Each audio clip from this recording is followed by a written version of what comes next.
When the instructor at the Demon Hunter Academy calls this guy into the arena to test his strength, he makes it clear right from the start that he's not messing around. His first attack shatters the arena floor, and Aang barely manages to dodge it. The second strike is just as devastating, and the instructor has no intention of stopping. Then he grabs Aang by the throat and sends him flying straight into the wall. The other instructors begin to worry that things have gone too far and that it's time to stop the fight. But when Aang gets back up, he decides he won't hold back any longer, and will show them what true power really is. When he emerges from the dust, his aura is so overwhelming and terrifying that even the instructor is genuinely frightened. He has never seen anything like this in his entire life. Everyone thought Aang was just an ordinary student, but it turns out he possesses the power of the strongest demon in the world. Now it's Aang's turn to attack. Before the instructor can even process what's happening, our guy lunges forward so fast that the instructor barely manages to block the strike, but it turns out to be just a feint. In the very next moment, Aang knocks the instructor off balance with a single blow. And with just a few powerful attacks, Aang claims victory. Everyone around is left shocked. After all, our boy just defeated the strongest instructor in the entire academy. So who exactly is Aang, and why is he so strong? Let's go back to the beginning and find out.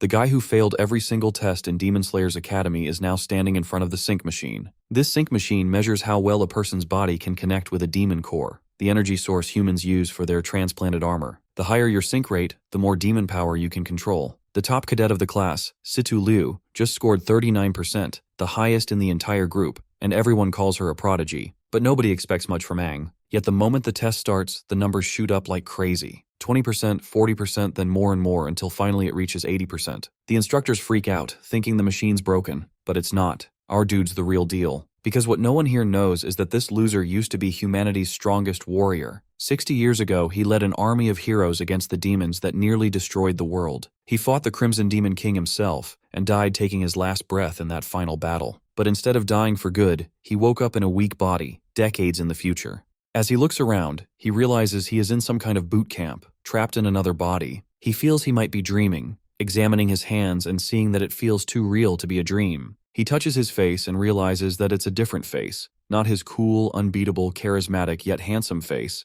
and not his strong metal body. He has a meltdown right on the spot, asking who and where he is. Apparently, he's in what appears to be a boot camp in the Helios region. The commander addresses them, making sure they understand what it means to participate in the soldier evaluation. The commander keeps on talking about how they wouldn't be here if it weren't for the soldiers who died in the war, and yells at the cadets, asking if they truly know what it means to be a soldier. They all confirm. The protagonist, on the other hand, does not. He murmurs to himself about how the information is not correct, but the commander hears him and approaches. He questions him, asking if he doesn't understand the symbol that soldiers represent. The commander asks for his name, but the protagonist doesn't know what to answer, as he can't declare himself as the legendary hero Aang. Surprisingly, even in a reincarnated body, his name is still Aang, and this only pisses the commander off even more, as he sees it as a disgrace to the righteous name. He calls him a stupid fool who has yet to achieve the foundation of a soldier's self-cultivation, then slams his face on the ground. The protagonist is totally disappointed that his body can't even react to a blow of such a low level, and still shares the same name as him. The commander, while walking away, tells him in a threatening tone that he'll be paying extra close attention to him, then goes back to addressing the whole crowd. He tells everyone to move to the evaluation field, as next up is the physical evaluation. One of the soldiers helps Aang up and asks if he's okay. He introduces himself as Lan Sinuo, and notes how our boy has a name to feel pride about. Just as he's saying this, a white-haired girl in front interrupts, mocking Aang for sharing the same name with the legendary hero. One thing for sure, she got a strong hate boner for our boy and his name. Her name is Situ Liu, by the way, and she walks away calling him childish, which pisses our boy off badly. He complains to Lan that the girl has a cocky attitude. Hearing this, his freshly made friend is honestly surprised he doesn't know her. He identifies her as the most anticipated evaluation soldier of their batch, a young lady with the nickname Cold-Blooded Demon, and the daughter of the most esteemed martial family of the Helios region, the Situ noble family. Aang finds the name Situ very familiar and tries to recall where he has heard it before. His new friend picks him up from the floor, and some girl takes a picture of them from behind, calling it a truly enchanting bromance. They turn toward her, and she tells them they can ignore her and continue. While the protagonist tries to keep a serious face to ask her who she is,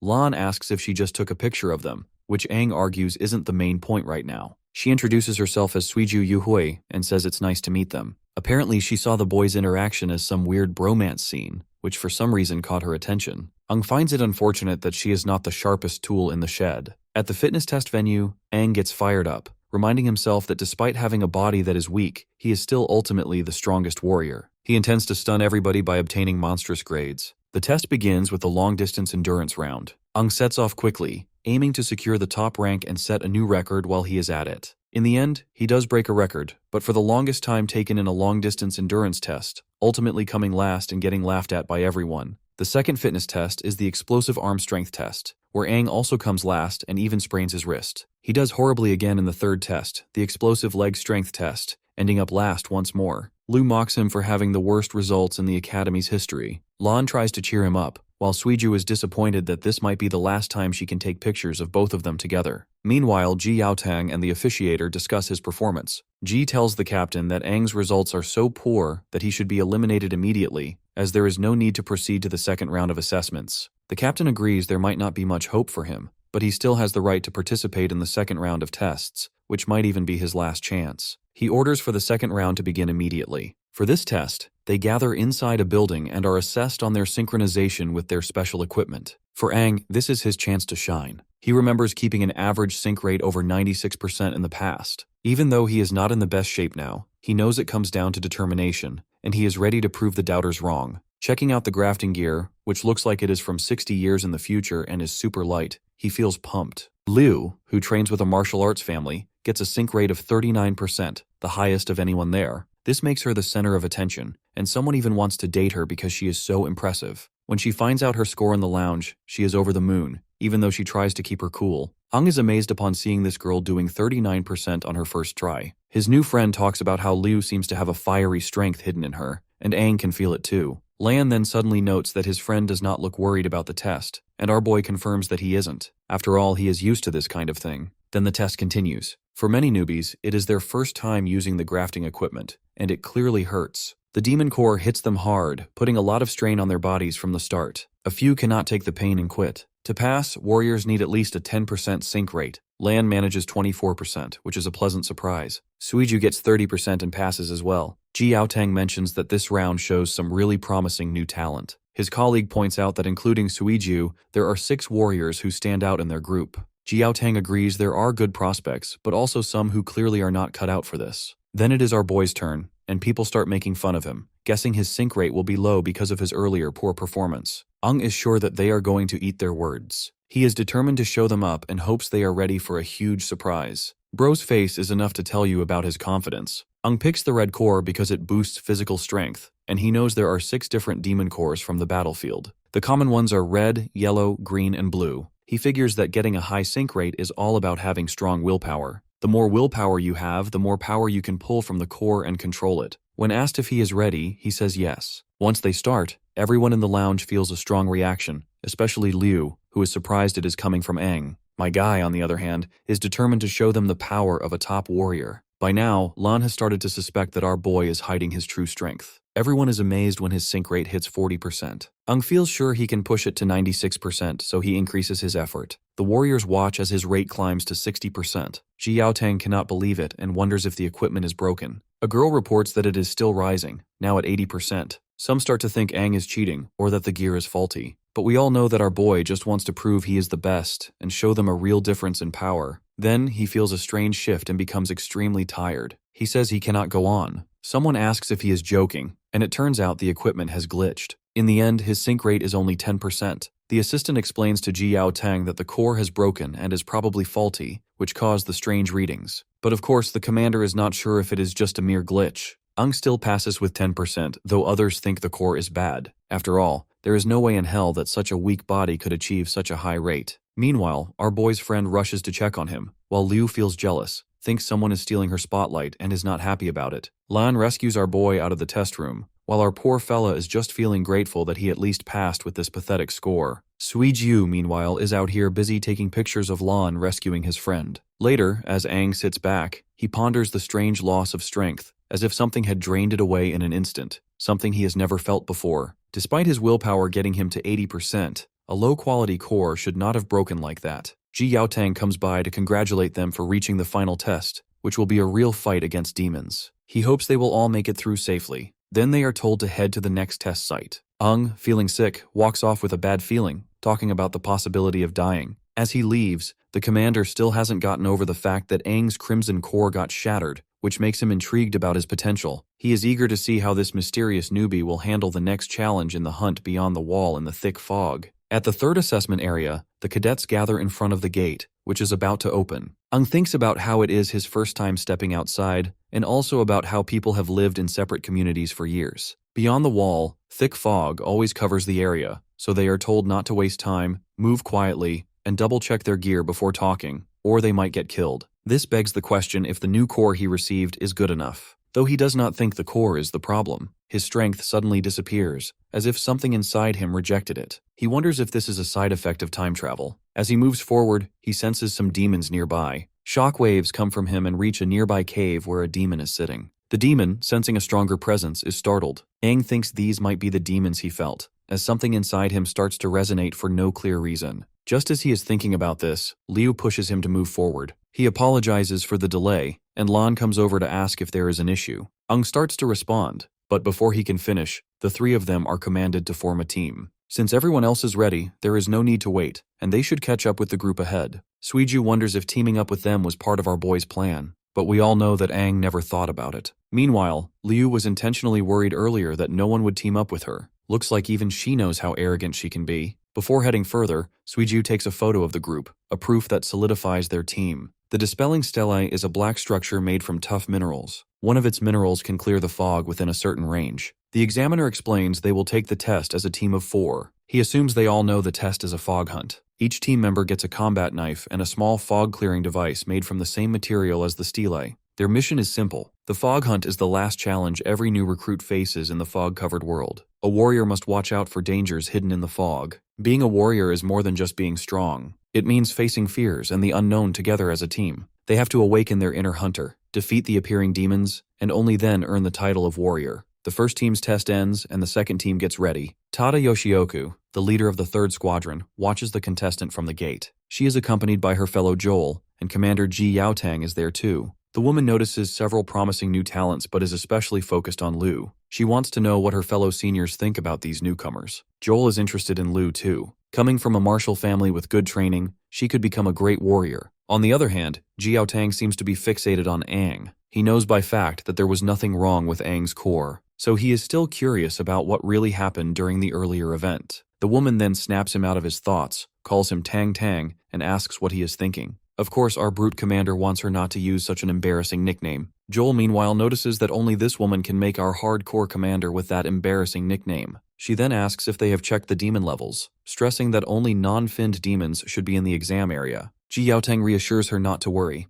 They have been monitoring the area for days to make sure the exam is safe, confirming no finned demons are near Helos town. Joel also adds that even if a finned demon shows up, they will step in to protect the future warriors. The next group's test finishes, and it is time for the 10th group. Liu, who is in this group with Aang, gets ready to start. As our boy picks up the small container, Liu grabs it from him and makes a run for it, excited to show off her skills. Aang wonders why someone would be so eager to impress, and everyone quickly follows Liu, jumping to put the container in its spot. Tada Yoshioku can tell that Liu's recovery core is impressive, pointing out that her dexterity matches the blue agility cores, which shows her martial family background. Soon demons start attacking. Aang suggests his group to fight the demons, and Lan jumps into action, throwing a powerful punch. Ji Yaotang is impressed by Lan's prowess, who is doing a great job and has already mastered his core strength well. Aang draws his knife and tells everyone to focus on one demon each. They all agree and jump into battle. Suiju slashes at one demon several times, finally killing it. Lan also takes down a demon with a single punch, and Commander Joel points out that Suiju and that brute guy are working perfectly together, with Suiju showing impressive moves and making the most of the agility cores. Ji Yaotang reminds them not to rely too much on anybody. Liu stabs a demon, making it explode. Now it is Aang's turn to show his skills. He focuses on 3 key spots: the throat, chest, and abdomen. He targets these areas while thinking about his current body's limits and how much damage he can do quickly. He gets ready to test his abilities under the exam conditions and rushes forward to keep attacking the demon. He sees the demon throw a punch and quickly dodges to the side, then stabs his knife under its shoulder. He is annoyed at how slow his reactions feel. When the demon tries to kick him, he dodges again and stabs it once more, still feeling that his movements are not smooth. He gets in a few hits, but they are weak. Seeing this, his teammates begin suspecting that he is just messing around with his targets. Meanwhile, Suiju takes some pictures, hoping to catch everything on camera. Liu stays silent but thinks Aang is purposely showing off. Tada Yoshioku takes note of our boy's fighting style and asks who he is,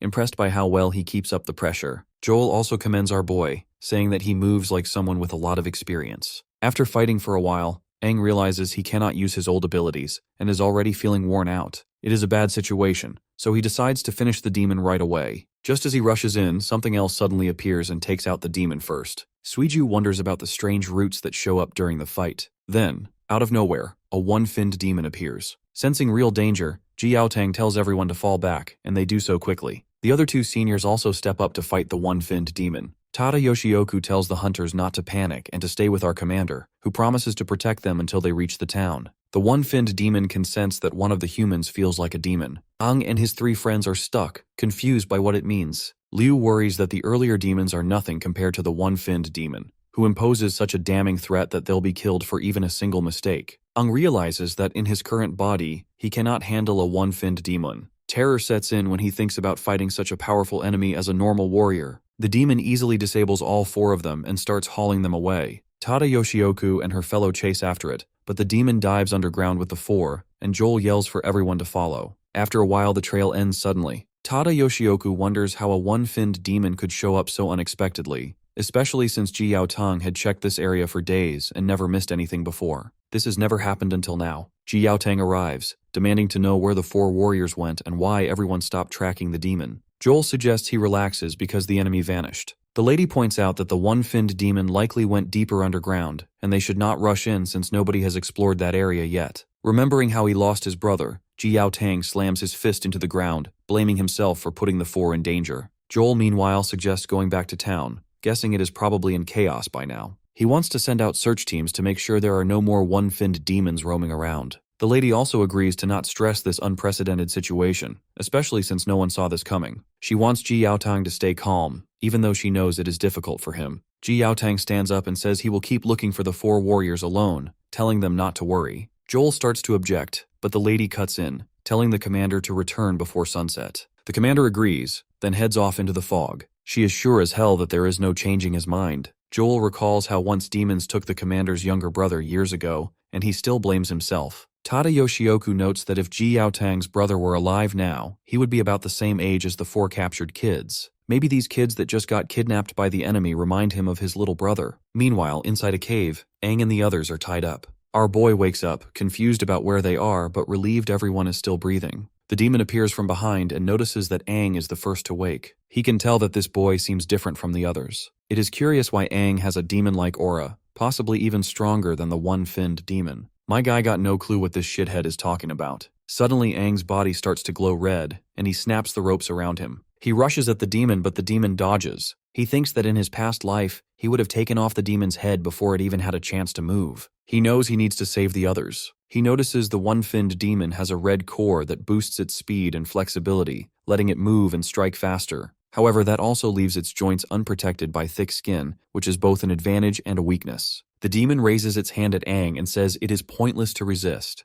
The demon slams its hands into Aang, and he instantly realizes he needs to target its joints, since that is the demon's weak spot. He pushes hard, refusing to be seen as weak. He shouts that he has killed many one-finned demons in the past. In response, the demon delivers a fierce kick that sends the poor guy reeling and leaves him bleeding. Being the wooden-type demon this thing is, it can regenerate itself, and this bastard is very proud of his abilities. Aang always thought only green core demons had that power, and he wonders if demons have changed over the last 50 years. The demon accuses him of underestimating it, then sends out roots that pierce through our boy's body and pull him in. Grabbing Aang by the head, the demon says it still does not understand who he is. Aang can feel the roots stabbing into his organs, making it almost impossible to breathe. He has only just been reborn, yet here he is on the brink of dying again. Worrying for the other three, he feels the same despair as before, and fears everyone might die with him. Aang is filled with regret and sorrow, cursing his own weakness for dragging them into this. Noticing Aang's weakened state, the one-finned demon decides to eat him to evolve. Just as it moves in,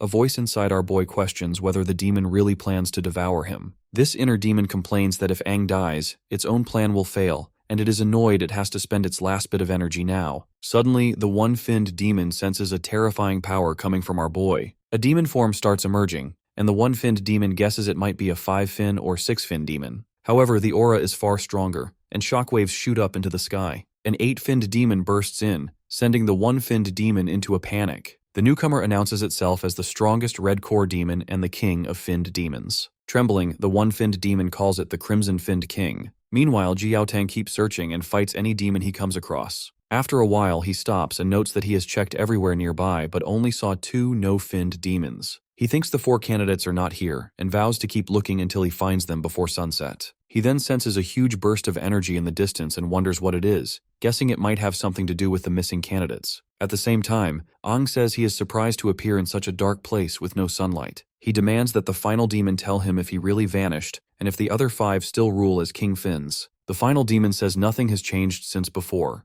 Ang replies that it looks like demons have been living in a calm way. He remembers what happened 60 years ago and becomes angry, asking if they have forgotten what they did to him. He attacks the final demon, upset that even though he chose the body of the strongest warrior to host his spirit, it has turned weak after traveling through time. He feels let down that he is wasting the last part of his power on something so small. If he wants to show himself again, he needs to wait until he is fully awake. The strongest warrior must slowly regain all his memories. The final demon explains that the fin memory Ang talks about is linked to their growth. Ang points out that the bumps on their knees and how many fins they have show what level they are. When they grow more fins, they need fin memory, something only their kind has. That is why they are always stronger than other races, and the warrior body Ang is using now is also the same as theirs. However, they can only level up by devouring demons of the same rank. Ang, on the other hand, must consume demons of a higher rank than himself to unlock the hidden memories and evolve. The once cocky bastard now has been rendered a whiny mess, who promises to help the 8-finned demon and do everything for him. The 8-finned demon ends up killing the bastard since he is not worthy, and the only purpose he can currently serve is to act like fodder and help Ang awaken his fin memories. This acts as the first step in Ang's quest to get stronger. This edgelord wants our boy to slowly reach the 8 fins. When that happens, the 8-finned demon will wake up from his deep sleep. Afterwards, the bastard goes back inside our boy, while Ang himself is stuck somewhere in the brutal memories of the past, when he and his fellow were badly hurt. His fellow wished their majesty Ang lived, because that particular female is waiting for him. When the dream suddenly starts to turn into a nightmare, he opens his eyes in the present and wonders if he was dreaming. He realizes these are memories from long ago and feels very scared. Just then, his friends walk in, happy that he is awake, and he is surprised to see them. Suiju notices our boy's hair looks different and asks if it was caused by the demonic door. Ang feels confused since he has no clue what she is saying. He then checks if they are all okay, remembering they were pulled underground by the final demon. Ji Yaotang and the other 2 commanders enter and want our boy to share what happened down there. Ang asks the reason why all the seniors decided to visit him. Tada Yoshioku informs him that our brute commander brought them back. She calls him Tang Tang once again, which is just straight up embarrassing. Joel further explains that our brute commander found all 4 of them passed out in a cave. Luckily, the one-finned demon was nowhere to be found. Otherwise, carrying them all back would have been hard. Tada Yoshioku says that after some time, the other 3 woke up, but could not remember anything about what happened in the cave. Ang was the only one who stayed unconscious, and his body went through some changes. She gives him a mirror so he can see his changed hair, and then asks if he remembers anything from underground. Ang stares at his new look and wonders what went on. He still cannot understand everything that happened after he traveled through time. He recalls blacking out when he got hit in the cave but does not know anything beyond that. He thinks about whether he should tell them about his time travel, but decides not to. He figures nobody would believe him anyway, and they might think he is crazy, so he plans to keep using his current identity and focus on finding out what is really going on. Ang then confesses that he did wake up for a moment and saw they were in an underground cave, but then he fainted again. This gets Ji Yaotang wondering about the blood splatters he saw there, and who caused them. Joel looks at our boy and recalls that the name Ang is the same as the mightiest warrior. Though our boy's fighting is good, he is still lacking in some ways. He then asks if Ang has ever fought demons before. Our boy says no and explains that he is interested in demon combat and has studied it, but he never had real battle experience. Since Ang is well informed in this subject, the senior woman suggests our brute commander not to give up on training him properly. Moving on, Ang asks what happened with his warrior test. Suiju says they passed and are now on the Stilk team. Lan adds that due to recent events, Ji Yaotang formed them into a group of 4. Liu also chimes in, mentioning that they are behind compared to everyone else. Ji Yaotang explains they need to do missions to earn points, and because Ang was out cold for 3 days, they have no points so far. Ang is shocked he has been unconscious for that long. The next day, the 4 of them stand in the town in their new uniforms. People talk about the new warriors who came in 3 days ago. Ji Yaotang shows up, congratulates them for becoming official warriors, and praises them for surviving a run-in with a one-finned demon. He says he will be leading their squad, which is one of 9 under his command, and hopes they can do well against the other squads. Ang thinks the rules are tougher than before. Lan asks if Ang really never heard of the squad ranking system. It seems like Ang is a newcomer and does not know much, and right now, they are at the bottom of the list. Ji Yaotang explains how the leaderboard works and adds that squads at the bottom get monthly punishments like cleaning duty until the next rankings are out. Ang realizes that might explain why the town is so tidy. Ji Yaotang names Liu as the group leader, and no one seems to have any objections except our boy. He doesn't voice his desire to become the group leader, and lets Liu be happy about his new job. Ji Yaotang then instructs them to pick missions from the board and get used to using their nano wings in fights. He says they can talk to him if they run into any problems. When Ji Yaotang leaves, Liu suggests they look at the missions because they have a lot of catching up to do, but the photographer girl says there is something more important first. They need a group photo, so they quickly take one. Later, Ji Yaotang asks his fellow seniors what they think about everything. Tada Yoshioku says that just like our brute commander had noticed, there were no fin demons left in the cave. They all seemed to die from some kind of explosion, leaving blood everywhere. This is why our brute commander suspects the 4 candidates did it, and admits that he feels uneasy about Aang, and notices something familiar about his smell. Tada Yoshioku tells him not to worry too much and says she is just glad the 4 came back safely. She also wants him to train them well so they do not lose to her team.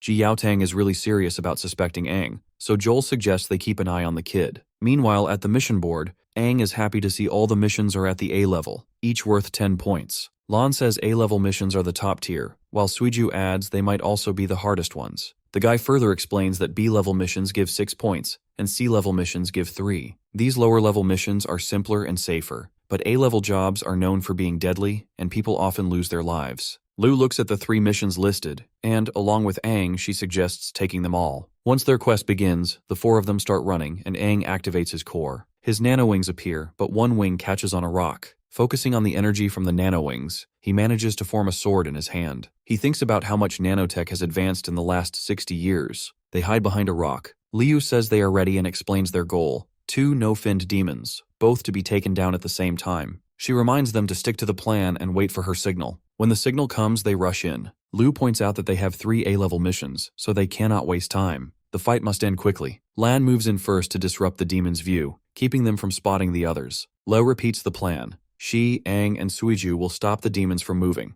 After they attack, Aang wonders how the demons will fight with a cut joint. Meanwhile, the brute in the group punches both demons into the air, and Liu follows with a swift finishing move. The timing feels perfect. Suiju notices the fog is gone and the insertion is steady. Lan is glad that they managed to clear the fog. Dispersing fog here is much harder than in the exams, but that is expected from an A-level mission. Even one mission has taken them a while. The photographer girl finds a red core from the demons and smiles. The tsundere girl is also glad that they finally got the full 10 points. Aang, on the other hand, is surprised to learn that the cores break when a mission is completed. Suiju then explains that the tech is made for demon combat, and a chip in the mission form automatically sends points to the town leaderboard once the job is done. After clearing the fog outside town, she asks Aang if she can check the other 2 cores. She looks them over and sighs. Afterwards, they spent the whole afternoon fighting no-finned demons but only got 3 cores. They still need 7 more. Catching demons alive is much harder. Lan notes how they have had it easy until now. Liu then suggests the next step, which is to finish the other missions and keep taking A-level ones so they can rise to the top. Suiju takes a picture of Liu because why the fuck not? Lan, meanwhile, is hoping to take the first position so the other squads will not think they are weak. Aang also suggests the same, and since the other squads are also earning points, they need to move fast to stay ahead. The ones who act first succeed, and those who hesitate get nothing. Even though he is over 50 years old and has lived 2 lives, he feels energized around them. Their drive makes him feel young again. He suggests one more mission before sunset, and Suiju and Lan agree. Liu notices Aang is starting to take charge. Lan has already taken down a few more demons and says they got 3 more. Liu reminds him they are almost out of tranquilizers for no-finned demons, and each squad has a limited supply. As Liu checks her gun, Aang takes a closer look. She explains it is a nanotech tranquilizer gun designed to capture demons alive. Aang recalls that in the past, catching demons meant knocking them out by force, and researchers always complained about brain damage. Lan says they are lucky to have caught these ones, especially since they used up all their tranquilizers. They ended the mission after defeating a whole group to capture 3 alive, more than 10 demons in total. Suiju stretches and reminds them that warriors must be back before sunset or face punishment, recommending that they head back. Aang wonders if he even has a place to return to in this era. Liu says she needs to hurry home too. All that is left is to set the GPS so researchers can find the spot. Once they collect the demons, the mission will be complete. Just then, Aang asks if anyone else feels the strong killing intent. In that instance, red beams shoot out from behind, hitting the demons and killing them instantly. A masked boy steps out and says he will not let them finish their mission. He claims his squad is supposed to handle all A-level missions and demands to know who allowed Lu's squad to take them. Aang wonders who these new people are. They look like bad news, and the leader of the guild reveals that they belong to the Black Gun Squad, seniors in their group. He asks a girl on his team how many squads joined this mission, and she responds that there are 3. The leader scolds Aang and his team for not greeting their seniors. The 4 members of the Black Gun Squad land nearby and accuse Lu's team of taking A-level missions without their permission. They think Lu's group is disrespecting them. Of course, our tsundere lady is angry that they killed the demons she and her friends worked so hard to capture. A boy from the Black Gun Squad asks who leads Lu's group and why that person did not come to say hello. Lu, on the other hand, charges in to kick him, but he dodges and asks how she dares attack her seniors. In response, Lu expresses her disdain for these so-called seniors. Lan and Suiju step in, hoping to calm them down.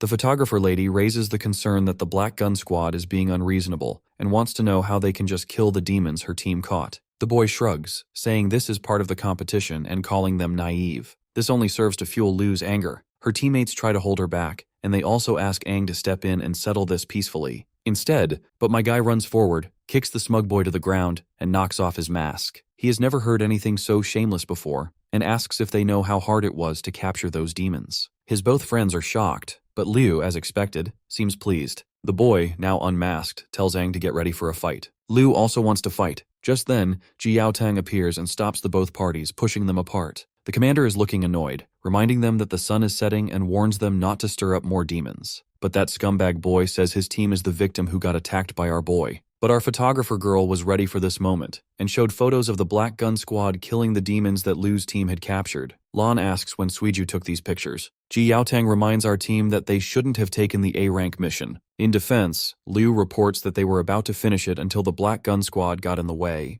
Well, the commander brushes off the entire ordeal, admitting that the Black Gun Squad had similar run-ins when they were new too. So he is not going to do anything about this situation. It is up to each squad to deal with these problems. All that matters is earning points at kata. Direct harm or risking other warriors is not allowed, but everything else, like messing up someone else's mission, can happen. He reminds them that these rules are the same for everyone, and they will see worse things in the future. He only stepped in because it was almost dark, so he told them to head back to town. He calls out the Black Gun Squad, because it is embarrassing that they were getting bested by a rookie team. As the boy leaves, he asks for Aang's name, and our boy generously gives it, and the boy, looking unsettled, turns to his teammates, recalling how Aang's name matches the mightiest warrior. He vows not to let our boy and his squad gain easy points. He also wants Aang to pay for the cut on his face and the humiliation. Then he puts his mask back on and leads his squad away. Ji Yaotang notes the Black Gun Squad is not the top squad, but they act fast and might try to mess up Lu's group again. Their leader also uses a gun, and though the boy did not show it, Ji Yaotang admits the boy is strong for a newcomer.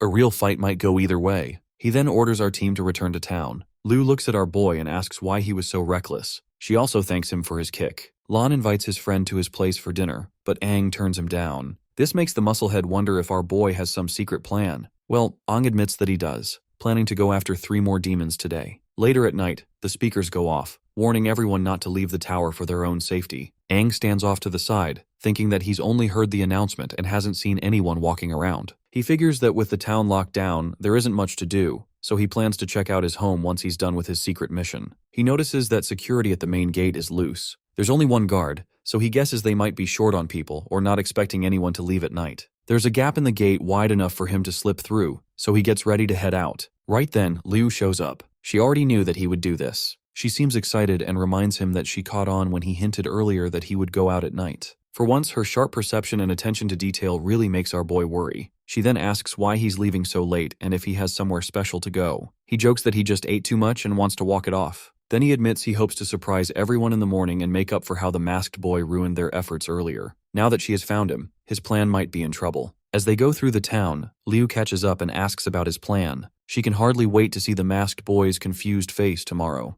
Aang notices her giggling and points it out. But well, the lady denies it, even though she's clearly amused. On top of the gate, 2 guards sit around yawning. One complains that guarding at night is awful, and simply wants to just close the gate since nobody should be leaving. The other, who is snacking, warns him not to say that, or the 3rd captain might hear. He explains the gap stays open for emergencies. You see, a few years ago, some refugees showed up and were attacked by demons because the gate took too long to open, so now every town leaves a gap just in case. The first guard apologizes, and the second tells him not to worry, as they will get used to their grueling job. Then he pulls out an adult photo book. The first guard notices it has new pictures of female warriors from other towns. But this isn't surprising, since it cost a shitload of money. While both perverts are distracted, our duo slip out of the gate. Ung notices that the old exam ground is covered in denser fog than before. They move to another spot, where Liu says it is less likely they will be noticed, because it is far from the walls, and there is a rotting forest for cover. Our boy then narrates the plan for her. He will lure the demons out, and she should aim for their heads. They will rely on pure strength to knock them out. He steps into the fog and tells her to wait for him. Liu trusts Ang's skills but still feels uneasy as he disappears into the thick mist. She cannot tell if she is excited or worried, but she focuses and stays ready. Liu is impressed by how smoothly Ang lures the demons. He only draws out one no-finned demon at a time, which makes it easier to capture them. For her, this brute force way of fighting feels new and fun. She learns it quickly and does well. When Ang signals, the girl moves in,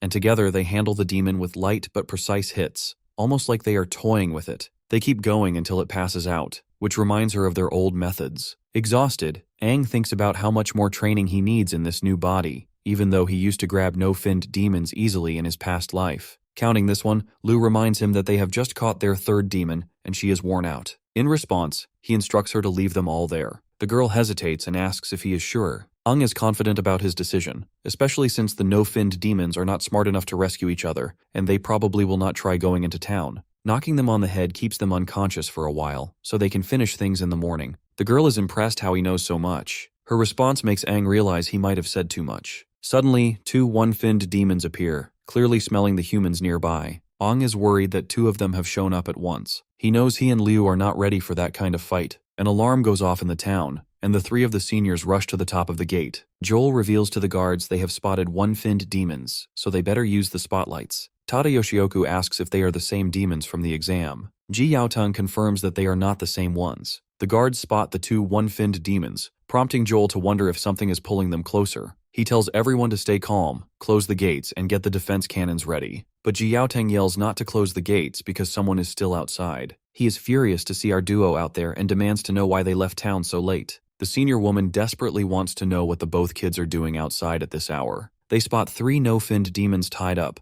which makes Ji Yaotang realize that these two kids came here to make up for the mission that got ruined earlier. Joel isn't surprised, since this is a typical mistake for new warriors who act too boldly. Even then, Ji Yaotang becomes angry and decides to punish both of them once they return. He charges toward the demons, and Tada Yoshioku tells her fellow senior that she will follow Ji Yaotang, leaving the rest to him. Joel sighs because his well-deserved night of drinking is ruined. Meanwhile, when the one-finned demons see the warriors, Aang tells the girl to hold off. He wants them to wait for backup and see if he is the real target. He wonders if this is the same thing that happened before, possibly linked to his reincarnation, or that strange event in the tunnel. Liu, meanwhile, suggests they fight together. One demon asks if they plan to resist, then focuses on Liu and calls her useless. Instantly that bastard lunges to attack them, but Aang pushes the girl away, saving her, and the demon comments on Aang's quick reflexes. Liu kicks the demon and notices water, wondering if her aim was off. The second demon traps her with 3 strands. The first demon warns Aang to stay sharp. Suddenly, Ji Yaotang arrives and delivers a punch to one demon. He vows not to let them hurt the kids and tells everyone to stay calm. Tada Yoshioku sees that one demon is a blue core, a water type, and the other is a red core, an earth type, so she decides to focus on rescuing Liu. The earth demon is grateful to the gods that he managed to block the hit, or else he would have lost his ugly head. Joel thinks they are at a standoff and tells them to pause the cannon fire. A girl comes over and reports that a large number of no-finned demons is on the way. Joel asks how many, and she reports an entire horde. With so many demons closing in, Joel orders the alarm to ring and tells all warriors to get to their stations. As the alarm blares, everyone scrambles onto the wall. Seeing the entire horde, Ji Yaotang can tell that these bastards came prepared. Aang notices the demons are heading straight for the town, and Tada Yoshioku says the 2 one-finned demons must have called them. Meanwhile, Liu shouts not to worry about her and to protect the town. She blames herself for being careless and feels like she is a bad leader. Suddenly, a demon covers her mouth so she cannot speak. Ji Yaotang and the others pull back, and the second demon attacks them. The brute commander warns Tada Yoshioku to watch out, and she manages to break some spikes being thrown at them. Aang notices the demons are not really targeting him. As he moves past one of the one-finned demons, it tells him to keep going. Ji Yaotang sees the demon let Aang pass and wonders why. Then the demon lunges at them again, warning that if they are not careful, they will die. Meanwhile, another demon drags Liu away. Aang suspects it is a trick to split him from the captains. He tries to stay calm, knowing he is not strong enough to rush in blindly. The two seniors shout at Aang not to chase Liu, saying he does not stand a chance against a one-finned demon. But Aang cannot forget how familiar her eyes look, and he cannot just leave her. Ignoring their warnings, he runs off to save her. The demon places Liu on the ground and talks about how interesting humans are. It is heard that humans often scream when they feel hopeless, and it demands that she beg for mercy to satisfy its curiosity. Noticing Liu's mouth is covered, the demon figures out why she isn't screaming. It removes the cover and tells her to beg, but Liu refuses. After all, a lowly one-finned demon does not deserve her pleas. The demon questions why she thinks it is not worthy, and Liu answers that she comes from a martial family. She will not kneel to an enemy because showing weakness is shameful. She demands either death or a fair fight. Upset by her words, the demon hits her and gives her an ultimatum that she will die. Just then, Aang shows up and tells the demon to let Liu go. The girl is surprised to see him alone and asks why he is by himself. The demon, on the other hand, is happy that its plan worked and that our boy, the real target, has arrived. Hearing this, the girl begins to wonder why Aang is the target. Our boy asks if she is okay, to which she responds positively, but asks why he is here alone. She warns him he cannot keep up with a one-finned demon and should run away. The demon hits Liu again, telling her to stay quiet. Aang pleads with it not to harm her and says it can take him instead if it leaves her alone. The demon ignores him and attacks, saying they will all die anyway. Aang tries to strike back, but the demon dodges and counters. He notices his body cannot react fast enough. The demon notices that Aang smells like a demon and wonders why. Aang is surprised to realize that this demon might be water type, making him wonder about how demons have changed a lot in 50 years, gaining many traits. His weaker body can only copy old movements, so he cannot fight for long. Liu worries that Aang will die at this rate and curses him for coming alone. She decides she cannot just stand by. Aang finds a moment to strike, but the demon mocks him, mentioning how he already killed a one-finned demon in the cave. It wonders why he is so weak now. Of course, Aang has no idea what the demon is talking about, and does not remember ever liking a one-finned demon. The demon does not like Aang's tone and wants to punish him. It does something painful to Aang and warns him that if he lies, he will die. Then it attacks Aang again, sending him crashing into some trees. The poor guy feels a sharp pain, worried his organs might be badly hurt. Liu sees him in trouble and feels she must help. The demon walks over to him and threatens to eat him if he does not give up the information. The bastard expresses his desire to evolve by devouring our boy. As it reaches for Aang, the girl suddenly charges in and kicks the demon away, warning it to leave her teammate alone. Seeing her, Aang can tell that she must have forced herself free, noticing her wrists and ankles are burning. The girl bravely faces the demon and dares him that if it wants to kill someone, it should kill her. Being the leader of the group she is going to defend her fellow teammates until death. The demon agrees and tells her not to dodge. It then sends attacks at our boy from different angles, and that gigachat of a lady stands still, blocking each one. Aang shouts at her to move, but the girl refuses to comply since she doesn't want him to get hurt. She tells him to keep quiet and let her concentrate. Suddenly, spikes shoot up from the ground and pierce her feet. The demon grabs her and says it will not kill her right away. Instead, it will humiliate her and finally make her scream. Aang lies on the ground, trying to rescue his friend but feeling hopeless. He thinks it is unfair that even after reincarnating, he has to watch a teammate die again. He hates that he is the one who needs saving and wonders how he can protect anyone if he cannot protect himself, why he must go through losing his teammates again, and why he feels so weak. Suddenly, he releases a huge aura, breaking Liu free from the demon's grip. Seeing our boy move so quickly, the demon is surprised. Aang, meanwhile, is feeling proud of Liu as she did well as a first-time squad leader. From this point onward, he will handle things. He then gently sets her down. Suddenly, the demon picks up a familiar smell from Aang and thinks there is a secret behind him. Aang himself feels a strong power rising in his chest, like it is about to explode. In a burst of rage, his core shines with blinding light. The demon wonders if it is a kingfin core. Liu sees rays coming from our boy and faintly notices him going up against that monster. Seems like our boy has awakened his own one fin. Meanwhile, the seniors are fighting another demon. That demon senses a strong aura like its own, and Ji Yaotang punches it, then Tada Yoshioku kicks it, leaving a big hole in its body. Angry, the demon starts glowing, ready to self-destruct in the air. The woman senses that it is about to self-destruct and asks Ji Yaotang what he plans to do. The demon shouts that all humans will die, but right then, a spear-like blast from the defense artillery shoots it far away. Thankfully, it was defense artillery that took down the monster before it exploded.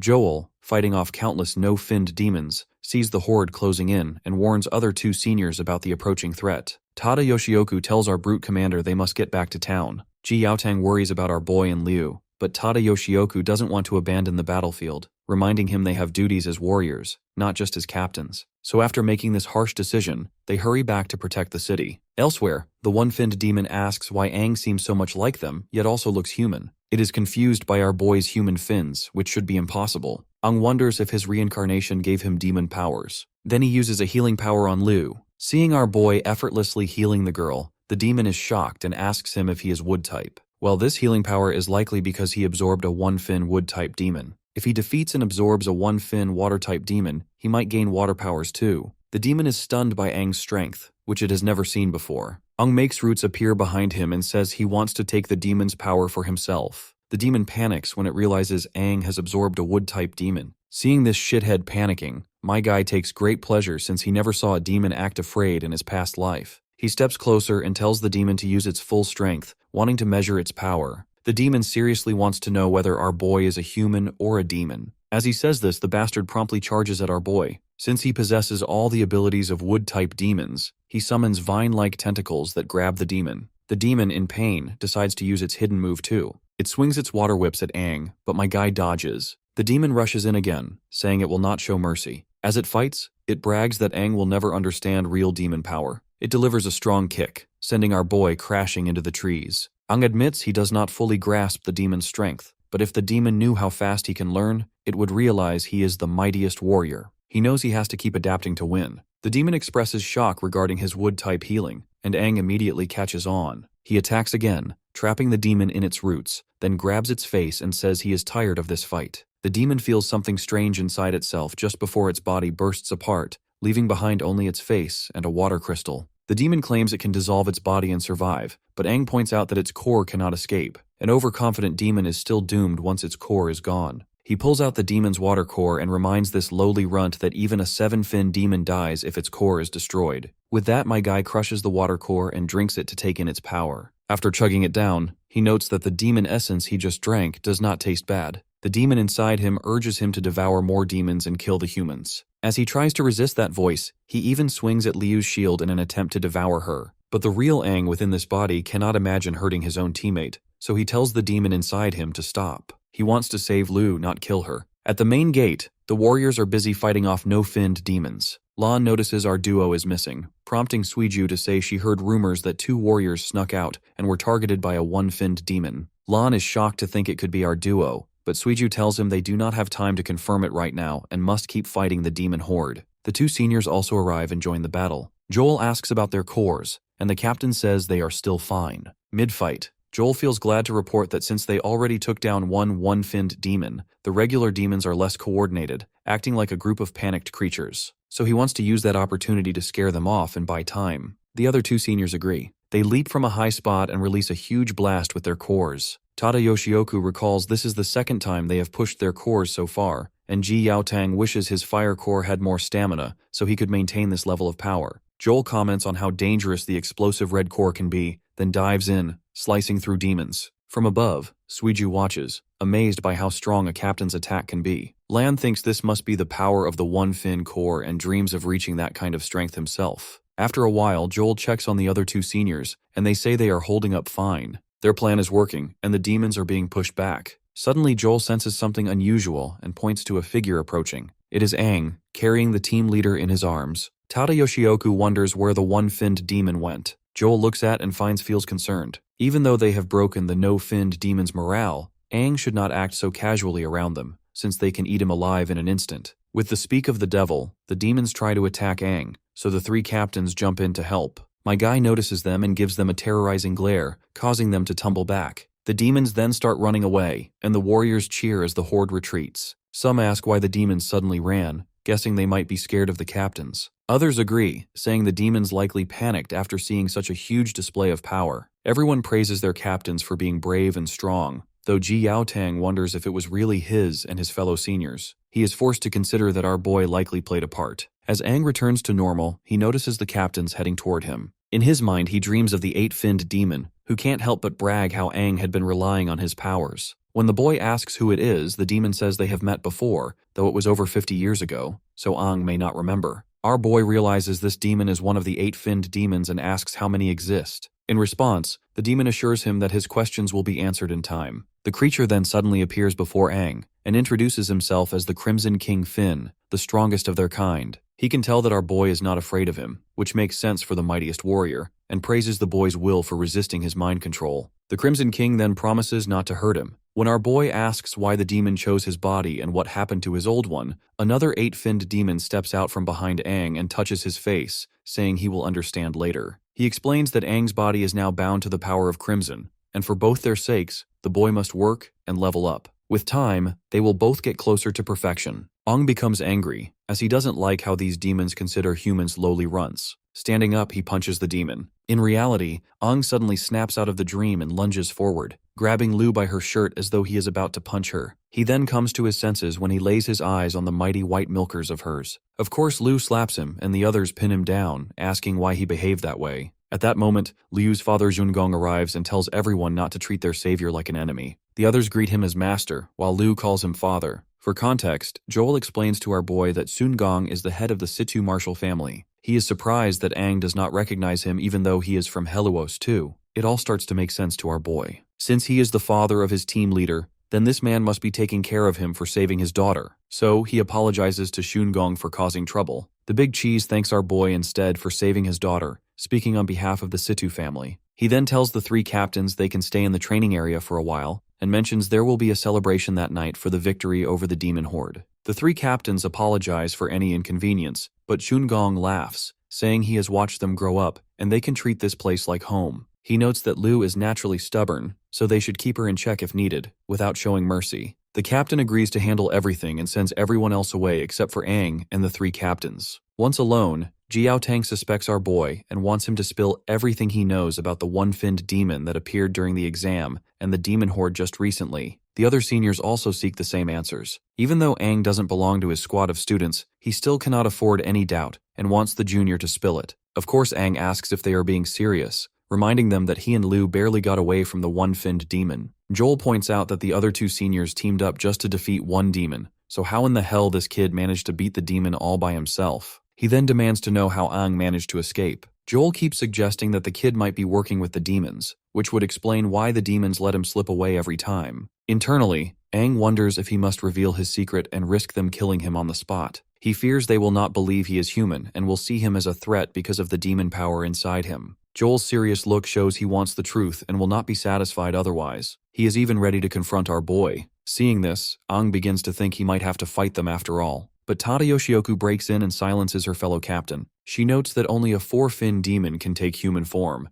and it seems unlikely Aang is one of them. Besides, there is no reason such a demon would come to a small sea-level town like theirs. Furthermore, the brute captain adds that demons are basically selfish and would not rescue anyone. Since Aang has saved Liu, Ji Yaotang is sure this kid cannot be a demon. Joel then pats the junior on the back and tries to brush off his early aggression as teasing. He recognizes that Aang and Liu nearly died and must be worn out. In her report, Liu recalls passing out after battling the one-finned demon with no memory afterward, so the senior is curious how Aang got her out. The woman is also curious if Aang really defeated the one-finned demon by himself. In his mind, our boy remembers that he did beat that demon and never thought of how he was going to mask this. He simply says he is a genius with one-of-a-kind ability. He explains he can instantly boost and enlarge his core's strength for a short time, letting him go beyond his normal power. That is his hidden trump card. Tada Yoshioku notes that Aang's description sounds like the method they use to channel their core's explosive force. My guy plays along, though he is not sure if they will believe the rest of his story. Joel, meanwhile, wonders if he is telling the truth.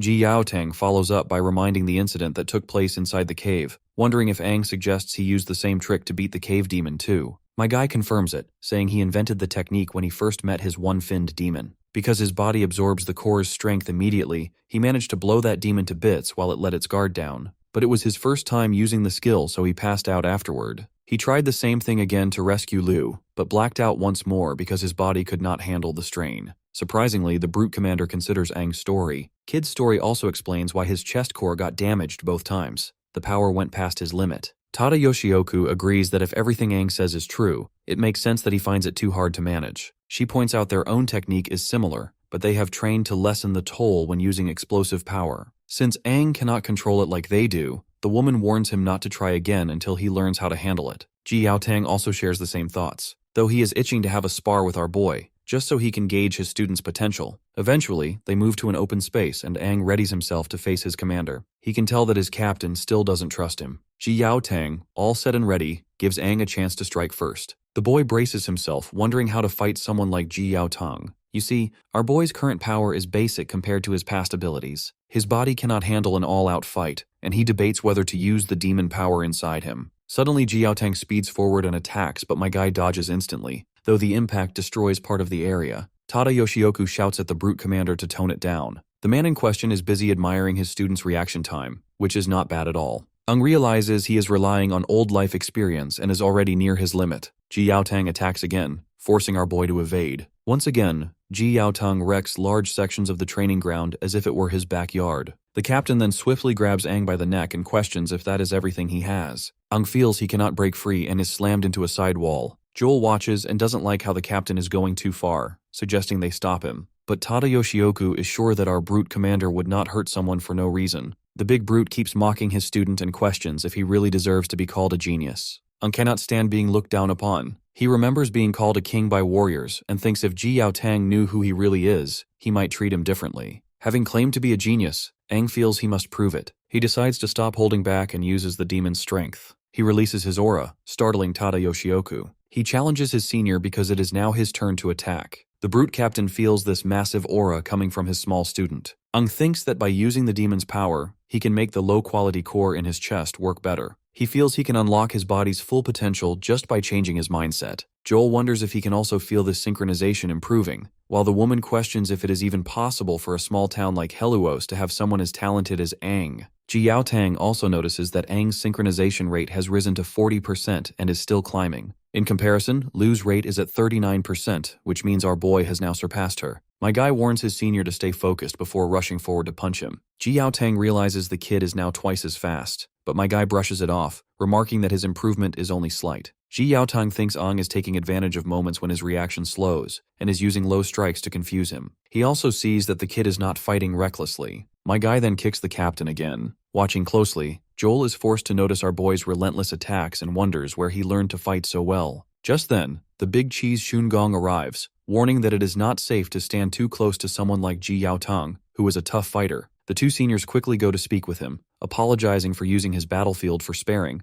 and further apologize for the inconvenience they have caused. The big cheese looks at the broken floor and is forced to question if the damage done to the arena could be simply called inconvenience. Of course, both seniors promise that they will fix it. Shungong says it is fine and becomes curious about Aang, who shares the name of the mightiest warrior. He wonders how the kid will handle his captain's attacks. Meanwhile in the battle, the brute captain grabs our boy by leg to checkmate him. Shungong, meanwhile, narrates how Ji Yaotang has always acted this way, taking any chance to counter with precision. Years of fighting demons have made his judgment sharp, but just when they thought Aang is the one about to take the L, Aang flips the script with his sharp maneuvers and smashes the captain's head with his own, landing a solid hit. The captain got no clue what just happened, so Aang explains his strategy. While the human skull is strong, the area between the eyes is softer. He attacks again even while taking hits, and Ji Yaotang remains standing strong. And as for the onlookers, they are in shock. Aang releases a powerful blast that shatters the ground, demonstrating an all-in-one attack and defense technique. He decides to push the demon's power further with stronger force. He attacks again, forcing Ji Yaotang to back away in fear. The brute disappears for a moment and reappears behind him. Tada Yoshioku is stunned as Aang uses the dust to slip into the captain's blind spot and turns his opponent's own move against him. Watching all this, the big cheese comments that this kid is very vengeful and learns quickly. The brute is angry after having his own move being used on him, and warns his little opponent not to forget that this was his move,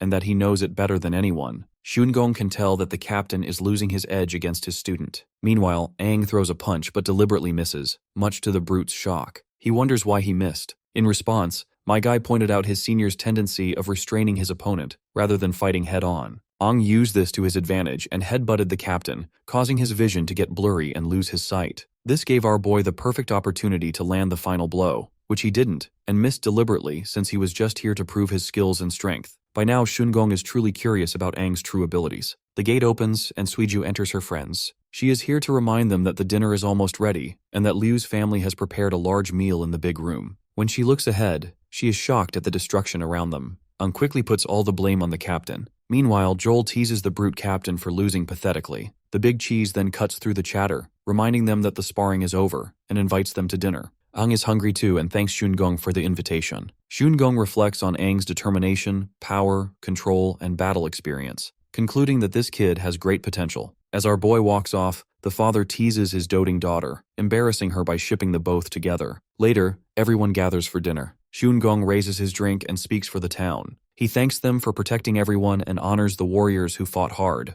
He especially praises Aang for saving his daughter. My guy stands up and says there is no need to thank him, though he gets hit by his commander as he is about to take a sip of alcohol, reminding him he is not old enough to drink. But our boy argues he is 18 and asks, and this is exactly why he was eligible to join the warriors' exam. As the atmosphere is lively, the big cheese smiles at her daughter, still shipping our boy with her. We then shift to the last conversation the both father and daughter had. He thinks Liu is very skilled and that Aang's talent is just as good as hers. So if the boy is that capable, a strong girl like Liu might like him. The girl thinks about this and decides Aang is a bit silly. She stops thinking and starts eating as Suiju begins speaking. She talks about how great the food is and says it feels luxurious. Let's not forget Lan is also here. He asks our boy how he defeated the one-finned demon. Jiotong explains that Aang pulled a lot of power from his core, making him stronger for a short time. Tada Yoshioku adds that it is like how captains use their core, but Aang took a big risk to get that power to escape death. It was very dangerous without training and hurt his body a lot,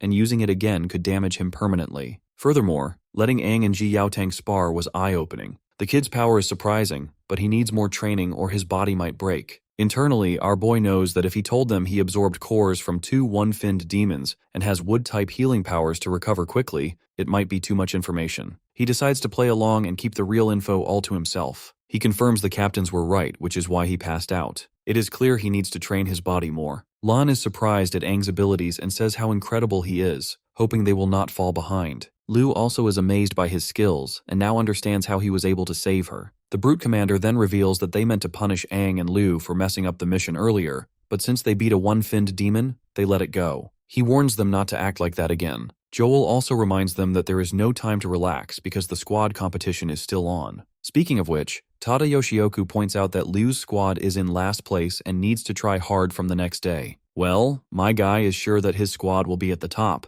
A month later, the squad competition is in its final intense phase. To get more points, squads go for A-level missions, which are tough. Liu talks with her squad and decides they will target a fattened sheep for high points and challenge other groups. The leader of the Black Gun Squad mocks our tsundere girl for making such bold decisions of challenging them, reminding her of the kick she got last time. Liu doesn't take the guy's crap and challenges the bastard for the 10-point duel. The bastards are more than willing to accept the challenge. They are ready to settle the score with our squad for what happened before. The scene moves to the town sparring arena where everyone hears about the duel and talks about it. The Black Gun Squad leader reminds our party that the audience is growing, and it is not too late to back out. He warns that if the Black Gun Squad looks like they are bullying Liu's team, it will look bad on them. Well, my guy believes that the outcome is still unclear and they better settle it with fists instead of empty talk. Luckily, the opponent's team's vice leader is a girl who can handle our squad along with Liu, or at least that's what these scumbags think. My guy tells his opponents not to underestimate Liu just because she is a girl since she is far from average. As usual, the photographer lady begins taking pictures, making sure she catches every badass fighting sequence Liu is about to show. Liu tells her female opponent to finish the fight quickly to get the 10 points fast. It looks like the vice leader already knows Liu is from the Situ family, so she hopes she shows something interesting. Liu charges to attack, but the girl blocks her strike. The girl wonders how Liu, a green core recovery type, can move as fast as a blue core agility type.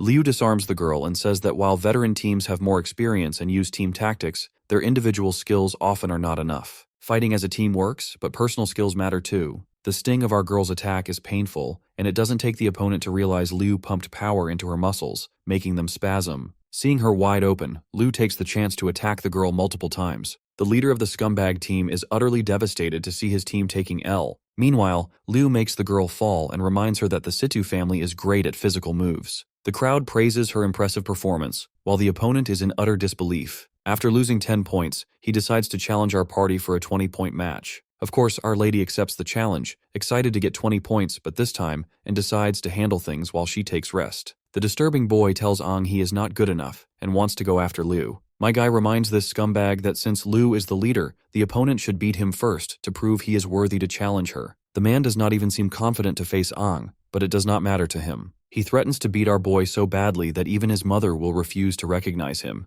Aang's teammates are shocked by the threat, while Suiju gets ready to take a good photo of the fight. Aang and the boy take their spots on the battleground. The man draws his gun and shows he switched to training bullets. He assures our boy that the bullets will hurt but will not seriously injure him. Well, it seems like training bullets are something new to our boy. After all, warriors in the past used real bullets from the start. Anyhow, he teases the opponent not to miss his shots. A member of the Black Gun Squad says this is what rookies say and that their leader has great aim, making Aang feel embarrassed. The Black Gun Squad leader warns Aang that too much confidence may get him killed one day, so he allows our boy to choose any weapon he desires. After all, he doesn't want Aang to accuse him of bullying. Speaking of weapons, our boy remembers the unique weapon he used to possess in the past. Since he doesn't have that, he decides to fight with his fists and questions his opponent, if that is acceptable. Of course, that cocky runt is shocked, and his teammates wonder what Aang is planning. The bastard even starts to laugh and asks if Aang really wants to fight without a weapon. He thinks all rookies are cocky. Nonetheless, he agrees with our boy's demands, though he reminds Aang that even if a lion were hunting a rabbit, he would not hold back. Similarly, he promises not to show mercy and to get back the points they lost. Well, it seems like our boy got a perfect chance to train the demon inside him and use its strength. As the battle continues, he dodges the bullet and charges at the man. But that dude calls our boy an idiot for charging ahead, and shows a guided missile in his right hand. He fires many bullets, and Aang realizes these high-speed bullets are hard to dodge, even for agile demons, though he is glad he chose this opponent because it lets him test his skills. He uses his water skills to attack. People watch as Aang dodges the bullets smoothly, like water. After having his attacks dodged, the bastard threatens our boy with the trump card he is holding.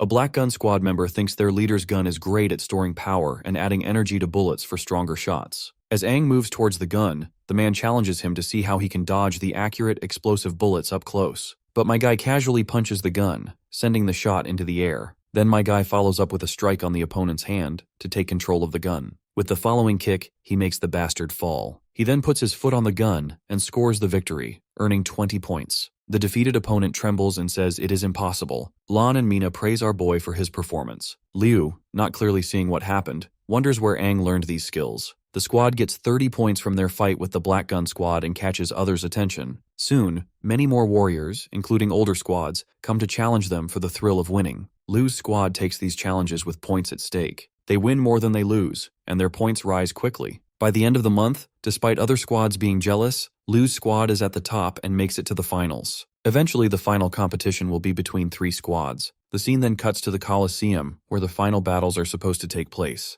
The 3 seniors are making their way to the Colosseum, and Joel gets emotional every time they go back to the ruins at the end of the month. Watching their squads improve step by step is really heartwarming. The woman is just fascinated by how Liu's squad jumped to the top of rankings in just a few days by beating 8 teams. She heard they used their points strategically to challenge other squads and won most fights, though she believes that this method is silly and asks our brute commander to stop it. But Ji Yaotang says they earned points through their own strength, and there is no reason to stop. He adds that with Aang and Liu on their team, they are already strong. He has secretly watched some of their fights and saw that the other 2 members are also good. As they arrive at a gate, Joel recalls it has been years since a new squad entered the finals, causing a lot of noise outside. Ji Yaotang opens the gate, steps in the Colosseum, and says he is excited for the upcoming matches. In the crowd, one of the members from Tada Yoshioku's squad throws shade at our brute captain and his squad. She is throwing shade at our squad for not having a name. Another girl from Tada Yoshioku's team warns her that others might hear. By the way, Tada Yoshioku's team name is Sunflower Squad.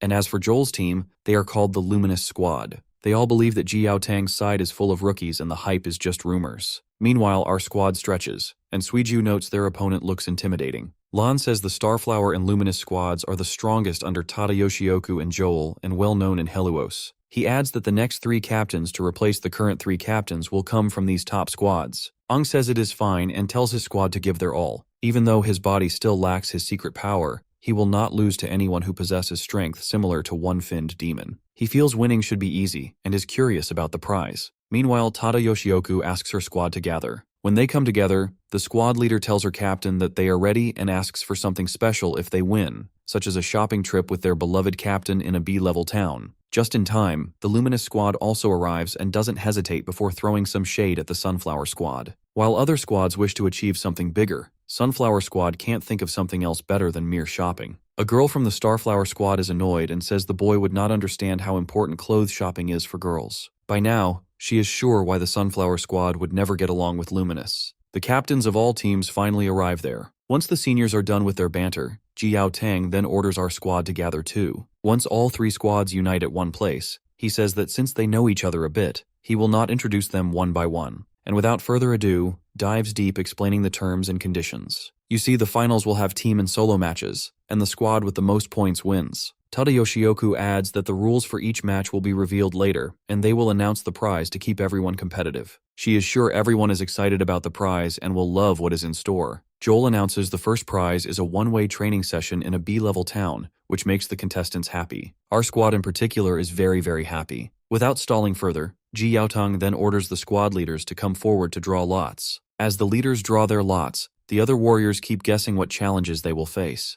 Ung thinks about many changes he is seeing as compared to his previous life. Town classifications were not clear in his time. Towns were independent, and each town had to rely on themselves. He remembers Lan saying this town is C-level, the lowest rank. B and A-level towns are above it, and A-level towns have strong warriors. The only level settlement is Grand City, the strongest with 5 or 6 finned warriors and the top 7 finned warriors. Ung wonders how it compares to his old town, and if his old town still exists after the big battle. He thinks about his old teammates. Suddenly Lan calls him, noticing he is daydreaming. Suiju suggests that they get ready as they are first to compete. Ji Yaotang announces all weapons have been swapped for training weapons, and the first match is between Liu's squad and the Luminous squad. Suddenly, the photographer girl realizes that they still do not have a squad name and wonders if they will come up with one. Lan agrees, saying they need a good name for when they become famous. Ung says it is a good idea and they should talk about it later. Meanwhile, Liu feels nervous. The leader of the Luminous squad sneers, asking how a ragtag group like theirs can win. He tells his members to focus on taking out their opponents, leaving Liu to him. The battle is signaled to begin. Liu realizes that this will be a match where everyone will be fighting one-on-one, but this strategy only favors the stronger opponents. She regrets the situation and tells her team to group up.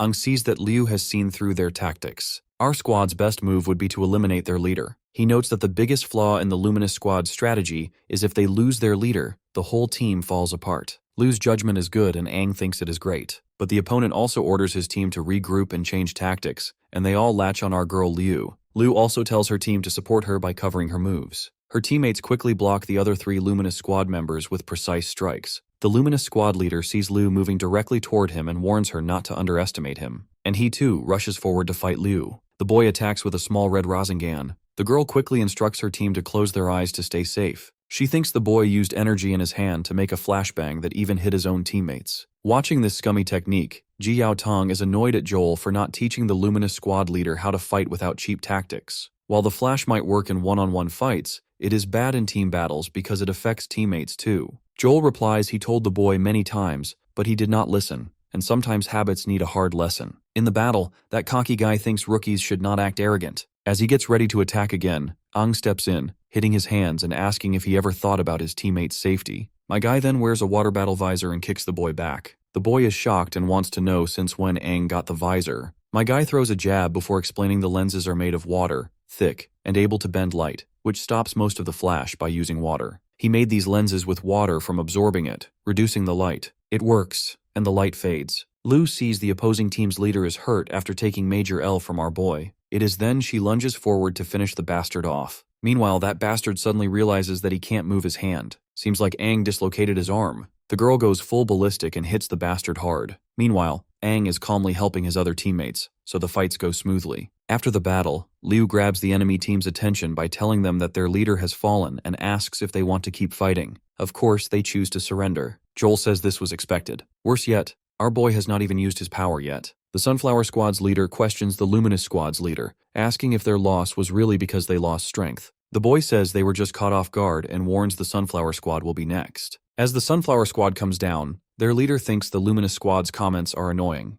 Anyhow, as the team gets into the arena, Tada Yoshioku tells them all weapons are now in training mode, which marks the start of the battle. The Sunflower Squad charges at Liu's team. Their leader tells them not to get upset by the Luminous Squad's tactics and to stick to their training and keep their formation. Meanwhile, our brute Lan decides to put all his power into one punch. When he hits the ground, he creates a shockwave that cracks the earth. Aang thinks about using his power since there is chaos out there. He makes roots shoot from the ground to trap all the opponents. They are shocked and wonder where this power came from. Aang, on the other hand, is glad that it's working well and sees many uses for the elements he got from demons. He wonders how many elements there are. Liu then gestures to Lan to keep attacking, and the boy charges, but the opponents dodge his attack. The leader of the Sunflower Squad orders her team to move and regroup. She thinks their formation was broken, but instantly, Liu and Suiju attack the leader, who tries to block and asks her fellows to help her out. But she sees her teammates are already fighting our boys. The girl sees Aang handling 2 teammates alone, and remembers the Luminous Squad's warning about Aang being the strongest in Liu's squad and able to change the battle. Meanwhile, our photographer girl over here warns this girl to better focus on the fight. But the girl feels that she is invincible since she is an agility type.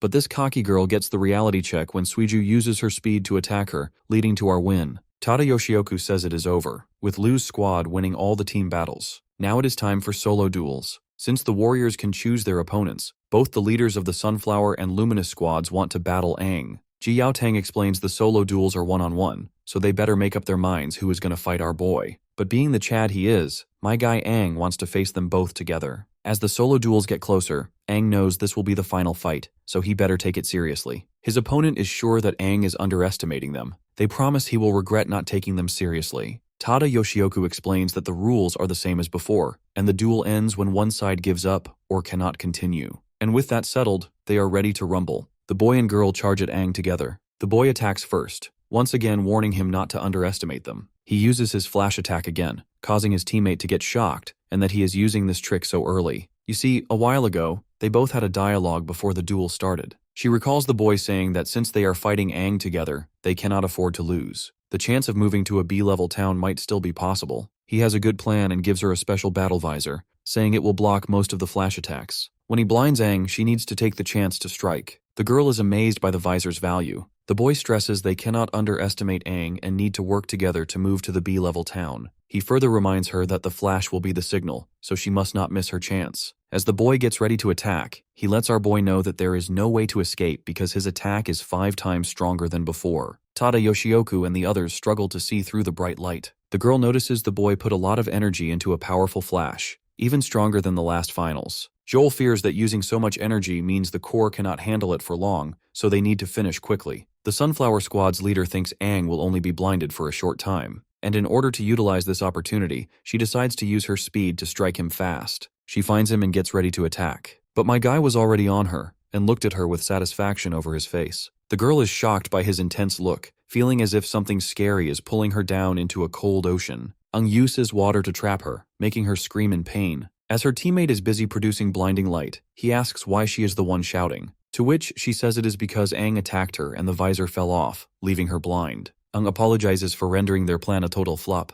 He then uses different elements to attack both of them, making them fall. Ji Yaotang watches the flashes and dust, hoping the warriors know how to control their power to avoid hurting anyone. Feeling concerned, he jumps into the arena in order to check and feels an ominous aura. But after that giant explosion of energy, the dust begins to settle, revealing our boy as the one man standing. His friends come rushing to him. Lan is the first to praise him and asks how he stopped their attacks in the bright light and beat 2 opponents at the same time. He is curious because no one was able to see anything after that explosion of light. To which Aang reveals that he grabbed their visor, making them blind too. But of course Liu internally feels that there is something more than that, though she doesn't voice her suspicions. Ji Yaotang comes to their squad, telling them they won the tournament and congratulating them. He is surprised by our boy, especially how he counters and attacks the 2 squad leaders. Aang humbly says his senior is just flattering him. Internally, Aang thinks he is the mightiest warrior and that no tough opponent could make him lose. He feels he could have won just with his battle experience, though using his powers made it easier. Ji Yaotang then assures them they will be rewarded.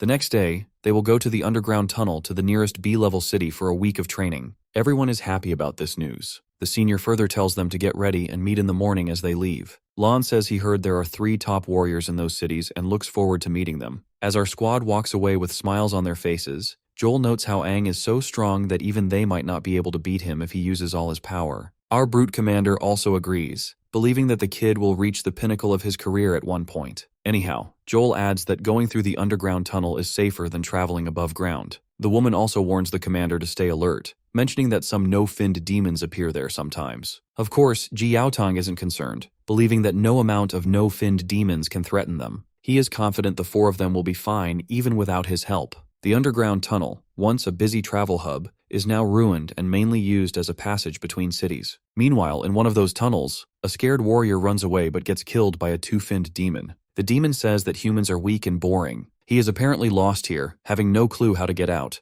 The next day, Ji Yaotang and his juniors arrive at the underground passage. Suiju is thrilled to see it and takes pictures. She says the place looks really old and asks when it was built. The senior reveals that it is older than he is. The girl can tell that it looks deserted and wonders if people ever used it. Ji Yaotang explains that after the Battle of Dawn, many great warriors died, and the number of elites dropped a lot, making it impossible to expand territories or do missions. They also ran out of power crystals, which they needed. The once great underground network was slowly abandoned because they lacked power crystals. He says the network was built during the time of the greatest warrior Aang. Suiju is surprised it was built in such a famous time. What's more fascinating is that the name of the hero our boy inherited also lived at that time. My guy feels smug about himself, causing Ji Yaotang to get annoyed. After all, he believes that the kid just shares the name of the great warrior and has no connection to him. He orders Aang not to joke about the mightiest warrior. After a little back and forth, the senior finally calms down, realizing he lost his cool for no reason. He reassures them and asks them to keep going. Looking at the architecture of the place, Aang remembers that the structure looks like something he once suggested in a past life. Furthermore, his captain is utterly wrong about one fine detail. This place is a massive underground network, connecting the cities and serving as the safest and most fair merchant route. He hadn't expected such an impressive system would be abandoned after his death. Out of curiosity, Lan asks about the energy crystals his senior mentioned, and whether they are the same as the demon cores in their chests. Ji Yaotang explains that energy crystals are made from many demon cores together. One demon core can boost a warrior's power, but combining many cores is difficult. They kept failing until they made a big energy crystal. This crystal powers their cities like electricity. High-level future operations will involve group hunts to collect more demon cores to make energy crystals for the hierarchy. They are heading to the B-level city of Piketia to learn more and get their allocated energy crystals. Suiju asks what happens if the city's energy core runs out and there are no replacements. Ji Yaotang says it would cause everything to stop. Everyone is shocked, while the senior further clarifies that without power, normal life would be impossible. Defense systems and weapons would stop working, and people would have to flee their homes. It is the city's biggest disaster. But there is no need to worry because their town, Helluos, is not very big. Their energy crystal can last another 3 months. They usually travel to Piketia every month, so this is just a precaution, and there is no immediate danger. Ji Yaotang warns them to be mentally prepared. A B-level city like Piketia has not only 2 5-finned warriors but also 3, including one with a synchronization rate of 69%.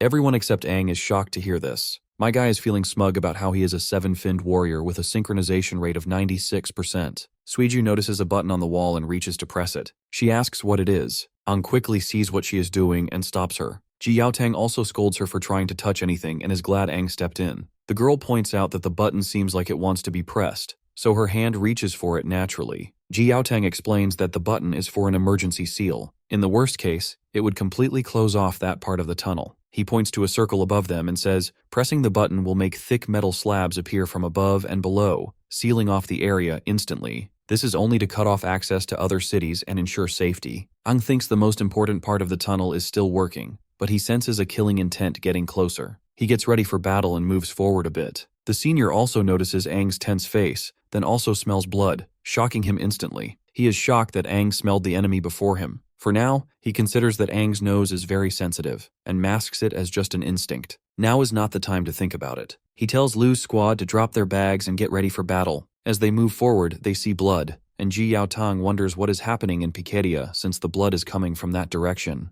They meet a severely injured warrior from Piketia, who asks if they are from Helluos before collapsing. Ji Yaotang doesn't waste time before asking what happened in Piketia. The man says a demonic horde attacked the city. Piketia has already activated the evacuation alarm. Liu quickly questions what this alarm entails, whether they need to go help. Ji Yaotang reveals that the only time the city would sound the alarm is if all their warriors are dead. Hearing this, Aang is furious about the city's fall and the many lives lost. They see sparks from the direction of Piketia, and a bolt of light attacks the injured warrior, dragging it away. Aang feels bad for not reacting sooner as a demon appears. It grabs the injured man's head and looks around at the others. It says they all need to be killed and that the dead should not talk. Then the demon kills the warrior. The demon thinks about who to kill first. He attacks Lan, but Ji Yaotang stops the demon's strike. The demon can tell that this new warrior is stronger than the last one. Meanwhile, Ji Yaotang realizes this is a 2-finned fire demon and that it is really powerful. He knows he cannot take another hit and needs to protect the 4 of them. He does not have the energy to think too much, so he grabs everyone and leads them to run away. The demon keeps chasing them hard.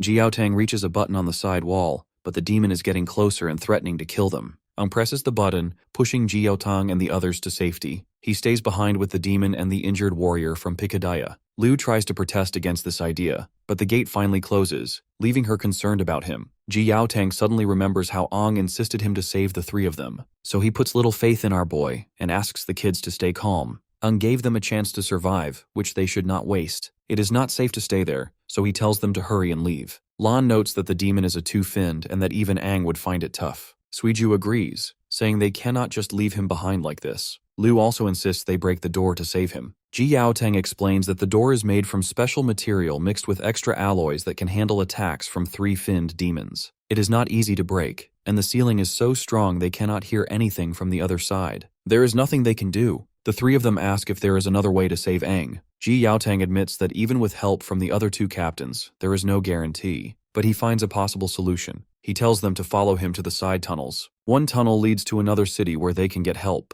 Eventually, they keep running along the path Ji Yaotang showed them. One of them thinks choosing this route means ignoring what is happening on the other side of the door, but they all hope that our boy will survive. Meanwhile, the man in question is fighting the demon and shows his true power. Since there is no one around, he no longer needs to hide his power. Watching this, the two-finned demon asks if Ang is a demon or a human. Well, even our boy is not even sure. For now, he is more interested in the demon's fire element, which my guy wants to snag all for himself. Seeing the aura my guy is exuding, the two-finned demon is really curious to learn if the kid is more powerful than one-finned demon. Ang quickly uses roots to attack the demon. Seeing this, the demon scoffs that if Ang is one-finned wooden type, then his fire element is the perfect counter. He unleashes a fierce blaze to destroy Ang's roots, saying he will consume our boy's powers. The demon then fires a fire blast, but Ang dodges it, making the fire hit the door instead. The bastard then makes fun of Ang, saying he will be burned if he comes closer and tries to escape. But my guy casually uses water to cancel out the fire and creates a powerful blast. This surprises the demon, and Ang tells him he was wrong to think he only has the wood element. In an instant, Bro swings his sharp claws and grabs the demon's core. He rips apart the bastard after acquiring the core. Suddenly, a bunch of demons attack him, and he sees they are all no-finned demons. He realizes they followed the sound of his battle. He looks at the two-finned fire elemental core before shattering it and absorbing the shards. After becoming two-finned demon, he feels the intense heat of flames inside him. He understands there are endless no-finned demons. Remembering how to control fire, he creates a huge fire explosion to defeat them.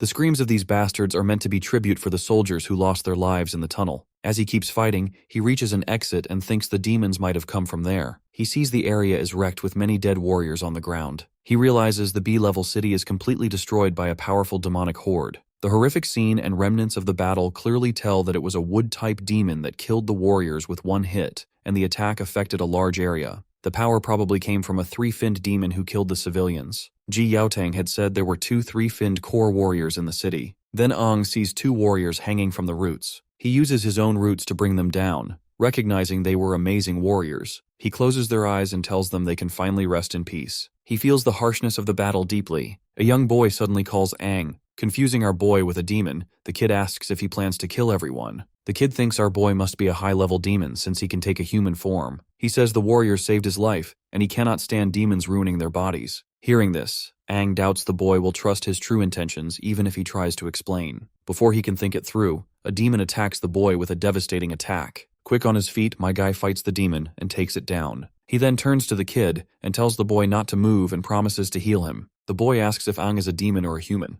And with that last question, the kid pushes up daisies before getting an answer. This causes our boy to wonder about his own nature but decides that no matter what he is, his mission stays the same, to kill all demons. And so, he begins the massacre. He hits them with several devastating attacks using his new firepower. Once he is done, he explains that if he focuses the flames on his back, he can move faster and spread the fire like phosphorus powder to create explosions. Though it's a pity that he can't fly. But then he also wonders what would happen if he injected the flames directly into their bodies. When he throws a demon to the ground, it causes a huge explosion. He thinks that if he squeezes the flames and injects them, the demons could turn into bombs. He realizes that elemental abilities have many uses and decides to think about it more later. Just then, he sees the demons running away. He uses his fire magic to chase and kill them all. Afterward, he remembers the others waiting for him and that Ji Yaotang was supposed to bring back an energy crystal. Ang does not know if they are all safe. The town's own energy crystal can only last 3 more months, but the road to Picadillo City is blocked. The town would be in big trouble if they do not get a new energy crystal soon. He needs to reach the city's crystal storage and get the energy crystal. Not sure where to go, He has to think carefully about his resources. Using his wood-type abilities, he thinks the energy crystal, being a condensed form of cores, must give off energy. He can scan the whole city for energy changes to find it. He spreads his roots throughout the city to search for the crystal. Eventually he finds it and runs toward the source, realizing it is underground. He feels weak energy changes, meaning it is well protected. He finds an entry point and goes down,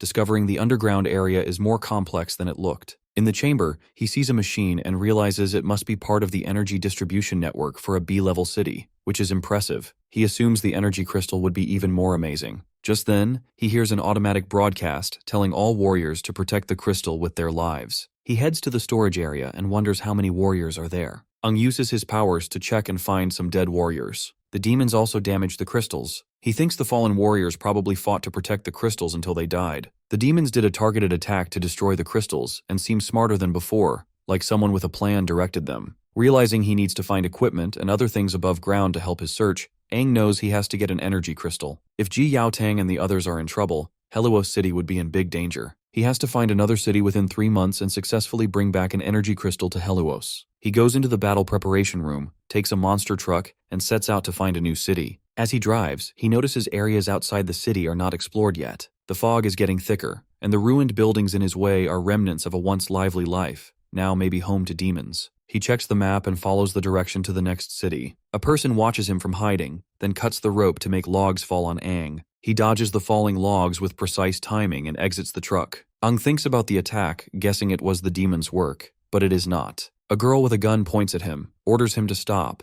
asks who he is, which hunting group he is from, and insists he identify himself. He feels it is bad timing that a hunting group showed up. Aang thinks about how tricky the situation is and had not expected to run into any hunting groups. He tries to explain that he is not part of any hunting group and is just a normal warrior passing through. The girl accuses him of lying, saying city warriors would not want him alone, and that he must be a scout for the Silver Wolf hunting group. Aang is shocked and repeats that he is not part of any hunting group. She should calm down as it is too sudden to explain more. The girl throws a bottle near him, orders him to stay quiet, and calls people like him worse than demons. She then asks if her comrades from the Wearing Gun hunting group are still alive. Hearing this, Aang thinks the Wearing Gun members were captured by the Silver Wolf hunting group. He admits that he cannot prove whether he is a warrior or not part of any hunting group, especially with her gun pointed at him. As Aang notices more people arriving, the girl aims her gun at him again and tells him not to move. Suddenly, a bullet hits her and she falls. Aang sees a group of boys on bikes and realizes someone killed the girl with the gun. It seems there are still some survivors from the searing guns. One of the thugs from the gang suggests taking the survivors to their boss, so they move on to check it out. When they approach the girl, she thinks the newcomers are from the Silver Wolf group and tries to lift her injured hand. One of the men grabs her by the head and talks about her being a woman, finding it surprising. He looks her over and says she is cute, considering doing something with her. Aang then arrives and kicks the man away. He disapproves of getting involved in the personal matters between hunting groups, but notes that the Silver Wolf members are scum. In his bad mood from the day's events, he offers them a chance to leave. The man, frightened after seeing the intimidating side of our boy, calls him a demon. Aang grabs the man's gun and crushes it like a Chad he is, saying he does not like being threatened with a gun.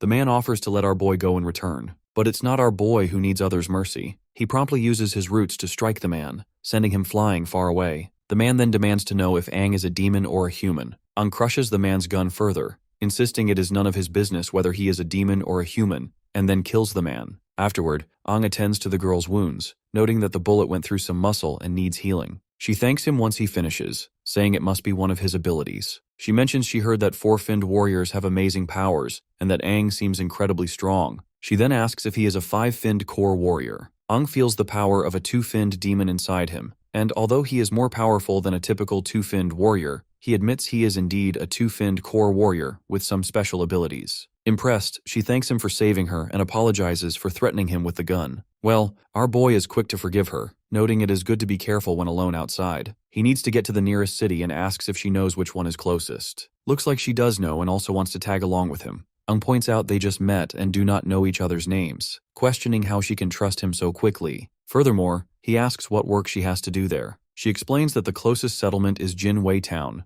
a very small sea-level settlement, but it was taken over by the notorious Silver Wolf hunting group a few days ago. The Searing Gun hunting group tried to free the town but failed, and all her comrades were killed. They had a chance to win, but did not expect that the captain of the Silver Wolf hunting group had already become a three-finned core warrior whose power was overwhelming. Her captain was a two-finned core warrior, and they were no match for a three-finned warrior. In the end, she managed to escape. If freeing the town would not interfere with his mission, she wants his help and is willing to risk her life to assist him. Ung thinks that although there were hunting groups in his past life, he never saw something like this under his supervision. He wonders what the current leader is doing while these groups are trying to forcefully take over towns. The girl mentions she heard the Silver Wolf hunting group took over a tower to get energy crystals, but does not know what they plan to do with them. Of course, Ong is angry to think that these scumbags wish to steal the city's life. He then asks her to lead the way, as they gotta deal with the scumbags. Later, as it gets late, she tells him they are almost there. They keep moving, and he suggests hiding the car before getting too close to the town. Ong says he does not remember this town, as it is not on any map, and that the Silver Wolf hunting group has taken it over. They decide to walk the rest of the way and check things out. Just as they are about to leave, she sees demons hiding behind them. Aang's roots quickly grab the demons, putting them down for good. He decides to leave these bastards as it is, because they cannot kill all the demons since fresh demon blood would attract more demons. He tells her to keep going, and she agrees as they head toward the town. She thinks about how strong Aang is, feeling hopeful that they can save the town and his friends. While hiding in some bushes, Aang notices there are no guards on the wall and the gate is open. They see someone coming out of the town with another person, asking for help. A man from Silver Wolf grabs the person's head and throws it to the ground. The girl gets angry at the Silver Wolf members and points her gun at him, but Aang stops her, saying it would give away their location. He assures her that he will handle it. Then a giant hand appears, picks up the two dead men, and takes them inside. Seems like this demon is working alongside with Silver Wolf guys. Of course, our duo is shocked, realizing they cannot use the same plan if a demon is involved. They need to rush in and save as many people as they can. He quickly takes out the two Silver Wolf members at the gate and goes into the town. The girl follows him, saying she wants to help. She sees the two Silver Wolf members and wonders what Aang did to them, as they look like they have been dead for days. The town is full of Silver Wolf members, and Aang is taking them down one by one. He figures they are just corpses controlled by a demon's power, so he does not hold back. Aang kills all of them, thinking they are controlled by black strings. These demons usually work alone, so he knows he has to follow the strings to find and defeat the main demon. He tells the girl he is going to save the father and son they saw at the gate and asks her to find other survivors, to which she agrees. Aang follows the trail until he reaches a gate. He hits the gate to open it but feels he is too slow. Inside, a demon sits on a throne and says everything in the town, dead or alive, belongs to him. He kept the pair alive to play a game, but they escaped the town and crossed a line. The demon invites Aang to come closer to see him better.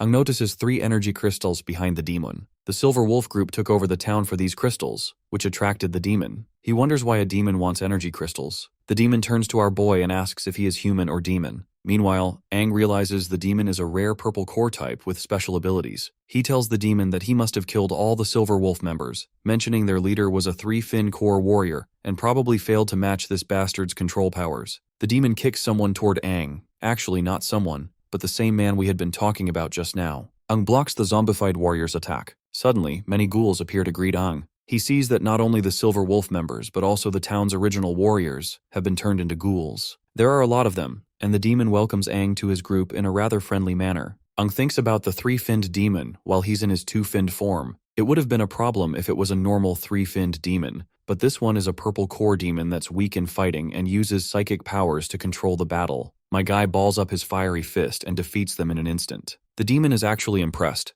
believing that he's not a normal human. The demon then commands his army to fight, but Aang says it's useless because he burned their cores. The demon is annoyed because he worked hard to collect them. Aang is glad to finally set the poor warriors free of this bastard's control. Now there are no more cores for the demon to control, reducing its fighting power. My guy lunges and strikes the bastard. After a barrage of punches, he gets ready for the final strike to the demon's core. Just then, the demon puts that child from earlier in the way as our boy is about to punch him. This leaves him wide open, and he ends up taking a direct blow in his belly. The demon reveals that he not only controls cores but also possesses sharp gold elements too. Aang thinks about the metal element, realizes its depth, and decides to hurry to treat his wounds. He then uses recovery magic on himself. The demon says the fight might be harder than he thought, and gets ready to use something he's worked hard to get. He tells a man to bring an item. He is regretting that he is about to use his precious father-son duo so early. The man brings a green liquid, which the demon drinks. Aang wonders what it is and instinctively senses danger, realizing he has no time to recover. He charges at the demon despite the pain in his abdomen, trying to stop the demon's actions. He jumps to attack, but a shield protects the demon, throwing Aang back. He wonders where the demon got such a burst of power, thinking the demon is forcefully taking energy from a crystal. Aang knows this can't be possible because the crystal's energy was condensed by humans so much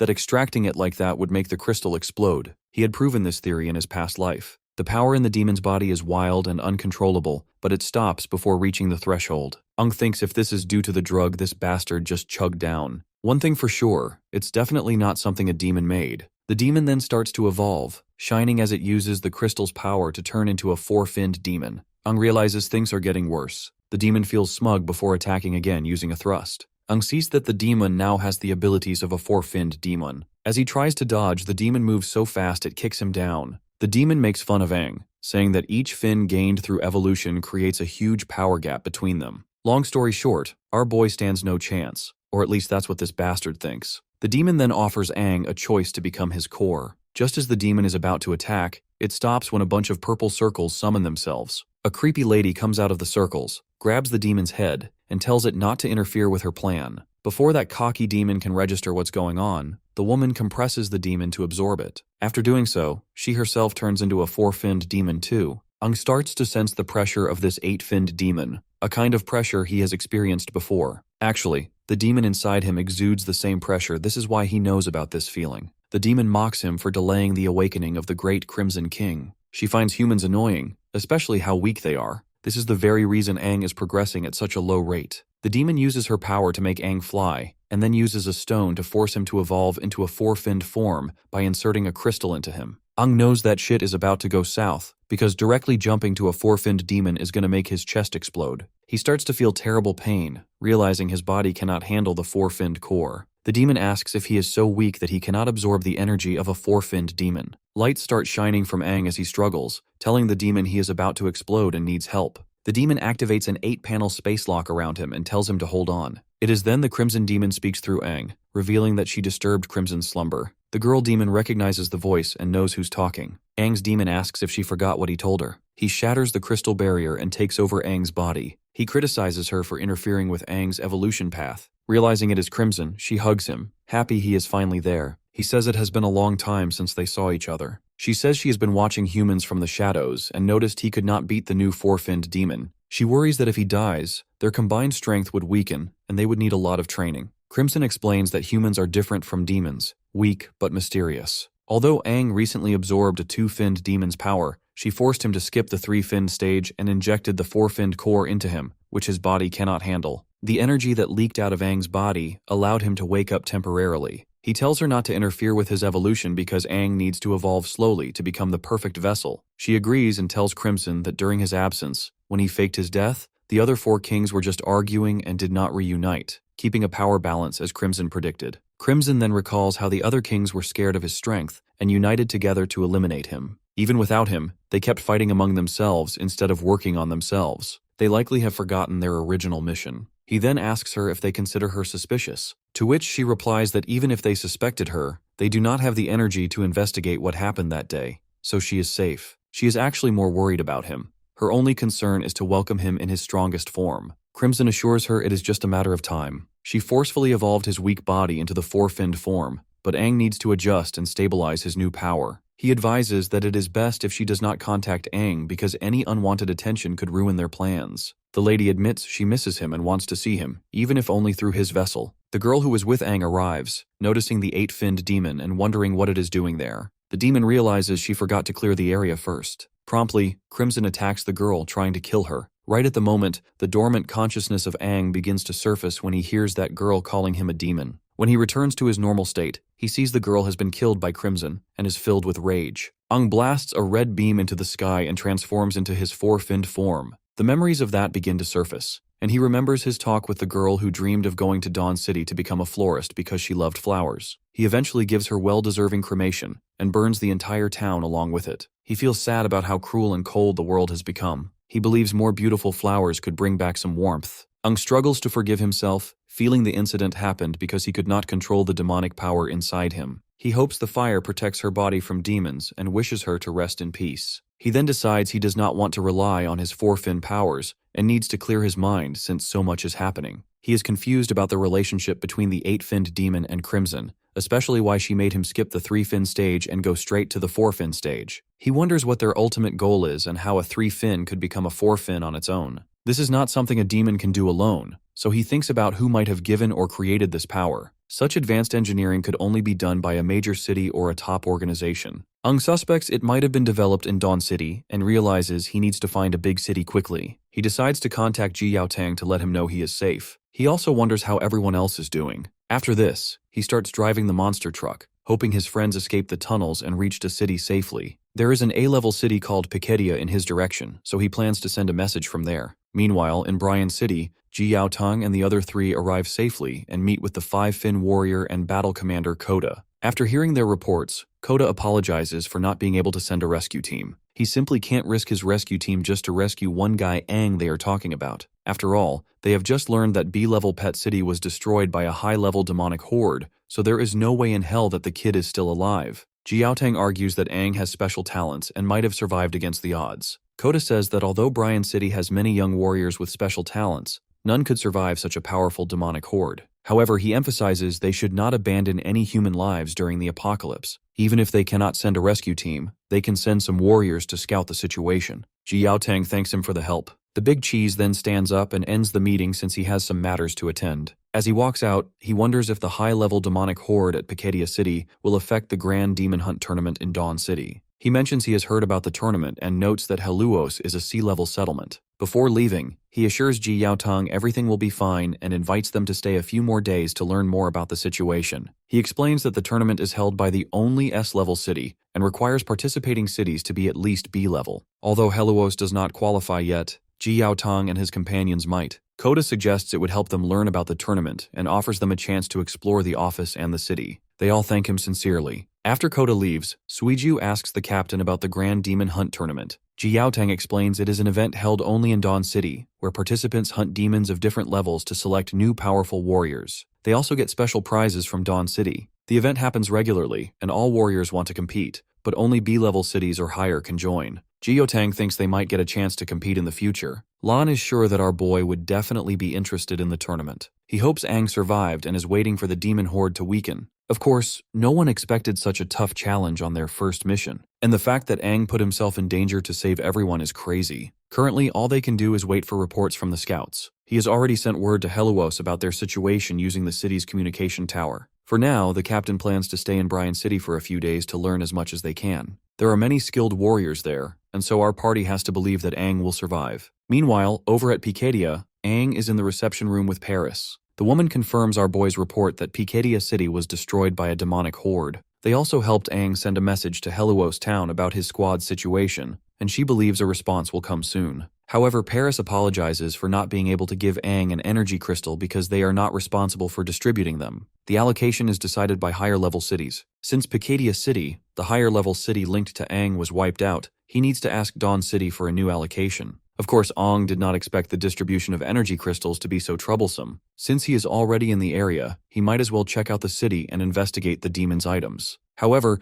his current identity might make it hard to enter the city. He thanks Paris and asks if he can get into Dawn City on behalf of Helluos. Paris declines, explaining that he needs to be a captain to officially represent Helluos. Otherwise, he will not have the necessary access. She also cannot appoint anyone else as the representative either. Aang thinks about going back to Helluos to get an official appointment, but he finds it troublesome. Paris talks about another way to enter Dawn City, which is having a high-level city official vouch for him, someone like herself. When Aang asks if she is offering to vouch for him, she agrees but says she does not have to. She tells him that if he joins the Grand Demon Hunt tournament as an external recruit, she wants him to join her squad, and acts as a vanguard to gather information during the competition. However, she cannot promise him that he will survive. Aang remembers what the vanguard role involves. Due to the dangerous nature of the job, none of her participants seem willing to take on that responsibility. After thinking it over, he agrees to the role. He feels that the Grand Demon Hunt tournament is something he had started on his own back in the day. Paris takes him to the nano equipment storage and tells him she made him the vanguard because they were desperate. Right now, no city wants to send their important members as vanguards since many have died in the past few years. She had warned him before that she would do her best to get him the equipment he needed, then let him choose anything from the storage. He agrees and starts looking around. Internally, Paris is puzzled about Aang's true potential. Since his core level insignia is broken, she can't detect his current power level. Given that he's from a sea-level town, he's probably only a 2-fin core warrior, but Aang seems confident and might have a trick up his sleeve. Meanwhile, he picks a nano wing that can turn into a great sword. He thinks his old combat knife was good for moving around but didn't do enough damage. Paris asks him to wait because this kind of item is only meant for a 3-fin warrior. It would be unstable if he tried to use it with his current strength, and he might hurt himself. But my guy proceeds to equip himself anyway, and demonstrates how easily he can rotate the sword, saying it feels solid. Of course, the woman is shocked, wondering how he can pilot it so easily, and thinks maybe he understands nano wings really well. She's heard of warriors with special talents who can handle high-level nano wings without problems.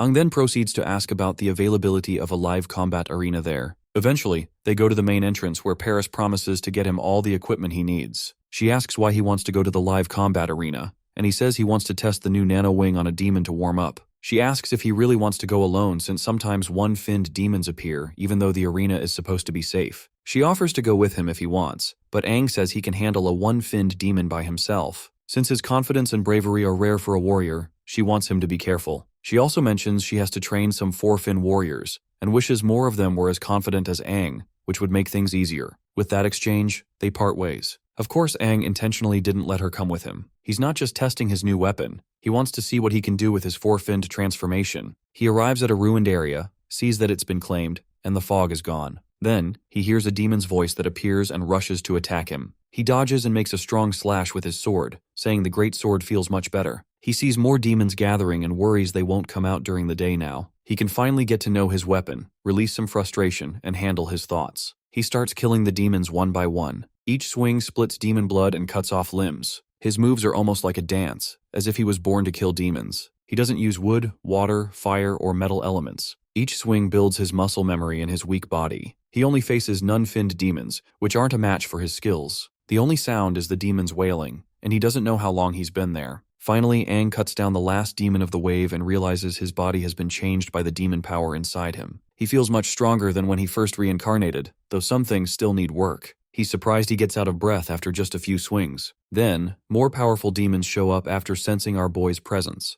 They are one-finned demons. One is a wooden type, while the other seems like a fire type. Aang knows these are the one-finned demons he expected. The demon notices Aang isn't scared and wonders if his lack of fear is how he shows it. One demon attacks Aang, but he moves so fast he hits the demon with a rock and then stabs it with his sword. He says the metal element works well against fire. He decides to test his 4-fin powers. The other demon, clearly scared, asks if he's really human. Aang remembers that his purple 4-finned power lets him control cores. After killing the demon, he uses a purple thread to control it, shocking the other demons as the bastard watches Aang control one of their own. As evening comes, Paris notices that Aang hasn't come back yet. A man tells her that sunset is almost here, and because of the demon horde at Piketia City, all the gates, including the side ones, will close soon. Paris asks for a report on the demon levels lately, and the man says not only are there more one-finned demons, but 2-finned, 3-finned, and even 4-finned demons are appearing. Paris worries that the kid might have been caught by the demons. She wants him to survive because she has just sent in the participant list and wants to avoid more problems. She decides to look for him at the live combat arena and tells the man she'll be back before the gates close, to which the man agrees. As she rushes, Paris thinks about being careless. Aang was just a normal warrior from a sea-level town, and she feels bad for letting him go to the live combat arena alone even though he asked for it. Usually only no-finned demons are there, and a 5-finned demon showed up years ago. She feels responsible if the kid died there because it would make her look bad as a 5-finned warrior who failed her duty. She worries about how she'll explain it to the soldiers from Helluos and hopes Aang is still alive. When Paris gets to the arena, she senses a strong demon aura and smells death, which isn't good. There are many demons there, including 1-finned, 2-finned, and 3-finned ones.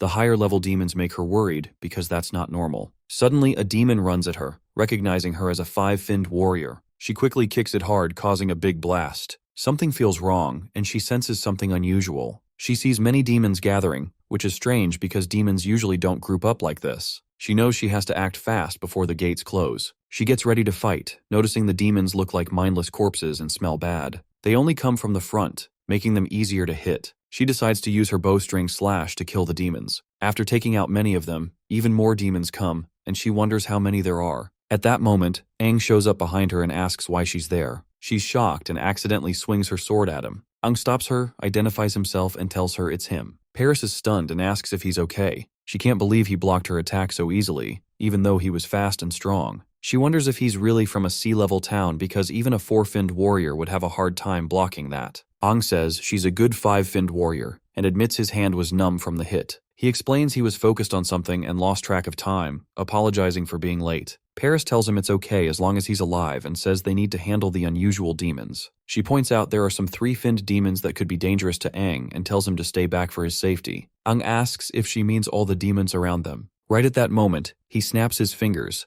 and all the demons fall down. While my guy is ready to head back to the city, Paris is shocked and grabs his collar, demanding to know how he did it, and if he's controlling the demons. She also sees he's a red core and asks about his abilities. Aang says they're just working together and doesn't need to explain more. He says he can only slightly control the dead demons. He feels that it's normal for warriors to have secret abilities which they can use later as an advantage in this apocalypse. Of course, she is still in disbelief. After all, controlling demons is rare even among five-finned warriors. He then says they will go to Dawn City the next day, because he needs to quickly sort out the energy crystal distribution for Helios. They plan to leave the next day. As they walk out of the place, Paris thinks about expecting more from Aang during the big demon hunt tournament, not knowing that in the live combat arena, Aang had scattered many dead demon bodies. Later, they arrive at the gate of Dawn City. Paris tells everyone to do their best and not make the city look bad. Aang looks around and is certain Dawn City is the one he used to manage in his past life. It might have been renamed after his death, because the battlefield was called the Battle of Dawn. The city looks even more impressive than before, and he thinks it might be a long time before he can return. He wonders if he might meet the 6 great heroes, the strongest team he trained. He is curious about how they are doing after the Battle of Dawn,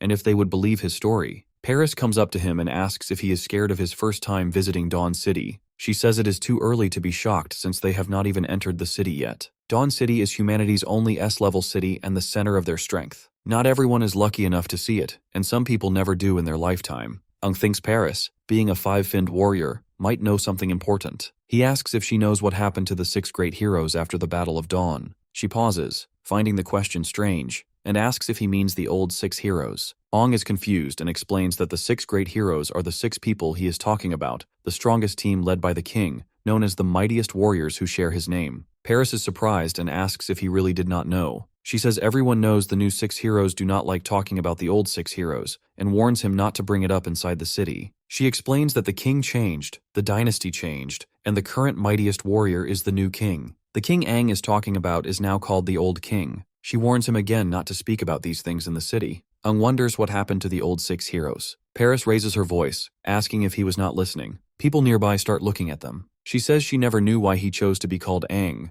maybe because she admired him, but she never asked. She warns him once more not to speak of the old 6 heroes and the old king inside the city. Even though people in a sea-level city might have admired him, that is no longer the case, especially after the old king's sacrifice. No one believes in it anymore. She tells him to remember her words as they enter. Aang feels like no one recognizes him, and no one believes in his sacrifice. He wonders what happened after his death. He had led the 6 great heroes and all the warriors in a fierce battle against the demons, then went alone to the ancient king monument to uncover the demons' secrets. Did everything he did mean nothing? Did his death mean nothing? He enters the city and believes they are in the city center. The city has been upgraded but is still known as Dawn City. It is far larger than a typical city, with many urban clusters and buildings in different styles. There are forests, lakes, seas, and mountains, making it feel like its own world. The huge city is surrounded by massive walls and divided into 7 great districts. 6 belong to the 6 heroes, and the central district is for the king. Aang notices that many buildings have changed, but the layout is the same, and the air feels familiar. He remembers seeing his own statue here, but the face is currently hidden by clothing. Paris confirms that the statue is of the old king, whom Aang admires. It has stood here for decades and was made while he was still alive. The old king was very popular, but Paris will not say more. She adds that they plan to tear the statue down soon and replace it with one of the new kings.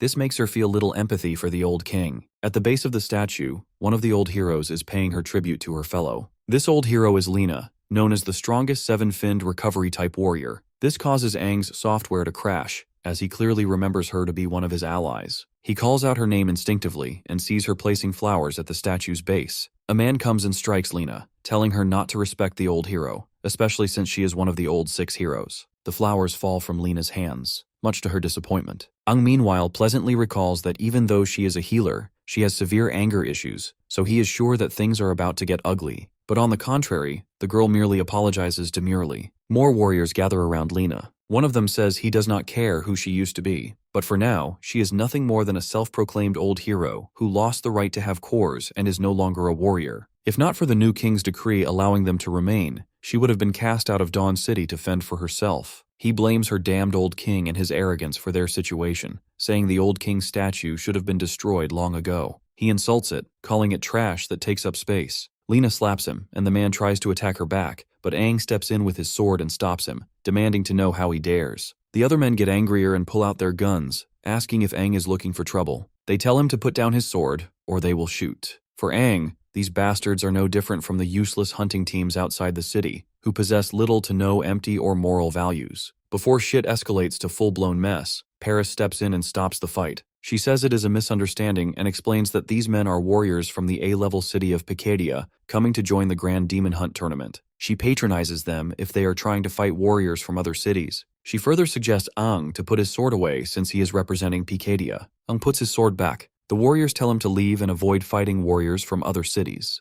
They warn that they will be in big trouble if the law enforcement captain finds out. One of them tells Aang to quietly go to his hotel if he is joining the tournament. Aang should feel lucky that he is getting away easily. With that, the noisy bunch barges away. Then Lena turns to our boy and asks if he knows her. He thinks about telling her that the mightiest warrior Aang has returned, but decides it might cause more problems if he is not careful. Paris steps in and tells the old hero that Aang has a reputation for being a troublemaker. Of course, Aang plays along and confirms he is indeed troublemaker. Hell, even his name is a troublesome one. Lena starts to leave, agreeing it is a really troublesome name, a kind of name that brings headache. Hearing this, Paris gets annoyed at Lena. Not only Aang helped her out, but she is also calling him a headache. But my guy isn't bothered. He thinks he will find a good time to explain things to her, and believes she has a lot to tell him too. The next day, during the Grand Demon Hunt parade, Paris's team joins the festivities. Someone talks about a new face in the crowd. Paris tells Aang that after the tournament, she will help him contact the person in charge of energy crystal distribution. Aang is happy that she remembers and thanks her. He tells her not to worry and promises she will not be disappointed with his performance.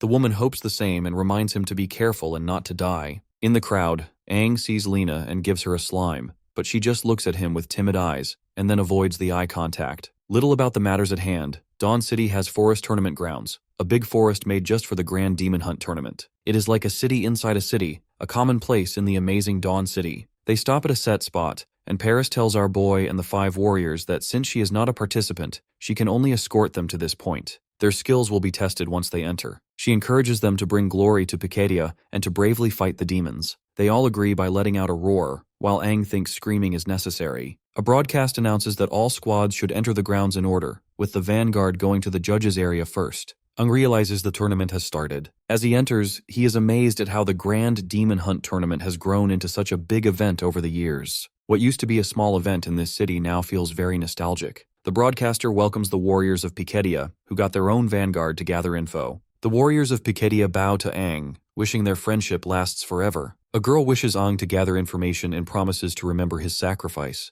A boy asks for another handshake. Aang tells them to calm down because he is not dead yet, nor he plans to die. He thinks they all know how dangerous the vanguard role is, and their serious faces make it seem like they think this is his final farewell. Being chosen as the vanguard must seem like a role with little chance of survival to them, and their lifeless faces look sad. Then a lady speaks to all the vanguards from different squads. She says their mission has many unknown dangers and praises their brave courage for taking on the role. She tells them to enter the tournament grounds, gather as much information on the demons as possible for their squad, and warns them to be careful because they will face demons of unknown levels. Aang notices that all the participating warriors seem to be Tier 2 core warriors. The tournament looks like a talent showcase to find out which city has the best new generation of warriors. Naturally, they do not let high-level warriors participate. Paris understands that Aang's abilities are far greater than those of the Tier 2 core warriors, and that is okay because no one would guess his true powers if he keeps them hidden. The lady then asks the crowd to welcome the special guest with loud cheers. The highest-ranking judge of the tournament and one of the 6 great warriors,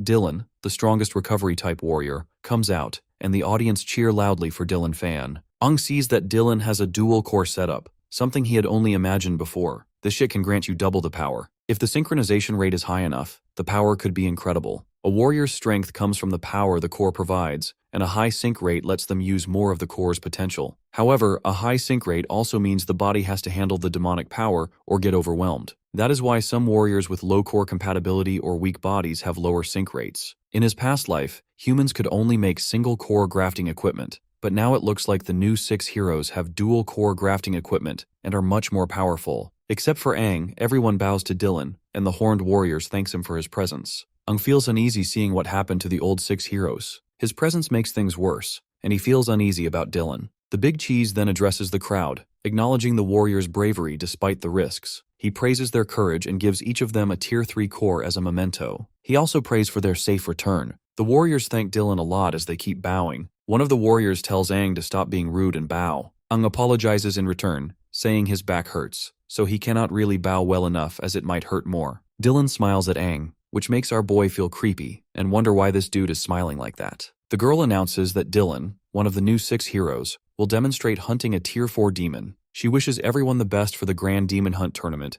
and welcomes Dylan. The audience cheers, saying they have been waiting for him. The girl tells all the vanguards to follow her to watch from the side and leaves the stage to Dylan. Aang thinks this demo hunt is likely to show off the new 6 heroes' strength and prestige. Catching and containing a 4-finned demon is hard, and it seems Dawn City's power has grown a lot. Dylan asks the lady if she is a new referee. She responds with a yes and is happy to meet him. The big cheese then whispers into her ear that they need to replace her right away. He finds the term new 6 heroes annoying and hints that if she were not a Dawn City warrior, he might have broken her bones by accident. There are no new or old heroes. They are just heroes that represent the city. Not gonna lie, this dude gives me serious Homelander vibes. The audience watches happily as Dylan lowers his head to talk to her, admiring his sweet side. With that, he dismisses her, causing the panicked girl to run away. Dylan gets a microphone for broadcasting to appear on his head. He asks permission to represent the 6 heroes and perform the 4-finned demon hunt. He wishes everyone the best for the Grand Demon Hunt tournament, and hopes his demo sets a good example for the brave vanguards. A box comes up from the ground. The broadcaster decides to emphasize how terrifying this demon is. You see, they had to send 4-finned warriors just to capture this demon. As the box opens, a rare and fierce demon, even among 4-finned demons, comes out. It is a violent red core metal element demon. The demon wonders what is happening. It does not know the human's plan but realizes they are trying to contain him in an arena full of spectators. Angry and confused, the demon rushes to attack the audience but finds he is within a protective barrier. The demon falls, and Dylan asks if there is still confusion about the situation. He explains that the protective barrier around the arena is very strong and was created by one of the 6 heroes, commonly known as the mightiest psychic-type warrior. The audience understands there is an invisible barrier, and Dylan tells the demon to just die for his performance. The demon warns Dylan not to get any closer and attacks him with a slash. Dylan uses his shield to block and says the demon is just a brute without any manners. The demon tries to punch through the shield, but it holds strong, making the demon deal with the force of Dylan's counterattack. This Temu version of Homelander tells the demon it has no right to fight back. The demon wonders how in the hell a green core can withstand the brute force. Usually the green core represents the power of regeneration and healing,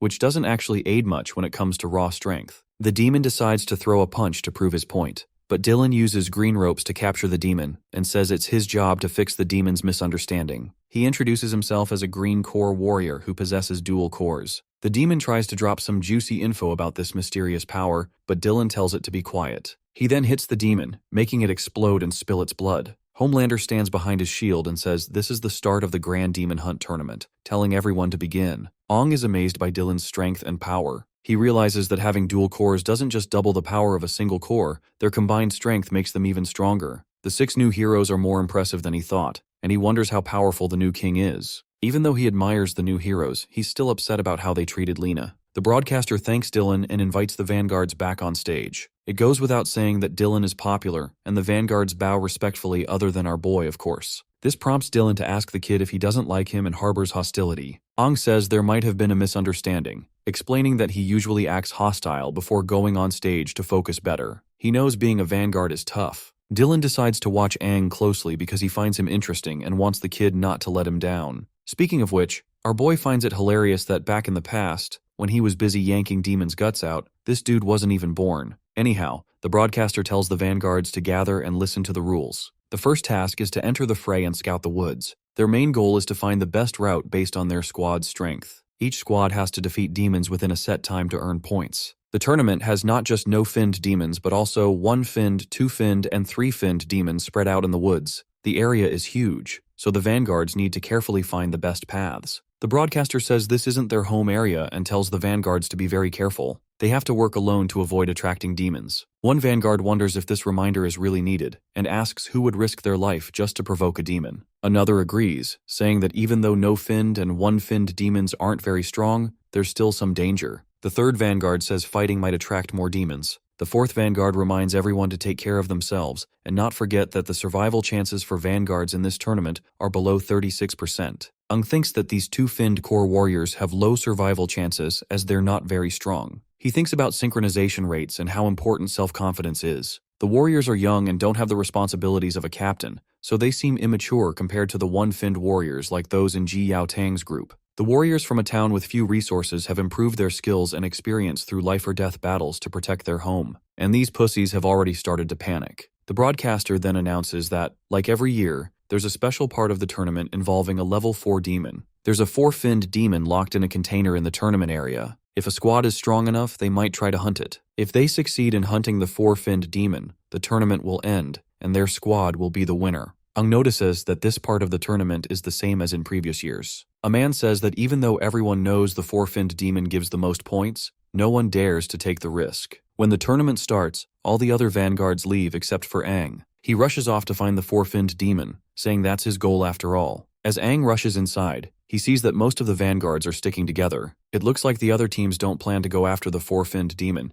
even though defeating it would mean winning. The young warriors are still scared of the risks. Dylan, who is watching the vanguards, asks a lady for information. In response, she asks which warrior he wants to know about. Dylan describes a warrior with a patch of white hair who is currently taking a relaxed walk. The lady finds the info and tells Dylan that the warrior is registered in Pikedia as a 3-finned core warrior. Dylan notes that the tournament allows warriors up to 3 fins to join, but very few 3-finned core warriors actually participate because of the high risks and rewards. This means our boy is at least one level higher than the other participants, which might explain his arrogance. Dylan then asks for the warrior's name. The girl hesitates but reveals that it is Aang. Of course, the mere mention of Aang triggers disgust within Dylan. He gets angry and demands to know what she said. She explains she was just reading the name from the report and shows him the report. He believes that the people with this name deserve nothing but death. Meanwhile, as the vanguards move into the forest, some of them run into demons. The broadcaster announces that the vanguards have spotted some demons and are marking their locations. This area will become the gathering spot for the no-finned demons. He then watches the vanguards rush to their next spot. Aang walks calmly and thinks that marking locations, planning routes, and finding the best way forward are all part of a vanguard's job. He pushes past his initial fear and begins enjoying this nostalgic feeling. His teammates watch him, and one says that Aang seems to be taking a relaxed stroll. Another boy asks if they really should rely on this dude. Paris is also watching him and doesn't seem much concerned. She remembers their conversation where he told her she can trust him. She realizes that unlike the other vanguards, Aang doesn't strictly follow the rules, but he promised that Pikedia would win. She thinks Aang's promise and the confidence in his eyes show he is serious. His display of power during combat training showed he is becoming braver, and even had the guts to speak to her without hesitations, which made her more interested in him. Meanwhile, the vanguards keep scouting ahead while demons chase them. One boy, scared by the sight of 3 one-finned demons, tries to stay away. The boy soon runs into a 2-finned red core demon and also spots the 3-finned demon. Some of the vanguards flee. One of them sees Aang standing still and warns him to run because of the 3-finned demons. My guy notices that this demon is along the route he needs to take. Suddenly, roots start attacking some of the vanguards. The audience is shocked by the demon's appearance and asks the warriors to escape. The demon declares that humans have trapped demons there for too long and that they deserve to die. As the demon attacks Aang, he realizes that the demons inside the tournament grounds are much more violent than those outside. He quickly dodges the attack and thinks that having so many spectators is a hassle since he wants to lay low. In order to avoid standing out, he decides to eliminate the threat quickly. Aang approaches the 3-finned demon closely, clearly focusing on its core. Since the 4-finned demon is still waiting for him, he does not have time to deal with this 3-finned demon. With determined precision, he attacks the core with great force. The audience is stunned as they watch him single-handedly defeat the 3-finned demon. Aang uses a metal element sword and infuses it with the metal element to make it sharper and more damaging. After defeating the demon, he retrieves the 3-finned agility core and starts searching for the 4-finned demon. He considers if the terrain layout has changed. The highest-ranking spectators are placed to have the best view of the tournament, so the 4-finned demon is probably in the most elevated and prominent part of the area. As Dylan watches Aang's movements, he can sense that the kid is clearly searching for the 4-finned demon. Aang stabs his sword into the demon. This is the 5th demon he has defeated. He thinks these demons get stronger the deeper he goes, which seems strange. Even though he wants to check the area around him, he has to keep fighting because the demons keep chasing him. It makes sense why no one wants to be a vanguard, as it is like a suicide mission for lower-level warriors. Aang has already beaten 5 2-finned demons for his team, which should have boosted their squad score. He hopes his team is not too surprised by his improvement. He believes the four-finned demon is on the highest hill where the top viewers are. Dylan notices that this kid is really ambitious and wonders if he decided to go after the four-finned demon alone, or if the whole squad agreed. Right then, the broadcaster says Aang is heading towards the four-finned demon, which seems strange because it is unclear how he knows exactly where it is. One of Aang's squad members asks if our boy is planning a route for them to defeat the demon. He further mentions that their squad is not strong enough to take down a four-finned demon and asks if Paris is the one who decided this. Of course, the girl says no, admitting she has no idea what Aang is doing. She hopes he will not cause trouble and knows their squad cannot beat a four-finned demon. The broadcaster reports that Aang has found the four-finned demon and is planning his next move. People think Aang might be thinking of escaping, letting his squad start the attack first so he can get back safely. But my guy simply breaks off the seal of the gate leading to the four-finned demon, much to everyone's shock. My guy boldly challenges the demon to get his ass off and fight. Dylan, meanwhile, is going nuts, fascinated that Aang is not letting his squad fight the demon and wants to take it on alone. My guy wants to win the tournament as a vanguard. The broadcaster highlights how amazing it is that the kid opened the container and is ready to fight the four-finned demon by himself, a move never done before in the tournament. Of course, the crowd cheers loudly for Picadilla. The broadcaster announces that the vanguard is going solo against the four-finned demon. Meanwhile, Aang's squad mates ask Paris if that arrogant dude has lost his mind, because it has no chance of winning. The crowd is also going wild, amazed by Aang's bold move. Paris thinks that even with Aang's control abilities, a four-finned demon is still very tough. She knows fighting it alone needs all his strength, which begs the question if Aang is ready for such a fight. The four-finned demon, a blue core water element demon, breaks free and sees Aang standing alone. It immediately attacks with an exploding drill. Aang swings his sword to create an earth wall, but the drill keeps going. The earth wall is weak against the four-finned demon, and Aang looks like he is in serious trouble. The demon makes fun of him, asking how he dares to fight alone and saying he will tear him apart. In response, my guy summons a demon to help him fight the four-finned demon and defiantly asks who said he was alone. Dylan realizes that the second demon helping Aang is one of the two-finned demons he defeated earlier. The battle continues, and the four-finned demon starts sensing something strange. It soon sees that Aang is controlling the cores of the demons. My guy feels smug for having a skill that was exclusive to demons, only as no human likely possesses it. Paris watches Aang using his special control ability, and the broadcaster is amazed by what they see. The three demons helping Aang were the ones he had already defeated. The audience is shocked. Aang tells the controlled demons to charge at the four-finned demon. The bastard laughs in response, thinking that two-finned demons cannot challenge him, and prepares to use his extreme water gun. But before all that happens, Dylan jumps in, strikes the four-finned demon, and slams him into the ground. Aang is surprised that this new hero defeated the demon just by landing on him. Dylan meanwhile apologizes for barging in like this, saying he was too curious about the kid's abilities and wants to have a match with him instead. The ability to control dead demons is something entirely new, and Aang seems capable of defeating even the four-finned demon. So, this cheap Homelander decides to test Aang's strength personally. The broadcaster announces the challenge, and the audience erupts in excitement at witnessing such a rare event. A man asks Paris what is happening, and another explains that Dylan, one of the 6 heroes, is going to test Aang himself. By now, Paris knows that things are now out of their control. Internally, Aang wonders if this dude has lost his mind. He can sense the killing intent of his. Dylan notes that our boy does not look scared at all, which is unusual for a young warrior. To which my guy replies that he has undergone rigorous training, and that because of his unique abilities, his squad captain has always expected a lot from him. This might explain why his strength surpasses his peers, and he adds that people consider him a genius. Of course, my guy is spouting whatever came over his tongue,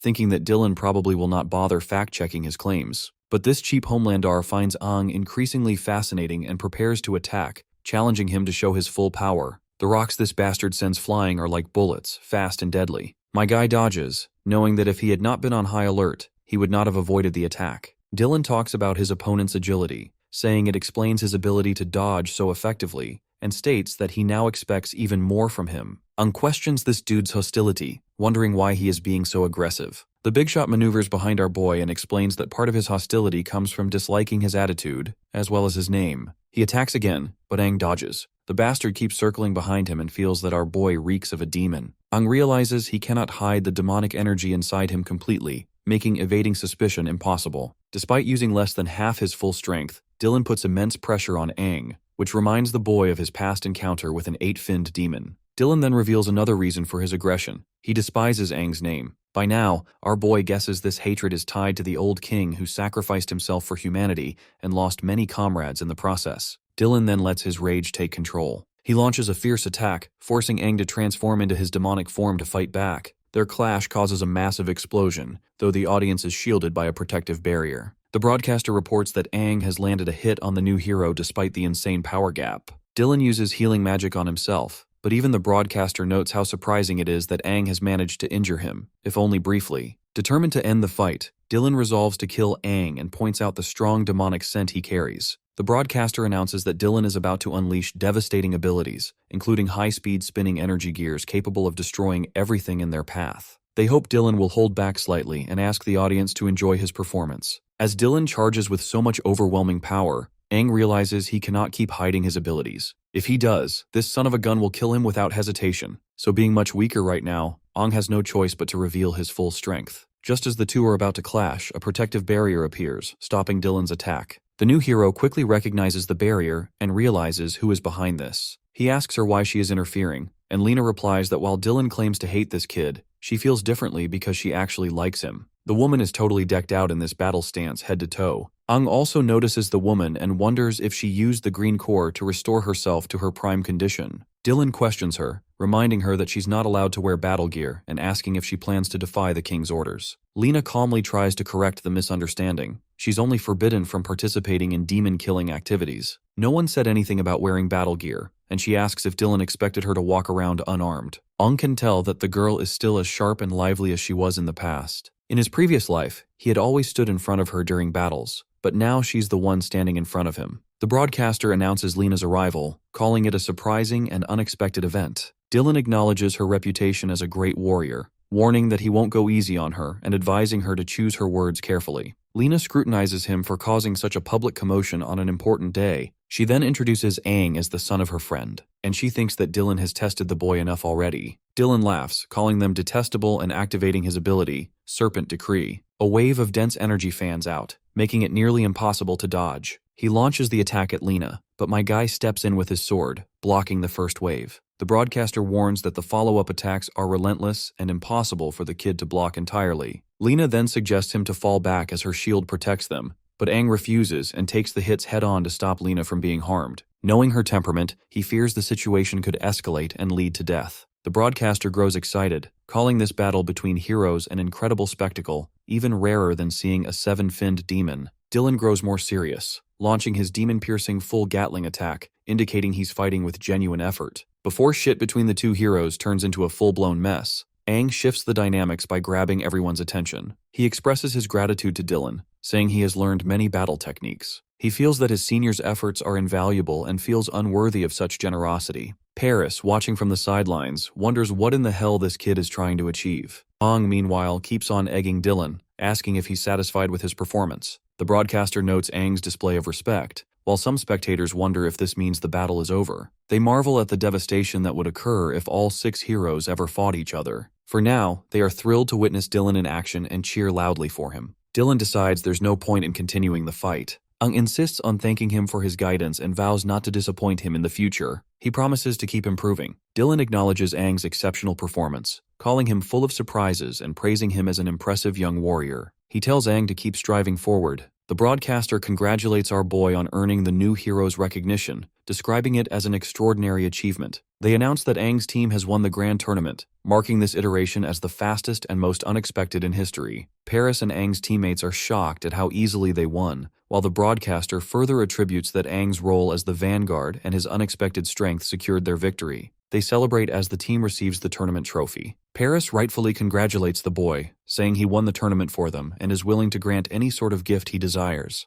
Overwhelmed with joy, she further hugs him tightly within her milkers, saying he can do whatever he wants with her. Others tell her to let go so Aang can breathe. Afterward, Aang reminds her of their earlier agreement. Paris agrees and promises to vouch for him, allowing him to enter the city and meet those responsible for energy crystal distribution. Aang thanks her and mentions his cape is dirty, asking if she can prepare some clothes for him since he won't join the celebrations due to a prior engagement. A girl teases Aang, asking if he has a date and whether it's with a man or a woman, but my guy clarifies that he's going to visit an old friend. Later, Aang meets Lena, who is surprised that he actually showed up. She asks how he knew it was the secret base where they are supposed to meet. Her eyes well up with warm tears of joy as she desperately wants him to confirm that he is the Aang she once knew. We then travel down her memory lane, memories about their past at the secret base, remembering how she and Aang used to come here. She had always loved this quiet spot with its sweeping view of the city. He had always teased her for acting like a child. It was the place they would always come here to goof around. And thus, she marked it as the secret base only two of them know. Back in the present, she grows more emotional and asks him if he is really the same person who remembers their secret base. Before he can respond, she leaves, wiping her eyes and apologizing for losing her composure. She explains that he reminds her of someone very important to her. She admits she had been worried about him, saying he was reckless during the tournament and would have been in serious trouble if she had not arrived in time. Lena asks him to see this as her way of thanking him for his help near the statue of the mightiest warrior. Aang calls her name, and Lena asks what he just said. He taps her forehead lightly in the same typical fashion, teasing her for still worrying about their secret base after all these years. Lena begins to cry when she realizes what's going on, and Aang reassures her, saying it is wonderful to see her alive and well. He confirms that he is the same Aang and has returned to their secret base. Lena hugs him tightly, expressing her relief and asking why it took him so long to come back. Aang tells her everything, including his time travel and the existence of an 8-finned demon in the ancient king monument. Lena is stunned after hearing all this, questioning if 7-finned demons were not the highest. Aang admits he does not fully understand it himself but explains he should have died 50 years ago. Somehow he traveled to the present, and something sinister is inside him. Lena is overjoyed that he is alive and welcomes him back warmly. Aang then asks why people in the city and the present-day population harbor so much hatred toward him and the old 6 heroes. To which Lena explains that the hostility stems from his actions during the Battle of Dawn. Aang had led a group of warriors to the ancient king monument despite widespread opposition. Many had warned him not to go, fearing the consequences. However,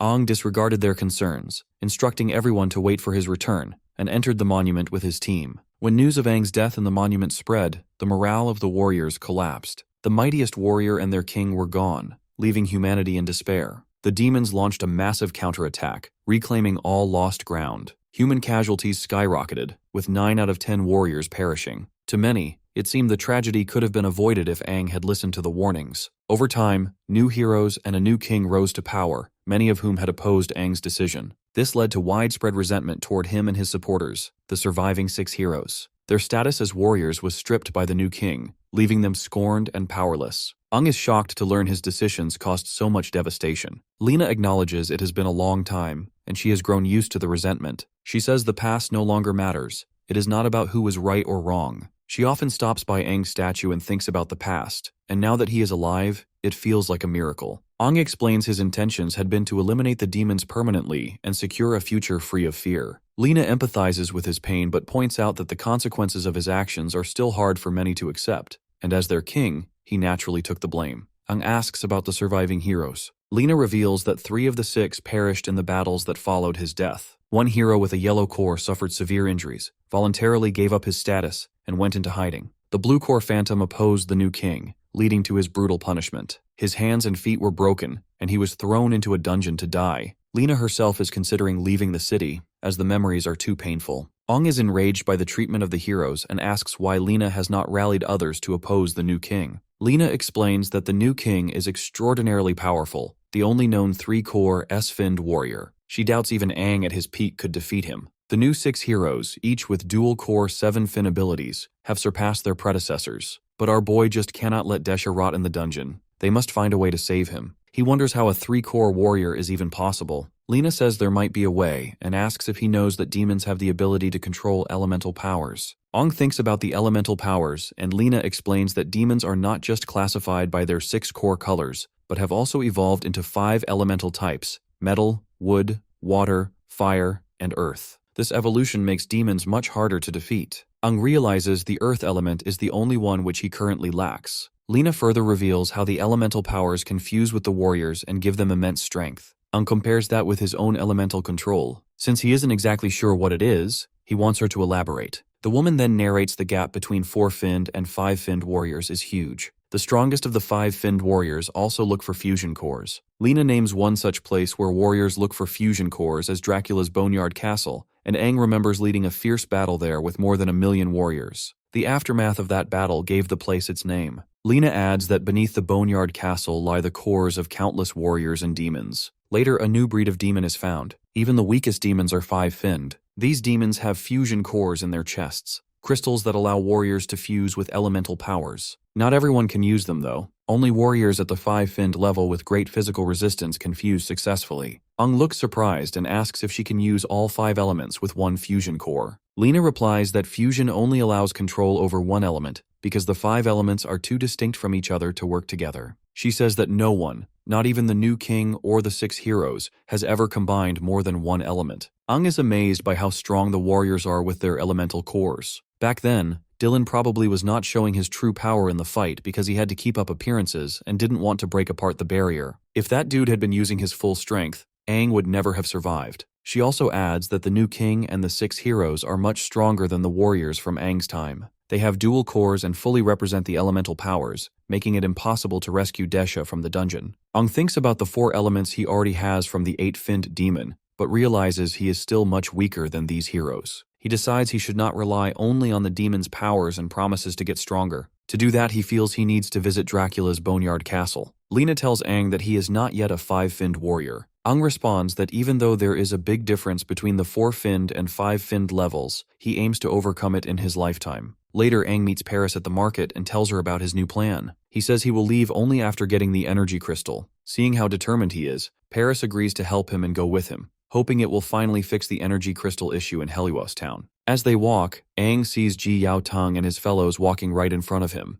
The captain is busy telling the team about their plan to visit the Warrior War Department for help. Meanwhile, Paris questions the kid why he has stopped, and as soon as my guy greets his fellows, they all quickly latch on him to hug him, feeling emotional to see him alive and stronger. Ji Yao Tang can sense that Aang has grown a lot, while Lan notes that he is also taller now. Now that they mention it, Aang realizes that this might be because of the Demon Corps. Lan mentions that they had followed the commander from Bryan City just to watch the tournament. Thankfully, Liu manages to get some information about his whereabouts. But turns out, the information proved to be incorrect, so they had to go back to Dawn City where Ji Yao Tang manages to strike up a deal and acquire some energy crystals. The next thing they wanted to do was to find him, not expecting him to already be in Dawn City. Aang is happy that the energy crystal problem is solved and offers to represent them from then on. Paris watches the group for a while longer before leaving them to reunite. Before she takes off, Ji Yao Tang thanks her for looking after Aang. But the woman believes that our boy is the one who has been helping Picadia City. Moving on, Lan suggests Aang to talk with Liu because she has not been eating well since they separated.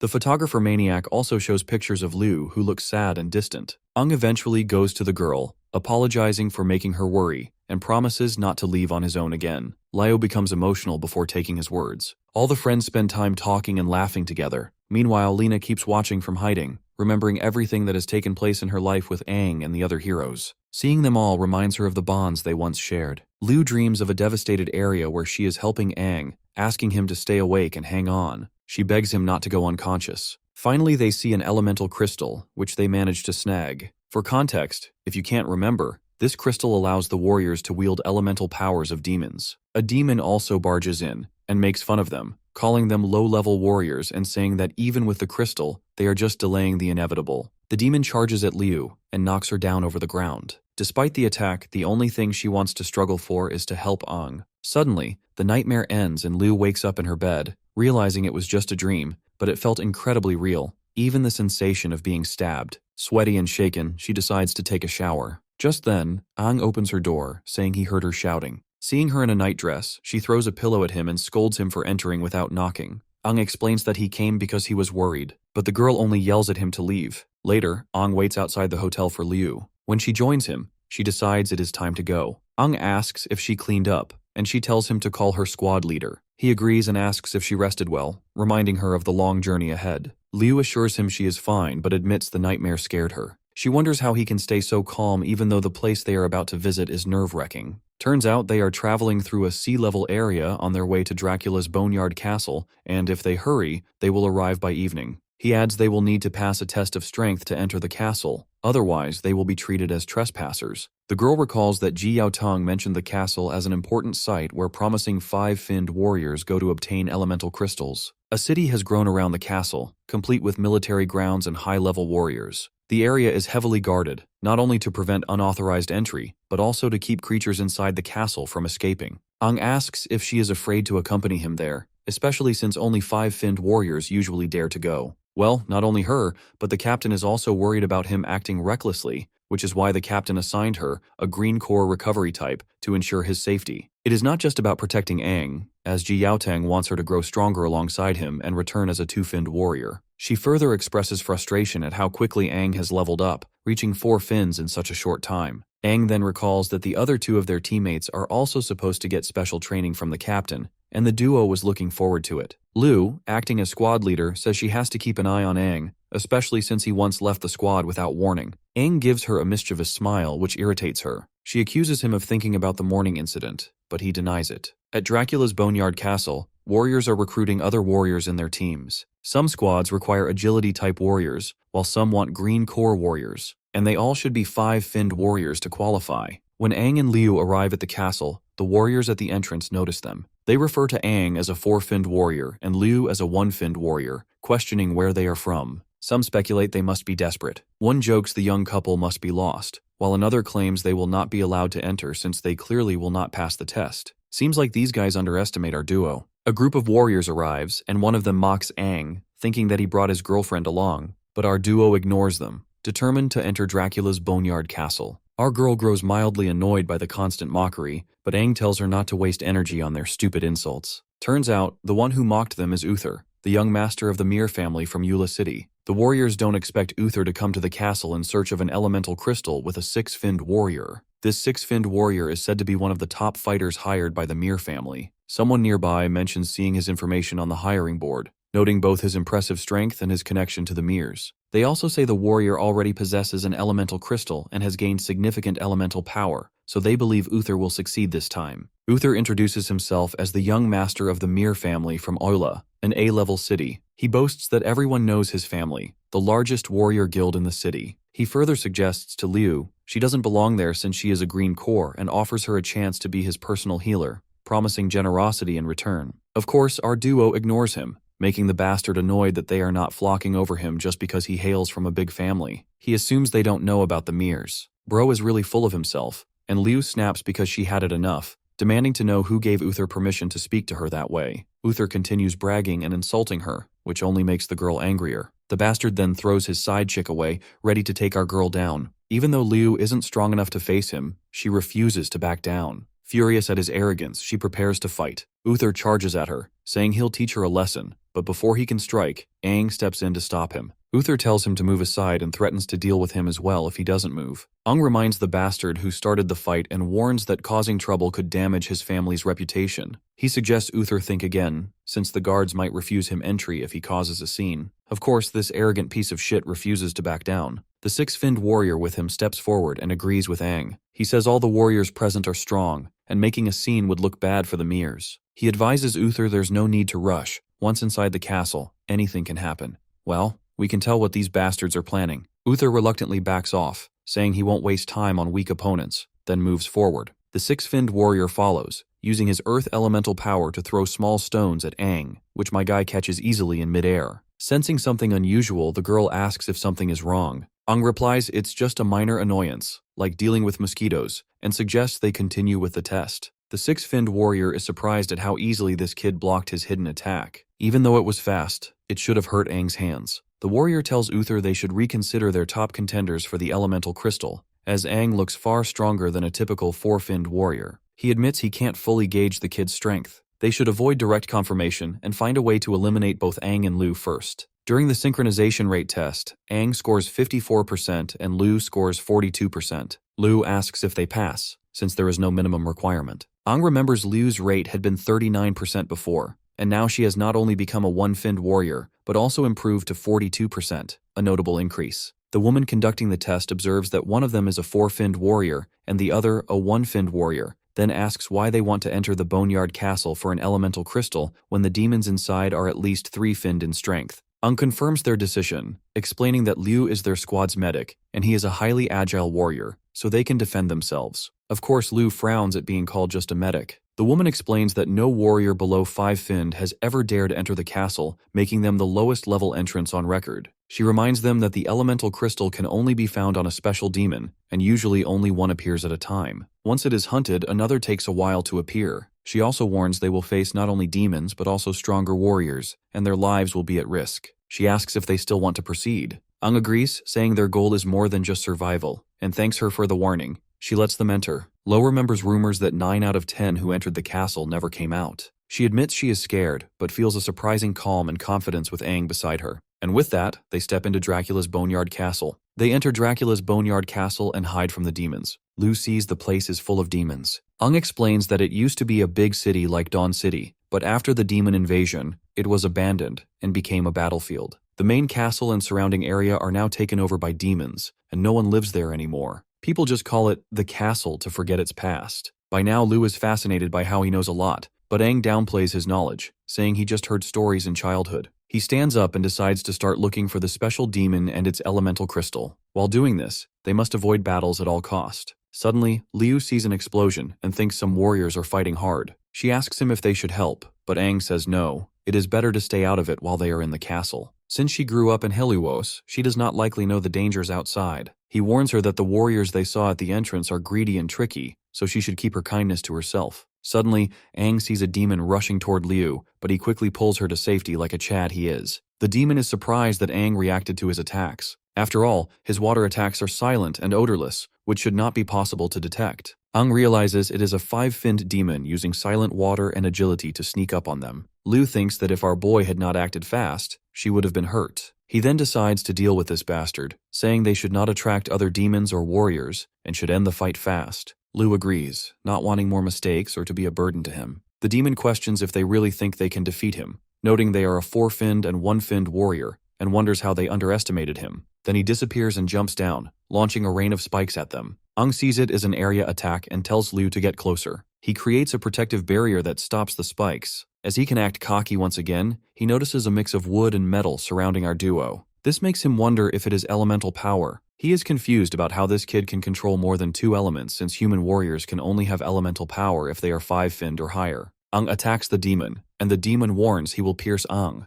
The demon uses spikes from the ground to attack. Aang uses his water element to get close and asks if the demon was surprised. The demon smirks, saying it was just a joke, and that even though Aang used water, he is still no match for the demon's agility and water combo. But my guy doesn't share the same thoughts. He quickly signals Liu, who is behind the demon. She kicks the demon, and Aang drives his sword into it. Together, they defeat the demon. Aang is feeling proud of their teamwork, which earned them the water core. Liu takes the core and, as a 1-finned warrior, claims the 4-finned blue core. Aang pulls his sword out of the demon's chest and praises Liu for her quick moves. She goes on with her normal catchphrase about how her family is all about martial arts and that her moves were just basic techniques. Aang puts the sword on his shoulder and tells her they need to move fast because their fight probably attracted more demons and warriors nearby. As Aang starts walking, Liu notices a small cut on his cheek. She points it out and suggests they find a safe place so she can heal it. Aang closes his eyes, touches his cheek, and smiles. He says it's nothing serious, just a little accident, so she shouldn't worry about it. Liu looks serious and reminds him that they agreed she would handle his healing. It doesn't matter how big or small the wound is. If she can't heal him, then her role is pointless. Aang agrees, respecting her determination. He decides not to argue and asks her to fix his cheek. Just then, someone rushes toward them. Liu asks her friend to duck, and they see that it's Uther's bodyguard. As that bastard crashes down, the girl jumps away, while my guy blocks the blow like it's no big deal. The man steps on his axe's blade to exert more pressure. But this doesn't faze our boy. By now, the bastard can tell that Aang is not just a quadruple-finned warrior, he has more potential than that. As for this eye-patch bastard, he is a 6-finned red core warrior and a master of earth. Liu tries to attack, but a kind of green thread covers her body. Turns out it's the nurse from Uther's team who uses her 3-finned green core to paralyze Liu. Our girl was too focused on her partner that she didn't see this coming. The nurse walks up to Aang, and he asks why they're attacking him instead of protecting their spoiled brat leader. Just then, speaking of the devil, Uther shows up, making fun of the protagonist for keeping the tough guy act so he wouldn't look weak in front of his woman. Being called our boy's side chick shocks Liu, making her blush as well as get angry. Uther walks up and spanks the nurse's butt, telling her that he'll reward her once they're back in the city. He gently holds Liu's chin and smiles, saying he'd play with her after she watches her man die. Liu can't do anything even though her switch has been flipped. She has been paralyzed and can't move.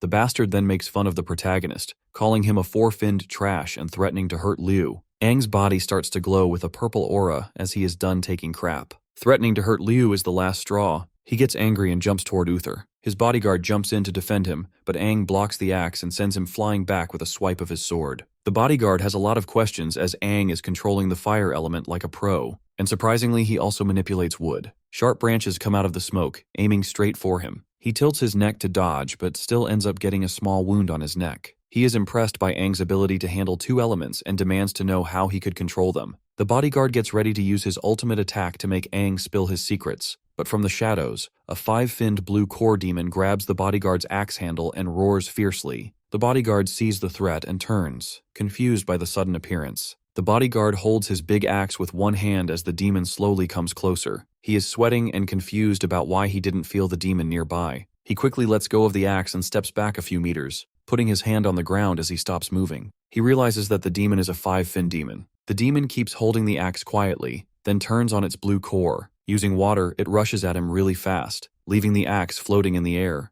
The bodyguard stands stunned, watching the demon speed toward him. He realizes the demon can control water and gets ready. In a second, the demon appears in front of him, slashing with sharp claws. The warrior reacts quickly, stepping back and blocking the demon's attacks. He turns his head and sees Aang watching him. He insists our boy put away their differences for the meantime and help him defeat the demon. Aang just smiles, asking why he doesn't realize that the demon is attacking only him. That's when the bastard realizes that Aang is actually the one controlling it. The demon rises and shoots sharp icicles using its water powers. He crouches and turns on his stone element. Rocks and stone branches come up from the ground, making a wall to block the icicles. The demon's attacks go past the rocky wall. Aang watches, impressed by the bodyguard's defense. He says the warrior is skilled, and that it's obvious why a powerful family would hire him. The bastard then summons his axe, with the rocks falling off and making it lighter. The axe starts glowing and spins in the sky. He throws it at the demon, but the demon dodges easily. He runs toward the demon, but a branch shoots up from the ground and wraps around his leg. Confused, he looks down to see a wood element branch controlled by our boy around his foot. The demon takes advantage of his distraction and jumps forward with its claws ready to attack him, but the bastard blocks with his axe, the hit strong enough to crack the ground.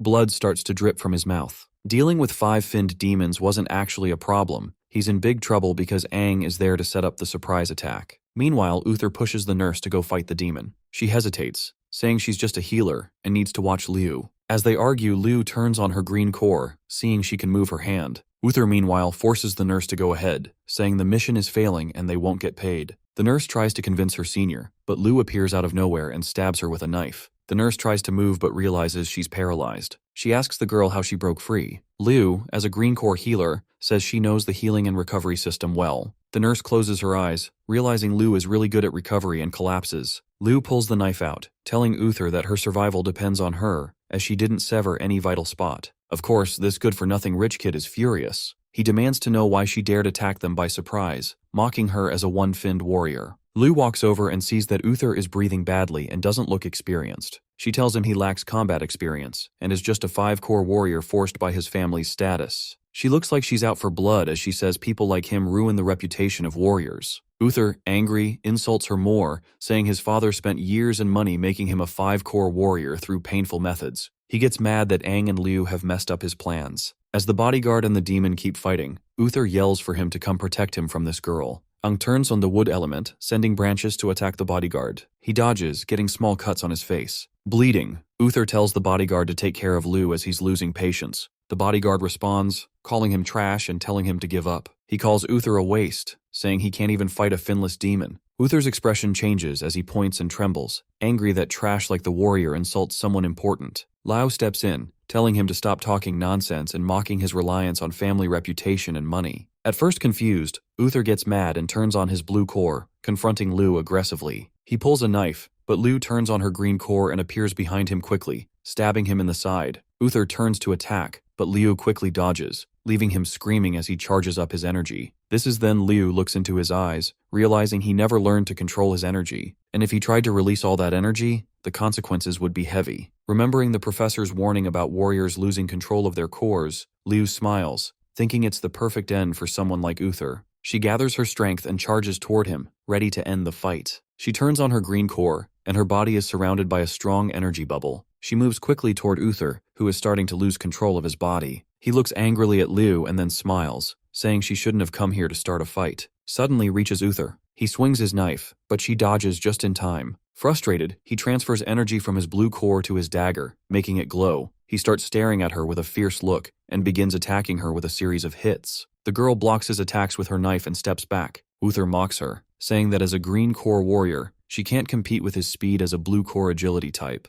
Even though Liu has a green core, she easily dodges Uther's attacks. She gets a small cut on her cheek but quickly finds an opening. She uses her green core's energy around her knife, moves closer to him, and hits him in the chest, sending him flying back. She attacks Uther again, pushing his body aside with precise moves. Uther is surrounded by his blue core's energy and tells her not to underestimate him because he's Master Uther from the Mir family. Anyone who makes fun of his family deserves to die. He stands up with his knife in one hand and stretches the other to the sky, screaming. His body starts to glow with unstable blue energy, and he looks furious. Liu watches as Uther loses control, and his energy turns into lightning bolts that hit everything around him. One bolt strikes near where Aang, the bodyguard, and the demon are standing. Aang senses the danger, turns on his red core, and runs toward Uther. Uther's blue core explodes, creating a huge crater in the ground. Liu shields her forehead, feeling the protective shield hold, but after the smoke settles, she hears someone praise her for breaking through a 5-core warrior's defense. She opens her eyes and sees Aang standing in front of her, holding a wood element shield. He smiles and congratulates her on a good job. Liu sits up and tells Aang that Uther wasn't strong enough for a 5-finned warrior, and that he was weak. Uther couldn't match her skills because he had no combat experience. He notices her injuries and tells her to recover quickly. Liu is surprised and checks her small cuts, which she hadn't noticed.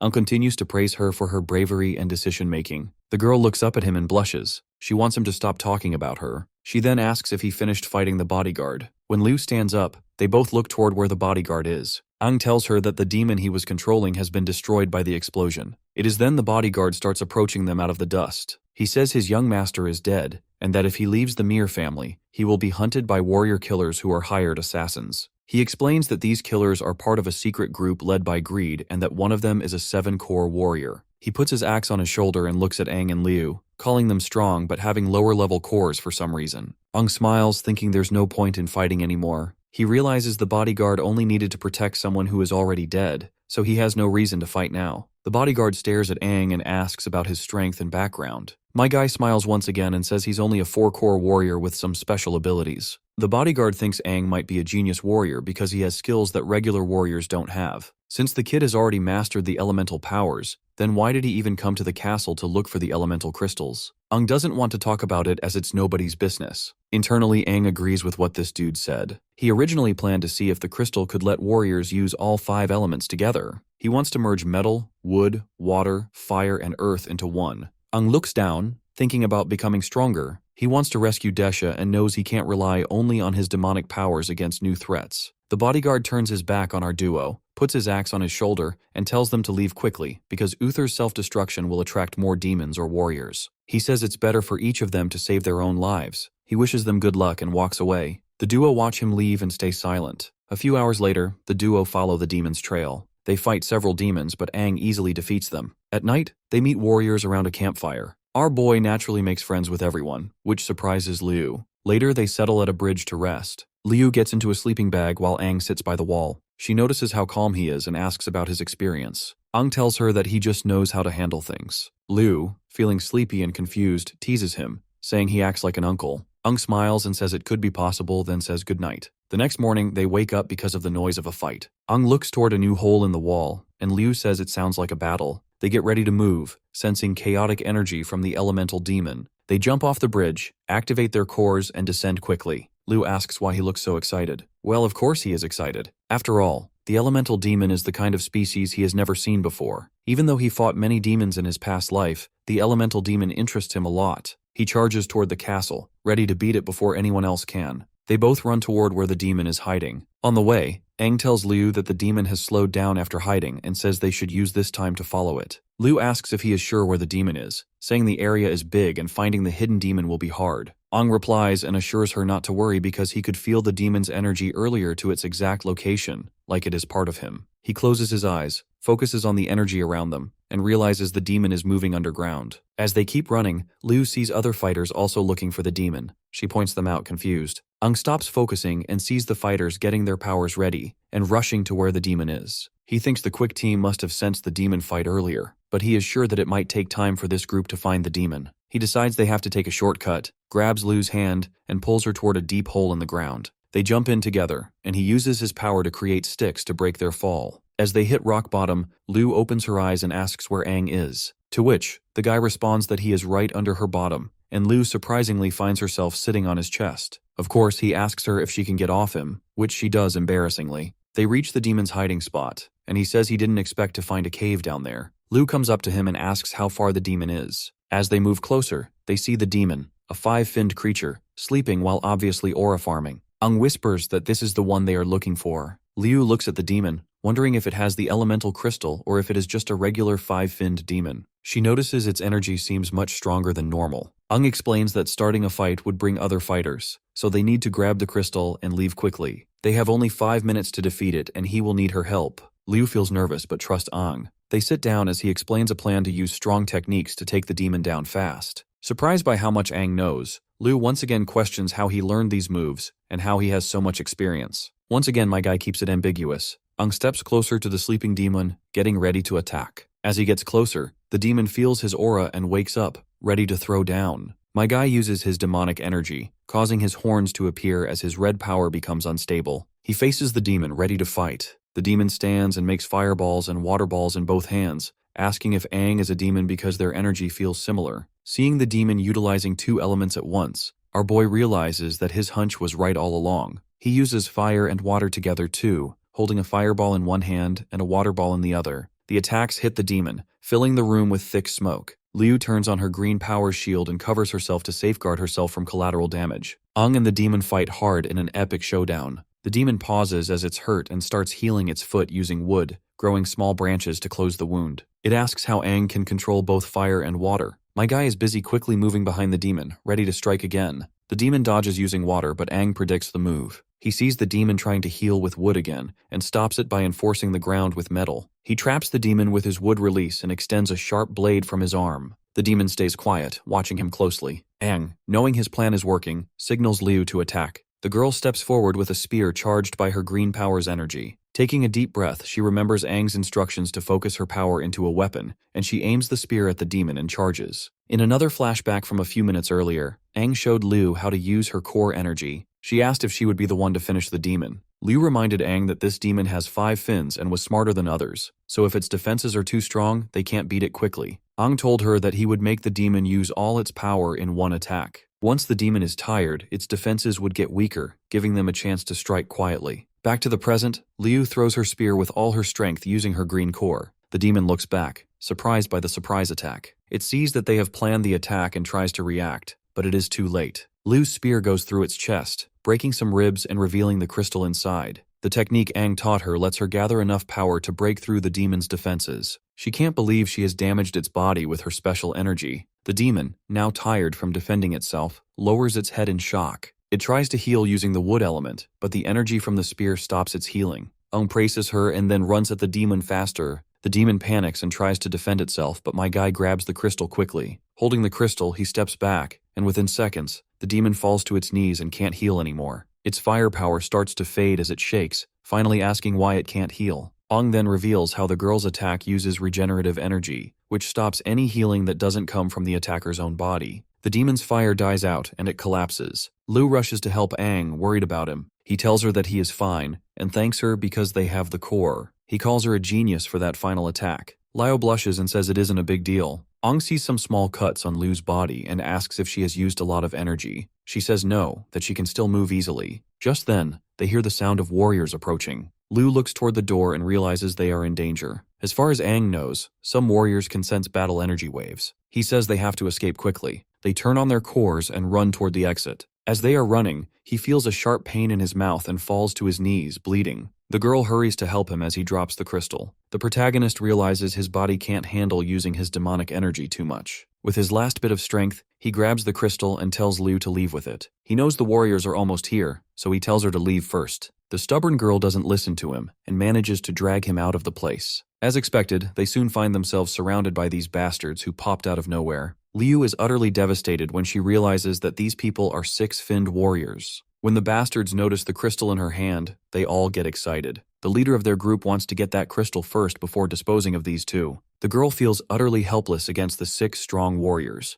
As Aang stands up, another warrior gives them a choice to give up the crystal for a quicker death or fight them. feeling his energy fading, knows this battle will be long and hard. The warriors rush to attack Aang, who takes a defensive position. It is then Liu remembers that bad dream she had before coming here, and this gives her a really bad feeling. All the warriors run toward Aang. The Red Core warrior smiles and tells them to kill both Aang and Liu and take the crystal. One of the triplets takes out his dagger and apologizes to Aang in advance. He tells Aang that their team already has someone ready to buy the crystal. Even if they don't use it themselves, selling it will make a lot of money, and sharing the money means better gear for the three of them. Aang looks down, shaking. He has about only a minute to take out the warriors. If he uses his demonic power again, his body will only last another minute. He feels very angry because why is his body failing him now? Liu holds the crystal close to her chest, looking worried. Seeing her scared, Aang decides he needs to keep her and the crystal safe. He puts his sword on his shoulder and faces the warriors who are getting closer with their weapons ready, trying to grab the crystal. Blood drips from Aang's mouth as he slowly turns to face them, and in seconds, he turns into a demon. One of the triplets is shocked by Aang's change. The Red Core warriors are shocked and confused if this kid is turning into a demon. As the warriors get closer, Aang grips his sword and hits the ground with his other hand, releasing the fire element. Immediately, Aang disappears, and the warriors try to use their abilities to find him. Suddenly, Aang appears behind them, ready to strike. He has 58 seconds left and counting. Before one of the triplets could attack, Aang uses his speed to stab him in the chest, causing a lot of pain. Aang looks into Triplet 3's eyes, smiling badly, and starts an attack. Now there are 55 seconds left. Seeing their brother dead, the remaining triplets, well now twins, are shocked and confused. The Red Core warrior and others stop moving toward Aang. Meanwhile, the new twins charge forward, wanting to avenge their brother. Aang has only 54 seconds left, and before they could do anything, Aang pulls his sword and cuts them into pieces. He goes ahead to use the gold and earth elements to shoot gold branches from the ground, breaking parts of the triplets and piercing their bodies. The three warriors move back a few meters, watching the protagonist in amazement at his speed and skills. With the triplets stuck on the gold branches, Aang looks at the remaining warriors and walks slowly toward them. The Red Core warrior asks the others to work together, use all their power, and fight Aang till the end. He can't believe they can't defeat a single demon. The green-haired and blue-haired warriors agree without hesitation. Suddenly, Aang feels something wrong and starts spitting blood. He feels like his insides are about to burst. Definitely bad news for the protagonist.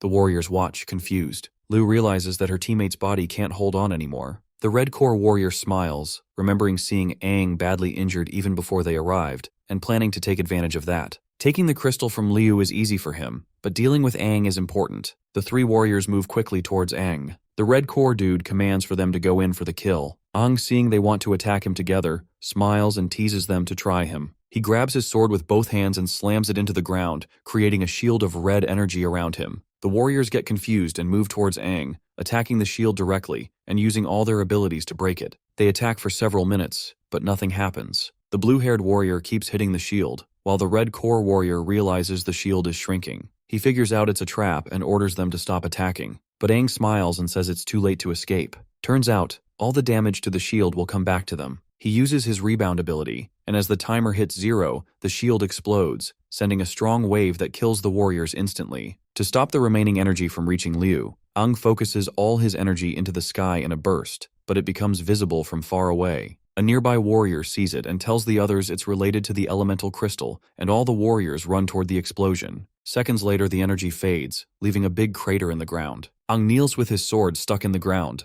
The explosion wave was so powerful it even burned the warriors attacking him. Liu rushes to him, asking if he's okay. With his last strength, Aang looks at her with one eye closed and the other open, smiling despite the blood from his mouth. He closes his eyes, feeling calm seeing she's safe. Him controlling the explosion's size was a good move after all. He lets go of the sword and falls to the ground. But just before he hits the ground, Liu moves quickly and catches him with both hands, holding his neck. With his last strength, he tells Liu to leave first because the leftover energy from the explosion will attract more warriors and demons. Liu asks if he would leave his team if he were her. She grabs the crystal and decides to carry him on her back. She places Aang's shoulder on top of hers, and as they walk out of the crater, she says she'll handle the rest because she can't let him fight alone all the time. This is the same scene she saw in her dream. Aang and Liu run into a nearby building to escape the chasing demons and warriors. When Liu opens the door, she feels a strong, evil presence inside. Luckily, the demons there are already dead. After making sure the room is clear, Liu puts him back on her shoulder, and they start running down the hallway. Carrying Aang is tiring, but Liu encourages him to hold on a little longer. Even though she is really tired,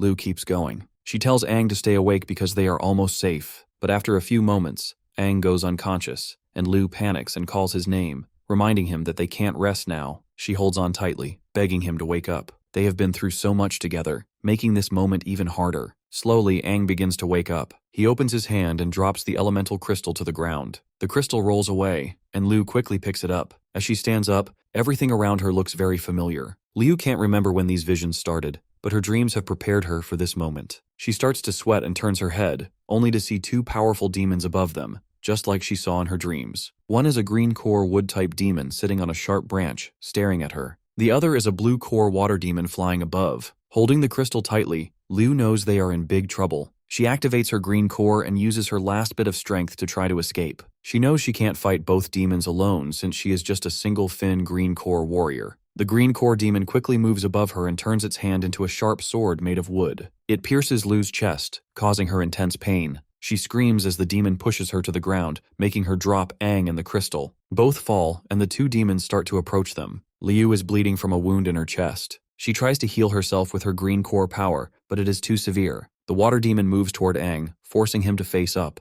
It tells the other demon that Aang is still alive, which surprises them both. The demon notices the strange demon scent coming from Aang and decides to cut off his head to figure out what's going on. As Liu struggles to stay awake, she reaches out to protect him, telling the demons not to hurt him. Even though she is weak, Liu refuses to give up. The water demon kicks her hard in the chest, sending her flying back. She watches as the demon prepares to decapitate Aang. Feeling guilty and exhausted, Liu realizes she can't save him. Just then, a portal opens, and the black-finned queen steps out. She is one of the 6 royal fins and can control space and time. She stops time with a wave and walks toward Aang to check on him. At first, she thinks about helping him, but remembers that the Crimson King Fin has told her not to assist Aang directly. The queen looks closely at the kid and sees that the Crimson King Fin is still inside of him. She realizes that Aang has been holding on because of his incredible willpower. She wants to see if the Crimson-Finned King is still there, but he doesn't respond. Then she sees Liu's body floating nearby and recognizes her immediately. The queen approaches Liu and sees something special in her. She realizes that as a human, Liu can't use all her powers, so she decides to help her become stronger. She says that since the Crimson King asked her not to assist the protagonist directly, she might as well do it indirectly. She gently places her hand under Liu's chin and looks into her eyes. Then she kisses her, transferring her own power to her.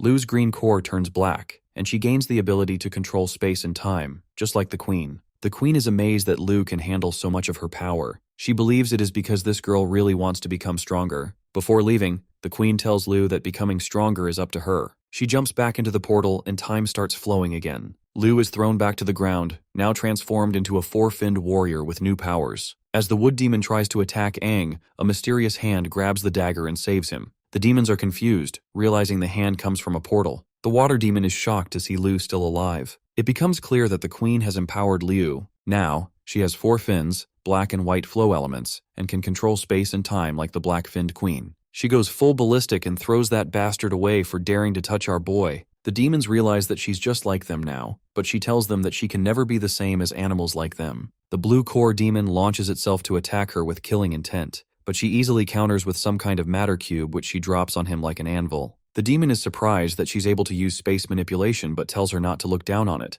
as one single construct isn't enough to kill it. Liu responds by asking who said it was only one construct. Immediately, she forms many constructs above the demon and drops them all on it, creating a massive deep sinkhole from the impact. No way he's surviving that one. His demon friend wonders how she did that, saying the other demon was squashed to smithereens. Liu says it's his turn, and it slowly starts to back away, remarking that despite looking like a weak and tender human, her aura is quite intimidating. It gets confused and demands to know what they both are, saying they have to be demons to have powers like that. It adds that it's extremely rare to have spatial manipulation power, and her comrade has terrifying powers as well, so what in the world could they be? Liu gives him an answer, telling him that they're human warriors. The demon laughs it off, asking if she even believes the words she just said, as it makes no sense how she went from a mere single-finned warrior to a 4-finned warrior who can easily obliterate a 5-finned demon. Liu replies by ripping him apart, telling him that he's too noisy. She bends down and puts her hand on Aang's face, telling him that he's been the one protecting her ever since, so from now on, he should leave it all to her. She uses telekinesis to pick up the core, and with that, she picks him up and they leave together. Over at the gate, the warriors sense humans on their way out, so they open the gates to see an injured Liu and an unconscious Aang walk through. They immediately call for medical help.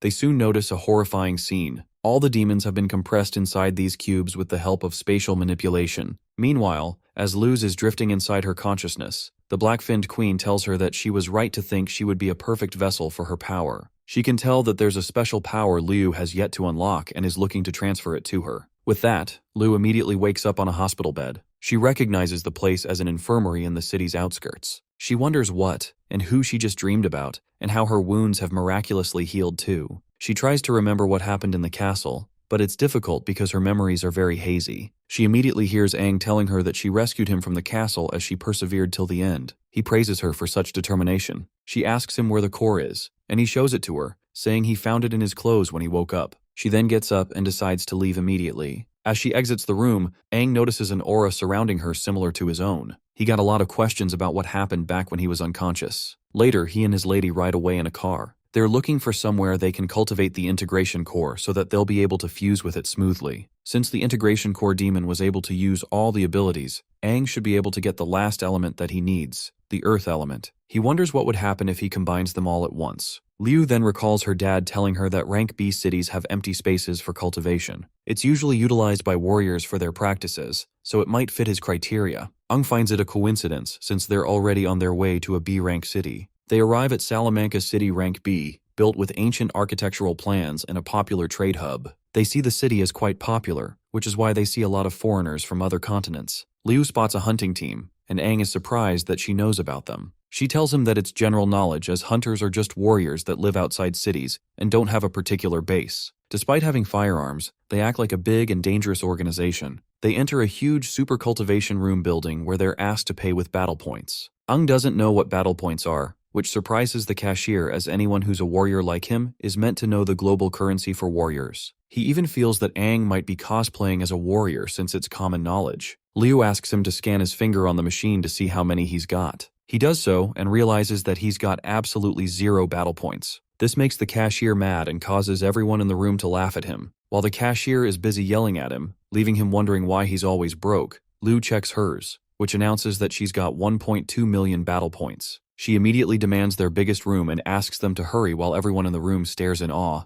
Apparently, Liu's dad is also the richest man in Yahello City, so it's a piece of cake for her. The guy promises her that he'd pay her back in the future, but she wants him to forget it. He knows she is rich, but he doesn't know she is a bonker amount of rich. Anyhow, they enter the room and it's indeed very large. Liu tells the owner that she'll pay the entire month's rent all at once when Aang is done with his first round. As he heads inside, she wants to take a look around the city, so she leaves him, and he begins immediately, still very determined in rescuing Desha and taking out the new king and 6 talents. Meanwhile, Liu takes a walk outside and begins to remember what happened last night. She wonders what exactly this power is capable of doing. Immediately, she spots a battle arena for warriors and decides this is the best opportunity to test out her new powers. She decides that she has to be incognito, so she buys a few disguises registered under the name the Rakshasa Cat. The organizer welcomes Rakshasa Cat to the arena and asks if she would be joining today or some other time. She replies, telling him that she wants to fight right now. He is pleased with this, as there haven't been many female warriors in the arena for a while now, so he immediately calls one of his servants and asks the kid to lead her to the registration counter. As they walk in, the kid explains the rules of the arena to her. He tells her that the highest participating warrior in that city is a 5-core warrior, but he adds that she doesn't need to worry, as that's for the men's arena.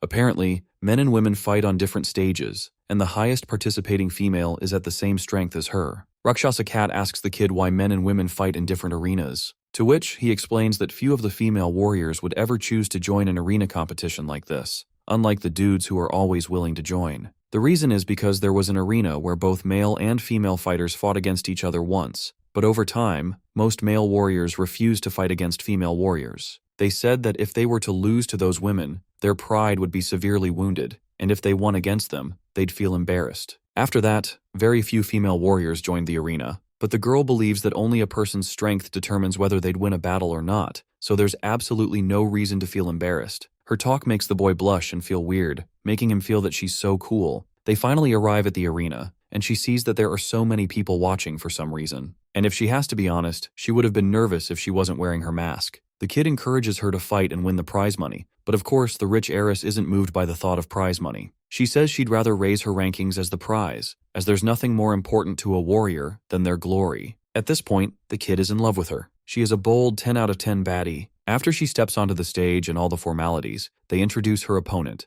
the only female warrior left, the gorgeous Ling Hua. She walks in and throws air kisses to everyone. which makes them all respond inappropriately. Rakshasa Cat finally understands why many female warriors don't participate here, and why there are so many people watching the females' event. It's because the crowd is really there for the dirty appeal. Her opponent walks in and greets her, telling her that she's curious about who she really is, and makes a bet with her that if she wins, she'd take off her mask. The fight begins, and Linghua uses her special move, which is like the equivalent of a love potion spread in the air for the audience. Rakshasa Cat gets disgusted by the way her opponent feeds on the appeal and ends the fight very quickly with a career-ending slap. She goes on to tell her opponent that she's not worthy of calling herself a warrior, since all she does is give in to fan appeal. Everyone watching is left with their eyes bulging out in shock. They can't fucking believe that their goddess has been rendered useless. The crowd begins to discuss how amazing Rakshasa Cat actually is. And soon enough, the entire cult-like audience changes their religion and begins worshipping their new goddess. My girl, meanwhile, demands to be moved to the men's arena, which ultimately shocks everyone. Over at Salamanca City Marketplace, people are wondering why there's this weird dude wandering about in nothing but a bathrobe. He's carrying a little girl on his shoulders,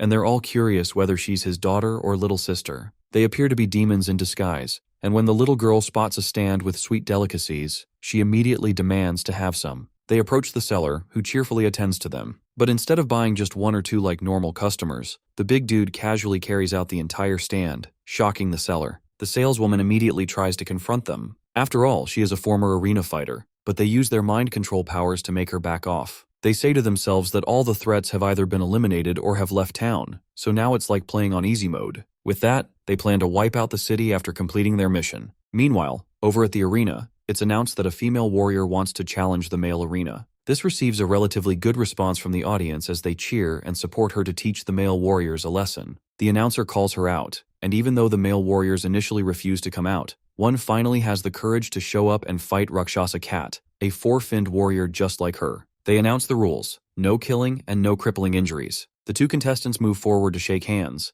but when the dude tries to make a deal with her to purposely make it a draw, she withdraws and says that warriors like him aren't worthy of a handshake. He gets furious, saying he doesn't care about the rules, and tries hitting her with a powerful sucker punch that cracks the floor open, leaving people thinking she's dead. Just as the dumbass dude thinks he's won the cheapest victory ever, Rakshasa Cat's demon hands appear on his face, and she emerges from one of her portals. She recalls what her dad says about desperate situations and how it helped her activate the black core. The whole crowd cheers as she stands to face her opponent, who charges at her furiously. But surprisingly for him, she dodges all his attacks like she's reading his mind during the fight. She then grabs his hands and smashes him to the ground with her feet. Rakshasa Cat continues to use her ability to beat up the four-finned dude, and he keeps asking what sorcery this is. She tells him that his pace and timing are off, and he wonders how a black core warrior could use the power of a green core to numb his left arm. He decides to level things up and equips his pair of nanometer gloves to teach her a lesson for being too arrogant. She continues to overwhelm him by sticking his hands and feet in portals, so he retreats and takes a step back. Rakshasa Cat decides that since he wants to be on the defensive,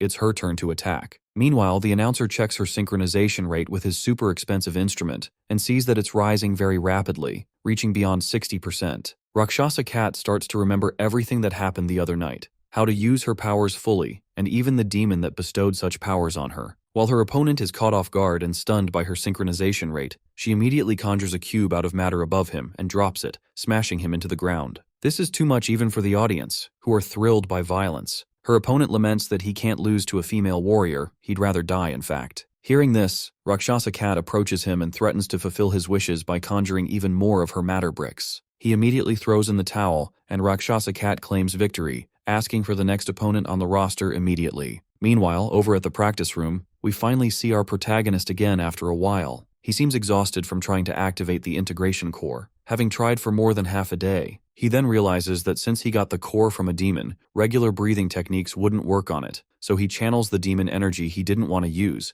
and it starts to work. He finally gets the earth element as a result of this. Back in the Salamanca neighborhood, the two mysterious people are up to no good again. They see the blast of energy from the protagonist's experiment, but ignore it for now. The man asks the girl if she's finally ready for her mission, stating that if she passes this, she'd level up to a 5-fin. With that, she activates her demon powers and gets ready to strike terror. Meanwhile, celebrations erupt around the city as everyone hears that a female warrior named Rakshasa Cat is owning all the men in the arena. They all rush to the arena to see for themselves, hearing that she has defeated most of the male warriors. The kid tells his boss that everyone in the city is flooding the arena, and they don't have enough space. What's bad news for the kid is good news for his boss, who celebrates that he's going to be super rich after this. People storm outside, struggling to buy tickets, while the kid struggles to even catch a breath. He's annoyed that he can't watch his celebrity crush fight anymore. Inside, the crowd sings her praises as she battles another dude. She's not making it seem easier for this one, who looks exhausted and is calculating all his moves. He resorts to weapons and pulls out his knife. Rakshasa Cat pulls hers out too, and they cancel each other out, throwing both blades away.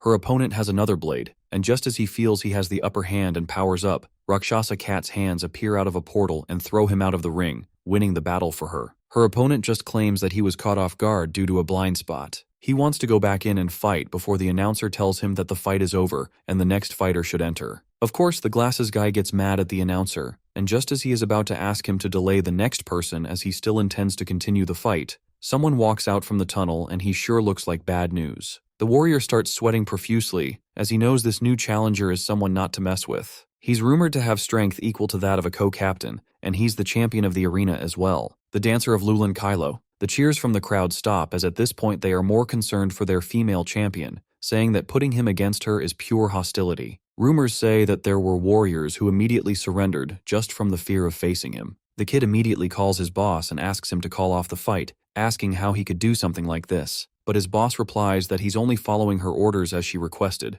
and it doesn't matter anyway because he's making a ton of money by selling tickets for 10 times more than the original amount. Her opponent has a grim aura emanating from within him, and he tells our girl that he has seen all her moves and he's not a newcomer, adding that he's destined to flatten her to the ground. She tries using her time-reading power and predicts him to throw an aerial at 5, but he surprises her by attacking her straight in the face. This surprises her, and he tells her that her powers won't work on him. Rakshasa Cat gets her mask broken, and she wonders if she made a mistake somewhere. She is clearly confused, asking how her opponent acted differently from what she saw in her prediction. She wonders if her prediction was wrong, and her opponent tells her that if that's all she can do, then winning against her won't be that thrilling. Everyone would say he's bullying a young girl who can't defend herself, and that would make him upset. She gets frustrated and tells him that she was originally impressed by what he did, but now he's pissed her off. She calms down and looks at his footwork carefully. He gets furious from her words and charges at her, saying that he happens to like girls like her who act all tough. She predicts that he would attack from the left, but he fools her again and hits her in the face from the right,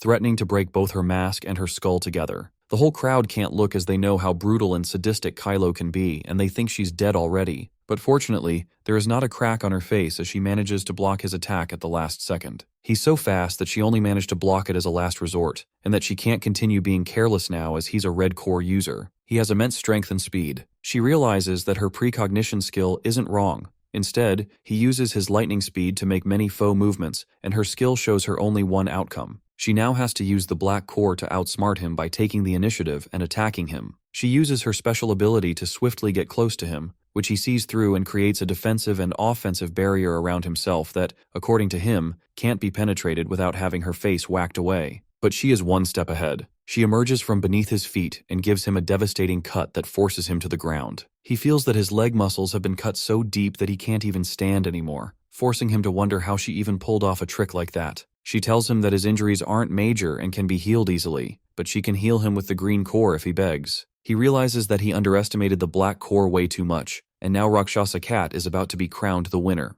The crowd goes wild, and the kid runs toward the arena, having a bad feeling about the crowd's immense cheers, thinking that something bad has happened to his warrior sweetheart. But when he arrives, he realizes that the opposite is the case, and his boss announces that the #1 rank in the male arena is finally going to change. He advertises some other Rakshasa Cat product and hands the mic over to the kid to take over as host. Just as he is excitedly going to make himself a fortune, he encounters that strange little girl from earlier. He stops and tries to nicely attend to her, offering to help her find her parents, but she immediately reveals herself as a demon and leaves his head away from his body. Meanwhile, in the arena, that kid acting as commentator hypes up the moment, quoting what Rakshasa Cat told him earlier about power not being about gender, but their strength instead. Meanwhile, our girl conjures a spatial cube that sends her opponent flying toward her while she charges at him, ready to end it. He feels completely ashamed at how she's pushing him around like her toy, so he tries to show that he's still got some fight left. As they're about to clash, Rakshasa Cat feels a sudden interference in her head and gets a vision of that demon girl. She stops for a moment and wonders what it is. Her opponent sees that as an opening and tries to attack her. She immediately evades his attack and casually steps on his head like she's actually toying with him. After putting little distance between her opponent, she questions herself why a demon would appear in a rank B city like that, but she can't be mistaken. She's sure of the aura she felt must be of demons. Kylo gets furious at her for embarrassing him like that and promises to kill her there. The crowd makes fun of him for being pushed around the arena like a pinball. The commentator kid starts to wonder what she could possibly be looking for at a time like this, and the crowd soon starts complaining as well. Kylo gets even more furious at her for getting distracted while fighting him, seeing it all as her just making fun of him. She tells him that she doesn't think he'd believe her, but she sensed a demon just now and that they should put their battle on hold for the meantime. He laughs and says there's absolutely no way a demon would appear in a B-rank city like that, then charges at her because he thinks she's just wasting his time. Just as he makes his move, a sharp tentacle stabs him in the back. They both soon realize that it's that of a demon, and the demon girl slices his body in half. She reveals herself, and Rakshasa Cat tries to get the host to use his mic to alert everyone, but she sees the host on the ground trembling. That's when she decides to do it herself and shouts to the crowd to run away. The crowd is very confused, wondering where Kylo went and how a little girl just suddenly appeared on the stage. As soon as they realize what's going on, they all run out quickly, and the demon mocks them all, calling humans weak trash. Rakshasa Cat wonders how a demon is in a girl's body, and the demon tells her that her mission is to kill 6 5-finned warriors, and Kylo was her first. After that, she and her master can kill everyone in the city. She starts to transform into her demon form and walks toward our girl, threatening to play with her for a while. Meanwhile, over at the huge building,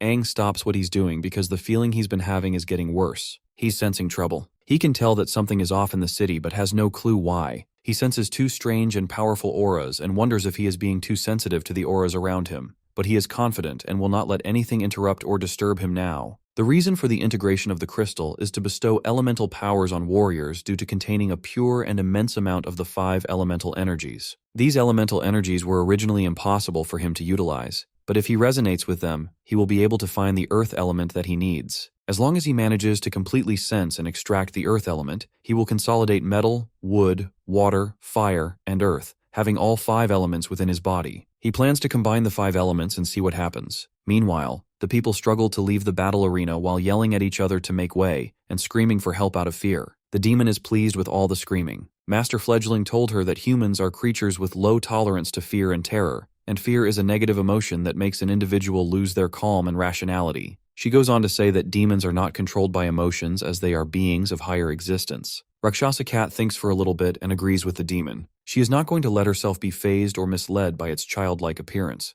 She is an incredibly high-ranking demon. The demon talks and thinks differently compared to regular demons. Rakshasa Cat asks the demon who the little fledgling is, and how many of her kind have infiltrated the city. The demon reminds her that she only has 1 minute as she launches an attack, appearing right behind our girl and attacking her with tentacles. But of course, Liu avoids the hit. The kid soon realizes that Rakshasa Cat has a spatial ability. She can also tell that the powers our girl is using has been given to her by the Supreme Being. The aura is really familiar to the Supreme Being she knows, so she is interested to learn who gave Liu these powers. Meanwhile, our girl is also amazed at this kid's superb agility, which is a clear sign that she is truly a high-ranking demon. She tells the demon that her powers were given to her by the same Supreme Being she just mentioned, which indicates that they are on the same side. She asks for her reason for infiltrating the city, to which the demon says it is to complete the mission of evolution. Rakshasa Cat thinks demons rely on consuming other demons on the same level or higher levels to increase their levels. She asks what evolution is all about, and the demon responds that only lower-ranked demons use the method of consuming each other to evolve. There are other ways to evolve as well. Rakshasa Cat worries about other warriors not knowing about these methods this girl is talking about, so she decides to keep obtaining information from her, especially about the Supreme Being. The demon realizes that Rakshasa Cat lied about being on the same side with her and gets pissed. After all, if they had been on the same side, Rakshasa would have known about these methods. She is totally pissed and starts messing with Liu for lying.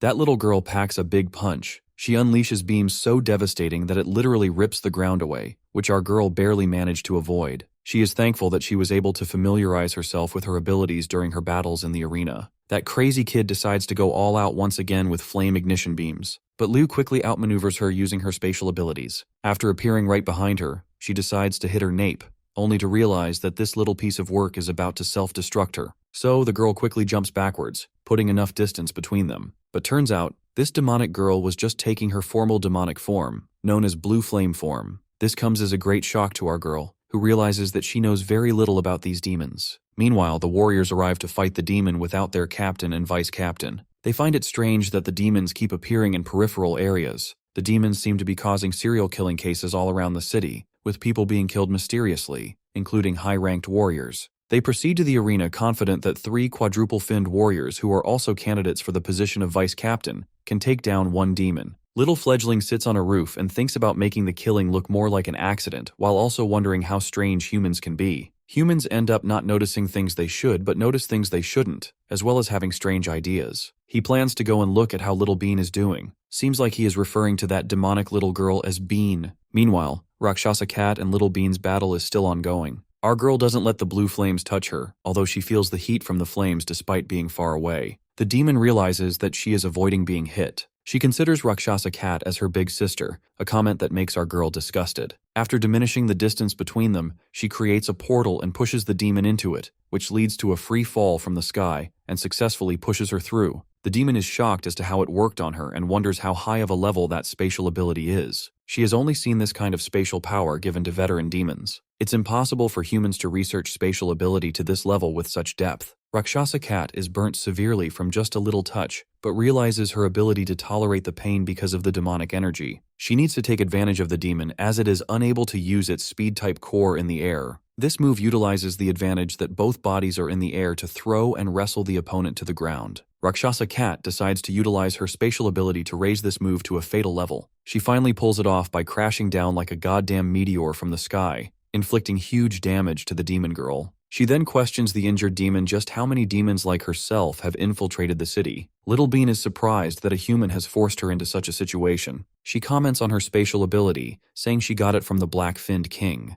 Otherwise, there is no other way a human can obtain such a high-level spatial ability. Rakshasa Cat remembers the Black-Finned King. She had seen the Black-Finned King in her mind. She soon realizes that the female is the Black-Finned King and still wonders about the rank of the Black-Finned King. While the demon is on the floor, she is not pleased with the human warrior. She soon agrees with Master Fledgling, who says that humans are just a bunch of disgusting and despicable creatures. Soon the demon generates purple fire and blasts Rakshasa Cat. After taking the hit, she can't move her body and thinks the purple core is a psychic attack. The concerning part is that the demon has grown another fin. The demon knows that Master Fledgling would be disappointed in her if she is seen like this, so she plans to use all of her strength. The warriors soon arrive and sense that it's a quintuple-finned demon. One of the warriors urges his teammates not to get distracted by the rank of the demon, saying that they can still beat down the demon. They all launch toward the demon to attack, but the demon is too powerful. She says that the warriors are not even worthy enough to become her mission targets or prey. She freezes them with her hypnotic voice and makes them slay each other. After dealing with the worthless trash, she turns to our girl, complimenting her that she is different and worthy of being her prey. She further tells Rakshasa Cat that she is worthy of becoming her target, the target of her exam mission. Upper-ranked demons can obtain the qualifications to evolve after passing their exam missions. Her exam mission is to kill quintuple-finned warriors and examine an entire city. Master has helped by attracting the attention of the mere troublesome captain and baiting them outside the city, since having them around would have been troublesome. There are more quintuple-finned warriors in the city, which she finds sufficient enough. The demon admires the strength of Rakshasa Cat,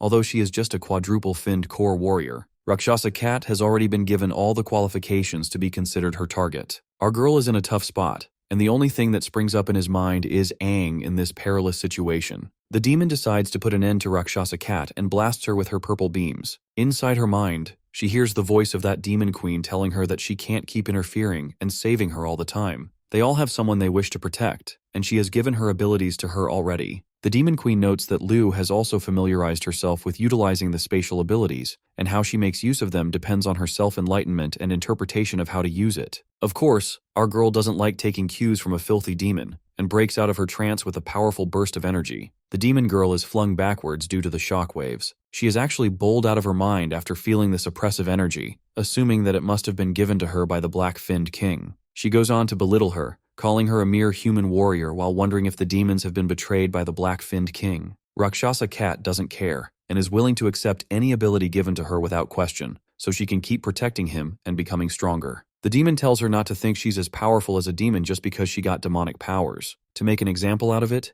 she decides to kill our girl and take her head with her. Rakshasa Cat gives her the open challenge to go ahead as she's determined to kill her at all costs. Meanwhile, that demon dude from before is watching all this from afar, feeling thoroughly pleased. He is approached by warriors who seek his identity. He is unable to provide it. The warriors warn him about the demons in the city, but the guy doesn't seem too concerned. They then ask for his identity again, to which he replies that he is just a regular passerby. When the pressure rises, he pulls a prank on the warrior who decides to kill him for joking at such an odd hour. As they plan to attack, they soon realize that he is a demon, so he snaps his fingers and slays them all. Blood slashes his face, but he hates blood. They wouldn't have been killed if they hadn't attacked the demon. He sees a cultivation practice room and realizes the reason he has been sensing the energy. He then decides to go take a peep. Over there, Aang is meditating. He is finally about to obtain the earth elemental energy. He has to ensure that the earth elemental energy stabilizes within his body, and with that, he will have gathered all the elements. Afterward, he attempted to combine them,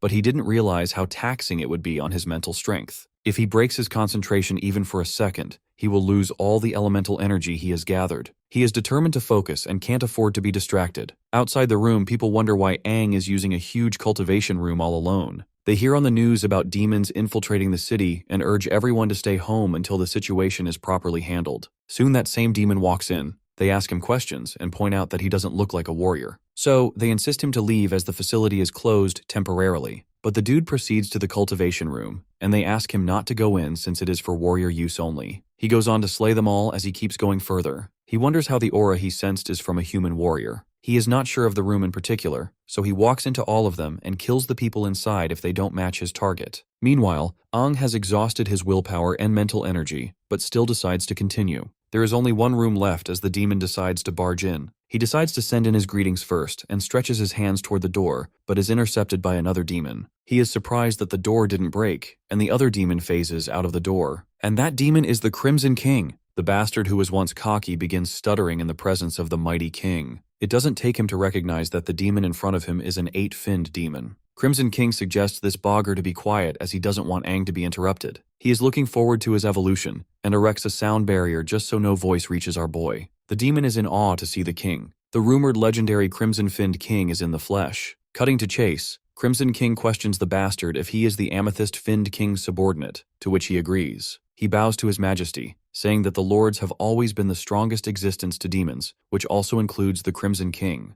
The red guy commends this dude's strength, adding that he should be considered one of the stronger generals in the Amethyst-finned king's army. He then senses another demon in the city. It is one of this guy's comrades, and they intend to evaluate the boy's strength. The higher-ups have given that boy a chance to prove himself. If he passes, he will be bestowed the power to evolve. The king understands this, especially since he had set the rule to kill warriors and exterminate the city, but he currently does not want the boy to be disturbed by anyone. He tries to warn him that the boy is not just a mere warrior. Aang is his little secret, and he cannot let this dude go back and expose Aang's existence to the Amethyst-finned king and their allies. Of course, the demon promised not to tell anyone about this. But this edgy king doesn't want any risks, and simply exterminates the poor guy, making his head explode. Turning back to our boy, he then commends Aang's amazing growth. He is able to conjure up the image of various elemental energies in his consciousness, even though he is just a regular human with a regular body constitution, yet he wishes to forcibly integrate all 5 different elements within his body. He believes this is greedy, but he likes it. He imagines him to be in pain as he is unable to sense his presence despite being right in front of him.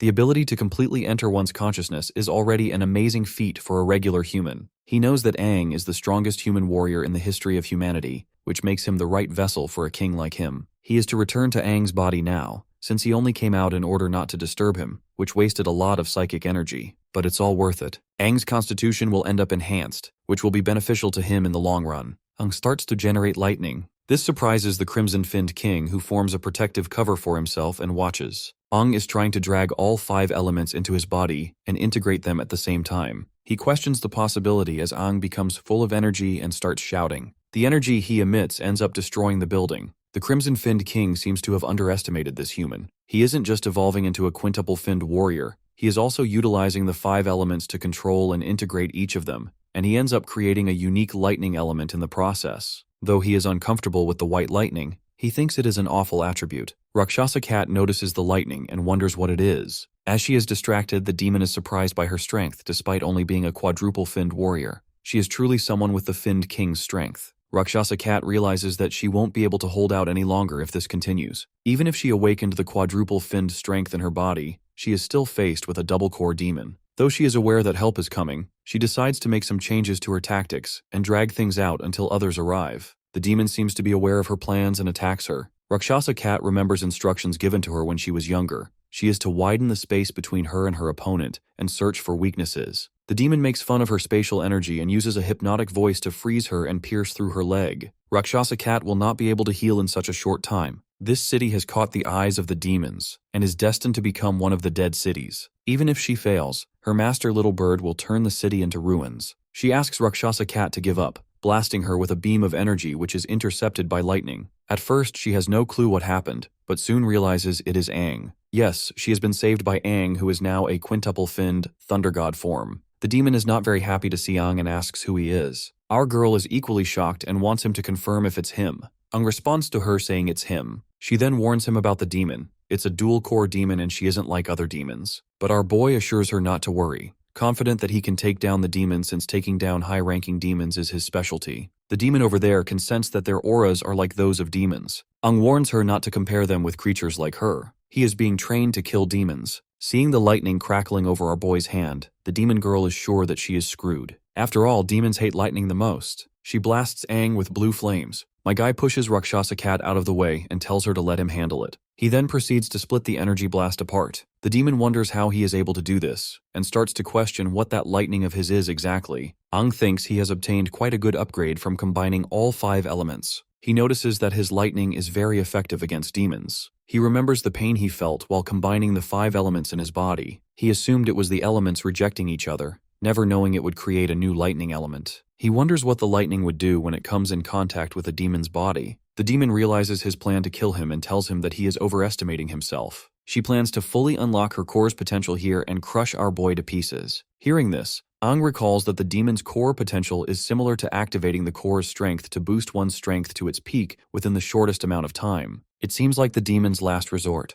After activating her full strength, she launches continuous attacks toward Aang, and he is yet to be familiar with utilizing his lightning. He fears that if he continues to have the high ground, they will be the ones disadvantaged. He can form wings but can only maintain them for a short amount of time. The demon admits that humans like Aang with demonic energy have changed her perspective on their adaptability, but lowly humans will always be lowly humans. She proceeds to show them the strength of a demon and makes a tornado. The demon had originally planned to use the tornado to turn the city into complete ruins. It's a pity that she had to use it this early. Aang quickly carries his girl and starts running away. The demon girl is confident that they will never escape the tornado. In the aftermath, she is certain that they are dead by now. But turns out, they had escaped using the spatial ability and returned to the demon, telling her that warriors never back down. After getting right overhead, Aang zaps the demon to the ground with lightning. Battered and bruised, the demon wonders why it is so powerful, as her entire body has gone numb. Aang tells her that lightning causes paralysis, which will slow down her movement. He warns the demon that tonight will be his last. The demon is not happy as Aang tries to kill her, warning that her master will seek revenge if he dies. Her master is immensely strong and immortal. Aang has no idea who this master is, but is ready to kill the demon repeatedly until she finally dies. Of course, the demon isn't very happy with Aang as he looks down on her master. They have no idea how powerful he is. Well, my guy believes everything will be alright as long as he is stronger. Liu wishes to help Aang, believing that it will give him a stronger propulsive force, and Aang agrees. Together, with Liu's spatial ability and Aang's lightning, they blast the demon. As she dies slowly, she calls on his master and also remembers her past. She feels she has disappointed her master and feels sad. The demon is finally dead. Liu points out that it was a high-ranked demon, even though it was still in its growing phase. That is why she is proud of Liu, as she was able to battle against her. He then notices blood over her toe and asks about her injuries. Well, she has utilized her green core energy to stop the bleeding. It will still need time to heal, and she needs a secluded place to recover. Suddenly, they both sense auras. Liu is confident that it is a warrior aura. It must be captain-level warriors returning from their mission on the outskirts. This plan of attack was probably designed by that demon and its master, misleading information and redirecting all the captain-level warriors out of the city. This was probably one of their plans. He decides to fill in the details about the demons to the captains, as well as their plans. She believes there might be demons above the rank of septuple finned. Aang notices she is starting to realize things. The knowledge that humans have of demons is limited. They have no idea about the different types of demons. Liu goes on to explain how she got her powers. She had borrowed and tapped into demonic energy, and now it appears that they both are similar in this regard. Aang is concerned that other humans and warriors will not view them as humans and suggests they leave. He grabs her and flies her somewhere she will heal up. They are to continue the journey afterward. At the cultivation room, the bastard Crimson King killed regenerates, and he is thankful for his revival ability. By now he is certain that the Crimson King is far too terrifying. He needs to pass this information to the Purple-Finned King. He also needs to stop the evolution mission and get back home with Little Bean, but he can't feel her aura anymore. Seems like Little Bean is gone, and he is right about that. She is already pushing up Daisies. Meanwhile, the rest of the captains have all spread out to find the remaining clues. They present the remnants of the broken core pieces they have managed to gather to the head captain. They believe the pieces are from a quintuple-finned demon, but they are completely devoid of power and energy. The head captain thinks they are useless, and asks them to send the pieces to the analysis team to see what information can be gathered from them. The head captain believes there is something wrong with the attacks. He feels there was a plan to ensure the deaths of high-ranked warriors. He still senses a strong demonic presence and energy in the battle arena. This is definitely not an average quintuple-finned demon. He wonders who fought against this demon and who killed it. He feels there is more than one demon. Others suggest it could be a battle to the death among demons, but the head captain doesn't agree. The guy with the analysis team thinks this is his time to shine. His chance comes whenever there is an issue or an accident, and he feels the captain pays more attention to his abilities. He sees a chance to get promoted in the near future. Meanwhile, that same demon guy in the shadows summons the site worker with a hypnotic voice. The warriors have no idea that he is being controlled. The demon questions him about the details of what happened in the arena. He explains to the best of his knowledge. Upon soaking up all the juicy enough, the demon believes that Little Bean is dead. He wonders if the Crimson-Finned King could be behind this, but realizes the entire city would have been wiped out if it were. The demon asks him to open the case containing the collected remnants of the demon's broken cores. He tries to see who killed Little Bean. He activates his soul-seeking ability, which allows him to control consciousness and use energy to invade the core and see the last scene the core's owner saw before death. The more complete the core, the more information about the surroundings can be gathered. He sees Aang and Liu and becomes enraged. He kills the guy with the analysis team and threatens to kill some other bystanders. Meanwhile, Aang is trying to heal his girl. Turns out, she is unable to heal because the battle has used too much of her energy. His wood element is as good as her green core regeneration. Liu is thankful. She had never let anyone touch her foot before. She then wants to know where they will go next. They had originally come out with the goal of finding the integration crystal that could combine all the elements in his body,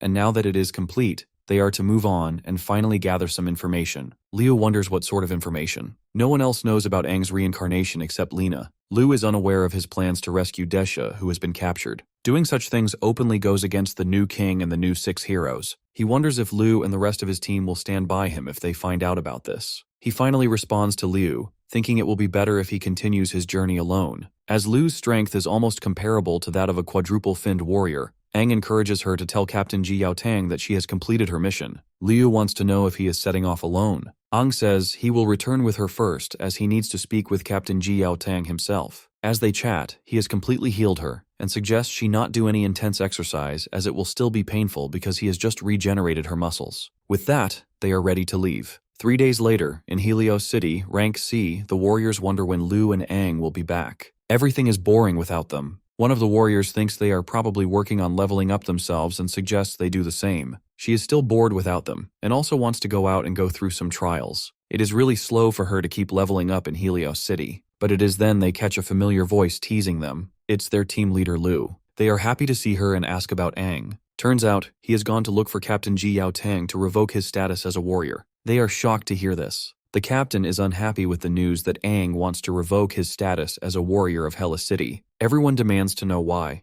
Aang had left the city to train for a while and now seems to look down on associating with the city. They misunderstand him, thinking he is being ungrateful, but Aang insists he wouldn't do something so disrespectful. He explains that he doesn't want to implicate the other warriors in his future matters, which might end up affecting Helios City as well. The warriors demand a better explanation, reminding him that revoking his warrior license isn't a small matter. Aang struggles to explain himself. He thinks revealing too much might implicate himself, and he gets a headache. He can't just tell them that he is Aang who reincarnated, or share his plans to overthrow the current king and the new 6 heroes. He says it's something he cannot talk about or explain, and pleads with them to trust that he has his reasons, hoping to avoid dragging anyone else into danger. The female captain isn't happy with his refusal to explain and encourages our brute captain to scold him too. She worries that Aang is planning something dangerous. The captain, concerned for Aang, proposes a challenge. If Aang can defeat all 3 of them, they will agree to his plan. Aang is confident and sees this as an opportunity to demonstrate the results of their outdoor training. The captain asks him to choose his first opponent, but to ease their worries, Aang decides to take all 3 at once. Meanwhile, in the warrior training room, Aang's friends are still worried about Aang's decision. They believe he wants to cut himself off completely from the rest of the warriors. They want to understand why, but Liu doesn't know the details of his reasons. On their way back in the past, Aang confesses to Liu that he plans to do something that could be considered treasonous. He wants their past experiences to remain memories only. The people he plans to challenge are far above them in power. He wishes to rescue an old friend and needs to revoke his warrior identity to avoid dragging others down with him. Liu asks why this sudden decision, and she even considers revoking her own status to help out. Aang refuses her offer, insisting this is his fight alone. This is all Liu remembers. The photographer girl feels that Aang sees them as burdens, but Lan sees him as someone who deeply cares for his comrades. They refuse to give up on their team of 4 and decide to do something about it. At the warrior mock battlefield, Aang, the captain, and others gather. They remind the kid that he is up against the protectors of the city. But my guy isn't fazed and goes on to ask about the winning condition. The captain explains the side that fully subdues the other wins. If Aang is truly determined to revoke his warrior license, he should treat this as a serious test. The captain acknowledges Aang's growth and talent after his training, but thinks challenging all 3 at once is arrogant. Aang is willing to accept the lesson. The warriors believe Aang is overestimating himself and plan to teach him a hard lesson. They launch their attack with no mercy, simulating a real fight. The captain jumps off the ground to land the first blow but is immediately stopped by Aang. The captain wonders how this is possible. The captain has been nerfed so hard that my guy suggests they all attack him together. The rest of the warriors watch in awe as Aang blocks Jiao Tang's strike with his bare hands, stunned at just how much stronger he has become. Realizing they must combine their efforts, they channel the explosive energies from their cores and launch a coordinated attack. Aang carefully avoids hitting them directly, using his wood element to pin them against the wall instead. Captain Jiao Tang narrows his eyes, noticing a strange expression on Aang's face, even calling him a demon. Aang quickly asks everyone to calm down, insisting he has no intention to harm them and was only demonstrating his power. He reminds Jiao Tang of his last expedition together, when he and Liu explored the cemetery of Dogora's castle and discovered the integration core. By some stroke of luck, they managed to refine and integrate that core, gaining mysterious and powerful abilities. However, using this power alters their physical appearances. Aang explains that since Liu obtained similar powers, they both understand the integration core well, and this explanation might help the others accept their newfound demonic-like abilities. The warriors become curious about Liu's strength. Aang says she still needs more practice to fully master her abilities, but is currently on par with a quadruple-finned warrior. They then ask how strong Aang himself is. He claims to be as strong as a quintuple-finned warrior and can become even stronger by activating his lightning element. The warriors find this hard to believe, but Captain Jiao Tang remains quietly proud. He reflects on a painful memory. Years ago, when his brother was around Aang's age, Helios City suffered a minor demonic onslaught. His brother was kidnapped by demons and later found dead. From that tragedy, Jiao Tang swore to become a strong warrior who could protect those around him. Now seeing Aang and Liu, he's reminded of his brother. Unaware of this backstory, Aang listens as Jiao Tang advises him not to misuse his strength and to accept the stress and responsibility that come with it. The captain is deeply proud of them both. The rest of the warriors are left uncertain about the deeper meaning behind Jiao Tang's words. Finally, Captain Jiao Tang approves our boy's request to terminate his warrior status, trusting that Aang knows what he's doing and choosing not to press further. He remarks that young people always have their own paths and futures to face. My guy is overjoyed to hear this, and thanks his senior respectfully. One of the captains fondly recalls how weak Aang once was during his early tests, and wonders how far he will progress now that he's leaving the warrior ranks. They also realize Aang shares a name with a legendary figure from the past. Jiao Tang believes Aang's future accomplishments might even surpass those of that great man.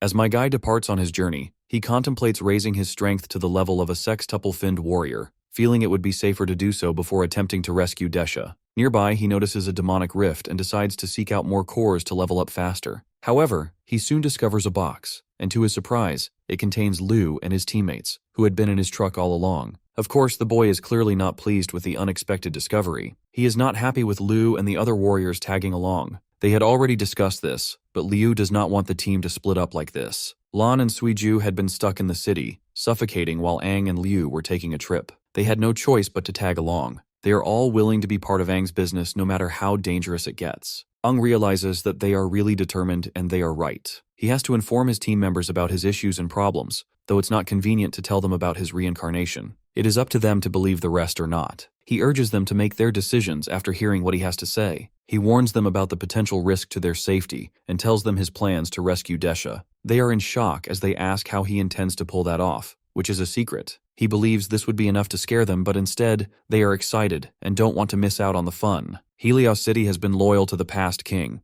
Lu's grandfather Situjie was a subordinate to the 6 heroes under the leadership of the deceased king. He had established Helios City with a couple of his friends, and he bet her father would agree with her choice. Ung realizes why he finds the name Situ familiar. He remembers the first time the 6 heroes brought him, looking fresh and nervous. So much time has passed. Moving on, Ung doesn't think any of them present here are strong enough to join him. Since they all wish to join him, he also wants to add another person to the roster. Virelina, one of the old 6 heroes, a septuple green core warrior. He wants her to train his team, as it may be difficult to carry out his plan all alone. Lan wonders how Aang knows someone almost like a god to them. What's more, he is close enough to ask her to train them. She agrees to train them, but cannot control how much stronger they will end up getting, as it all depends on their own skills and abilities. She still wants to know if Aang is seriously bringing all 3 of them, but Aang has no other choice. Well, it's expected of our boy. More and more people will stand by him, and he's someone who would never leave anybody behind. She also hears that Aang is able to invent the lightning element. She is impressed with this new body of his, but this much is expected of him. After all, he is Aang,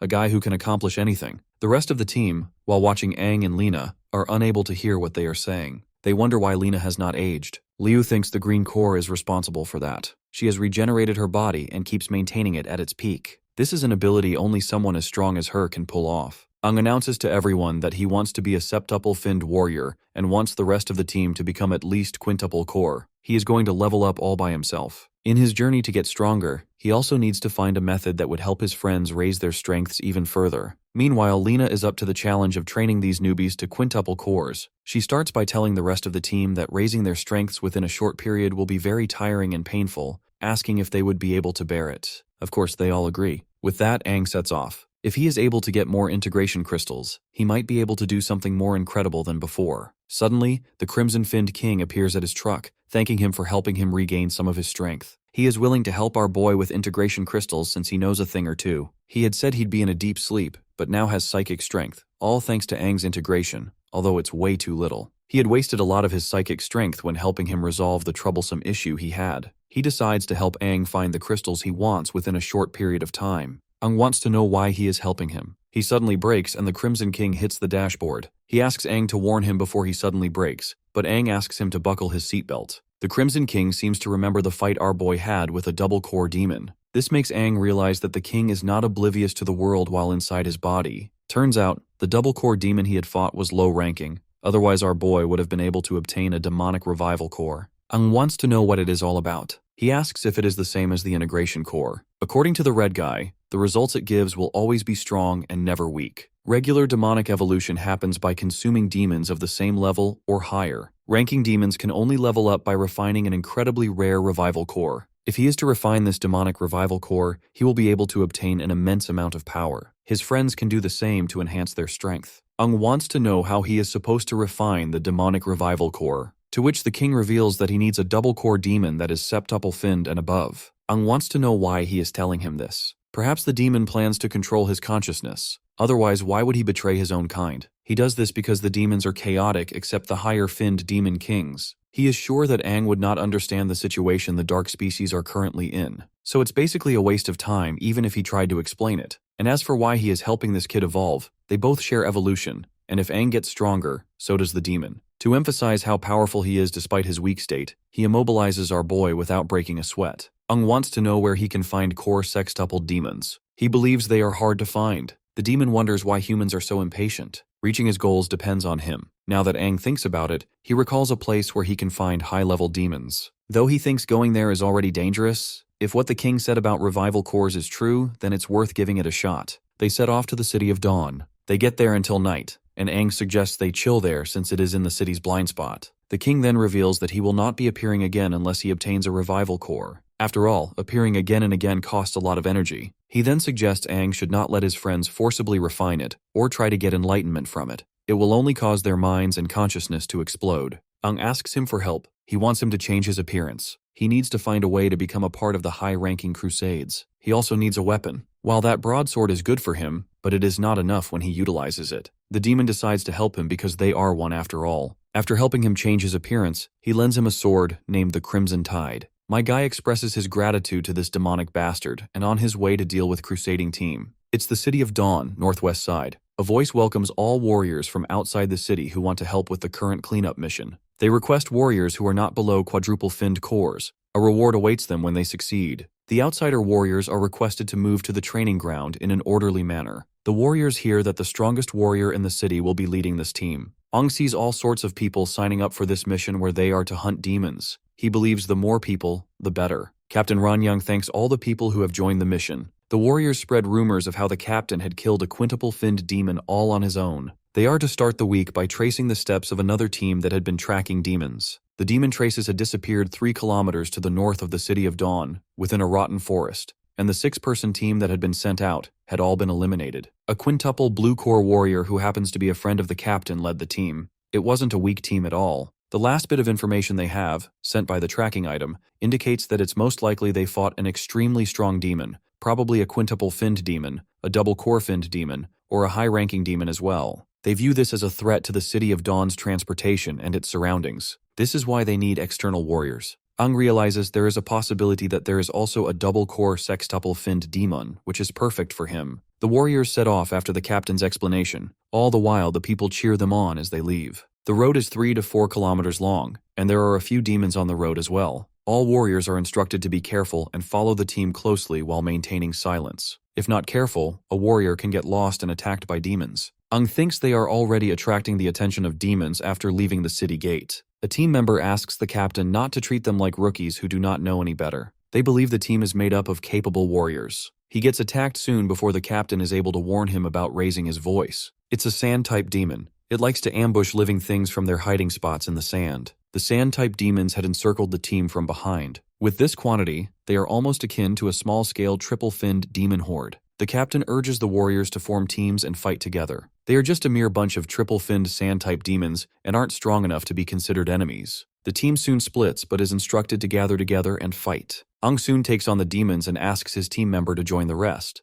It is more convenient for him to do this alone. A team member is about to be slain, but he is soon saved by the captain who tells him to join the others and not fall behind. Everyone in the team gathers. They notice injured warriors walking from a distance. The captain wonders how they made it despite being so far away from the team. He asks if there is any other person behind, and he is told about Aang. He had saved them but had to stay behind and hold off the demons. The captain feels this was a foolish decision, but the injured warrior remembers Aang saying it was more convenient for him to fight alone. The captain thinks this is arrogance. They all believed he was dead. The captain feels that Aang's decision to stay back distracted the demons enough for them to move away. They decide to go back and find him, whether dead or alive, as he is a comrade and warrior. The captain warns them to be prepared for a fight as there may still be demons left. They find the place and head toward the spot. The captain encourages everyone to be vigilant as they look for Aang, and they finally find him. My guy wants to know why everyone is there. He thought they should be moving forward as he was preparing to chase after them. The captain notices his strange aura and wonders if it's because he is covered in demon blood. All the teammates only get further shocked when they realize that Aang has killed over 10 sand-type demons. The team struggles to believe this. They think there is something special about Aang. He explains that he is as powerful as a quintuple-finned core warrior,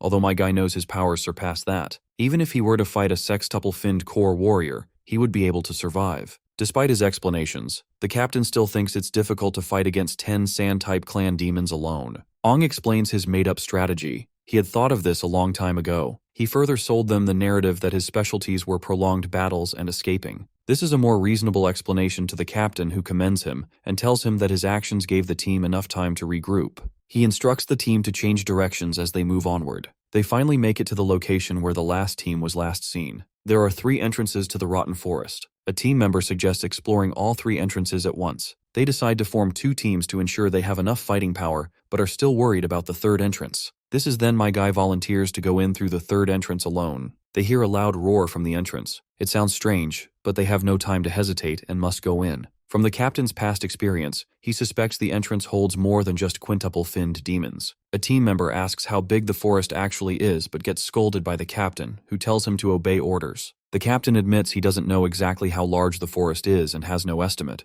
The original mission of the team was to scout the forest's proportions. Aang still insists on scouting one entrance alone, adding that the team won't be affected if anything happens to him. He believes he can finish before sundown. Other team members start seeing him as a show-off since he had taken out 10 demons all alone. Despite his arrogance and overconfidence, they still think he has a point. As the warriors try to split into 2 teams, Violence erupts because everyone has conflicting opinions. These outsider warriors always act violently in tense situations, which is something Aang despises the most about them. The captain yells aggressively for everyone to calm down, telling them to follow orders. He intends to be the opponent of anyone who still wants to fight, but the whole team stays silent. The captain has seen how poorly disciplined the outsider warriors are. They need to finish this quickly before more problems arise. Before Aang sets off alone, the captain reminds him that there won't be any help if he's in danger. Aang understands this and states he might finish right on time before others arrive. This statement makes him look even more arrogant as they split up. As the captain is barking orders and telling the teams to prioritize rescuing rather than engaging in fights,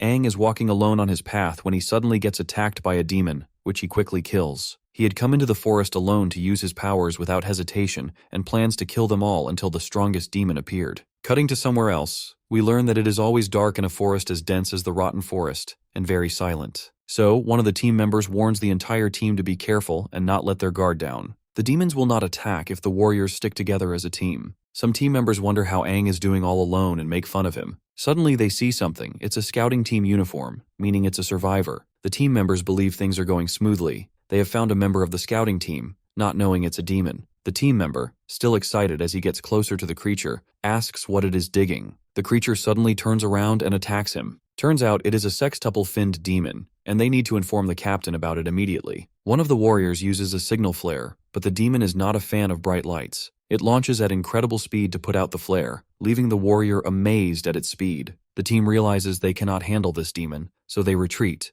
but the demon is not done with them yet. The captain notices the eerie silence and strange fog. They haven't heard a single sound from other team members, even though the forest isn't that large. He suspects they are isolated from the rest, though others don't feel the same. The team is also worried about Aang. They soon stumble across bodies that seem to be from the scout team. The captain spots a demon and prepares to strike, but Aang stops him because the captain was about to slay his own teammate. There is no demon, just an illusion. They have all been hypnotized by the demon's illusions. A purple core demon is affecting their consciousness. It seems stronger than most purple core demons. The captain admits he would have killed a teammate if Aang hadn't intervened. Everyone is seeing illusions of their worst fears. The demon aims to spread confusion so the warriors will kill each other. The captain asks our boy how he saw through the illusion and thanks him for preventing a tragedy. Aang explains he was attacked too, but he fought them all. He soon realized the fog forces people to see illusions and unintentionally lose themselves in it. The captain wants to know more about Aang's abilities, but Aang isn't willing to disclose them. He suspects the demon they just encountered might be the dual-core sextuple-finned demon he needs. The captain hears cries from the other team and orders everyone to join him in the rescue. The demon notices there is someone unaffected by the illusions and senses Aang's aura. She wonders who he is.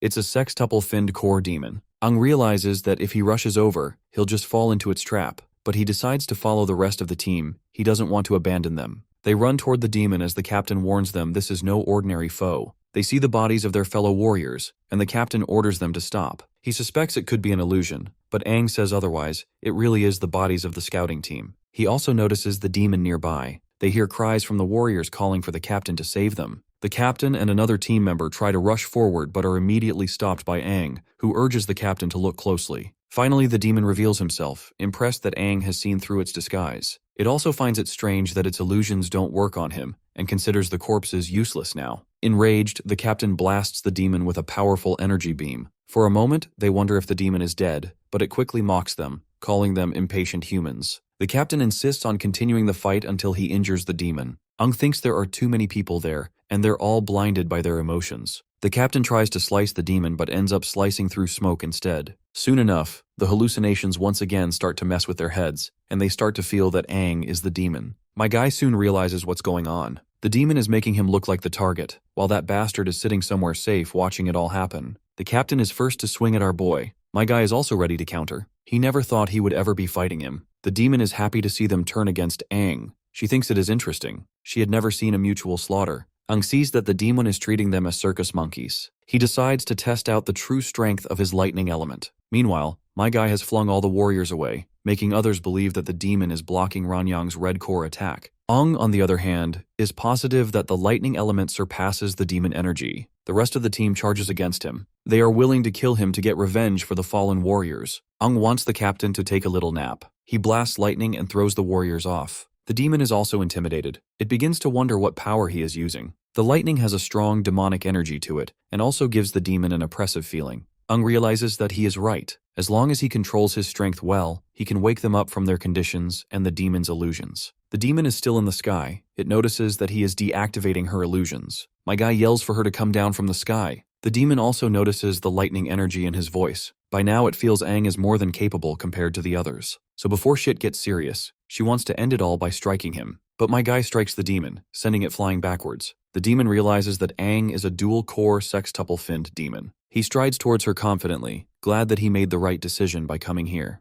The demon also notices that this boy isn't afraid of him. He is excited instead. It's almost as if he is the demon. Aang launches himself and strikes, shattering the ground while the lady manages to dodge. She then creates clones of herself. My guy tries to strike them all down, but the demon keeps dodging Aang's attacks with its cloned bodies. It is then Aang decides to identify the real body of the demon through his lightning eyes. Eventually he spots her and closes in the gap between them, but the lady retreats right away, frustrated by his lightning trait. She then dances around him, but still ends up located by our guy. Before splitting her apart, he insists she hand over the revival core to him. The scene then cuts to the City of Dawn. From the cliff, Lu can see my guy's aura clearly. Meanwhile, the photographer girl is taking L's in her training. Lan and her notice Lo looking at the lightning ahead and inquire about it. Lu fills them in that Aang must be right in that spot, though they aren't sure. Lan says it could be a storm over there. Right then, Lena shows up behind them and asks why they are spacing out. If they are not powerful when Aang returns, they will be nothing but a burden to him. Aang had asked her to work on their physique. He had pleaded with her, and Lena agreed to do whatever he asked of her. So, she asks them to prepare for battle. They are to last 10 seconds against her in a battle as she will be attacking them. Suiju is shocked because lasting 5 seconds against Lena the last time was a very tough challenge. Back to our boy, he is about to stab the demon with his sword. The demon is sure that her teleportation ability will save her, but my guy still ends up cutting her hand down. To our boy, the demon is stupid to think that it is faster than lightning. He then further drives his sword right into her chest. Instead of handing over the core, she decides to take Aang with him as he plans to self-destruct. Aang notices the demon's plans to self-destruct and zaps him with lightning. The demon cries out in pain and asks if the boy is really a human or a demon. My guy claims he is just a regular human warrior. And with that, my guy successfully takes the demon's revival cores. Somewhere in the forest, the captain wakes up. He lost consciousness when everything had happened. Seeing the others, he wonders if they were unconscious too. My guy greets the captain. Seeing our boy, the captain goes on a high alert, asking for the whereabouts of the double-core demon. Aang assures him that he had finished him off. He also cleaned up the demons in the surrounding area too. So, they have absolutely nothing to worry about. He asks the captain to have some water. Of course, the captain struggles to understand how he has killed a double-core demon all by himself. Aang then briefs the captain about how he handled the situation. Unfortunately, he was unable to do anything about the other team. The captain is still in awe. My guy had just battled a sextuple dual-core finned demo, which makes the big guy wonder exactly how strong Aang is. He only wants to know how he surpassed the demon's illusions. Aang reminds him that the most important thing is that they are still alive. He wants to go around and check if there are still demons around the area. He asks the captain and other warriors to rest as it is still midnight. It will take a while before they start waking up. The captain believes the demon's illusionary technique is truly difficult to fend off. He had fallen prey to its technique. Aang explains that a dual-core demon is a demon with first-rate abilities even among other demons of the same rank. With double cores, its abilities aren't as simple as having twice the power of a single core. To encourage the captain a little, Aang points out that the captain is also incredibly strong as he had woken up quickly. The captain believes that a sextuple-finned warrior like him is considered the peak of the City of Dawn's forces. To be looked down upon by the demon and his inability to hunt it down infuriates him. As the person in charge of the mission and captain of the team, he is no longer going to investigate Aang's identity since he had saved them all. The captain, still trying to wrap his head around Aang's ability to handle a sextuple-finned dual-core demon, wants to battle Aang to see how he compares in strength. He suggests they have a light spar, but my guy wouldn't dare question the captain's strength. He explains that his inability to defeat the demon was due to lack of information, but the captain insists. He is personally intrigued by my guy's actual strength and pleads with him to spar against him. Aang realizes that the captain is competitive and battle-thirsty, but these are the attributes of a strong warrior, so my guy doesn't mind.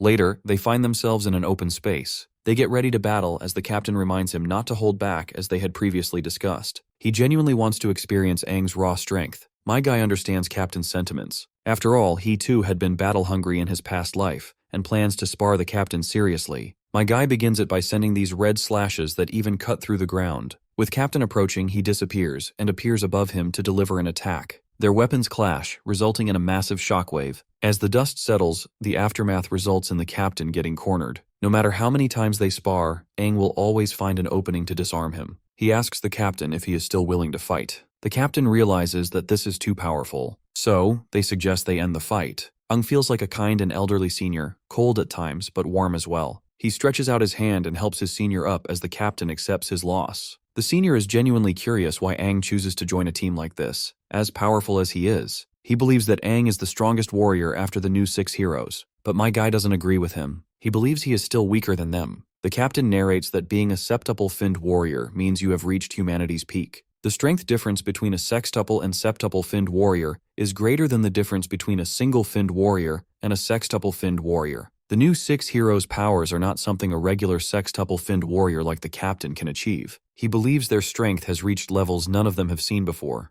There are rumors that one of them solo cleared an ancient king's plague tomb himself and managed to return safely as well. It's a feat none of them can pull this off. This shocks our boy, because he too has first-hand experience with King's Plague Tomb. This makes him really suspicious of the new heroes, and wonders what exactly they are hiding. It is daybreak. The captain believes the other warriors will be awake soon. He asks if Aang will return with them. The boy responds positively, as there are things he needs to settle there. He wants to see the revival core's effect on him. Back at the city, the captain reports to Wu Kongyao concerning their mission to the Rotten Forest. He had heard about how Aang had battled a sextuple-finned dual-core demon and how he had played a crucial role in the mission. Wu Kongyao wants to know Aang's true strength. The captain reports that Aang is just a mere quintuple-finned warrior. He had performed pretty well as the mission progressed, and other members were equally good as they had sacrificed themselves for the city. Wu Kongyao considers asking Aang to stay in the city and work. He dismisses the captain, telling him to submit the detailed report later. We then learn that our boy had asked the captain to downplay his contribution to the mission. He had joined the team in order not to get noticed by the upper echelon, and the captain agreed. Aang is in a hotel within the City of Dawn. He had finally washed himself clean from the blood of those demons. The demonic cores he has are different from regular demon cores, especially in terms of demonic energy within the core. He wonders about the potential consequences if it is absorbed by a regular warrior. Right then, Crimson King appears and says that the consequences will be dire. He is glad for Aang for obtaining his first demonic revival core. Aang wants to know why he suddenly appeared.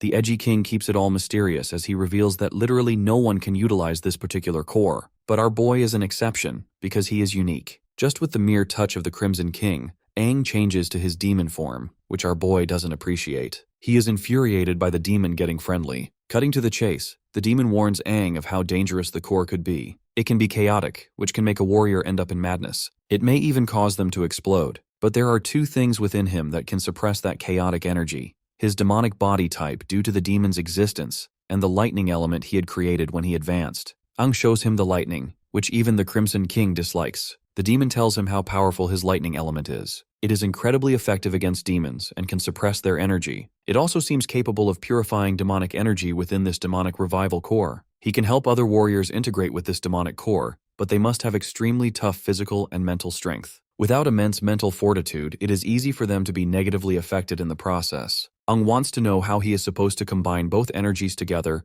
and how the king can help in the process. The demon says it should be done face-to-face with their bare bodies. Aang is uncomfortable with this. Combining energies is the integration of energies and extending senses beyond bodies. He just needs to guide his energy flow into the other person's body. Of course, Aang is worried. He is worried about getting naked with Lan and Suiju as they may mistake him for a pervert. He also realizes it would be much worse getting naked with Lan. After all, this ain't a JoJo universe. Later, Lena gets to meet up with Aang again. He asks about the 3 of them, and they soon show up. Lena had taken good care of them. They are all happy to see him, and Suiju even notices that he has changed again. Liu is already used to that. It's easier to feel his presence. With pleasantries over, my guy wants to discuss something serious. He tells them the method of transferring energy he had discussed with the demon, which involves getting completely naked. The entire team is triggered. As expected, Lena gets pissed and thinks Aang is perverted. In her previous life, he would always have been indifferent to her hints about raids. She now thinks he is a player, but our boy tries to reason that he is getting forced. The demonic revival core needs cooperation to work. Without Aang, they will be completely corrupted by the demonic energy within the demonic revival core. Eventually, Lena leaves angrily, asking them to let her know when they are done, and bangs the door. The room is quiet for a while as Aang tells them the method is strange and risky as well. The demonic revival core can only help one person. He asks if anyone is interested. Suiju thinks it will be embarrassing to be naked with someone of the opposite sex even though they are comrades. There shouldn't be a problem with Lan though. Liu stutters for a moment and says she already has a bit of demonic energy in her, which might make it easier. She wants to volunteer but is immediately interrupted by Lan. He thinks he is the guy to call for something dangerous because of his physique. Ang thanks them for believing in him as Suiju pledges her support. Let's not forget about poor Liu, whose dream to lay naked is down in the drain. As they take off their clothes, Ang notices that Lan's physique has been greatly strengthened by Lena. The brute admits that he feels stronger than before. He asks if he should take off his underwear too, but Ang refuses, knowing that it might affect efficiency. The both girls peek from the door as the guys get ready for the show. As usual, Suiju admires the perfect angle she is getting for the photo, but Liu is unsure if they should be peeking. Hell, even Lena can't resist but joins in with the other girls. Anyhow,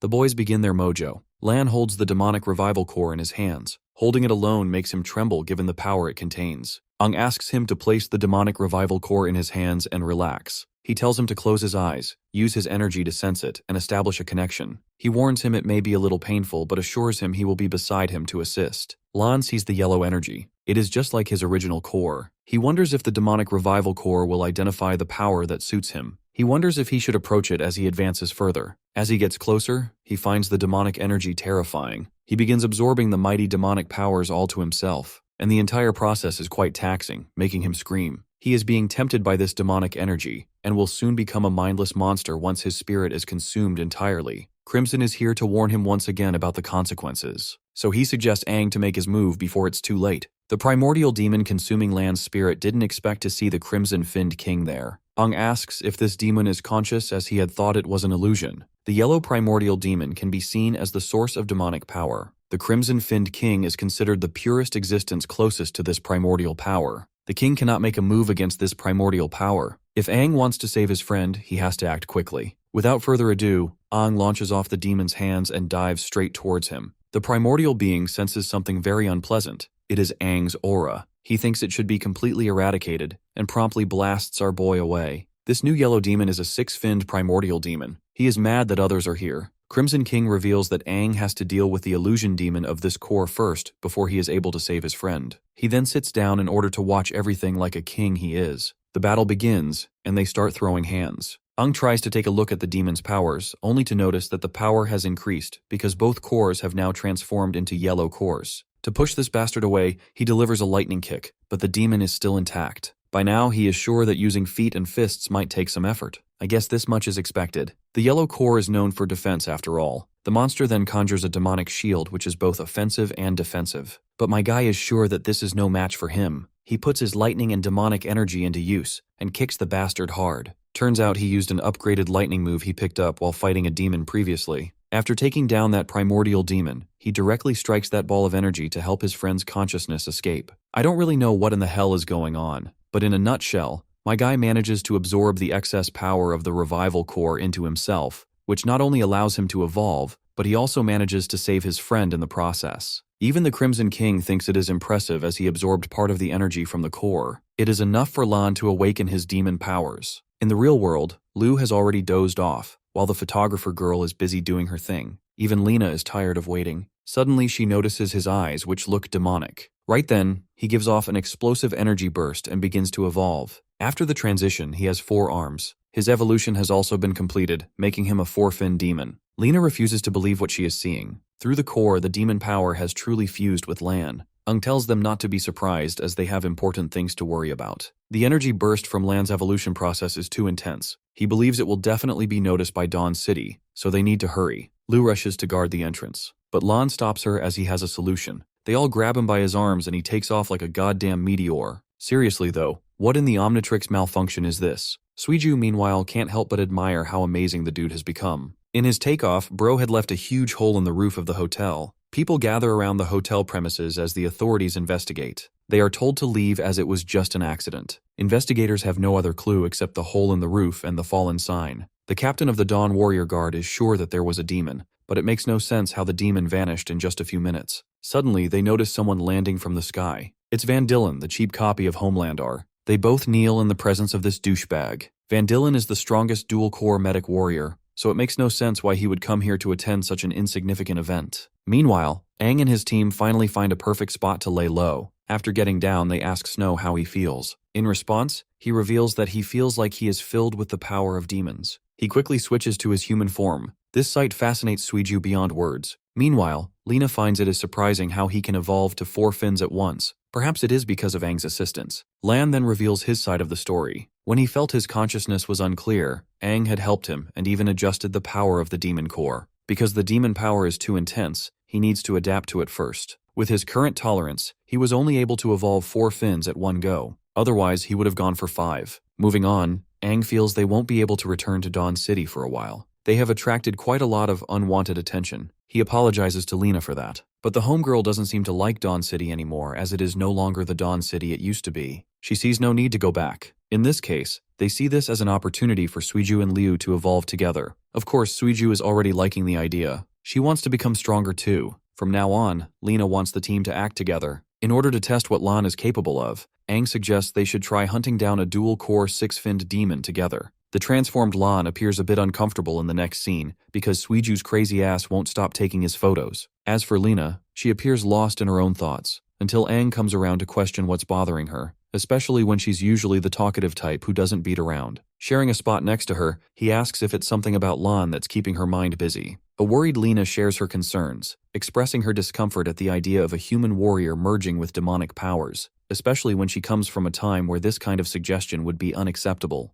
Though Lena perfectly understands that the current Aang also shares demonic power in his body, at this point she doesn't know how everything will wrap up. If humans and demons are together, then where does the future lead? Our boy understands her situation completely, recalling his own previous experience, how he found himself repulsed by the sheer idea of using his demonic power. Despite hating it back then, he ultimately had to come to terms with the realization that this power is necessary for them to grow as warriors. It's similar to the concept of absorbing cores, and if they refuse to use this kind of power, Aang thinks they won't be able to tackle absurdly powerful demons to come. Right now, the demons aren't even their only concern anymore. When you think about it, the new king is terrifying in his own right, as well as his battalion of the new 6 heroes. Even Lena expresses her sheer shock, going as far as to say that the new king is terrifyingly powerful. She remembers the weight of death pulling her when she met the king. That kind of power is unfathomably strong, to the point that Lena thinks it's impossible for a normal human warrior to even possess it. Though she's ashamed to admit, Lena shares that she was genuinely afraid to be in the king's presence, and that's saying a lot because she's one of the 6 heroes herself. Pulling her back to reality, Aang smacks her head, assuring her that everything is going to be okay now that he's here to protect her. Their conversation is interrupted by the rest of the gang, who has rested well and prefers relocating to a different town. Our boy gets up, preparing himself to hunt the dual-core demon and extracting the remaining 2 demonic cores. He thinks they'll have an even greater chance of succeeding, now that they've got the legendary warrior Lena by their side. The scene cuts off to a desolate land, where one particular demon is chewing down on its food. Our gang observes closely, questioning what the demon is doing. Lena reveals that it's common for 2 fin demons to be here and there, and it seems like they've stumbled upon some kind of demonic nest. Without wasting a breath, our boy chucks a long sword at one of the demons, killing it instantly, while the other 2 draw away from the enemy invasion. Donning his 6th finned form, Aang hopes to discover dual-core demons in this wretched mess. His mere demonic aura terrifies the lower-level demons, who fail to comprehend how a human is even capable of wearing their power. The demons are so busy fixating on our boy that they completely forget about Lan, who emerges from the shadows and smashes both their heads together, killing them instantly. I can't lie, Lan looks badass with his 4-armed form. Suiju is rather impressed by their teamwork, while our boy reveals that Lan can easily annihilate any 4-finned demon or below at his current power level. However, just within this lair, he senses an immense wave of aura bursting out, implying that a compounded demon core must be inside. Liu urges to participate in the battle, but our boy stops her, arguing that her demonic form must be used later on because they need to preserve their energy. In fact, Aang is of the opinion that they should only fight until they've merged with their compounded cores. The reason for this is that Lan is already facing an immense toll on his body every time he transforms, so Aang doesn't want to risk expending too much of their fighting force at the beginning. Instead, he tells Lena to take care of the other girls. The demons come bursting out of the nest, roaring to kill the humans who dared to challenge them. Lan wants to aura farm and tells Aang he can handle it all on his own. This meme vanishes in the next second with such incredible speed that he takes down one of the demons instantly. The other 2 express their shock at the sight of demonic power being used by a human, but before they can do anything about it, Lan beats the ever-living crap out of them. Observing the scene, Suiju finds herself excited because she wants a piece of that power too. But Aang claims that it's uncertain what kind of power they'll get, because it changes from person to person. Deploying one of his skills, Lan activates Dual Bloom, destroying the demons casually without any problems. The way he's effortlessly tearing them apart reminds him of the time he was weak and pathetically useless. He couldn't even defeat a one-finned demon or protect his friends, and the best course of action they took against a two-finned demon was to run away. But this is the birth of a new Lan, a man who breathes his every breath to instill fear into the hearts of demons. From the distance,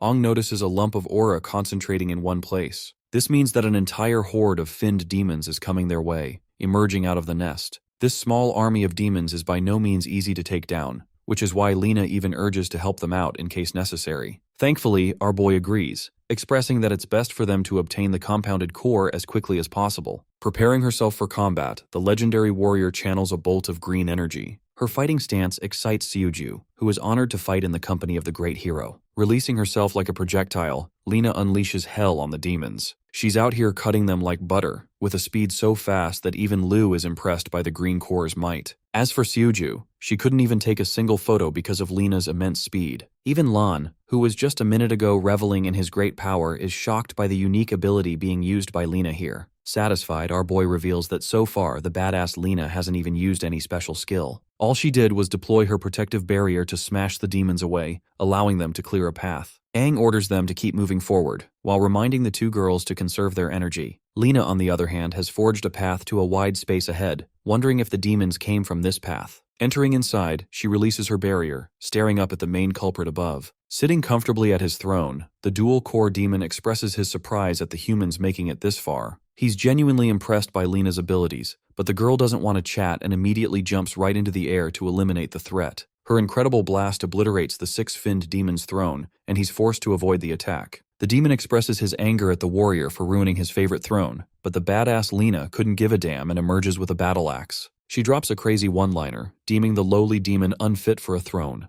Provoked, the six-finned demon unleashes his fury in the form of earthly molten vines. But right then, the four-armed warrior comes out of the blue to play his part and stops the creature's attack. While the six-finned demon is distracted, Aang sneaks up from behind. Before the demon can even process their strategy, Aang is already preparing to slash him. In the end, the attack connects, and the demon is one shot thanks to their brilliant teamwork. Thanks to that, they've uncovered yet another compounded demonic core, with only one more left to hunt. Strangely, Lena appears gassed out, expressing that she expended a ton of energy just now. Unfortunately, her green core is almost out of energy. It's not every day that one comes across a seven-finned core, so finding it is a pain in the ass, especially when the new 6 heroes were told not to use this kind of power anymore. Lena's prime has already gone past, so she isn't on the same level of the 6 heroes humanity always looked up to. However, what she's most happy about is that Aang is in a league of his own, and will eventually shift the tides for humanity again. Frustrated yet determined, the once strongest warrior of humanity promises her that they'll reclaim all that was taken from them. In the next scene, our gang relocates to another city hotel. It appears that they also managed to obtain the final compounded core off-screen after hunting.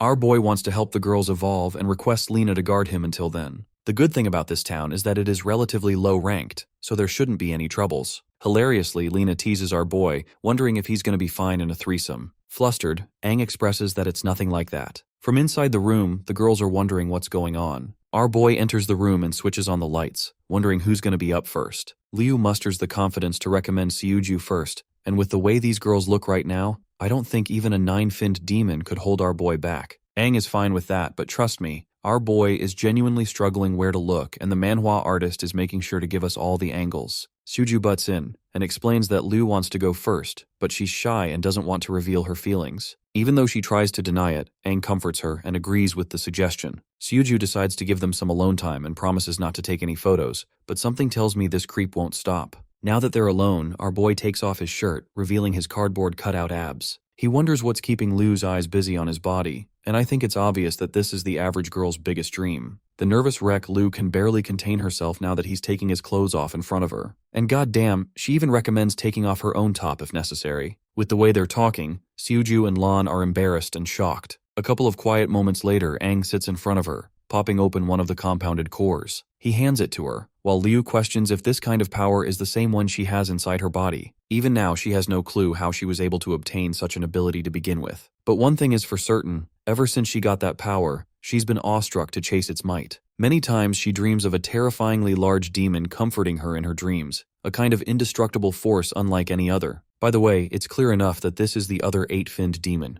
just like the Crimson King. Aang doesn't know it though, and he's hoping to get an answer soon. Instructing her to turn around, he tells Liu to keep the compounded core held tightly in her hand. Now that she's ready, our boy places his hands on her back, while the girl sinks to a state of meditation. At once, she is tossed into a spatial dimension of her mind. Here, a demon is guarding the core, a six-fin source demon in fact. Slowly walking up to the core, she senses an incredibly dark aura coming from the source. Suddenly, the demon chants, "Open," causing it to release waves of energy. At first, Liu is afraid, but eventually she succumbs to the allure of her new power, drawing her closer and closer. The core is overwhelming her mentally in an effort to turn her into a servant of the demonic race. But right as she's about to lose control, the black-finned demon arrives and snatches her hand. She's the enchanting woman who has been haunting her dreams. The eight-finned demon casually toys with Liu's body, expressing that she has claimed the human for herself, so she isn't going to let go of her. The Black King Fin is one of the 6 great King Fins, known for her ability to manipulate time and space. The primordial source demon is surprised to see her grant a portion of her might to a mere human. The Black King Fin expresses her personal interest in the girl and wants to create a smooth process for her transition. Liu finally speaks her mind, revealing that the demonic power dwelling within her comes from the Black King Fin. It's her first time being in the presence of a demon far superior to the likes of a 7-finned monster. The Queen of Black confirms this, while another voice greets them. Even the Source Demon is shocked to see 2 Kingfin demons interacting with each other. The Crimson King is annoyed that she's tampering with his plans. As for Aang, it's his first time realizing that Liu shares the might of an 8-finned demon too. Funnily enough, both of the hot babes are reduced to little fangirls after seeing Aang and the Crimson King. The Black-Fin demon is out here showing off her curves in front of her crush, pointing out that she was in fact following his instructions by staying away from Aang. However, she required a personal human to spy around on her own. At this point, Aang is out here losing his marbles. 2 of the strongest demons are standing right in front of him, catching up to each other, making him question what they're plotting. The Crimson King lightly smacks her head, emphasizing that her involvement is causing him trouble. In response, she tells him that she's worried something might happen, but the Crimson King is confident in his judgment. Understanding that he doesn't want her to mess around anymore, the Black Fin decides to come up with the outrageous idea of killing Liu right away, believing that she's useless to their cause. But the moment our boy sees her trying to do that, this man goes right up to his 6th form and charges right at her full speed. But in his effort to look like a hero saving Liu, he forgot about one critical fact. Bro is going up against an 8-fin demon. The Black Fin isn't even afraid, and with a tap of her finger, sends this dude packing back to his human form. Aang is knocked out of his demonic state while Liu rushes to check on him. Oh, but not just that, this guy is paralyzed. The Black Fin casually remarks that she's trapped him in a mode of time where he's feeling constant pain, finding it insulting that he went ahead to attack a Kingfin. Ultimately, the Black Fin decides to release him from the bind, causing him to pant and recover his breath in terror. With the Black Fin towering over at him, Aang realizes just how outclassed he really is in front of a being beyond his league. As for the Black Fin, she's started to grow fond of Liu and decides to change her mind, no longer finding it interesting to kill her. So what she does is pull Liu back to her grasp, while the Crimson King begins walking away, believing that their intervention is unnecessary. Our boy pitifully urges to protect his friend, causing the Crimson King to stop and give Aang a brutal reality check on who he's going up against. His opponent is none other than a creature that literally governs space and time,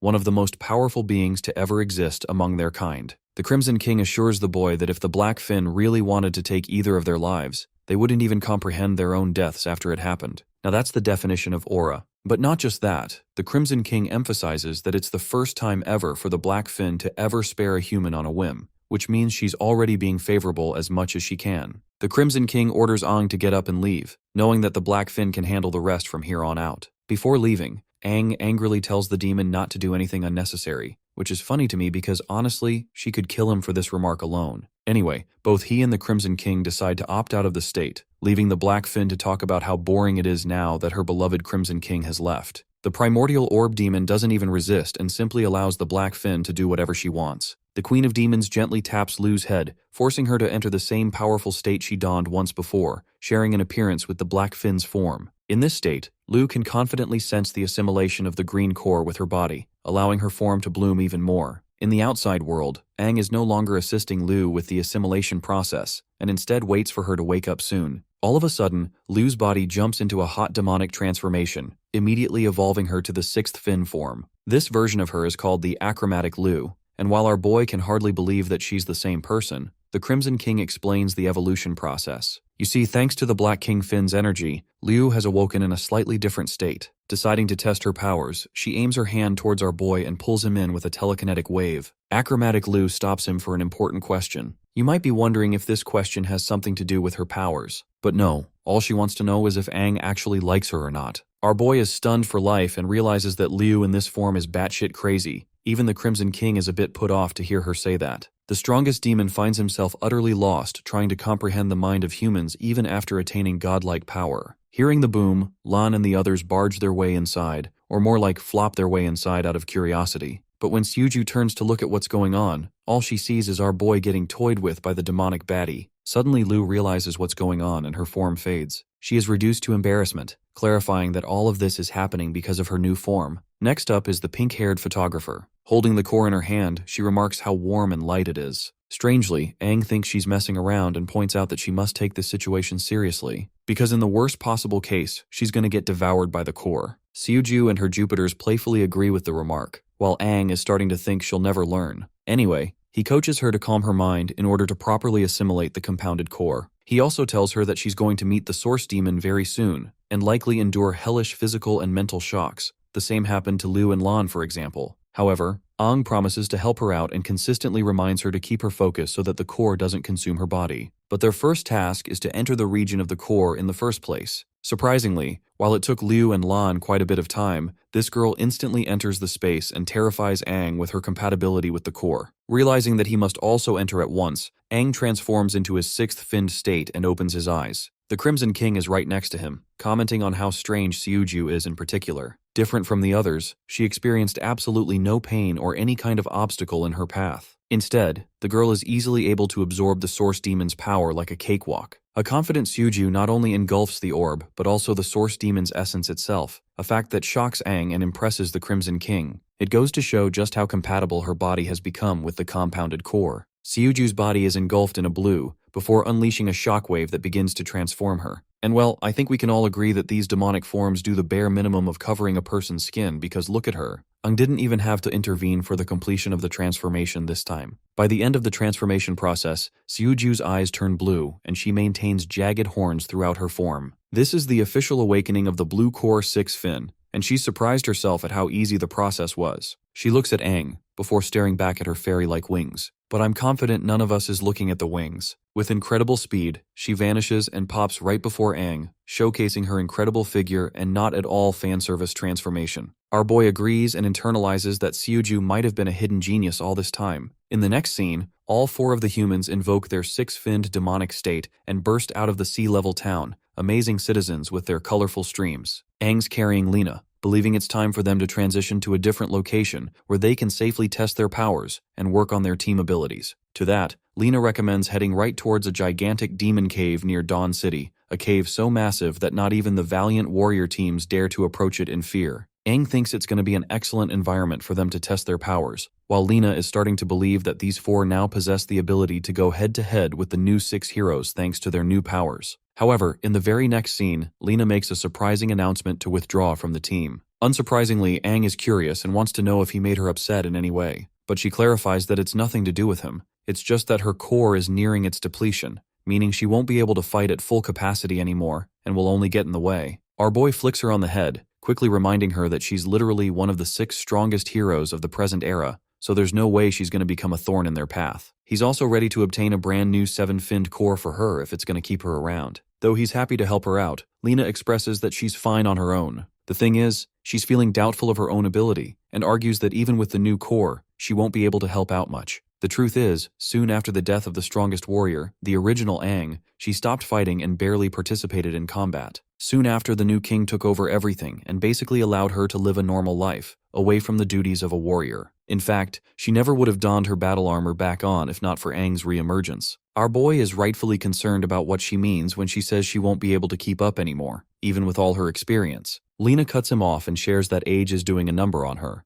The only reason she's maintained a youthful appearance up until now is thanks to the Green Core's powers. If it wasn't for that, she'd be an old woman at her final moments. She even teases him that after Aang claimed a young body for himself, he quickly forgot that she didn't get the same opportunity, and that she's well beyond her fighting capabilities now. But for the rest of his friends, Lena remarks that all of them have experienced tremendous growth, and they're bursting with life, even mastering their demonic states. She thinks that accompanying his team any further will only lead to becoming a burden. Grabbing his hand for one last time, she assures him that it's her own choice to leave, and that she'll always be supporting them from the side. Though it pains her heart to do him like this, it's her choice to make. Aang is still stubborn and wants to convince her, but she stops him in his tracks and instructs him to find her later on a mission to rescue Desha. She also hands him a special device called the locator compass to find her at any time. The design of the device reminds me of the dragon radar used to find Dragon Balls. Anyway, the beaming green pointer is Lena's status on the locator, and this thing even has voice command among other features. Aside from the compass, Lena also hands him a whole bunch of different demonic nests for Aang's team to target on their own. He takes the records and wonders where she's headed next, fearing that she'll return to Dawn City and put herself at risk. The legendary warrior assures him that ordinary warriors are no match compared to her even in this state. Her goal is to gather her stuff from Dawn City and relocate to another small town, living out her days there in retirement. Aang genuinely feels devastated to hear the word retirement coming from her, and wonders if Lena is ready to say goodbye to his team. Unfortunately, she doesn't want to make the farewell emotional, especially after sharing a life all on her own for decades. Before leaving, she does part with one solid piece of advice for Aang regarding Liu. Her mention of Liu makes him turn to look at her. The flustered chick returns him a warm smile and turns away. Clearly, Lena has taken notice of Liu's feelings for him, so she wants our boy to be responsible for her. She's well aware that he's not the smartest tool in the shed when it comes to emotional affairs for that matter. With everything settled, Lena turns to leave, intending to use the transport system of a nearby small town to return to Dawn City. As she's leaving, Aang roars at her that if he does find a new seven-finned core, she better not refuse it. In her mind, she simply calls our boy an idiot, and hints that she actually loves Aang but is willing to move away from him because he's found Liu by his side. The team quickly catches on after seeing Lena leave, questioning Aang what happened.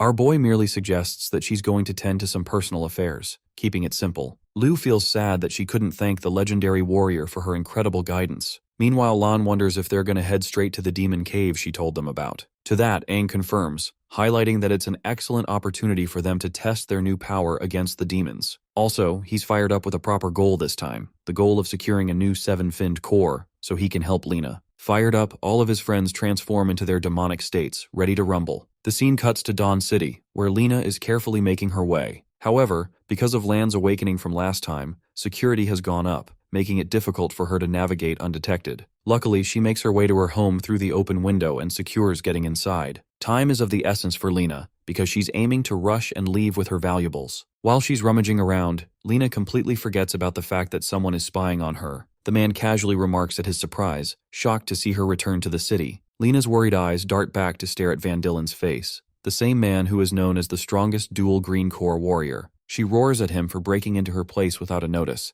but Dylan knows that she returned for a reason. He shows her a tiny red box, wondering if this is what she's looking for. Lena's eyes widen in shock the moment she spots the object, questioning how he was able to obtain it. The scene kicks into a flashback sequence she shared with the original Aang. During one of his hunting missions, he decides to gather a bunch of materials to craft her a nice little necklace. Lena took the necklace, remarking how beautiful it looked, which is the same reason she came back for it. Dylan makes fun of her for living a casual life and still keeping a crafty ornament treasured in a box. He thinks it's pointless to treat a stone necklace with such care. He continues to make fun of the mysterious person who gave her the necklace. His provocative words are enough to piss her off, causing Lena to lunge at him. While she does manage to grab the necklace, Dylan shoves a heavy knee kick in her belly, launching her into the ceiling with a loud bang. Her body has barely recovered from the impact when Dylan blitzes her and reappears from the top, ready to kick her again. This time she manages to react in time by putting up an energy barrier, but his forceful kick still sends her flying. I have to admit that the action scenes of this story are amazing. Lena manages to recover, but the same can't be said for her fractured arm, which withstood the heavy blows. Van Dillen levitates like a god, remarking how Lena's energy appears no different from an ordinary warrior at this point. He belittles her by calling her an old hag. Pissed off, she screams at him for daring to defy the new king's orders by meddling with her life, even if she no longer serves the path of a warrior anymore. Dylan agrees with her argument, but he has strong reason to suspect that she's plotting something behind the scenes. Preparing an energy lance, he mocks her for ever believing the idea that the new king would care for a useless hag. Damn, this guy is the king of disrespect. As he's preparing to unleash his attack, Lena suddenly spots a cat on the rooftop, fearing that Dylan's attack is going to kill the innocent creature. Having a heart of gold, the brave warrior jumps to protect the cat the moment Dylan unleashes his spear. The projectile connects and leaves a gigantic blast, but luckily, Lena not only survives the encounter, but also saves the little one, allowing it to run away safely. But that's the problem. While she's distracted, the scumbag dashes past her, mocking her for foolishly withstanding the blow. The strongest warrior pulls her with a ruthless amount of force, dragging her all the way outside the city. Lena's body is ragdolled and thrashed into the forest with a heavy impact, reducing her to a gravely injured state. Dylan goes up to her, highlighting the state of her depleted core. He talks down on her, how the legendary warrior once saved 600 people using her bare hands. The sadistic bastard enjoys the thought of shattering her hands, so her accomplishment is replaced with new memories. Tragically, the scene cuts with Lena's painful screams reaching the sky. Meanwhile, Ang and his team are making crazy progress. With the 4 of their combined efforts, they were able to take down a 7-finned demon. Though our boy thinks they need to work on their teamwork, he's still glad that they managed to uncover a 7-finned core. But suddenly, Aang senses something in the direction of Dawn City, causing his friends to wonder what happened. Deciding to use the compass locator device, Aang checks on Lena's position and learns that she's critically close to death. The voice alert shocks all 4 of them as Liu urges them to return at once. The 4 of them rocket outside with hyperspeed, trailing down Lena's location using the compass. In the distance, they finally spot her. However, Aang senses her fainting aura, even though she's moments away from her. Suddenly, when the group finally reaches her, terror sets in, shocking them all. The legendary warrior's arms have been severed, while she holds the necklace in her mouth, barely breathing. The horrific scene is unbearable for Suju, while Lan is supremely pissed off seeing her disgraced like this. Liu ushers them to try and save her first, because she's already lost way too much blood because of her arms. In a last-ditch effort, Liu focuses on the healing process, while Suju and Lan decide to monitor the area, thinking that there's a dangerous enemy lurking close by. Both of them get into position while Lena is receiving recovery. While she's being healed, Aang stands speechless. He recognizes the necklace he gave her, recalling how happy she looked when she took it. It finally makes sense why she came back to Dawn City. She wanted to take back the necklace, the same shitty necklace that Aang didn't even put any thought into. Overwhelmed with guilt, Aang is furious. But Liu sheds light on yet another concerning matter. Lena's internal organs have been severely damaged and her green core is fully depleted. In her current state, she can't heal on her own anymore. Her youthful looks are also reverting because her green core can't sustain her anymore. Liu takes notice of this and shivers in fear, realizing that there's barely anything they can do to help her anymore. Even as strong as Liu has gotten, she confesses that it's going to be impossible for her to save her. A desperate Aang wonders if the 7-fin core can help her out in any way. Unfortunately, Liu believes that she can't reverse Lena's tremendous injuries. However, what she can do is put her in a state of a time block using the power of the Black King Fin. She could freeze her in a dimensional block, delaying Lena's death as slow as possible. However, if this happens, Liu will compromise her own ability to move and will require every last bit of focus to maintain the time block. She thinks it's an unrealistic solution because the moment the sun rises again, Lena will meet her end. What's bothering Suju the most is how on earth could a demon reduce her to such a state, even if the legendary warrior is in a weakened state. To that, Aang simply gets up, instructing Liu to focus on healing and the others to guard her in case any demons show up. He tasks Lan to come along, implying that he has a rough idea of who's responsible for doing this to his friend. Aang reveals the man's name. It's Van Dillen of the 6 Heroes. The name frightens everyone, but Aang can tell with certainty that it's that guy because of his familiar sharp aura. Not just that, he's already faced him once before in battle, and fully understands that Dillen intentionally left Lena in a crippled state. Even though Aang is ready to go, Liu highlights the dangers involved with this strategy. Even though they've all entered the realm of 6-finned demonic strength, the fact of the matter is that the rest of the 6 heroes could pose them severe trouble. However, despite her wise reasoning, even Liu understands that with the face Aang is making right now, it's going to be impossible to stop him from going. This man is royally pissed and knows that Lena is being used as a simple bait to lure them out. Clenching his fist, Aang bursts out with his demonic aura, promising to not only kill the hero, but to also take his core. The scene cuts to our boy heading straight for Dawn City alongside his partner. Lan points out the dangers of the plan, believing that a fight in the city is dangerous to the innocent people. Not just that, Dawn City is going to be tough to navigate as it is lauded as humanity's strongest S-ranked city. Even Aang agrees that the city's tremendously powerful defense barrier is so strong that it can withstand a blow from a 7-finned demon without a problem. However, that rule only works from the outside in, because just like last time, the barrier posed no trouble when they tried to leave the city unharmed. Lan is rather stunned by Aang's knowledge of the inner workings of the city. Knowing that he can't possibly invade past the barrier, our boy decides to take the opposite approach and intends to lure Dillen to come outside. So what he does is crash land into the outskirts of the city walls, terrifying the watchguards. The warriors are put on alert, wondering if it's a demon invasion. But when the smoke settles, they come to recognize 2 demonic humans being responsible for the destruction. One of the warriors orders to unleash the might of the defense beam cannon, reflecting how annoying it is to deal with humanoid demons because they can't be detected by automatic systems. All turrets are manually aimed at the two demonic humans. The situation is rather ironic for Aang, reflecting how it feels strange being targeted with the very same weapons he once ordered the construction of in his prime. It pisses him off that he's being fully handled as a mere demon. Deciding to take things the easy way, our boy roars at the city warriors, demanding that they send Van Dillen outside. He clarifies that they're not here to invade or attack. But this provocative demand puts the warriors on edge, as they take it as a sign of disrespect towards their great hero. They're choosing their own deaths at this point because Aang is out here pissed off for what happened to Lena, and is ready to kill anyone who stands in his way. One of the turrets releases a powerful beam cannon in an effort to destroy the demons. Before the attack could reach Aang, the four-armed muscle brute steps in, blocking it all without even a scratch. His incredibly strong defense shocks the warriors because what he just did isn't just something any demon would be able to do. While they're busy calling for backup, Lan turns to his buddy and suggests our boy to calm down, questioning if he's really out here for a bloodbath. But this version of Aang is one reason away from slaughtering the city. He clenches his sword in uncertainty and a gush of emotion, while the Crimson King urges him to annihilate the ants in his way. Thankfully, our boy's humanity tries to resist the demonic urges as much as he can, deciding not to slaughter the warriors. The same can't be said for his enemies though, because they're actively calling for backup to gather around and stop the demons. Suddenly, a figure darts up into the sky, taking his place in front of the crescent moon. Van Dillen is aura farming again, and this time he personally lunges to attack our duo. The durable behemoth charges his barrier to maximum capacity, hoping to withstand the attempt. But the moment Dylan makes contact with his barrier, it releases a shockwave upon impact, shattering it and sending Lan flying back. Aang quickly saves him from behind, as both of them stare at the strongest dual-core warrior.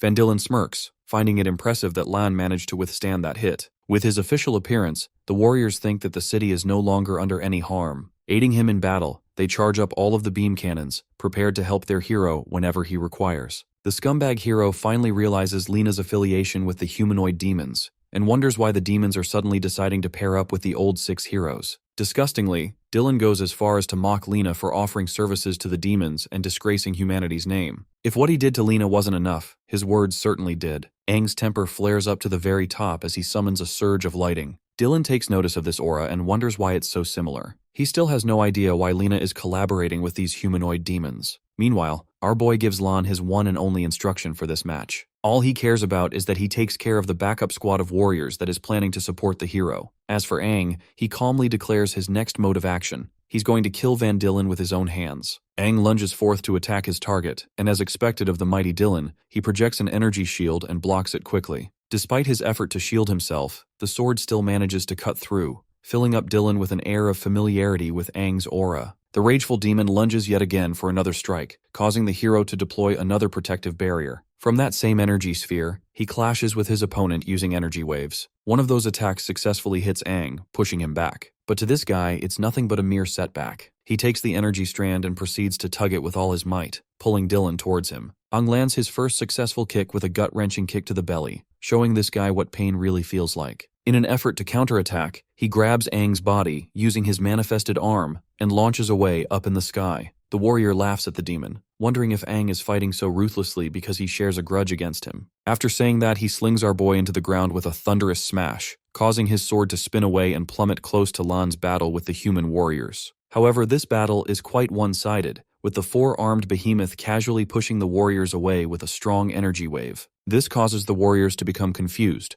as normally the demons would always aim for the kill, and Lan just now had the perfect opportunity to do just that. The thing is, even this musclehead is starting to get tired of holding them back without killing them, and hopes that Aang's battle concludes soon. All of a sudden, the man is hit with a beam strike from the top of the wall. In the distance, there are two prominent figures. Both of them are the captains of the attack squad, who are surprised that the demon is capable of withstanding their wrath. In case you guys haven't noticed, both of these warriors are literal monsters, boasting 7th fin status. The two march right into the battlefield, ready to kill the invaders. As for the city warriors, they're also preparing to shoot down defense beams to allow support for their heroes. Lan is starting to realize that they're in neck-deep trouble, and that if he doesn't hold the 7-fin warriors off, they'll get to Aang. So this man carves up an ultimate shield, becoming the only thing stopping them from getting to his friend. Speaking of Aang, our boy is in a rough state. Despite possessing a 7-finned dual core, he's still incapable of defeating Dylan, even after what he'd done. His opponent is ready to unleash a barrage of energy spears, ready to finish the demon off. In this fleeting moment, our boy turns to check on Lan's condition.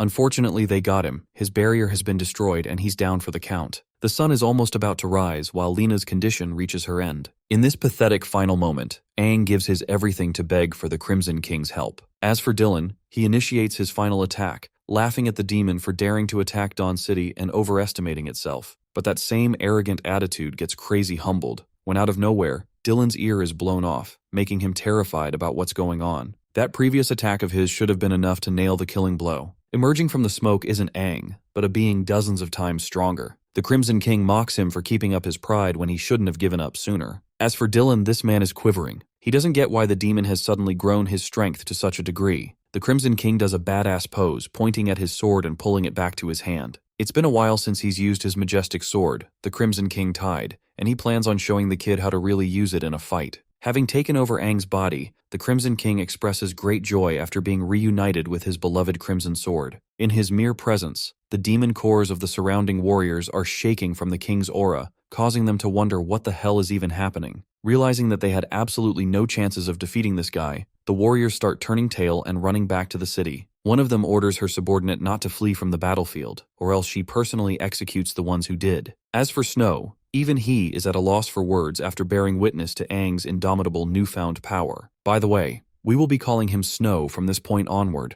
Previously we used to call him Lan. It's as if his aura completely changed from before, and now wears an uncertainty that was never there. That is the authority of the King of Demons, and the might of the eight-finned monster. As he's staring up at Van Dylan, the man expresses his intrigue and thinks that Aang was actually holding back his real trump card all along. His supreme evolution makes him wonder if Aang has entered the ranks of a seven-finned demon's strength. However, the arrogant warrior thinks that seven-finned demons are no match for him, so he claps his hands and unleashes soul-devouring vines just to take out this new threat. To Van Dylan, he's unafraid of anything, as he already wields a dual seven-fin core, making him an extremely powerful force of nature. But right as he's flexing his rank, the Crimson King is already speed-blitzing him by popping right over his head for an aerial slash. Van's cocky face goes to shit the moment he realizes he's about to get his head cut off. Reacting as fast as he could, he uses his soul-devouring vines to block the sword slash in the nick of time. However, the force from the impact is so dominant that it launches his body into the ground, thrashing him all the way. In the eyes of the lower-classed warriors, they can't even fathom how their greatest combatant is currently being ragdolled by a demon.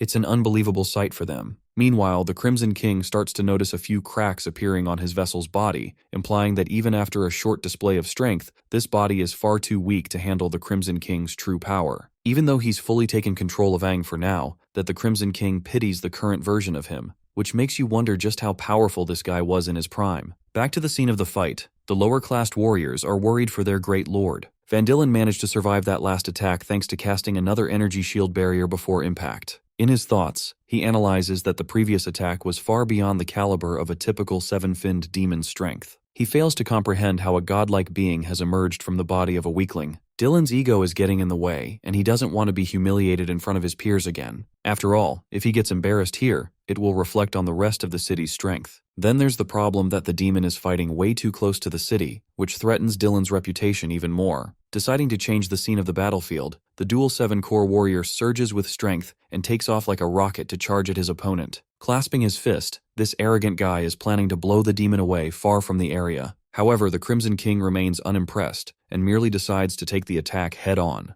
The moment their clash connects, the 8-finned monstrosity cleanly cuts his way through Dylan's body, severing his arm clean from him. Shivering in fear and astonishment, Van Dylan screams in agony. The warriors looking up to him are suddenly beginning to question his ability to win this battle. Frustrated that he got humbled in front of his own gang again, Dylan turns around with a murderous stride, this time unleashing waves of energy scattering around and targeting the demon. In response, the Crimson King casually prepares his sword. Right after, the attack connects with an incredible explosion, leaving everyone to brace from the shockwaves and impact it released. When the dust settles, Van Dylan stands exhausted in bafflement. Missing an arm, he can't believe that even an all-out attack like that was blocked by the demon with ease. In response, the Crimson King calls him a clown who has fully lost his mind. He wonders if the esteemed warrior has stopped caring about his city, because he aimed an attack that was going to hit the city if the demon simply chose to evade just now. The Crimson King points out the irony of a demon protecting the human city from a warrior, which I have to say probably annihilated Dylan's ego right then and there. While Dylan is mouthing things off in frustration, a voice echoes from within the Crimson King's body. It's Aang, and for the first time in forever, he shares such a personal grudge against Dylan that he is enveloped by bloodlust and a need to torture him. He begs the Crimson King to sever this guy from limb to limb, to offer him a taste of the treatment he gave to Lena. Bro basically signed Dylan's funeral confirmation right here. Unfortunately, the Crimson King admits that he can't stay in control of his body for far too long. More cracks are starting to appear on his face, indicating that Aang's body can't take the abuse for much longer. He even gives Dylan credit where credit is due, by admitting that he is truly one of the greatest warriors of the modern era. Despite that, the eight-finned demon assures his human vessel that before his time runs out, he's going to show off a bunch of skills to Aang so he can use them in later battles. Going back to the scene of the forest, Aang's friends are busy taking out all of the demons in the vicinity by making quick work of them. Suiju is being a badass and chopping them around like they never even existed. Her demonic state is incredibly powerful, but even she is starting to reach her limits. Lurking in the forest were tons of demons that were planning to attack her, and she had no choice but to take them head-on to buy some time for Liu. Speaking of Liu, she's still busy in the healing process. But as things are going right now, they're losing out on time, and if Aang doesn't return with the 7th Corps quickly, things won't be looking so good for Lena over here. The scene returns to the Battle of the Century, where the Crimson King goes head-to-head exchanging blows with the strongest human warrior. From their clashes, it appears that Dylan is the desperate assailant hoping to get a clean hit on his opponent. But even when he surrounds the demon with numerous soul-devouring vines, the Crimson King merely cuts them all off like child's play. This man is practically flexing at this point. The same soul-devouring vines grow even stronger and jagged with energy when Dylan exudes his maximum output. Even though he causes a mass-scale destruction, none of it matters because the Crimson King's speed blitzes his ass again and appears right behind him, cueing the, "Oh fuck, he's standing right behind me, isn't he?" moment. Before he can even turn around, the eight-finned demon annihilates the human with a piercing stab in his abdomen. Things are looking bad for Dylan, and he knows it. He's well aware now that he's fighting a demon well beyond the ranks of the 7th fin. By simply engulfing his aura, the Crimson King was able to extend the range of his weapon and connect the earlier blow. Anyway, even the prestigious warriors that were in awe of Lord Dylan's strength are watching helplessly, witnessing how the fight is going in the opposite direction for their hero. In an effort to back him up with support, the warriors are about to take off, when suddenly, Snow grabs both of them despite having been taken down before. This man is the ultimate homeboy and refuses to let any of them interrupt Aang's fight. The hasty warrior stabs him with a beam in an effort to free him from the demonified human's grasp. But despite that, Snow endures the torture and copes with his suffering. He realizes the extent of his own limitations, as he couldn't help but be demolished by a 7-Corps warrior. Still, Snow doesn't want to give up despite the gulf in strength. He too wants to exact justice for Lena's sake, and this time, he intends to use the power that he kept in reserve during his demonization process. Cracks appear on his back, and suddenly a wave of energy erupts from the defeated demon's body, alarming the warriors around him. The higher core warriors can't fathom how one demon is capable of expressing so much willpower. They bear witness to the birth of the 5th fin demon in his evolved state. Snow's body now glows with traces of gold trails covering him, and he's filled with the resolve to carry out his only objective in this fight. Back to the scene of the battle, or should I say the one-sided massacre, Van Dylen is tossed around like a rag doll and has to use his own magic to stop himself. Retaliating accordingly, he creates dozens of mines with his energy. This attack is called the Void Render Blast. Hoping that this will be enough, he sets off all of those mines in the form of concentrated strikes aimed at his opponent. The Crimson King doesn't even have to use a special skill to respond to them. All he does is lift his sword, and in the next scene, all of those mines are nuked with a single slash. A few moments later, the arrogant hero's body plummets to the ground with a heavy smash. When the dust settles, we see a bug squashed into the ground, exactly where his place is meant to be. At his current state, Dylan has lost his other arm as well. His body has endured far too many injuries. The warrior now realizes that he's being rendered the same treatment as what he did to Lena, and instead of fearing for his life, he finds the whole thing entertaining. As for Aang, he's starting to collapse from the limitations of his body, and instructs the Crimson King to kill this guy and take his core. Responding accordingly, the 8-finned demon channels his strength into his blade, erupting in red aura. Observing that the demon is about to finish him off, Dylan is provoked and thinks that he's being mocked far too much. Thanks to his energy manipulation, he capably carves out 2 arms for his body, regenerating as if they were never even gone. A smile creeps up on his face, as he confesses that before this battle, it was intended that they would never reveal their trump card in front of the world because of the new king's order. In a plot twist, Dylan's body spurs out demonic energy wings as he confesses that his only option now is to kill his opponent. Both the Crimson King and Aang express utter shock when Dylan completes his transformation. The hero reveals his trump card through demonization, and despite his distaste for demons, he seems unbothered using their power for himself. The new and evolved Van Dylen is a 7-fin dual-core warrior supercharged with the strength of demonization. This is astonishing in the eyes of the suppressed Crimson King, who points out Dylan's genius plan. You see, throughout this entire fight, his mission was to lure his opponent away from Dawn City, to avoid anyone witnessing his demonization transformation. Thanks to that, no one will know that their esteemed hero is a demon too. Amused, Lord Dylan offers praise to the clever demon for quickly grasping a hold of things. He also reveals that he's never used this form against an enemy until now, simply because he was far too powerful even without it. Even though he completely despises his demonic state, he had to set aside his ego just to stand a chance against his opponent. Vanishing in thin air, the demonified Dylan pops out of nowhere and calls his form invincible. This time, he actually manages to connect his attack against the 8-finned demon, smashing him into the ground with his abyssal soul-devouring pillar. Refusing to let this fight be finished already, Dylan uses the same spear and nukes the 8-finned demon's body by sending out even more blasts, causing the ground to erupt with explosions. At the end of his attack, he stares down at the remains of his opponent. Despite having taken all of those hits, the Crimson King appears unharmed, as he blocked everything thanks to his sword. It seems that he's still untouched even after the strongest human warrior has undergone demonization. While the Crimson King admits that Dylan's power has truly evolved far beyond his calculations, the 7 dual-core warrior is impressed with the endurance of his opponent and praises Aang for holding his ground. But I guess alongside his evolved power, his ego has also evolved because he thinks he is truly invincible in his current form. The Crimson King loves a challenge and expresses that it's the first time he's having to hear that from someone standing in front of him. Gripping his sword, the 8-finned demon erupts with demonic power, sending out ripples of crackling electricity and shockwaves so powerful that the surrounding earth can't even withstand his mere presence. While he's surging with unmatched power, Dylan finds himself questioning how one demon could even possess such terrifying might. In response, the 8-finned demon expresses great joy to show the difference between both their strengths. But then it happens. Just when this fight was going to take it to another level, Aang's body shivers to keep up with the 8-finned demon's strength. At this point, he's starting to bleed out from his own strength. Having endured the brunt of the entire fight, it can no longer sustain the Demon Lord as his vessel. Unfortunately, the Crimson King understands that if he keeps going, it's going to be problematic for him in the long run, because Aang's body could fully collapse and destroy the Crimson King's body in the process. He considers it a truly pathetic sight that he couldn't enjoy a powerful battle with an opponent showing promise. He was already bored after resting in Aang's body for far too long. To make things right, he mutters a chant to disperse Aang's strength. To Dylan's complete shock, he senses an immediate shift in aura, as if his opponent depowered back to what he was before. After a clamoring explosion, Aang can barely hold onto his sword after reclaiming control of himself. He doesn't get why the Crimson King dispersed just like that,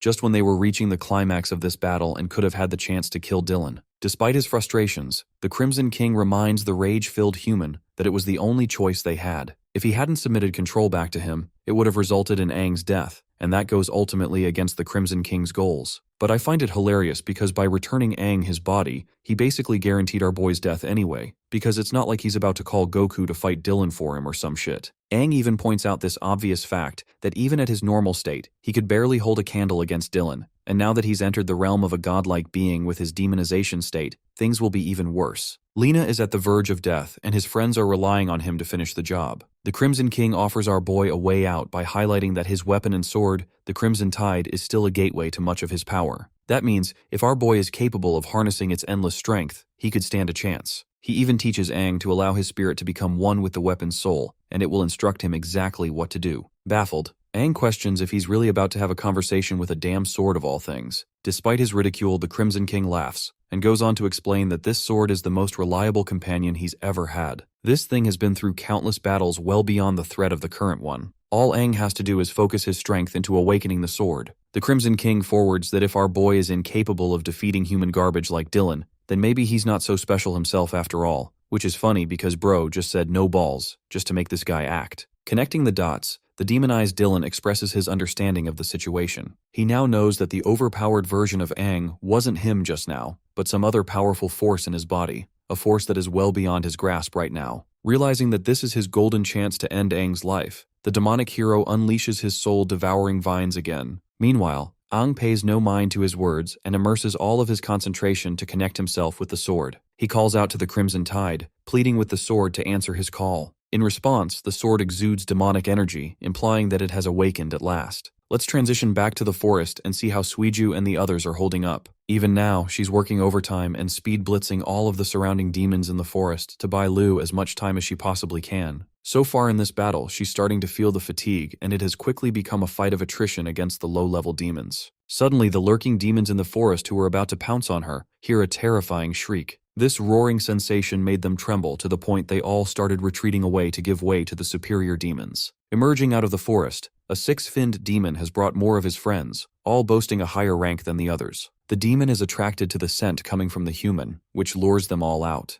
Things are looking bad for the camera lady over here because now she has to face even stronger opponents when she was already struggling against dozens of low-level demons. Liu inquires what's going on because she can't afford to come and take a look herself. In response, Suiju remains quiet. Despite her struggling state, she tells her friend to lock the fudge in and keep on hammering the healing process for Lena, though she admits that her upcoming fight is going to be a lot tougher than all the previous ones she had. One of the higher-level demons expresses his excitement over Suiju being a humanoid demon, and suggests that they keep her alive to enjoy her body later. Even the demons are freaky in this story, but Suiju doesn't care because she's about to head right into overdrive and annihilate them all. Sharing no intention of leaving any of them alive, the incredible warrior tackles one of the higher-level demons with her incredible speed. Her goal is to take one of them out right away to decrease the load later on. However, while she's busy keeping one of them busy, two more are already aiming at her from behind. Both of the demons manage to give her backshots, manage to slash her back. Somehow Suiju uses the momentum from their attacks and pulls out a backflip,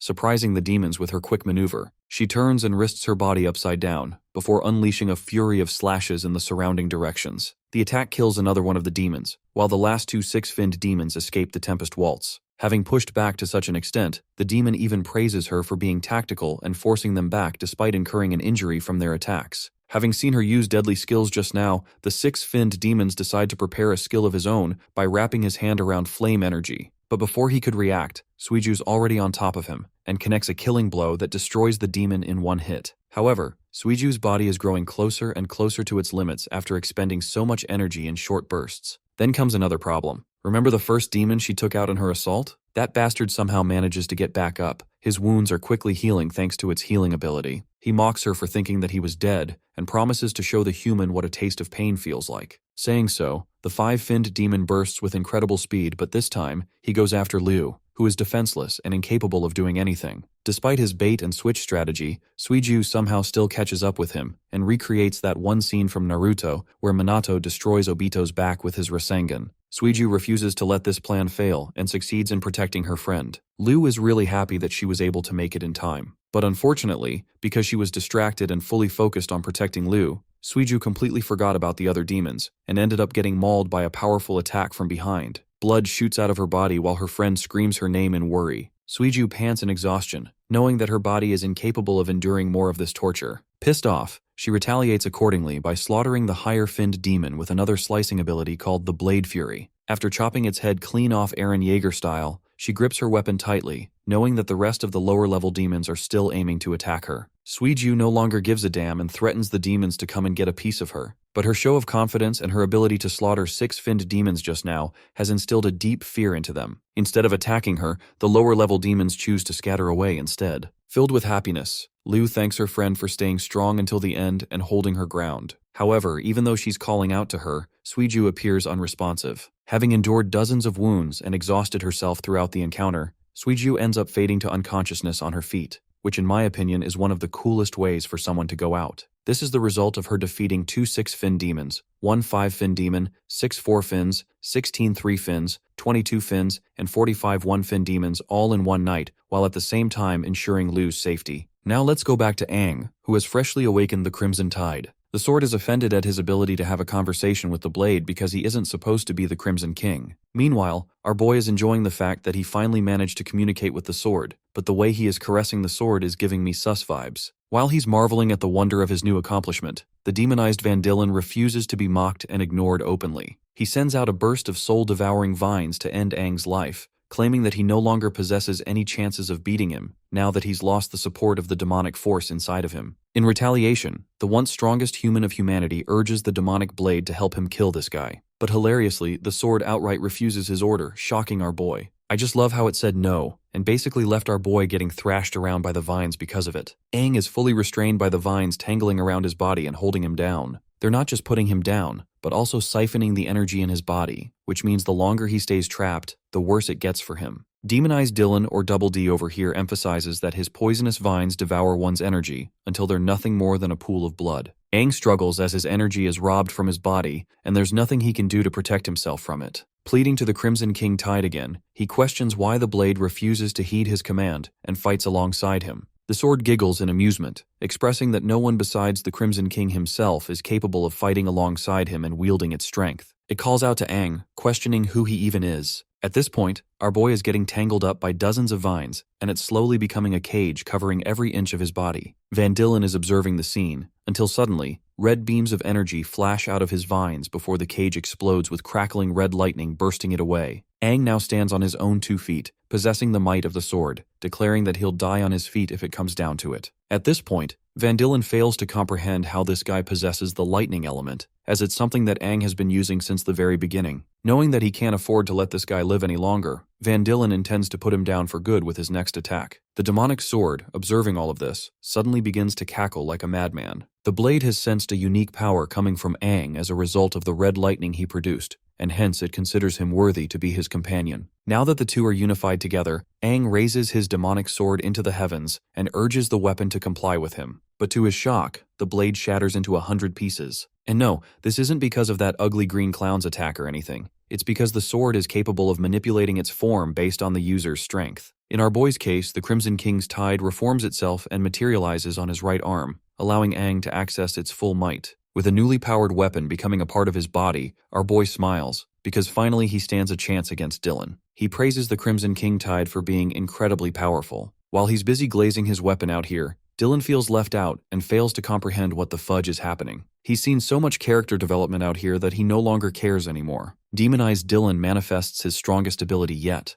summoning Leviathan-sized serpents out of portals, which is one of the coolest abilities I've ever seen. Dubbed it as the Dimensional Python Array, he sends these gargantuan pythons aiming to kill his opponent. Aang stands face to face with the 3 creatures and prepares himself. Taking off with lightning speed, he's able to dash his way into the pythons. Thanks to his boost in strength he received from the Crimson King Tide, Aang nukes his way out of the snakes' bodies, shattering Dylan's strongest skill, a feat considered impossible for anyone to have accomplished. In his final attempt to save himself, Dylan does what he can to block the hit, but our boy is already seconds away from blowing his face off. The attack connects, resulting in a cataclysmic clash that blinds the sky with its rippling shockwaves and a deafening bang. Demonized Dylan is continuously baffled by Aang's ever-growing strength, and questions how he's able to evolve to the point of defeating him. Our boy puts his ass down to the ground by reminding Dylan that he's just a scumbag hero, too arrogant for his own good, while he is the literal embodiment of the former king of humanity. Love how Aang used his strongest move, Aura farming 9,000 to finish this guy. The words former king are incomprehensible to Dylan, who can't fathom how the original Aang would be capable of returning back to life. The fight reaches its climax as Aang's punch shatters through Dylan's defenses and impales his abdomen with a crunching blow. In that same stride, Aang's earth-shattering punch annihilates Dylan's body until there's nothing left of him. Having succeeded in his mission, he spots the dual 7 cores that emerged out of the demonized human. Our boy quickly grabs both of them with speed and blitzes back into the air to return to his friends. The perspective shows the destruction unfolded as a result of the battle between the 2 fighters. Everything is in ruins. Meanwhile, Snow is holding his own in an energy barrier against 2 higher core warriors well beyond this league. The old warrior fails to comprehend how this guy is so resilient that he refuses to give up despite receiving dozens of attacks. The girl points out that aside from this demonic human's sturdy defense, his aura only continues to evolve the longer the fight is dragged on. It's as if they're going up against a creature that will never go down, no matter how hard they try. Thanks to his shield barrier, Snow has become an impenetrable shield to hold these 2 warriors down, just so that they can't intervene with Aang's battle. Despite his accumulating fatigue, he simply tells them that they cannot pass. At this rate, both of the warriors decide to plan out a finishing blow, combining the best of their abilities to annihilate him in one move, fearing that this fight will negatively impact their soldiers' morale. Both of them launch into the air in a burst of energy. Their energies combine mid-air, swirling into an explosive strike headed right towards Snow. Even the newly evolved 5-finned demonic human knows that it's going to take his everything to block an attack of this scale. Knowing that he's about to be killed, he wishes the best to Aang and hopes that he's finished his battle. But the devil arrives at the final hour to save his friend, stomping the ground and blocking their attacks. While the warriors are stunned for words, Aang prepares a powerful fist, and with a single thunderflash strike, he knocks the daylights out of both warriors. As their bodies collapse into the ground, Snow finds himself happy to see his friend returning even stronger than ever before. The Crimson King's vessel glances back at him, assuring his friend that he's secured the cores and that it's time to go. In the next scene, they're both hurrying their way back to the forest to find Lena. Even from this distance, Aang is unsettled by a strong scent of blood. Moments later, they find the source of the smell, and it's linked to dozens and dozens of higher-level demonic corpses. Dashing from the forest, Suiju blitzes with impressive speed and tries to punch Aang, thinking that he too was an intruder. Our boy is alarmed to find Suiju in such a state. It appears that she's literally unconscious, and yet her body is still trying to protect her friend. He asks her if she's responsible for taking down all of these demons all by herself. Aang's lips quiver in sadness, knowing that his late arrival has pushed his friend to her absolute limits. Hearing those comforting words, Suiju's body topples at last, breaking into Aang's grasp as he catches her. Lu, who is still busy healing Lena, explains that Suiju went all out protecting them even after she was knocked unconscious. She kept going until she sensed that everything was going to be okay with Aang's presence. After that, Aang hands her the dual 7 cores he retrieved from Dylan. What's even more surprising to Liu is how he was able to demolish one of the new 6 heroes at his current level. Using her powers, she manipulates the cores and fuses them with Lena's body, causing the ground to render shockwaves that are visible from the sky. Lena's oldened state returns to her youthful looks the moment she gains the ability to heal herself again. Her arms begin to reform with spirals of energy, filling up Aang's face with joy to see his old friend finally recovering. However, at the cost of her recovery, Lena exposes her entire strength and topples on the ground. Her friends call out her name as she drifts into unconsciousness. A while later, Snow confesses that it's not as bad as it seems because Lu fainted out of fatigue. With 2 of their friends knocked out, he admits that these girls gave it their all, expiring every last bit of energy reserve they had just to keep going. Even Aang admits that he has been blessed with 2 amazing warriors, as both of these girls are persistent and stubborn to the end. He jokes around saying that they won't be waking up anytime soon, but hears no response from Snow. Aang suddenly realizes that even his homeboy ended up dozing off because of the exhaustion. It soothes his heart that everyone around him gave it their all. Aang promises to watch over every one of his friends while they are resting. In his heart, he thanks them for making this mission a success. In the following sequence, the majestic Lena wakes up in a field of grass. She takes a moment to question her reality, wondering if all of what she experienced is just a result of some dream she had. Then she hears Aang's voice, who teases her for dozing out on them. Surrounded by his fellow warriors, he asks her why she looks confused. Lena reveals that she must have had a really long dream, one in which she lost both of her arms in an effort to fight until the very end. The old king teases her for being exhausted and having weird dreams. Among the warriors came a woman who gently held Lena's hand, comforting her and assuring her to relax. Mist Queen Selene was the strongest purple core of her era, and shared a face similar to Lu. The old king shares that the construction of the main city has nearly reached its completion. Dawn City will officially become the first S-rank city to go down in history. The beautiful fort he built with his own hands would go on to become the new city of hope for the rest of humanity. Lena also saw the second strongest red core of the era, the blazing flame Carlos, who is supposed to be a lookalike to Snow.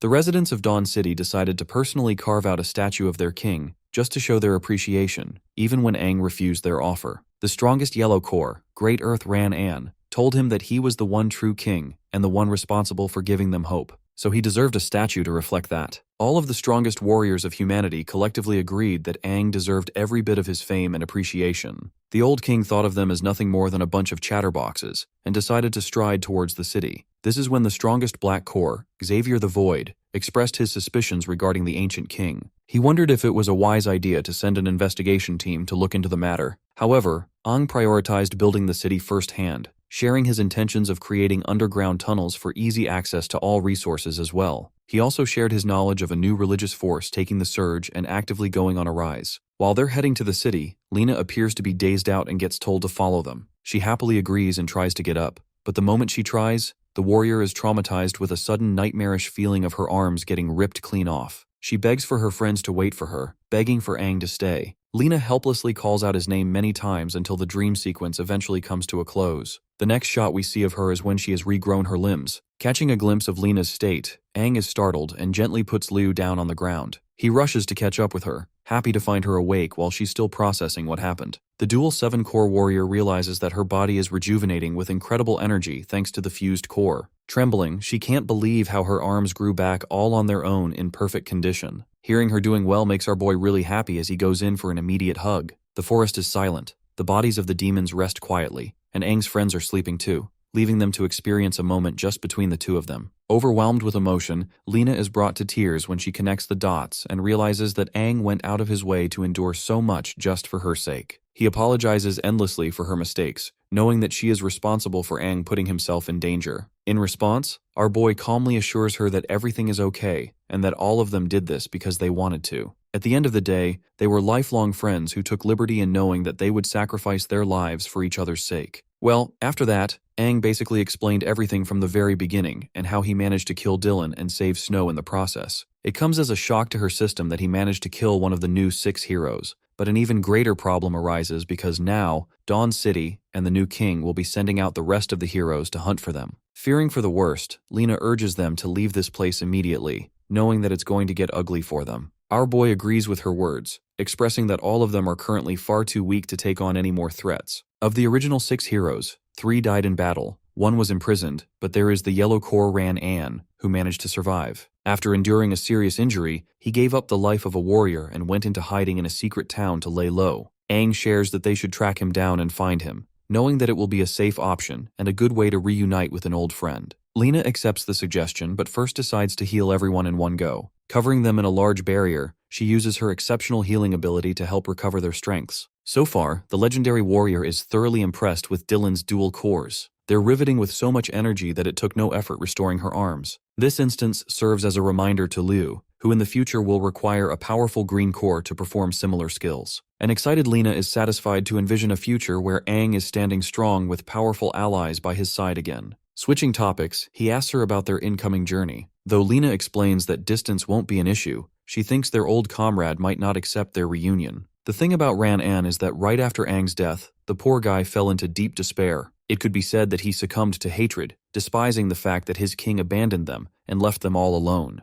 It was specifically because of Aang's downfall that everything went into chaos. Knowing that he has to do the right thing, our boy strengthens his resolve to explain everything to his old friend when they meet. In the following scene, the perspective shifts to a barren land. Here there is a demonic cave acting as a breeding nest for the demons. One of the new 6 heroes has personally come here to eradicate them, expressing his disgust at the mere sight of these creatures. To his surprise, he receives a sudden emergency call from his watch, which is odd because the last time he had one was many years ago. The transmission line connects, and keep in mind, the demons are still lurking in the cave staring at him while this is happening. The voice questions him if he has collected the item, which the new hero confirms that he has, though he doesn't get the point of asking such a pointless question through an emergency call. It's starting to bug him that this person doesn't trust him even after everything he's done for them. Until suddenly the news reaches him. Dylan is officially declared dead, and the hero's face sinks to horror upon hearing such a wild statement. The messenger continues to explain that apparently, 2 incredibly powerful humanoid demons arrived out of nowhere to attack Dawn City. Lord Dylan led one of them far away from the city, way beyond its borders. But when the battle ended and an investigation was conducted, they received Dylan's death signals. Not a single part of his body remained,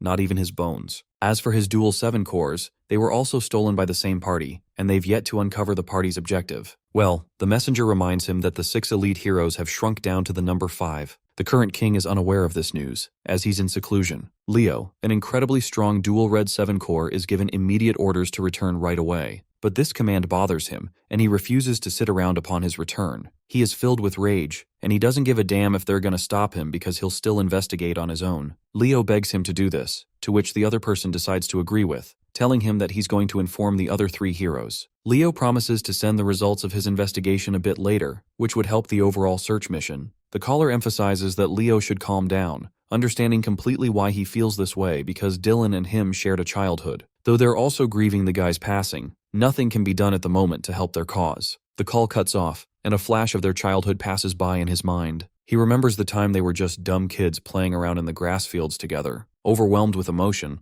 Leo grieves the loss of his best friend, questioning what the hell could have taken him out. Fury overwhelms every fiber of his being, and he erupts with a rage that demolishes the demonic cave with a terrifying outburst. His energy touches the very skies, and he assures Dylan's murderers that they're not even going to have a single part of their body left when he's done with them. Going back to our boys, Aang and Snow are flying full speed to reach Ran-An's secret town. They're carrying Lena and the others since they're still too exhausted. In fact, our boy glances back at Liu and wonders if they should stop here for a break, but Liu assures him that she's okay alongside Suiju. It's just that Snow might be feeling the pressure by having to carry 2 people at the same time. Aang's homeboy also assures them that he's completely fine and urges them to keep going. Lena boosts everyone's morale and reminds them that stopping will be a death sentence now that they've killed Lord Dylan. She knows for a fact that the other 5 heroes are already investigating his cause of death as they speak. They can't waste time when faced with a life-threatening situation like that, and it's absolutely necessary to reach Ranan's town before the evening. Aang thinks everything will be okay and keeps going ahead. His comment draws the attention of Liu, who doesn't share any thoughts. A few hours later, the group finally arrives at the location of the secret town.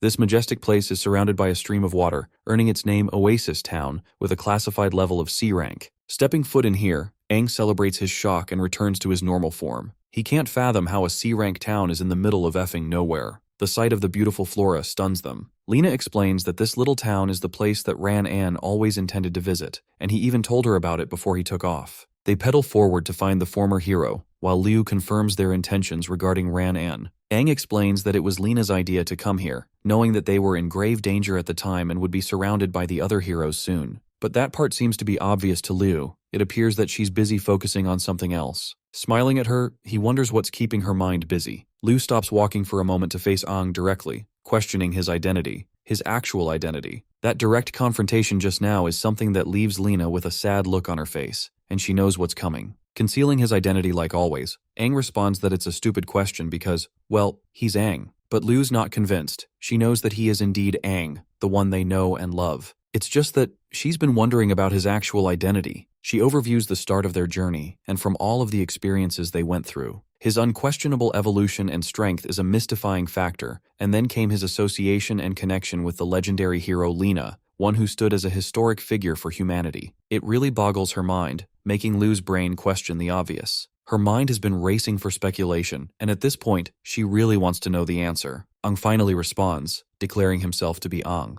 But then he gives her the real, authentic answer. He is the King Aang, the once strongest warrior of humanity, and the man who died half a century ago. His words are so paralyzing that they stun Snow into place. Our boy continues to reveal how he got here, stating that he experienced a reincarnation into the present world, having arrived with his current body. Hearing those words, Liu's body trembles, understanding the weight of what he just said. Even Snow is out here quivering in fear, questioning if it's really the truth. Aang confirms that he's just being honest with his friends at this point, since he's got nothing to hide anymore from them. He wants to be open with them regarding what lurks deep inside of his new body. The scene follows up with a detailed explanation of Aang sharing everything, literally everything regarding the timeline and what led to it all. Snow can't fathom the words coming out of his mouth. The idea of time travel and reincarnation seems like an otherworldly concept to him. He can't fathom that his friend is the same man who created Dawn City and led humanity to a path of hope. The once mightiest warrior reveals that he came into this world for unknown reasons again. Only this time, he has also become the vessel of the Crimson King Finn, the strongest King Finns to ever exist. Now this revelation is one that not even Lena knew about, so all 3 of them are having a reality check right now. Snow's lost for words, while Lena questions how a being even more capable than a 7-fin could exist. Liu understands his words, and Aang forwards by confirming that she too has a similar 8-fin level demon inside her body, with the ability to manipulate space and time. It is directly connected to the Black King Finn, representing the Black Core. Again, it comes as a shock to her system, and though she's already had her suspicions, she didn't think it would be this serious. A curious Lena inquires to know more about the concept of King Finns, and investigates the purpose behind them resting in their bodies. To that, our boy vaguely explains that he doesn't really know for sure, as the Crimson King always keeps his secrets from him, though he does know for sure that he has a good relationship with the Black King Finn. And now comes the most exciting part. His recollection of what actually went down when he as King Aang entered the ancient king's stele all those years ago. That was his first encounter with the 8-fin monsters. These demons were simply way out of his league, reducing him to a bloody pulp at the edge of his life. It doesn't add up why the Crimson King would go on to choose him as a vessel, or why to begin with. But it's clear that the demon has its own goals, and one day it might shift the course of humanity forever. However, Aang doesn't want to be focusing on the bigger picture because he's got other things to worry about. The new king alongside the new heroes are problematic as they are already, and he has to save Desha from confinement too. Finally, his goal is to come face to face with the new king,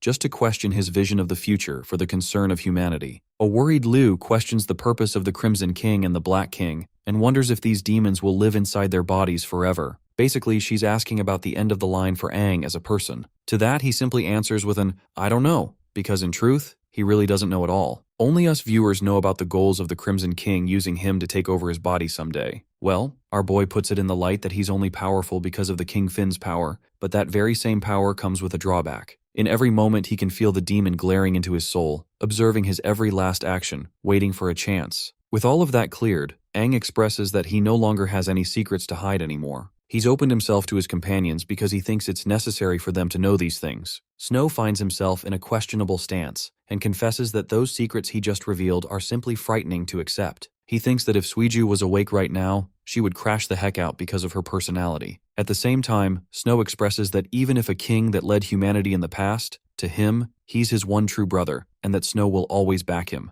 Now that is a true homie right there. Lu also thanks him for revealing a vulnerable secret, and doesn't know where to go from here. Aang shares his gratitude back, expressing that they've been a huge help in his journey, and that they've already supported him more than enough. Then he turns to Lena and asks her to continue leading the way, because they've got to find Ran An and heal themselves properly before making the next move. Of course, though the legendary warrior is experienced and wise for her time, she fully understands the inner conflicts that Snow and Lu must be facing right now. She can see their frowning expressions, as if they're struggling to process everything. It will take time for them to truly adjust to their new reality. Well, the group moves forward until they're confronted by the city guards on top of the wall to back off. The one Fin Green Core warrior roars that outsiders aren't allowed in Oasis Town. In response, Lena clarifies that they're not enemies and simply require a place of refuge and rest, highlighting that her friend is injured and seeks immediate recovery from an old friend in the city. However, the One Fin warrior is suspicious of their intentions and thinks that it's unwise to trust demons wearing the appearance of humans. Oasis City barely gets any outsiders, so that's not helping either. Pissed off, Lena calls these people unreasonable, while Snow takes his turn and admits that they really need to rest. He reveals that they've come from the city of Helos, but before he can finish his sentence, the one core hotshot throws a spear at them, declaring that if they don't leave, he'll kill them all. Aang decides to break his silence by aura farming, and with that all black drip and walking forth, questioning how they're going to kill them at all. He grabs the spear and snaps it in half using just his grip, looking raw as hell as he threatens to obliterate their town.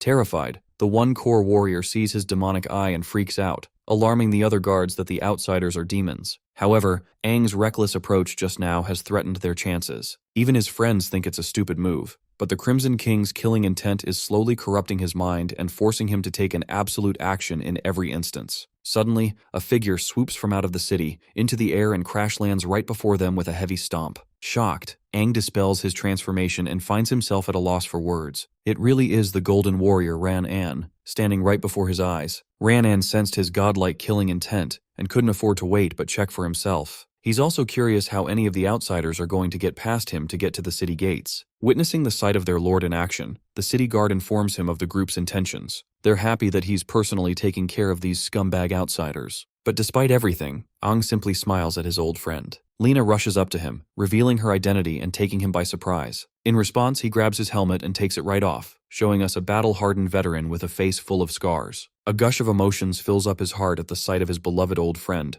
as he questions what she's doing here. Lena reveals that they've come to rest because her friend is seriously injured and requires attention. In response, the Golden Warrior orders the guards to open the gates. This is a striking development, and the One Core Warrior even objects to this decision, reminding his lord of the murderous aura from earlier. Ran An assures him that nothing will happen as he's here in case things go wrong. The gates are ordered to open, welcoming them into the city. The scene transitions to Leo, who returns to Dawn City to regroup with his friends. Among the new 6 heroes is the dazzling dual 7-core purple warrior, Trina. She consoles her friend regarding the death of Dylan, though it's clear that Leo is more upset than anyone else and appears dazed from the news. Ignoring her, he takes his suitcase and reveals the new batch of cores that he retrieved from the nest. Among them are 6 different 7 dual cores. From the batch, he takes the red cores and hastens to leave, requesting for Dylan's combat data right at once. As he's leaving, she stops him. Trina shares that he's not going to be going alone on this investigation. Those are the orders they received from their leaders. Shocked, he turns around to ask if it's the new king who ordered them. Cutting them off, a shadowy figure appears, expressing that it's their first time working with humans. Leo is stunned for words as the man in robes makes his way. This is Fledgling, and he has decided to cooperate with Dawn City for the investigation process. In the following scene, they arrive at the same battle-scarred grounds where Aang and Dylan faced off. Leo appears pissed the hell off that he's being trailed by this guy, and Fledgling confronts his feelings immediately. The new hero turns around expressing that a pathetic 5-fin demon doesn't suit his attention if not for the orders they received. He orders the demon not to get in his way, or else he'll show him no mercy like the rest of demonkind. Fledgling accepts, while Leo goes on acting like he could easily kill this guy with just a single hand. Bro gets instantly humbled with a fucking reality check as Fledgling backshots him from behind, impaling him with his weapon. Leo is pissed off that the demon ambushed him from out of nowhere and turns around to kill him at once. But to his utter shock, nothing even happened. He's fine, and Fledgling is fine too. Leo checks his body and notices no wounds, which means that was an illusion just now, one of the highest degree because the experience felt far too real. From what it seems, this guy is definitely not a 5-fin, he's much more threatening than that. Fledgling emphasizes that his 5-fin persona is just an act that he's keeping up with. He turns around to show a true hint of his demonic powers, and assures Leo that both of them have an act of vengeance to follow through on this mission. That takes us back to Oasis City's tiny little house, where Suiju wakes up in utter shock and admiration for Aang's true identity. She finds it really cool while devouring all the food, making the best out of her agility core. Well, while they're devouring food, Aang reunites with his friends in the grass field. He's already done the liberty of explaining everything to Ran-An, and Lena even adds that their current mission is to find Desha and rescue him. They've already got a competent team, and with a bit of teamwork, things could change forever. Or so they thought, because the Great Earth Warrior walks up to our boy and nukes his damn face with a heavy punch, expressing his sheer anger. Lena didn't expect this turn of events and questions what he's doing. She tries to stop and confront him, but the moment she grabs his shoulder, her hand trembles in fear. Ran-An turns his undivided attention to the former king and absolutely starts demolishing our boy's face. He's pissed the hell off that their old king ventured deep into the ancient king's stele all by himself, costing him his life and threatening humanity's fate forever, leaving it defenseless. The pain and agony that humanity endured all because of Aang's reckless decision permanently altered the course of history. Witnessing this fight from the hut, Aang's friends are alerted and immediately rush out to help him. But as they're coming to help, all of them are immediately frozen in place, unable to move another step. Ran-An grabs our boy's collar, pulling him forward and screaming in his face for leaving all his comrades to die and humanity to rot without a home. He can't stomach that the same ignorant king who left them all alone is now here to play the hero and save everyone. Aang understands the weight of his actions and apologizes to his dear old friend, begging him to help him in this battle once more, and reassuring him that he will redeem himself this time. Having caught a glimpse of his old king's face, the legendary warrior is moved to tears. Witnessing the commotion, Ran-An's family also arrives. His wife and son are shocked, and the young kid even threatens the malicious group for getting on the wrong side of his father. Lena and Aang are both at a loss for words. They realize that this guy has an actual family now. The Golden Warrior embraces his king and apologizes for no longer being the same Ran-An of the past. He confesses his pathetic action of having fled to a small town for his own safety, to live out a life as part of a family, to cherish his loved ones. And now that he has become part of a family, he doesn't see a path for him as a warrior. No longer does he possess his old strength either. In fact, he's even missing an arm, which is why Lena's hand shivered earlier. The poor guy just wants to protect his family and his town, and his words are enough to move Aang to tears. Lowering himself before his old king, the pitiful warrior begs him to take his rest and make his leave. Shortly after, they take their stay at Ran's place, where Suiju is teasing the little boy and assuring him that they're not here to cause any trouble. All they care about is taking some rest. Of course, being as pretty as she is, the little bro is turned into an embarrassed boy. Snow grabs him and assures the kid that they harbor good intentions and even specialize in killing demons. Hilariously, Bro doesn't seem to have the same enthusiasm as he did when it came to Suiju just now. The Golden Warrior's golden wife prepares food for her guests, and the girls Liu and Lena are also helping out to speed up the process. It's the first time she's ever had so many guests eating at their place, so it made her nervous if she could even handle it all on her own. Ran-An's wife reveals that this city doesn't really see outsiders at all, which is why they were distrustful and lashed out at them at first. Apologizing for their outburst, she hopes they understand. Liu agrees that it's normal for them to react in this way, especially when they come here uninformed. She's wearing a cute bear apron and I honestly love it. Chiming in with her own comment, Lena assures the lady that they're eternally grateful for being given a place to rest. It's a favor they'll never forget. Ran-An's wife is really happy they feel that way and hopes to share a wonderful meal with them. Meanwhile, our boy is out here sitting by himself watching the sun go down. It's clear that his old friend's words from earlier affected him a lot. Speaking of Ran-An, he personally comes to see his old king. Every time Aang turns to look at him, the guy sees a vision of his beloved king in his face. The Golden Warrior admits that everything he said about the time travel and reincarnation part was too ridiculous for him to accept at first. That's why he lashed out and started punching the fucker out of nowhere. But now that he's replaying the scenario in his head, he realizes that he overstepped his boundaries. Offering his apology, the Golden Warrior kneels down and properly salutes his old king, sharing the same youthful enthusiasm of his former years. They share a conversation together, where Ran-An catches him up to speed about what happened, how he was injured and fled his way here. At first he was convinced that he wouldn't survive, but there he met a baddie nurse, who took him in and nurtured him until his wounds recovered. She never questioned his past, and merely embraced him with open arms. Soon they developed feelings for each other, and that became a transitional stage in his life. He had left his position as one of the old 6 heroes and no longer fought to protect the world. His only mission was to protect and love his wife, and to defend his home. Time passed and they ended up having a son, having another reason to protect the life he lived. Ranan truly thinks that his family is his eternal pleasure and that he's won in life because of them. Expressing his utmost happiness for his old friend, Aang comforts him for having found a life. To him, this kind of life was never even possible. There was far too much pressure on him as the world's strongest warrior, the king, and the hope of humanity. Even though he had never shared intentions to lead his life in this way, he knew his role, which is why he never stopped pushing forward. At a critical moment, the king disregarded everyone's advice and decided to venture into the ancient king's stele to uncover the truth. He wanted to unsheathe the reality that was hidden from them, the one that fixed permanent disaster upon the world. It was the role he thought he was meant for, which is why he headed right inside. To Aang, reality is simple. He doesn't want to be comforted by the temporary safety of the present, as it's a form of self-deception that can be stolen at any time. He knew that he had to end the tragedy at the heart of the problem, which is why he did what he needed to do. The Golden Warrior argues that despite his intentions, Aang's actions ended up misleading his people and resulting in a war that threatened humanity's existence. He apologizes for being able to understand his king's true intentions back then, but the effects are clear. However, the old warrior confirms that those intentions are exactly the reason that Aang remained the one true king. Speaking of kings, the once mightiest warrior is curious about the new king's position and where he intends to lead humanity. Ever since he faced off against Dylan's demonization form, he realized that the new heroes are also capable of tapping into the might of the demons. This revelation fills him up with worry regarding the new king's secret intentions. However, the Golden Warrior shrieks in horror and begs his king not to oppose the decisions of the new ruler. He himself has seen the new king's true power, and it's something that is the definition of fear. However, Aang shares a different opinion with a smile on his face. After all, his encounter with the new king is inevitable. The Crimson King side of him reveals itself and declares that it is more than powerful enough to defeat him. In response, Ranan basically embodies the surprised Pikachu face, unable to comment anything in return.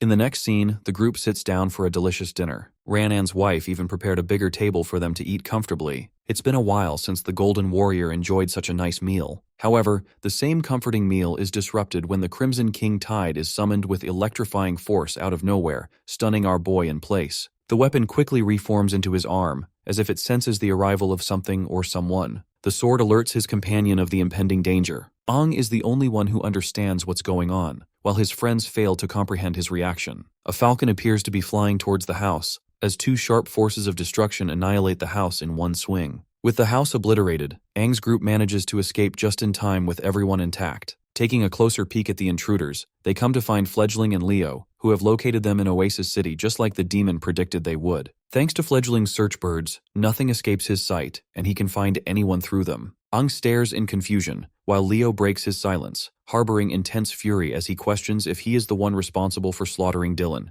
Let's go back a few hours and see how these two managed to get here in the first place. Leo expressed his concerns regarding why they came to the site of Dylan's death in the first place, prompting the demon to respond that it's the only way to find the one responsible for killing him. The new hero confronted him directly and questioned what the demon meant by his earlier statement regarding the act of revenge. You see, all of it goes back to what happened to Fledgling's dear old companion. He wants to make things right and search for a powerful being responsible for his demise. Coincidentally, he's found clues that link him all the way here, where Dylan fought the same person he's looking for and left the terrain destroyed. The coincidence is far too convenient for the demon to simply put off, which is why he's choosing to cooperate with humanity. Those are the orders Fledgling personally received from his superiors. Leo thinks it's all a waste of time if he's got no clues on their target, but suddenly finds himself surprised when the demon retrieves one of his birds. The little one has come with some intriguing information and shares all the knowledge. This little thing has actually spotted all 4 of the attackers instead of just 2, demonic humans that are capable of boasting humanity and wielding the demon's powers. Turns out that they were injured and decided to leave. Leo is startled by this information and questions where they went, causing the bird to express that they flew in a certain direction. Following that same direction, both of them took off in the air to follow that same path. And that leads them to the present, where they discovered the Oasis City. The one thing that boggles Leo's mind is why a bunch of human warriors would go on the attack and kill one of the new heroes of humanity. As for Fledgling, he sets his sights on his target too, knowing that there's a dark demonic aura flaunting off of Aang's arm. Though he doesn't understand the source of his powers, he's certainly intrigued by it. Our boy internalizes his concern, inquiring about the strength levels of both of his opponents. The sword takes a second to reveal the haunting reality. It declares Fledgling as someone far more powerful than the likes of Dylan at his full strength. The man in the robes is exuding a haunting aura that feels strange for even the Crimson Sword. Well, anyway, Leo spirals into craziness and goes on the offensive to kill the bastard who slaughtered his best friend. He pummels Aang with the force of a fierce lion charging at him. That single punch of his exudes enough pressure to send the rest of the group bracing from the impact. Meanwhile, our boy appears to be holding his ground and quickly transforms into his demonic state, taking Leo by surprise. He can't believe that Aang was able to block an attack of that scale coming from the mightiest 6 heroes of humanity. Menacingly, our boy glares at him with his demonic eyes. This fills up Leo's face with fury, as he recalls the one responsible for killing Dylan. He pulls a back fist to throw Aang back, who doesn't sustain damage and simply gets pushed back. An enraged Leo channels all of his strength, causing his hair to spike up and lightning bolting on him. Promising Aang a painful death, he sets into motion. Meanwhile, our boy senses a similar demonic aura from this guy like he felt with Dylan, which confirms that he too can demonize and become way more powerful. Liu calls out the big question, inquiring about their attacker's identity. Lena finally reveals that they're dealing with the Red Lion, Leo, one of the new 6 heroes. Meanwhile, the Golden Warrior is busy protecting his family, questioning how the hell they managed to track them down all the way here. Unfortunately, he's so weak that he can't even defeat any of them in his current state. Well, it still doesn't stop our boy's friends from transforming into their demonic states to help him out. All 3 of them are ready to confront the attackers together. Lena also intends to join the fight, but our boy strictly orders her to secure Ranan's family firsthand. Objecting to Aang's order, she reminds him that they're going up against the mighty Red Lion, and that there's nothing stopping his wrath. Adding to her concerns, Aang also reveals that the guy next to him is an incredibly powerful demon, and high-level demons never appear alone. They're almost always surrounded with a swarm following them around. This increases the danger, which is why Lena rushes to transport Ranan and his family to safety. She grabs them all together and bolts away. Meanwhile, the 3 demonic humans confront Leo in an effort to take him down. However, despite their combined assault, Leo faces no difficulty taking them head-on. His reaction speed is off the charts, as noted by Liu, even though he doesn't even possess an agility blue core. Meanwhile, Fledgling is out here enjoying his meal, watching the battle unfold and wondering why Aang isn't teaming up to assist his friends against the all-powerful Red Lion. The thing is, our boy is genuinely threatened by Fledgling's discomforting aura, deeming him a far greater threat than the new hero. The battle between the Red Lion and Aang's comrades continues its course. All 3 of them appear to be ineffective even with their combined attacks. Liu seizes charge of the attack and orders them to surround the hero with crushing blows. She thinks that even if he's one of the finest heroes around, there's just no way he will be able to make it out of all 3 of their attacks. At the least, they can prevent him from reaching Aang. Liu wants to allow Aang the opportunity to face off against Fledgling in the meantime, because the moment they take down even one of them, the battle will turn in their favor. Snow charges with a brutal overhead but misses the attack. He follows up with his dual fists, but Leo faces no difficulty blocking the attack. Even the muscle behemoth Snow has to admit that this guy's strength is way out of their league, while Leo casually glares at him. Suiju makes the best out of this opening and blitzes right in, aiming to attack him from behind. Her sharp strike misses the warrior, only being able to graze his hair. He turns to keep track of her movements, while Suiju's face turns to shock, questioning how the hell he dodged that. Even though they're dealing with a red core warrior, this guy's got the speed of a blue core and a durability of a yellow core, making him well-rounded and extremely formidable to deal with. Liu wonders if this level of strength is what it truly means to become a part of the Elite 6 heroes. Still, they charge again to take him down, but for some reason, she doesn't feel right about any of this. Even as they're hammering him with hundreds of hits, hoping to connect at least one, Leo casually fends off every single one. As for Aang, bro is hilariously waiting for his opponent to make a move and gets so impatient that he decides to take the charge himself. Supercharging with red lightning, this man obliterates the very ground he was standing on as he takes off with riveting speed. He blitzes past Fledgling's body, only to realize that he missed the attack and that it was an afterimage. Fledgling reappears in a different sport, smiling at his opponent and expressing his discomfort at taking on opponents of Aang's caliber. The demon disappears as if he were never there, startling our boy. The only reason Aang even reacts in time is because the Crimson King Tide informed him of the demon's location. Fledgling retrieves from his attack, annoyed that he wasn't able to get a hit in just now. Aang realizes that this has become a battle of speed and prepares himself to meet his opponent in equal force. The Crimson King Tide is more than happy to boost him with its strength. In the very next second, Aang disappears like he was lightning itself and teleports all the way to Fledgling. This technique is called the Multiple Lightning Bind, and it allows him to create multiple copies of him using tremendous speed to confuse his opponent. The attack actually connects and obliterates the ground with every hit Aang connects with Fledgling. But not just that, this dude literally appears right in his face again and claws his wave through Fledgling's body with a perfect strike. The demon quivers in pain, blood gushing out of his body as he grabs Aang's arm and commends him for being astonishingly fast. However, He feels bad for the poor warrior for having killed the wrong target. The real fledgling is already behind him. In comes the plot twist. Aang didn't just get fooled by a fake copy. In fact, he actually ended up attacking Lu with a powerful hit. While she trembles in his grasp, Aang is filled with emotion, realizing the weight of his actions. But this too is a trick crafted by the demon, as the Crimson King Tide informs Aang that it's an illusion. The illusion suddenly breaks, and no longer can he spot Lu's body within his grasp. Bro is out here facing Itachi's Genjutsu or some shit. Back to Leo's side, the new hero is interestingly overwhelmed and gets sliced apart. But that too is an illusion, as Lu realizes that Leo is already gone.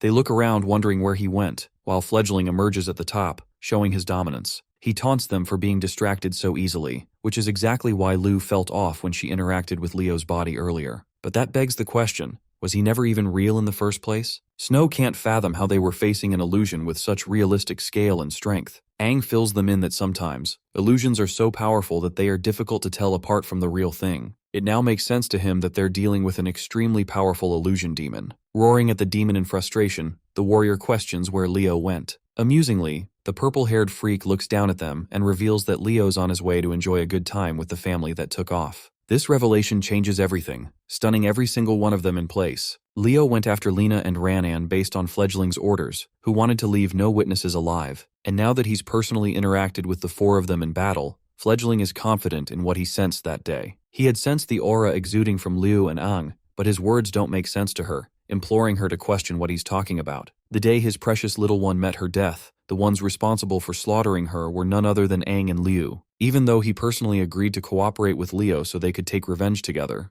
But now, Fledgling shares no intentions of holding back any longer and intends to go all out. The scene shifts to the people of the Oasis City, who can feel the ground trembling beneath their feet. They think it's an earthquake and quickly start to evacuate to safer areas. While the people are causing chaos, Ranan and Lena are making their way among the crowd. The Golden Warrior leaves his family among the people, instructing them to stay here and avoid running around. Worried, his wife tells him to be careful while his son promises his papa that he'll look after his mother. The Golden Warrior hurries to the city wall, urging Lena to follow right at once. That leads us to the city walls, where the city guard is trembling in fear at the sight of an impossible situation. Luckily, the Golden Warrior and his companion arrive at the scene. Ranan orders the guard to report the situation at once, but the best he could do is point the hero to the incoming demonic wave. The moment Ranan sets his eyes on the landscape, all he sees is hundreds of bloodthirsty demons charging up ahead. The demon wave staggers Lena, and it's not just their numbers, it's their ranks too, as the lowest level among the demonic wave bears the 3 Fin rank. The problem is, Oasis City is off to a remote area separate from the rest of the demonic nests. This means the wave was intentionally called by someone. Lena connects the dots and realizes that those 2 assailants must be the ones responsible for this wave. Speaking of them, Leo bursts out of nowhere and crashes just outside the city walls. Releasing his aura, he shocks both Ranan and Lena with his sudden appearance, because this guy is supposed to be fighting Aang's friends instead. It also turns out that the demons aren't even intending to harm him, as they make their way past the hero without any trouble. Comprehending what's going on, Lena realizes that the new 6 Heroes faction shares an alliance with the demons, which further means the new king is also a questionable figure. Leo looks up at them as if he's innocent of any crimes, and shares that none of them will be able to expose their alliance, hinting at their deaths. The Golden Warrior understands that everything he's been through boils down to this singular moment. This battle will decide the crushing fate of Oasis City itself. Going back to Liu, she senses the alarming arrival of the demon wave and informs the group. Aang urges both Suiju and Lena to go and help Lena and the others from the demon tide. This is an alarming order coming from the guy who's going to be facing the illusion demon all alone. Lu thinks this is a dangerous plan, but our boy intends to solo this guy and expresses his desire to leave. Frustrated, Lu takes her companions to head right towards their side. However, Mr. Freaky Purple Demon over here demands them not to leave. Aang decides to burst at him to shut his mouth for good. He unleashes a clean slash, but once again gets fooled by the hyper-realistic illusion created by the demon. In response, the demon unleashes a void of demonic dark energy, engulfing Aang into a space of pitch black. He's standing in the middle of an illusion space, not knowing what's coming for him next. Suddenly, 3 eyes pop out of the space, startling him. Meanwhile, Lu and the others are also trapped in the same dark environment. Liu tries to call out to our boy, helplessly looking for him. Suiju is the same, wandering in complete confusion, not knowing where she is headed. Finally, there is Snow, who arrives in the barren Earthland not knowing where he is. Aang witnesses the sight of his friends being helplessly caught in the illusion, and realizes that this illusion space is immensely powerful. With the kind of power he's dealing with, our boy is starting to realize that this guy may be way more powerful than a mere 7-fin demon. Fledgling appears right behind him, walking up to the demonic human, and awaiting the sight of Aang's face filling up with dread when he sees his friends dying before his eyes. The Super 7 Fin demon reveals its true form, Youngbird. Youngbird shares that he loves messing around with powerful people just to see their struggling reactions. It fills up his heart with joy to watch them struggle instead of killing them right away. Extremely pissed off, Aang throws down a cataclysmic thunderbolt from the heavens. This ability is called Instant Thunder, and I guess bro is harnessing the power of Zeus at this point. Well, even with that strike, the illusion merely fades, and Youngbird reappears before his eyes again, confirming that no matter how hard Aang tries to hit him, the result will be all the same. This confirms to our boy that fighting this guy is basically pointless at this point, and even the Crimson King Tide agrees with this approach, urging him to save his strength as there's nothing solid in the illusion. To the demon's surprise, Aang displays a level of calmness he didn't expect, as if he's been through situations like these before. Youngbird agrees that fighting him is pointless in his domain, and yes, this is straight up a domain expansion apparently. The illusion demon expresses that he's even capable of controlling the flow of time in this domain, and he reminds Aang not to waste his precious creation. He wants this guy to look at his companions struggling to death, and reveals that it's been 2 whole days for Lu and the others, even though only a few minutes have passed here. Lu is caught up in a vine trap, snaring her into place. She manages to get out by cutting the vines clean, but that doesn't address the real problem. How the hell will she escape this place? None of her efforts are working, and she's incurring wounds back to back. Though she can use her regeneration ability to replenish herself, Youngbird pops right in front of her and assures her that the swamp will siphon every last bit of energy she has left. Then we go back to the perspective of Snow, who is enduring tireless heat and exhaustion in this empty space, questioning how he's going to be able to find a way out. Suddenly, flaming sand twisters pop out of nowhere to clobber him down. Snow reacts swiftly and blocks them using his durable skills, but more of them quickly catch up to him, impaling his body with precise strikes. Youngbird admits that his durability is quite something, but it's pointless when this wasteland will devour him whole. Torturing him psychologically, the demon shares that Snow's teammates might already be dead, and that it's time for him to kick the bucket too and die along with them. Finally, Suiju uses her immense speed to cut apart dozens of her own mirages. But despite her best efforts, she's starting to get overwhelmed after cutting them non-stop for 2 days straight. Youngbird pops out here too, sharing that despite her speed, the mirage will best her eventually. He wonders if her incredible speed is fast enough to outrun her own reflection. All 3 of them are struggling, and Aang witnesses the scene, realizing that if he doesn't break this domain soon, his friends will be tortured to death. But the fact of the matter is, his attacks are pointless against the illusion demon. The same is the case for his friends, who are powerless to break free or make an effect. Filled up with frustration, the Crimson King's vessel clenches his fist, admitting that there is no way out of the illusion from the inside.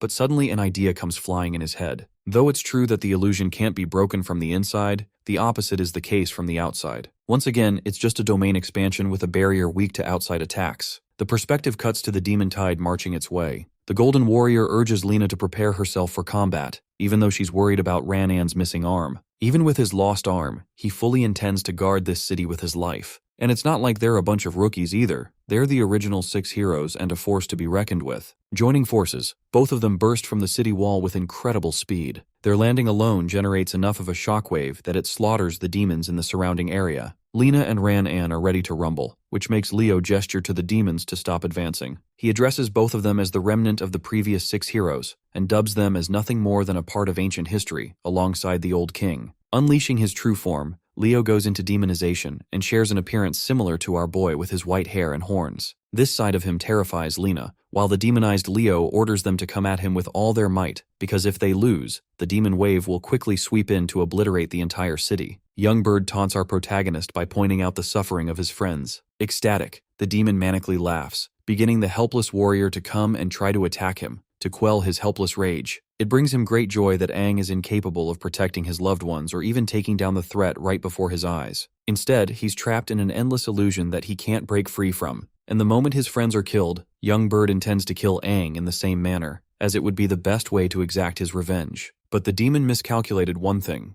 Aang highlights that his friends aren't to be underestimated so easily. To Youngbird's shock, Lena appears to be standing strong, refusing to give up as the team's captain and mustering the courage to break free. Snow is being pummeled by 5 twisters at once, and despite his energy barrier being overwhelmed, he thinks of it as nothing more than a mere storm. Suiju, who is facing her clones, remains steadfast and stays on top of her game. It strikes the demon confused, as he wonders how they're still going strong even after succumbing to his illusions. Ung points out the miscalculated move on behalf of Fledgling. All these years, there has been one single reason the humans have continued to survive without being wiped out. In his pathetic defense, Young Bird bites back by saying that he's only keeping Aang alive so he could torture him. To him, humans are a far inferior race in comparison. The warrior turns to him and strips free of his demonic state. This time, Aang intends to smoke this guy with his bare hands. His thunderous aura is enough to alert the demon that he's not messing around either. Young Bird quivers in confusion, questioning why he's fearing such a terrifying aura. Raising his hand, the once mightiest hero of humanity spouts that the qualities of trust, courage, and hope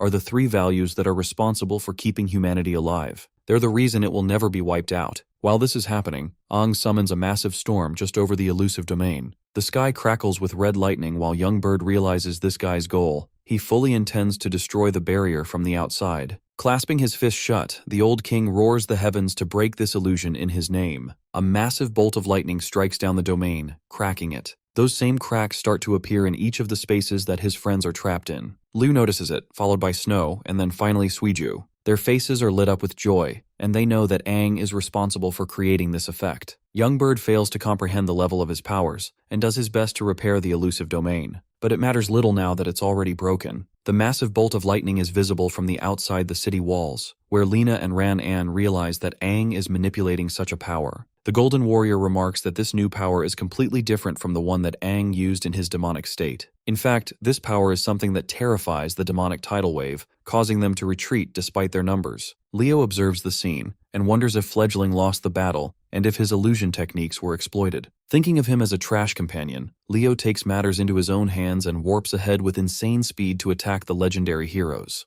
The Golden Warrior goes up first to confront him, and blocks his attack using his incredible Earth Shield. But the sheer impact of that punch sends shockwaves and creates a crater on impact. Unfortunately, despite his best attempt to carve up a shield, the Golden Warrior is overwhelmed as his defenses are shattered and the punch strikes him down. Thankfully, Lena is right there to support him with instant healing, ensuring that he takes minimal injuries. That punch wasn't a light one. It literally shattered this guy's sternum, and if not for Lena to heal him just now, it would have put him down for good. Lena analyzes their chances, and realizes that they're dealing with an opponent whose demonization power exceeds that of Lord Dylan. Leo tauntingly calls them the trash of the ancient era, and finds them boring for being unable to take even a single punch from him. Coming back to the illusion barrier, the domain cracks open, exposing the trapped warriors to the outside world again. Liu and the others gain their senses while Aang wonders if they're okay. He warns them to stay on their guard, because they're dealing with a terrifying opponent here. Having experienced the illusion firsthand, Liu remarks that she couldn't even tell with her senses if the illusion was real or not, which shows Young Bird's precise control over his creations. The only reason she survived the domain is because she had utmost trust in her friends to do something, or else her spirit would have been broken sooner. The same goes for Snow, who thought of the experience as torturesome. He kept holding on, knowing Aang would do something about it. Suiju also expresses her faith in Aang, as if he were their strongest weapon, the mightiest warrior of history. If only he hadn't shattered that illusion, they would have been tortured to death. The Super 7 Fin they're dealing with is in a league of its own, and surpasses every other demon they've faced in battle. While they're glazing the villain, the demon is out here wondering the source of Aang's lighting power. It seems like it's a unique ability reserved for him, and it's a kind of lightning that makes the demon's hearts quiver in fear. Convinced that Aang must have used this same power to kill his dear companion, Young Bird unleashes a purple vortex to express his fury. Transforming right away, our boy clashes with the storm all alone, facing it head-on. As he's holding him off, Liu asks if he's going to be okay dealing with this guy by himself. He assures his friends that he's going to be fine, as long as they hurry to Lena and support her in the fight against Leo. The clash results in a giant explosion, rippling out mushroom smoke as if a bomb just went off. As the smoke clears, only Aang's presence can be spotted. The rest of his friends dash away into the air to make it to Lena's side. Watching them escape, Young Bird expresses his annoyance. Our boy pisses him off even more by mocking him for being incompetent. He's also starting to realize the power of his unique lighting is supremely effective against demons. Emerging from the smoke, Aang takes on a newer and evolved form. one that has traces of lightning energy synchronizing with his body. Young Bird is frightened at the very sight of it, while Aang embraces his new lightning demonic form. His sudden evolution is a joke to Fledgling, who thinks this is all just a flashy nothing-burger transformation. So to test it out, he blitzes Aang and attempts to strike him down in point-blank range. Young Bird uses an ability called Phantom Heart Ripping, which manifests two large hands to attack his opponent from both sides. In response, our boy cooks up a storm with an ability of his own, the Roar of the Thunder Dragon. He summons a literal lightning dragon to face off against Young Bird's vortex. The clash is overwhelming for the demon, and eventually he is hammered by the majestic Thunder Dragon snapping its way through. The fight's not over, and Young Bird is beginning to despise Aang for spamming his lightning ability. In an effort to catch him with a different skill, Young Bird pops out the heartbreaking ghostly shadow technique. This skill sends out multiple manifested phantoms aimed to outnumber his target.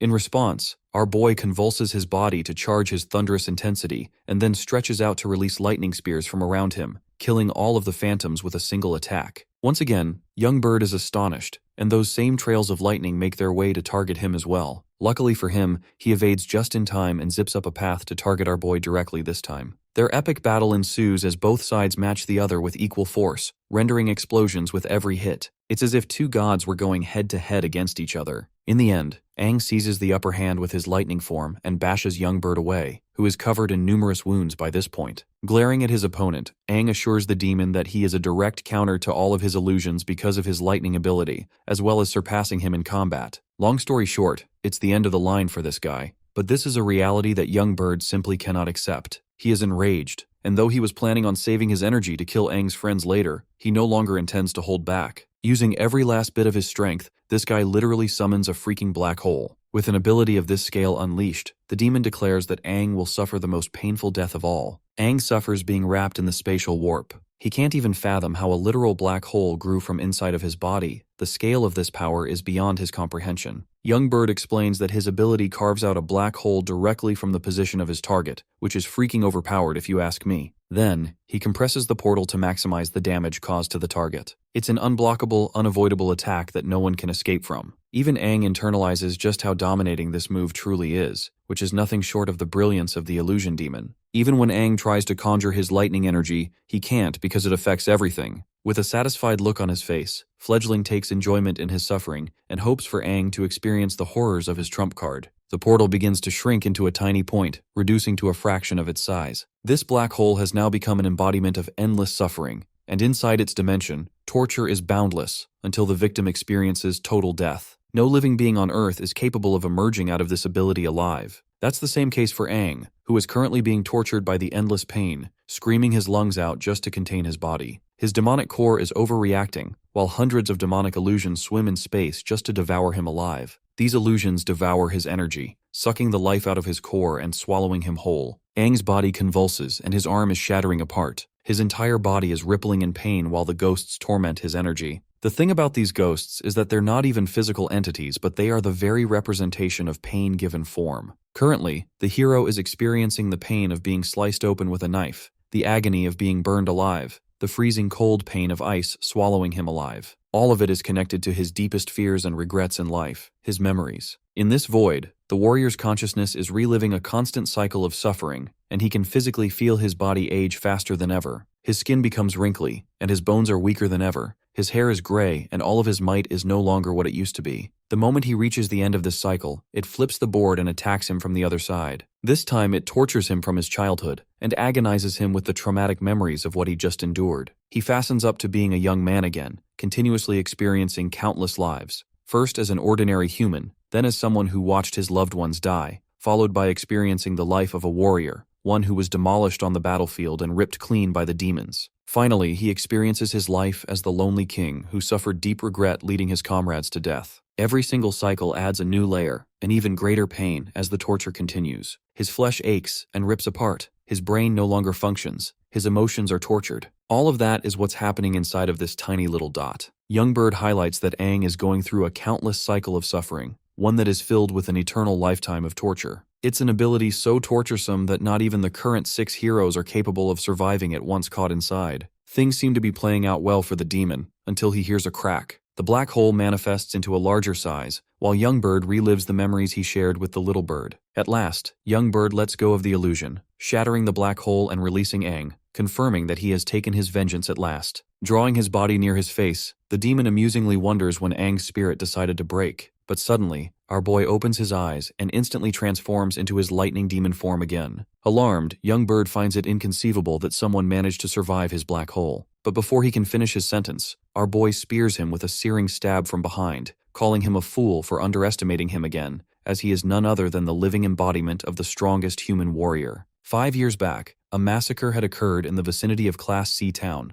Dead bodies toppled everywhere, and walking amongst them so casually was young bird, who commented about the pathetic state of the town that had been reduced to rubble, meaning they couldn't even hope to build a base here. Even though he'd instructed his forces to be gentle, the demons ended up going overboard and playing rough with the humans, ruining things for him. It was at that time the superior demon realized that his own subordinates had a very slow rate of evolution. They'd yet to become properly civilized. Suddenly, one hand stretched out and grabbed his leg. Young bird darted his gaze back at the person crushed under the rubble. This boy couldn't even open his eyes, and was at the edge of death. He felt quite confused by this sight, until he began to inspect his body from up close, commenting how the same warrior managed to nearly lose consciousness, and despite his near-death state, still ended up clutching onto young bird while he was passing by. He considered this feeble act one of instinct. Perhaps that is what creatures do when they're trying to survive. That made him take interest in humans, who always seemed to possess so much determination despite their weak bodies. Though he could have kept this human alive, young bird decided to offer an even worse fate, assuring this person that they'll forever forget ever being human in the first place. Casting a tiny stone, he ushered it towards the little one, and before long he came up with a name, deciding to call his new subordinate Little Bean. That takes us back to the present, where currently, young bird has been impaled by Aang at long last, and is bleeding out in shivers. He remembers that faint memory when he rescued the human. Now he finally understands what Little Bean had felt back then, when that kind of rain falls upon you right before your death. With those memories, the superior devil topples to the ground, apologizing for his subordinate as his consciousness fades. But that's not all. The whole body vaporizes into this mist, leaving behind an extremely powerful core. Aang quickly reaches out to grab the core. All he has to do is focus his telekinetic powers to zap the crystal straight into his hands. This is the 7-fin core he needed, and if not for the manifestation of his lightning powers just now, it would have been impossible to defeat young bird in the way that he did. From a distance, he can also sense the arrival and destructive force lashing out from the power of the new 6 heroes. And with the current strength our boy has, he has enough confidence to take on any of them. After all, his journey to confront even more powerful demons is going to pile on. Aang's still far too weak to confront not only the new king, but also the other King Fin level threats. Failing to become strong means he won't be able to save his friends. With that resolve, he smacks the core against his chest, absorbing all of its powers to reach the next level of his evolution. The core releases all of its energy into his heart, and with this growth comes a kind of stinging pain that also burns his heart. Absorbing its might, Aang releases a powerful demonic roar, before panting and wailing from the pain as his body undergoes another transformation. Immediately, he explodes with a column of chaotic energy waves taking the horizon, and the next time he opens his eyes, this man is feeling more powerful than ever. The strongest King Fin is excited to witness another step in the right direction. This is what he wants, for Aang to become so strong that he can even challenge the 8 fins. The energy shoots up, and when the dust settles, it leaves behind a newly transformed state. Bro looks even more badass than ever before. One of the most prominent changes influences one of his eyes to change to purple, confirming demonic Aang's 7 fins form evolution. One of the wings on his body are actually replaced by literal lightning energy, and with that might, he rockets from the ground, leaving a crater behind to save his friends. Outside the city and into the battlefield, we have Aang's gang facing off against the tremendously huge demon hordes. But that's not the only problem, because the new hero before them has a powerful demonic state.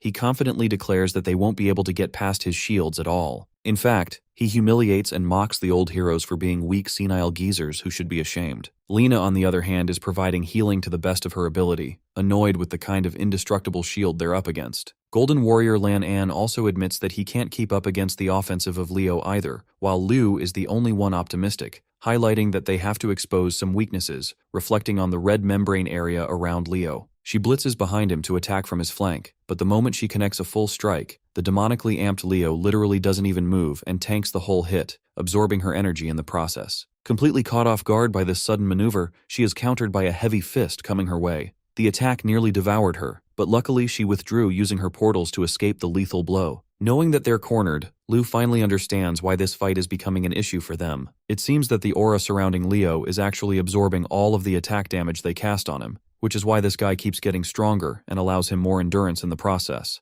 With this new skill identified, the other two friends of Aang propel at brute capacities. Snow intends to block the frontal hit so that they can use this opportunity to create an opening. But before Bro could theorize his strategy, the two of them get speed blitz. Mainly Snow takes the brunt of the blow while Yu darts away using her evasive bee-sting maneuver. Now that he's open for a strike, she returns a counterblow. But right as she's about to make contact with his body, Yu realizes that it's pointless for her to attack Leo's aura shield, as it will only allow him to absorb the whole attack and become even stronger than before. The demonic hero darts back at her, swinging a ferocious backhanded bitch slap that sends her ass crashing into the ground several feet away. Watching her get knocked away like that, Snow roars his concerns, unable to do anything. The others are scattered in their support. Liu quickly comes up to check on her condition. Apparently the attack didn't fully connect, which means there isn't any lethal damage. Well, Leo is such a great guy that he wants to change that, so he jumps the two women to hit them again, frustrated that they keep evading him like a bunch of annoying prey. Bro uses his Susanoo or some shit and is moments away from killing the two women, until Snow collides against him,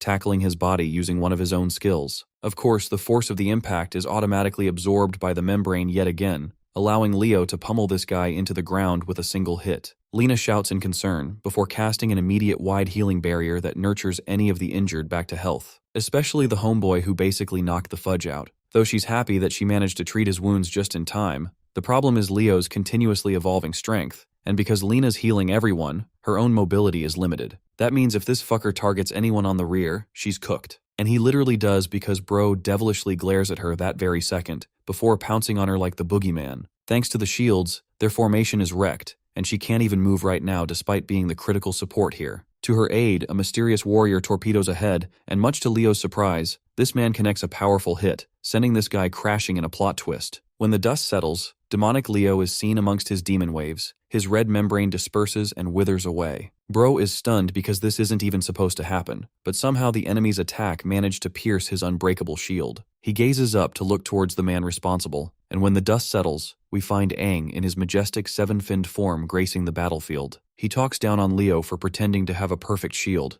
and his arrival fuels the hopes of all of his friends, as now, the odds are finally in their favor. Our boy happily glances at them, confirming that he's here, and that from here on out, he'll handle everything. Leo watches his opponent approaching him, but then, this man literally teleports from his spot and pops up right in his face, grabbing the hero's skull and smashing it into the ground with raw humiliation. Aang's only just getting started because he lunges forward from that spot, thrashing and ripping open the earth with Leo's body. While getting his absolute shit tossed, Bro is starting to question who the hell is this opponent, because not even his red core can contend against someone like that. Zooming out, we get a scene of how destructive Aang's ferocious thrashing is. It literally cuts through the monster hordes. Up next, Aang prepares a devastating punch, slamming Leo into the ground with a destructive finish. The impact leaves a crater so powerful it wipes away some of the demons too, stunning Aang's friends who are witnessing his new evolution in action. Hovering like Omni-Man in the skies, he aura farms against his opponent. Leo's body has suffered incredible wounds and can barely take a stand, while he's starting to realize that this is the same man responsible for taking Dylan's life. Knowing that Aang evolved a step further, Leo decides to unleash the whole of his strength to vaporize his opponent once and for all. A powerful beam crashes down upon his body, cutting through the skies and shocking even the likes of Lena. She wonders if this guy has intentionally been holding back this entire time, believing that they were perhaps a bunch of weaklings who didn't even deserve his full strength. Amped with this newly powerful state, Leo gets up from his defeated position, this time donning an even better form called the Rage Armored form. Aang looks down with rather disinterest, not really impressed or anything. His opponent propels up with full ferocity, thinking he's gonna do shit this time around. Our boy waits before charging his fist with lightning energy, releasing his lightning dragon against Leo's raging lion. Both avatars of destruction clash against each other, sending ripples of shockwaves that shake the very ground. Their fierce encounter so far remains equal in might. Aang reflects that this guy is indeed strong for possessing a red dual core alongside an enhanced demonized state. Knowing that he should take things to the next level, Bro decides to activate his newest ability. Remember that purple eye that he gained from Youngbird? Bro taps into his Rinnegan and pops the usage of the purple core illusion ability, covering his opponent in a mini-domain expansion. This enraptured space actually becomes a haunting gallery for Leo, who is force-fed traumatic memories of Dylan's humiliating death. It only goes to anger him further beyond, so much that his rage armored form zaps out so much energy that it breaks open the domain like an eggshell. Utilizing this opportunity, Aang sends a powerful lightning strike that nearly takes his head off. Unfortunately, that attack was a near miss, But not to worry, as our boy instantly goes for another counter, slamming a powerful kick in this guy's abdomen and once again thrashing him amongst the various monster waves. Bro's taking so many L's at this point, he probably gained a body count kissing the ground that much. Emerging from the debris, Leo fails to understand what he's dealing with. His opponent is supposed to possess a red core only, yet he somehow also has the abilities of a purple core. The haunting man in the skies reminds him of little Dylan's image. The nerd smiles at him and quickly pounces to embrace his dear friend. Little shit. Oh wait, sorry. Little Dylan advises that they stop fighting and just leave this place, weakening Leo with an emotional moment, making him lower his defenses. At that exact moment, the man spits out blood from his mouth, because he'd just been pierced by Aang, who had conjured an illusion intentionally, and now that his blade is sinking into Leo's flesh, it's game over. Aang pulls out his weapon, forcing the guy on his knees, and before long, the new hero's strength slowly withers away. He realizes that he had been outsmarted by an illusion, remarking on how disgusting he finds such kinds of magic. The fight's over with Leo's demonized state collapsing. Leo's body hits the ground with the conclusion of the battle, releasing 2 of his 7-finned red cores, yet another prized possession. Absolute flexing his telekinetic powers, our boy grabs and controls both of them, lifting them straight off the ground. Then, he turns around to meet his friends, the same friends who are shocked to see him in one piece. And yes, like always, the one piece is real. First off, Aang asks Lu to help him. Holding the weight of the first core, she senses immense power, almost bottomless pools of energy from the cores, as if she was holding 2 powerful hearts. Aang also believes that it'll be best for his friends, which is why he entrusts the cores to his friends to become even more powerful. What's more, he praises the Golden Warrior as well as Lena for working tremendously hard as powerful heroes of the past, and with their contribution, he has pure confidence in their victory. The legendary warrior Lena argues that the fight's still not over, with the demonic tides waiting for them, even after having lost the control of their main leader. Aang stares at the waves of creatures, while she expresses that these monsters appear to be confused at first, not knowing if their strategy should be to attack or retreat. Our boy steps up to the front with the intention of soloing the whole tide. All 3 of his friends shout their concerns, roaring that this kind of number is suicidal for even them to handle. Aang refuses to listen to any of them, even refusing to make a plan. He merely glances at them, before going up to the front full Jon Snow style to take an entire army. Planting his foot on the ground, Aang starts to control his very surroundings, raising pebbles until both of his purplish-red energy tides swirl up to create a magnificent storm. This surge of energy is so monstrous that it draws lightning from the heavens, terrifying even the demons staring up at it. They're all lost and confused, not knowing what awaits their fate. And then, boom, thunderous crash knocks away some of them. The bulk of the lightning mutates with Aang, forming him his draconic avatar creature. Having unleashed his ultimate state once more, our boy stares at his victims with an unquestionable primal fear, mirroring that of a literal calamity. This man collects his breath before unleashes a deafening roar, frightening every single demon in each wave. That single roar is so agonizing for these demons to endure that chaos ensues, causing them to topple over each other and hastily turn the other direction. Out of the fear of being annihilated, the entire army of demons is wiped away as if they never even posed a threat to the city walls. The same land filled with bloodthirsty monsters is now vacant, leaving behind trails of the battles that took place all around. Aang stands as the victor for the 3rd time in one day, while his friends can't fathom how he actually managed to intimidate the tide with his roar. At this moment, the Golden Warrior Ran-An experiences a glimpse of his former king, the man who possessed incredible might, the same man who has become even more terrifying than ever before. Let's shift our focus to Dawn City's conference halls, where we get to encounter one of the new 6 hero members. This is Trina, a dual-core purple 7-fin warrior, the first person to arrive at the meeting point. Behind her, a portal warps open, ripping space apart. Inside, we find the remaining new 6 heroes. The group has reunited itself to get an uptake on the current situation. Ahead of them is Lu Xan, the strongest shield and a dual 7-fin yellow core warrior who is furious to ask why Leo ended up dying. One of them is this weirdo edgy dude with a mask. He's Barus, a dual 7-fin blue core. And finally, we have this dude shrouded in black because we can't even see his face. This guy is Kokoxi, possessing dual 7-fin black cores to his side. Trina looks the most majestic out of all of them, and is of the opinion that all 4 of them should take on this mission together. In the next scene, Ran-An offers his concerns and asks the group to stay for a while longer, believing that they came for a while. Aang argues that staying will cause them real pain because they'll attract more attention and jeopardize the whole town, but he's happy for their help in providing the vehicle. Next, he asks Lena for Dexia's location, who shares that she doesn't have proper coordinates because of the new king sealing information about the old heroes. At the same time, our boy has some rough idea of where Dexia could be. You see, they have this little Dragon Ball radar thing that will react near Dexia's containment. The place he's locked down is called the Sunset Tower, a name that stuns the likes of Liu herself. Based on Lena's report, she heard about some powerful and unknown being guarding the vicinity of the tower. Because of that same creature's influence, the nearest lands up to hundreds of miles are complete dead zones that not even the demonic tides would dare to approach. The concept of an existence so powerful that it terrifies even the demons is unheard of and stuns the group, while Lena internalizes that this might be the same reason the tower is capable of holding down someone as strong as Dexia in the first place. Because if there's an entity capable of instilling fear in demons,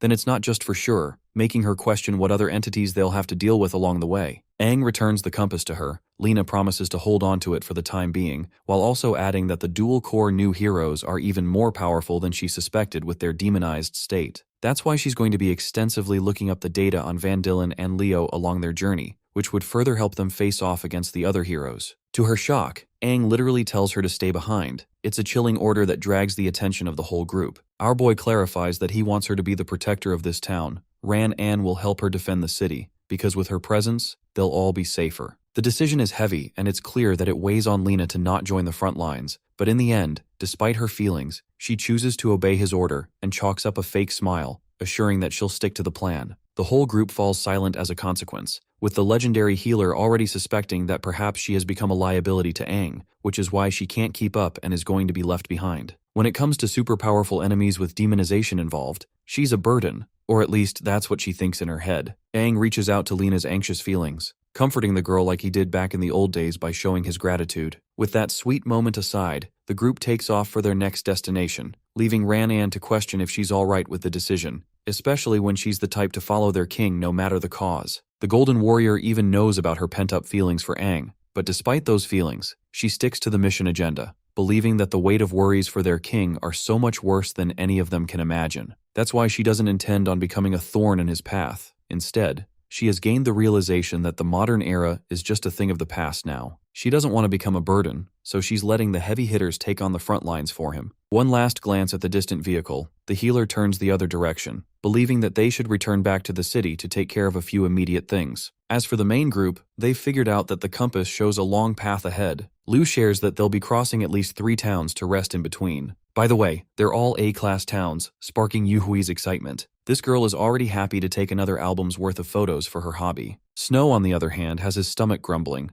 Bro's dying to grab a meal after all that ass-kicking, especially since they couldn't even finish their meal at Ran-An's place. And right after it, they all lose their strength too. Bro is so hungry right now that he thinks he can easily down 2 whole cows by himself if it came down to it. Yuhui believes that he easily could. The two of them banter it out, while Aang and Liu share their own conversation. This girl is just looking for a bath right now after getting messed up. Yuhui is a little too comfortable and hugs her from behind, suggesting they shower together. Panicking in embarrassment, Liu turns down the offer, while Gay Boy Snow suggests to shower with Aang instead, who also freaked the fudge out. The next shot is Bro's majestic mugshot, as they finally approach their first A-class town of the troupe. We quickly cut to the part where they head inside a fancy hotel of Thai Town. The receptionist, currently punching keys on his screen, admits that they made quite a bit of cash today because of the 4 new guests, the same ones who came in like battle-hardened soldiers from a war. Among them, there appeared to be a shining girl, Liu, who generously booked 2 of the best rooms at the top floor, making her seem like a noble woman spoiling her friends on a road trip. One of the assistants informs him that the captain of the 2nd Brigade also appears to be resting on the 3rd floor with his men,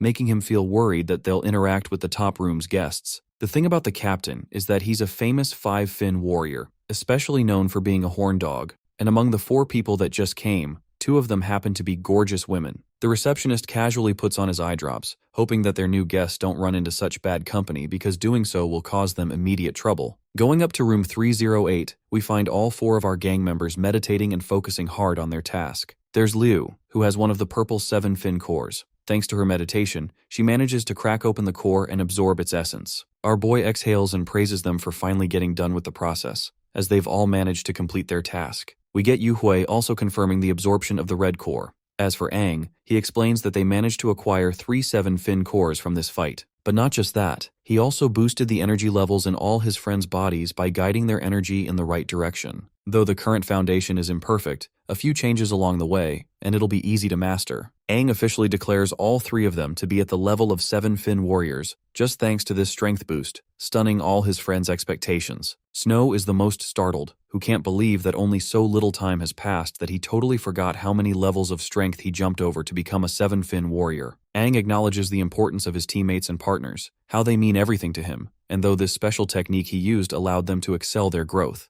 but he knows for a fact that there are countless agonies waiting for them in the future. His worried expression shows his concern, with Aang confessing that he wanted to make sure that they were all okay. Watching him sulk in sorrow, Lu reassures him that they're warriors who are supposed to fight for the sake of protecting humanity. And not just that, if it wasn't for someone like him, they could never have dreamed of reaching such an insane level of strength by themselves. Snow also comments that he's immensely grateful to his buddy, as even during his time in Helios City, Bro thought he was never surpassing the ranks of 2 Fin-core warriors. Yu Hui, on the other hand, decides to change and uplift the mood by introducing her camera, hoping to make some new memories by confirming their newly powerful 7 Fin status. For this picture, Lu appears pretty flustered from the looks of things, but ends up being bold and leans in towards Aang anyway. The picture is really cute with the 4 of them sitting close to each other. When they're finished, we go up to the girls' bedroom. Yu Hui appears to be having some real trouble with her clothes being wet and sticky, if you know what I mean. Then there's Lu, who takes a quick sniff of her body and realizes how she's missed a bath because of continuous fighting.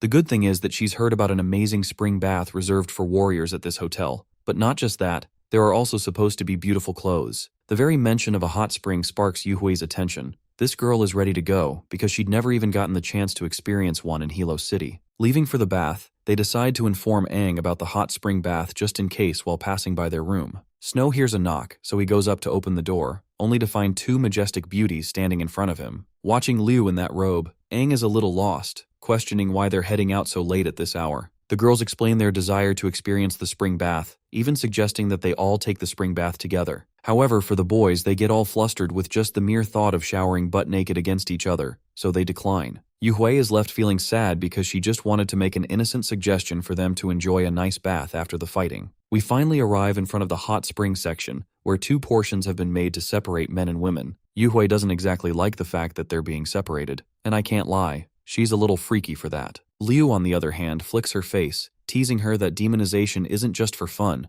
and that if no one's going to accompany her in the future, she'll always be by her side. They're only just talking about going inside the bath because it'll close soon, when suddenly a certain man pops out of the other side and quickly steals a glance towards his left. Bro is completely startled looking at the luscious women standing dolled up in front of him. Like the horn dog captain that he is, this bastard immediately has the urge to experience both of them, believing he has found his prey. The captain firstly expresses his astonishment, because he's never seen such beautiful women in this city before. Harassing them, the group of men comes up to the girls. Liu is turned off right away and coldly asks what they want. Even Yu Hui thinks that perhaps these men have mistaken them for some other group, but the captain chimes in and assures the ladies that they haven't mistaken them at all. Introducing himself as Buck the Beta Cuck and captain of the second squad, Bro tries to impress them with his 5 Fin status. He directly offers a chance to drink with them, and Bro secretly thinks that there's no woman in this world that he can't get his hands around. After all, women flock themselves at his feet the moment he brags about his status and strength, and no resistance is ever felt. Bro has gained so much confidence from hoes that he thinks all women are easy and predictable, only for Liu to slam and question his 5 Fin status, as if to say that it's irrelevant. If anything, she's reminded of one other bastard they met along the way. Yu Hui chimes in and requests that these men stop blocking their way if this is all they want from them, as they're personally headed towards the hot springs. This bruises Buck the Beta Cuck's ego because Bro clearly didn't think he was chopped like that. To intimidate them, he tries to confront the ladies with a show of strength, looming atop both Liu and Yu Hui, while creepily stating that he'll be using both of them tonight. He continues to call them ungrateful, but Liu's drier than the Sahara Desert, and demands to know how any of his words are relevant. Buck the Cuck only goes down in further anti-Riz territory, creepily suggesting that they'll be doing this the hard way if they decline. But then come along Aang and Snow, who calmly suggest these bastards to get the hell away from those women. The captain didn't anticipate the arrival of these gigachads, especially Aang, who is glaring at them intensely right now. Both girls are so happy to see their hubbies. Even the usually composed Snow is looking fierce as hell right now. He's got a bone to pick with these guys. Buck the Cuck throws in a status play like a child once more, thinking that it should intimidate these men. But Aang doesn't give a shit and offers a 3-second countdown. One of the fugly lackeys mocks these two for trying to disrespect their city's captain.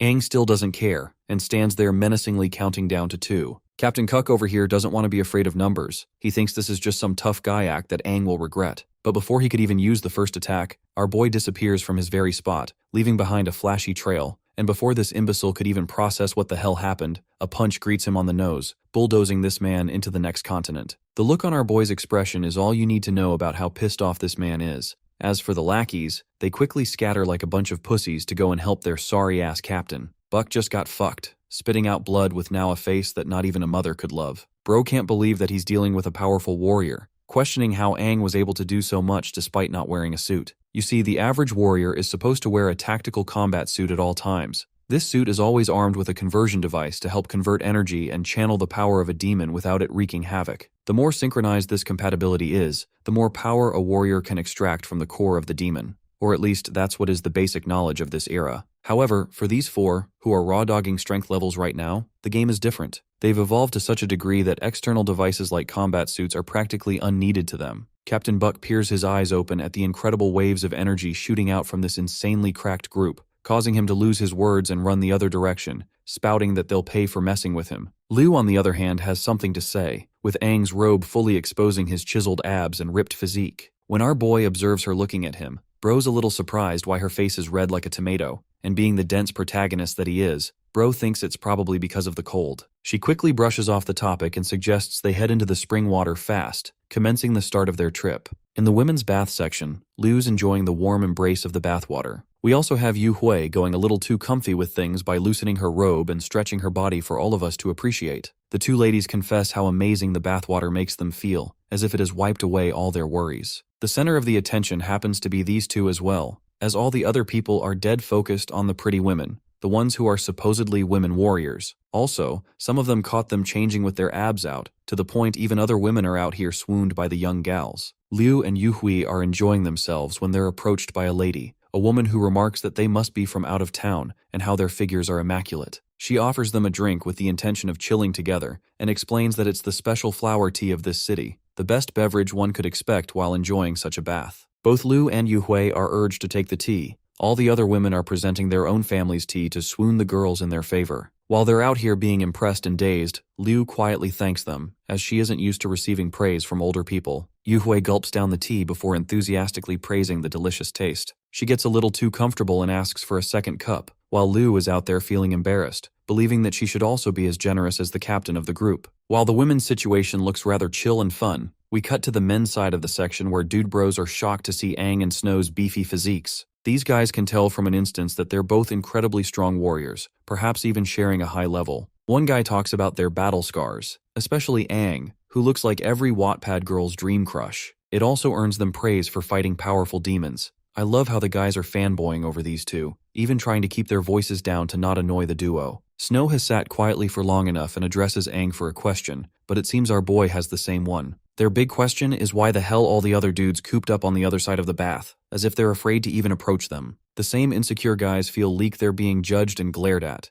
because in everyone else's eyes, these two sweethearts actually look like immensely powerful men that you absolutely do not want to fuck around and find out with. The contrasting experience is quite funny, and well, that concludes the end of the spring bath. The girls admit how fun it was to get along with the women, while the guys are a little underwhelmed with the dead environment. Yu Hui even remarks how the ladies in the bathhouse especially comforted them and graced them with tea. Her words feel foreign to the men, because they're out here feeling confused about what the hell happened differently their time. Aang wants to try and explain their side, but Bro can't even find the words to say it. Liu doesn't want to stick around for long and suggests that they go. When Yu Hui asks where, the captain smiles at her and shares that they'll be fetching her a new camera lens. In the next scene, they have bought said camera lens while being out. It's of the premium quality, a treat from the captain for Yu Hui. Aang and his group were pedaling along when suddenly they encountered 4 people approaching them. These 4 are the most powerful heroes, Barus, Lusan, Kokoxi, and Trina. And poetically enough, they pass by Aang's group, whom they're destined to fight in the near future to come. At once, our boy stops dead in his tracks, sensing that something is different.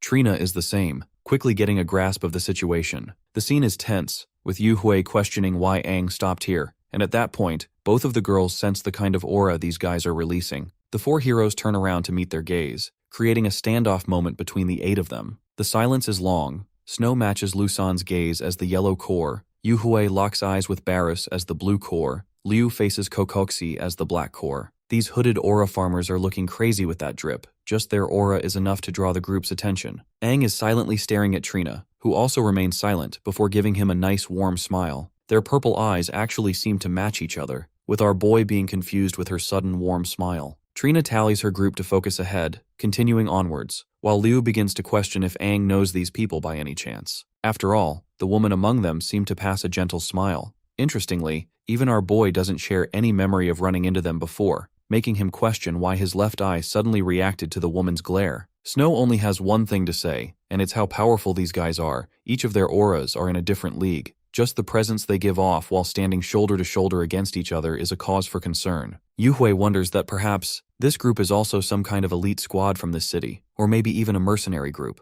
But the stronger possibility to lose mind is that they might actually be a bunch of demons. In an effort to find out, she tries to stop them, but before she could say anything, a firecracker surges up to the sky, coloring the whole city in pretty fireworks. This lightens the tension and the mood, taking Yuhui's attention immediately because of the festival. She's sure to take a lot of pictures with her new lens, as it's her first time experiencing something like this. Even Aang is dwindled and left baffled with the gorgeous view, easing his senses at once. It's been such a long time since he's been able to let go and enjoy himself like this. But the moment Liu returns a glance at the other group, they're already gone, disappearing into the wind. Our boy doesn't even care about them, and asks Liu if the view is beautiful to her as well. Looking up at the majestic colored sky, she can't help but admit that it truly is. The scene cuts to Trina's side, who is posted on top of a building with the rest of her friends to enjoy the same fireworks. The hero possessing the black core, Kokoxi, is concerned that these four were their actual targets. Though the leader is unsure, she admits that they're at least extremely powerful warriors. The one that stole her attention the most is the man at the front. The handsome dude genuinely stole her attention. Bears seems to be a little annoyed and argues that it's a better idea to take them out then, believing it's best to leave no loose ends behind. Trina scoffs at the impatience of men, reminding them that they followed a trail based on information they received, and even though it suggests that Dylan and Leo's killers are passing by this town, it still doesn't mean anything. Trina can't just expect to slaughter the civilians with citywide destruction for being unsure with their guesses. The worst part is that they're supposed to be the new 6 heroes, the greatest warriors of humanity, and not a bunch of mindless demons on the hunt. Kokoxi repents and questions if the situation calls for the usage of her death puppet art technique. Cropping a smile, she confirms this very thought, vowing to steal the handsome man she saw tonight and turn him into her puppet. After that's concluded, she'll know if this is truly the group they're looking for, and then they can simply pick apart the whole party one by one. As calm as Trina seemed, this woman is batshit crazy because she finds actual joy in picking them apart like this. Even Lusan thinks that her puppet art ability is creepily powerful, because it invades the target's mind, stealing their consciousness. This way, it discovers every single secret and repressed desire. But not just that, the controller can also wipe out the puppet's will at an instant. They're nothing more than husks left without a shell, forming them into a proper death puppet. But not just that, Trina has already formed an entire army of 6 finned warriors, collecting them as death puppets to use at her leisure. The same puppet army unleashed an insane amount of destruction against one of the demon tides in the past. They fight mindlessly with the resolve of succeeding in the mission, to the point even 7 finned warriors would face difficulty against such a group. Berus finds the ability convenient and fitting for the situation. They're all glazing the crap out of her, and Trina knows that. One thing she knows for certain is that they'll avenge the deaths of both their lost comrades. As for this freaky, creepy woman, she's dying to take control of the handsome man, hoping to discover every little secret about him. The Silver Moon Festival continues with the night. Yuhui comments on how lively everyone is in the surrounding space. This is the exact environment that the ladies at the spring bath told them about, adding to the grandeur of the A-class city. Catching a wind of something, Yuhui drags Snow along to play the ring toss game, which leaves both Aang and Liu behind. Right now, bro doesn't know that a bad bitch is eyeing him down, even though she can tell that these guys share a pretty close bond, and it's so endearing that she wants to sadistically shatter it with her own hands. Now, from her personal observation, the white-haired beauty is Liu, the leader of the group. But in truth, the real strength lingers within Aang, the young man she's interested in. It also excites her that he shares the same name as the previous king, and without holding herself back any longer, Trina believes it's time for her to start playing. She's there 1 second and boom, gone the next. Meanwhile, Snow is collecting a ton of prizes from the ring toss game. Yuhui loved enjoying it. Apparently bro didn't think she'd be so good at this thing. Suddenly, Aang senses a cunning sensation coming from in front. It's the woman he ran into before with an ominous aura, Trina, who is sitting there like a queen on her throne, showing off those spicy legs. She's only got her eyes set for him, while the rest of Aang's group is confused to find him stopping dead in his tracks. Right now, his purple eye has been activated once more. He remembers having encountered Trina earlier, but this time her powers appear completely different. He even shares Trina's location, which alerts the three of them to quickly look towards the tree. But to everyone's surprise, there's just no one sitting around,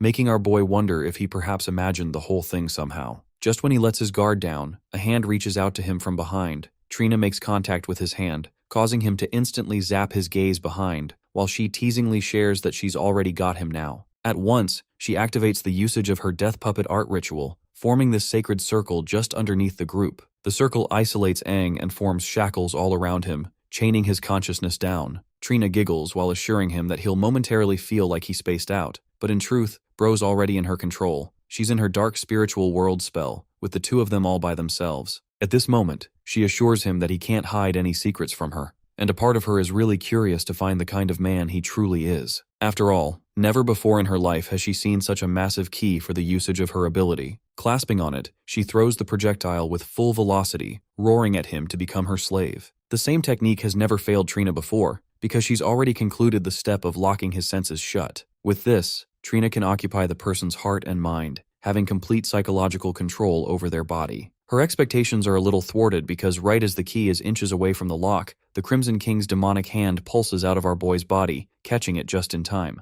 This is an event that leaves Trina dazed. She can't even fathom what the hell she's currently looking at. Popping out of Aang's body is this huge, monstrous devil, and something tells her that it's not happy at all. The Crimson King hisses at her for picking a fight against the wrong opponent, even mocking her for being a mere insect in comparison. This chick is terrified right now, quivering in her every step, questioning if this is supposed to be some kind of counteracting defense mechanism. But not even someone as powerful as her has ever heard of such a technique. Her body refuses to believe that something like this can be conjured by the likes of a human. At first she underestimated him, but now Trina is fully invested in knowing who Aang really is. While she's dazed, the Crimson King laughs at her for even thinking that she could try to gaze into Aang's heart. The so-called death puppet technique that she got glazed for is dubbed as a pathetic little trick from the king's eyes. With a single swipe of his hand, Bro annihilates her dark spiritual world, shattering it to ripples and allowing Aang to return to the proper dimension once more. The rest of his friends are confused why Bro is standing still like that, while our boy glares at Trina, who seems to have already disappeared. It seems that not even he can tell what the hell happened, because he was confident that he met her gaze just now. Bro wonders if his senses are truly playing tricks on him at this point, but without wasting more time, he suggests his group to continue their journey. The thing is, he knows that it wasn't just an illusion just now thanks to his own illusion energy, so whatever happened was real, putting him on a cautious edge to be wary. While they're leaving, Trina is quivering like a puppy on the other side. She doesn't even look like an established confident hero, but instead an intimidated little creature who had just shared an encounter with death. With just a flick of his finger, the Crimson King shattered her most advanced and strongest illusion technique. Trina knows that the only reason she managed to survive this lethal encounter is by retreating fast, because otherwise, she would have lost her head in the process too. The stall owner comes around to ask the young lady what she's doing sitting inside his stall. Pissed off, Trina knows that her aura is already unstable, so she casts an illusion spell on the man to ignore her presence and sends him away fast. With him gone, she gathers herself. The girl's passive ability called Presence Erasure also got swept up because of that one little jump scare experience. She can't even play stealth anymore, all thanks to the annoying entity she encountered within Aang's consciousness,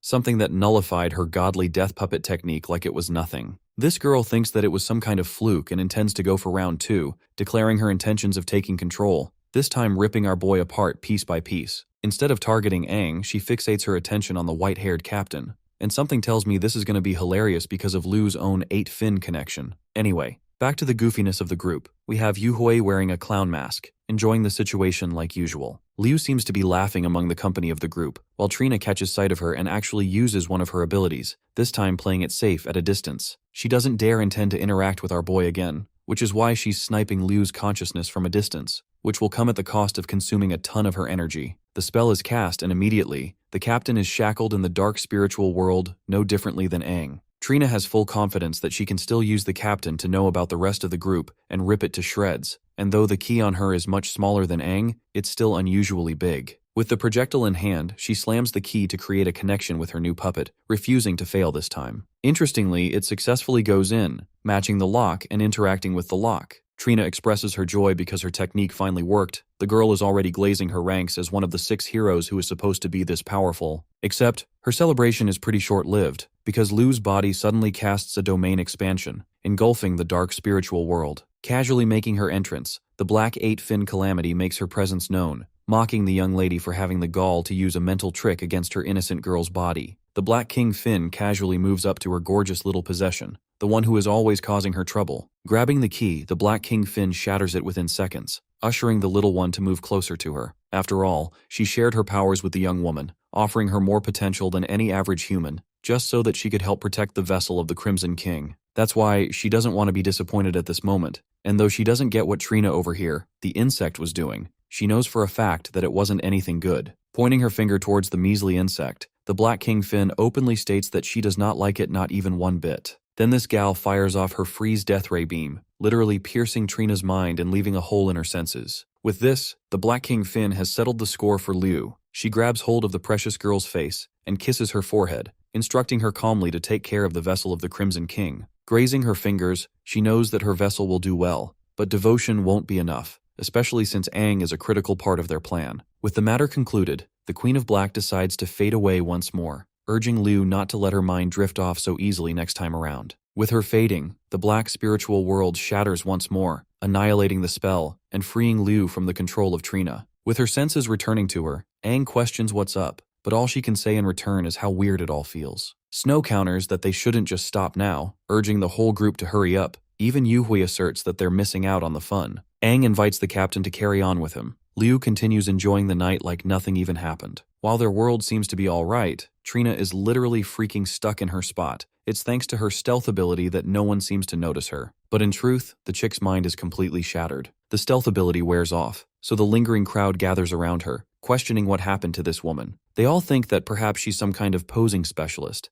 but then the jarring effects start to collapse on her. Trina's ears bleed, she coughs blood, and loses all the physical strength to stand. With her bleeding like that, the people are all terrified and drifting away. They're panicking while this woman is bleeding from every orifice, questioning what the hell just happened inside her own illusion, causing her to receive physical damage even in a mental reality. To escape swiftly, a portal covers her and she pops out of the blue, disappearing from where she sat. The ordinary folk have no idea where this woman even went and probably think they saw a ghost or something. By the way, the spell was caused by one of her allies. The Black Core hero used his spatial transfer ability to help transport her atop the building. The rest of them quickly surround their leader, questioning what even happened. Right now, the same confident woman is dazed in fear, relenting how she was targeted by some kind of mental attack that intensely damaged her mental core in the process. It's as if her skull is splitting apart, and if she doesn't restore her mind, she'll lose herself completely. One thing is for certain, Trina has learned the hard way that Aang or Liu cannot be controlled, as they seem to have some god-level creatures guarding them inside their bodies. She's so fatigued that she can't even begin to analyze the current situation, and this introduces a new level of intimidation for the new heroes, who begin to wonder the kind of monsters they're dealing with here. The group had a lot of fun and snapped a ton of photos. Suiju is the most grateful for the lens that her captain bought her, so now she's treating her like a literal goddess. Liu calms her down for exaggerating her specialty. They're almost at the hotel, and the experience is a little embarrassing for her. From a top view, we can see that they're about to reach the Travel's dream hotel,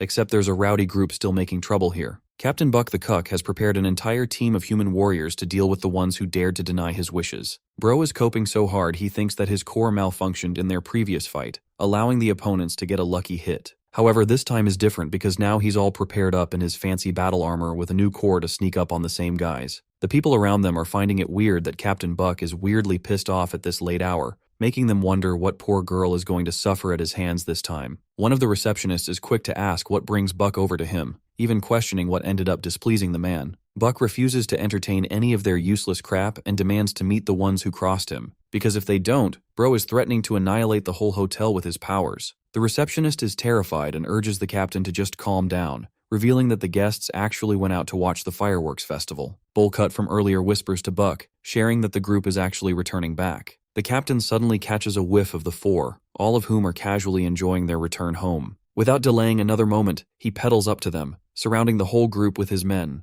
Aang stares at this dude and his gigantic core. They think they're intimidating his ass while he's chilling in his robe. The captain shouts at the clowns for daring to mess with a powerful 5-fin core warrior, the same man who is the city's 2nd Division leader. The captain is here to exact his revenge against the scumbags who dared to attack him even without their combat suits on. He demands an immediate apology, but our boy remains silent, before confusingly asking who these people even are. It comes across as an insulting remark, and makes the spectator want to chuckle because clearly the captain isn't even being taken seriously at all. Right when Buck's about to explode, the hotel manager quickly comes out and insists not to react harshly, believing that these youngsters didn't know any better. He even offers to bring this man the finest wine they have, because only just last time, this loudmouth destroyed an entire building just because someone defied his will. Buck is furious just because he thinks people are messing with him on purpose. He berates the people for acting tough, causing all three of Aang's friends to become high on alert. Our boy, on the other hand, plays it chilly and expresses that he thought the figure was someone important,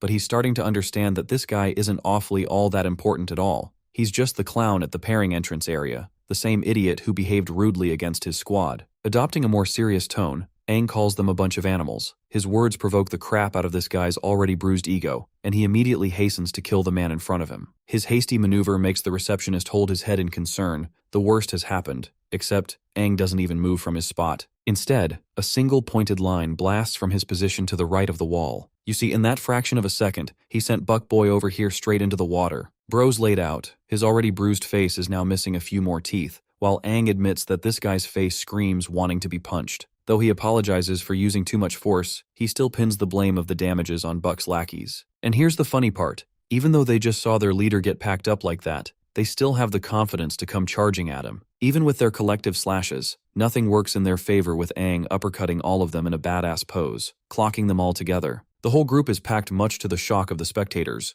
Aang returns back, with the 6 idiots hitting the water right after. With the entire team squashed, Aang goes up to the receptionist and asks about the fine wine he was talking about earlier. Ecstatic to serve them, the man offers delicious food too, showing them the way inside. By the following morning, they've wrapped up their hotel adventures and are on the move again. As they're leaving, the manager welcomes them with a grand gesture. Every single assistant bows down just to greet them all. The receptionist or the manager comes up holding a bag, before serving the finest wine they've got to the young man and his companions. Our boy is a little surprised with this kind of generosity, but the man is deeply indebted and wants to return the favor. You see, back then, he'd taken care of a nuisance that had given this hotel quite a bit of trouble. In other words, this man is finally feeling free that Captain Buck won't be terrorizing his hotel ever again. The piece Aang gave them is invaluable compared to the expensive wine, while Liu suggests he just accept the gift because declining will cause them embarrassment. Even though she can understand that Aang is so dense, Bro can't even figure out why he's being treated with this kind of kindness. Then again, Liu also thinks it's just part of his personality. In the end, she accepts the gift on his behalf, suggesting that they head out for their next stop right away. The scene cuts off to the armored warrior vehicle bolting away.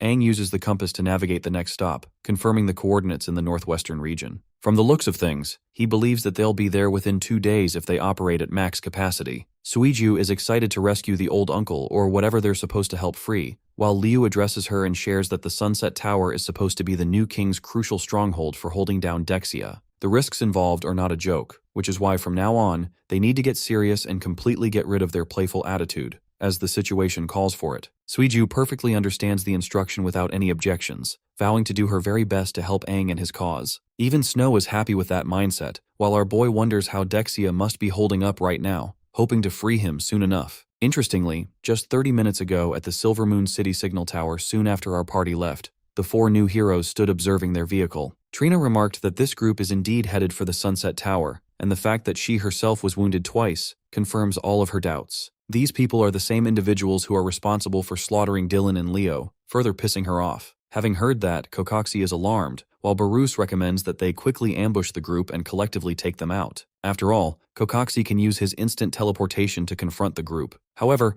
Lusan is surprisingly in no need for a rush, suggesting that they tend to Trina's condition first. Her mental injuries are so concerning that she still needs an entire day to recover her health. But Kokoxi is fine with that timeline, as he's already stamped his mark on their vehicle. Since he's able to manipulate space itself, they'll be able to catch up to them soon right after Trina recovers, and their team is back to full health. Lusan is arrogant in his stance, expressing that Aang's team is absolutely clueless for the horrors that are going to welcome at the tower. Shifting the focus back to the main party, their travels continued, journeying several different lands, until 2 whole days passed. The vehicle coincidentally runs out of energy crystals as well, so they need to walk the rest of the way from here on out. From many miles away, they can see the glorious stronghold known as the Sunset Tower. At once, all 4 of them are startled by this unique and discomforting aura, one completely filled with bloodlust. But most importantly, Liu remarks that it's also drenched in peculiar sadness as she gazes at the tower. All 4 of them demonize on the spot because the fight from here on out is going to involve them at their best. The gang is looking majestic as ever, with Aang suggesting that they hold tight against each other. The first thing they notice is the eerily quiet environment, with Snow being able to sense waves of malicious intent from a distance. It's as if the same entity has been here for a long time because the malicious intent has no purpose.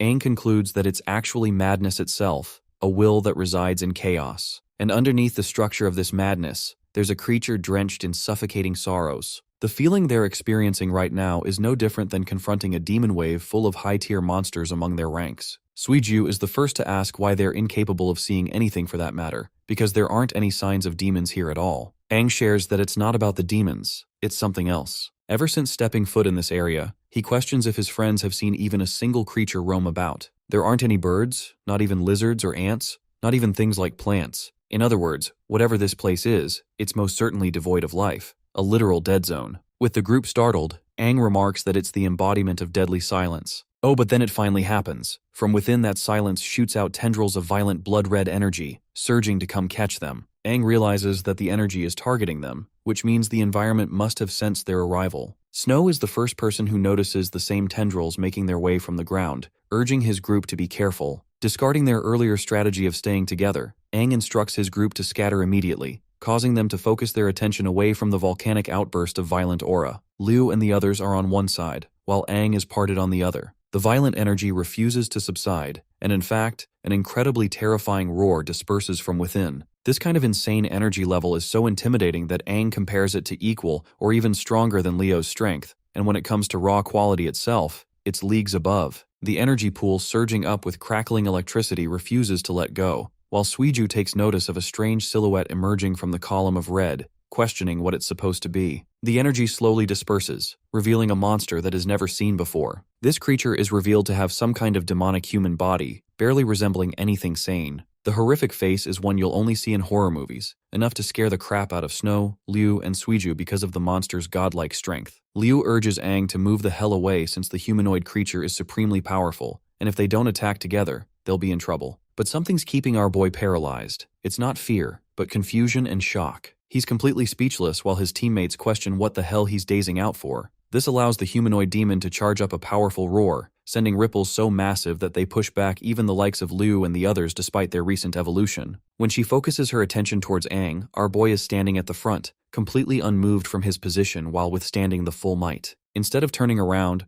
our boy walks up to the heinous creature, and finally having the will to muster a few words, hesitantly mutters Dexia's name in pure agony. Yes, the friend that he came to free from the Sunset Tower just so happens to be the entity that haunts it. Watching his friend in such a condition has him gagging in sadness, while the others are shocked that this has become the remains of Dexia, one of the esteemed former 6 heroes. Unfortunately, Bro got a little too close and ended up getting smacked from the side, sent thrashing straight into the ground. It's a pretty serious blow, laying our boy flat from the impact. Snow is worried about his friend, while the humongous humanoid pounces on him to finish him off. Luckily, Homeboy Snow is faster and protects Aang using his durability, but the sheer force of the attack is enough to leave a crater from the shockwaves. The creature's piercing attack cracked a bit of Snow's demonic armor, and even he's having trouble defending against the hit. Going on the offensive, Liu and Suiju zap the monster back, hoping to buy some time for Snow and Aang. These three form a collective counterattack, charging from every direction, while Snow leads the frontal assault and pushes the demonic humanoid back further. Liu is hopping and popping portals, while Suiju is speed blitzing for a combined overwhelming offense. As the captain, Liu orders the group to stop holding back, because the monster they're facing is no longer Dexia, but something completely different. She tries to call out to Aang, begging him to just snap out of it already, because the creature they're facing doesn't even have a soul but a demon core. It's just operating through the means of killing. She then answers all of their questions from earlier.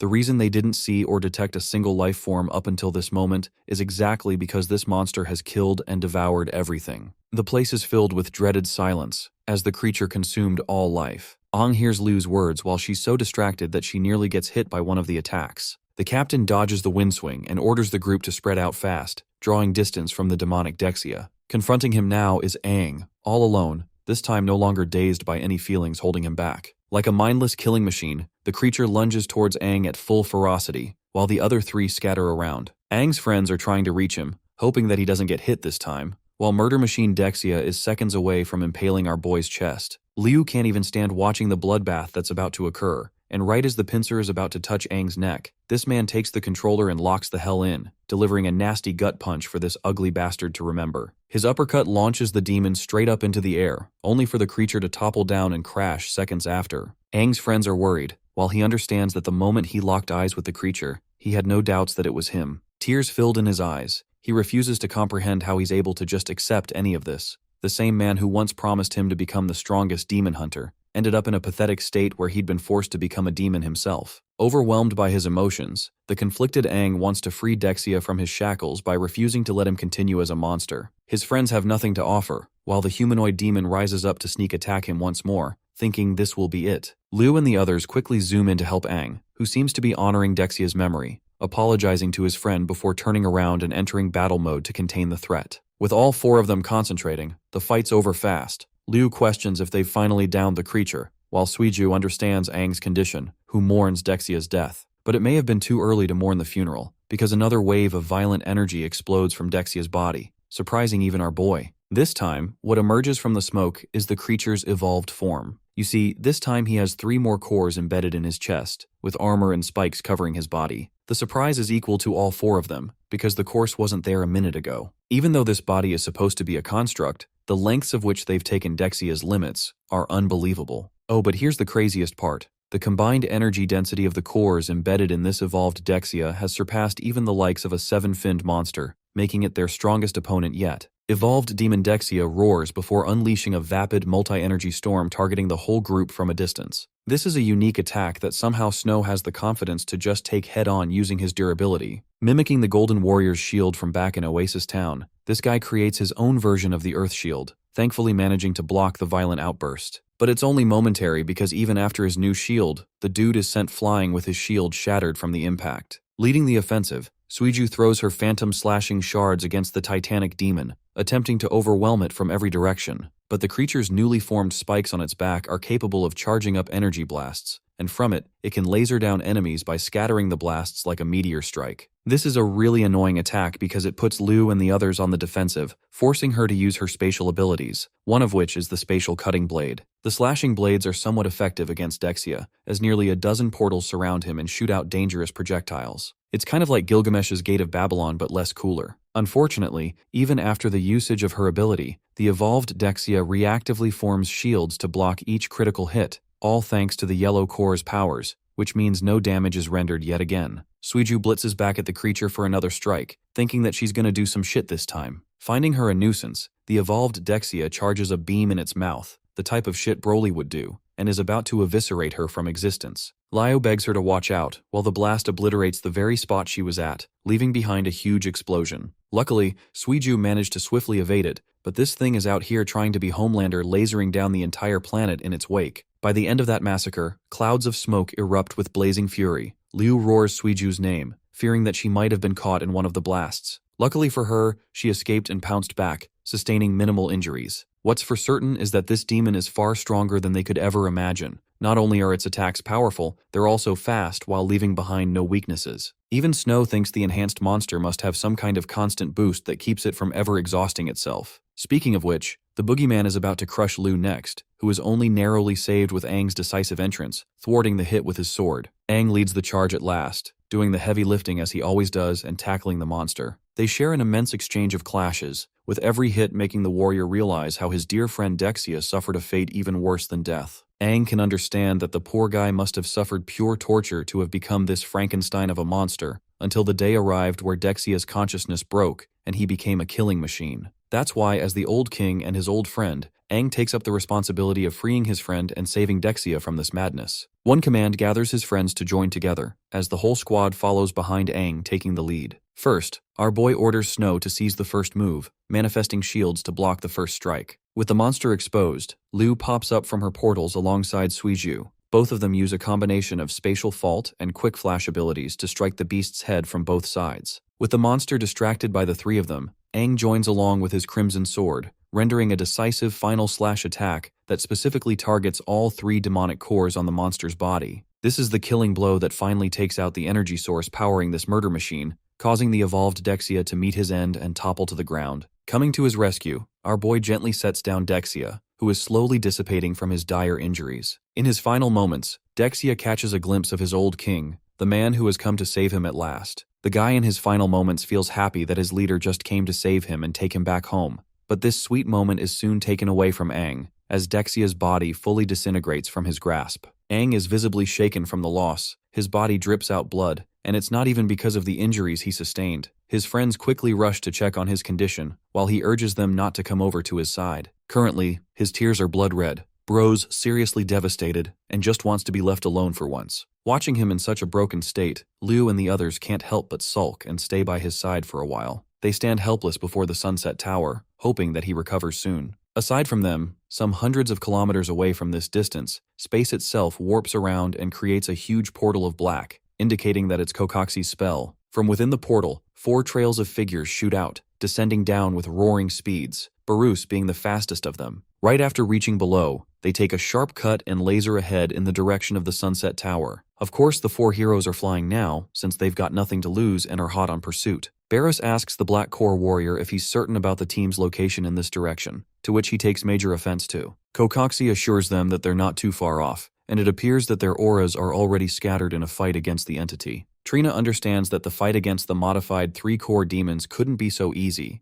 but senses that they have defeated the threat, which means these guys are far stronger than they assumed. Lusan isn't afraid but ecstatic. He thinks that they're fitting to be his opponents if they manage to take down a threat like that, and he's been meaning to have a fight like this in a long while. Trina urges this clown to put aside his battle thirst, because right now, they need to make sure the situation is resolved before the new king has the chance to come out of seclusion. Because the moment that man discovers that Dylan and Leo's murderer are out on the loose, he's going to wreak havoc upon all of them. So it's not out of duty but fear these cowardly heroes are operating against. But anyway, they're laser sharp in the direction to hopefully slaughter the team of 4 and satisfy the rage of their king. By the way, Aang and his friends decide to build a mini tomb for their fallen comrade Dexia before continuing their journey. Now that he's composed himself, he's fine with confronting the tower, which is strange because the whole reason they even came here was for Dexia and not anything else. Our boy shares his interest in investigating, because ever since he picked up on a peculiar scent, he noticed that even after the defeat of Dexia, the trail of aura did not disappear. This means it's stranger than anything they've confronted before, unique in its properties. His friends are alarmed, until suddenly Aang recalls how Lena mentioned the new king entering his secluded state. All the puzzle pieces are finally falling into place,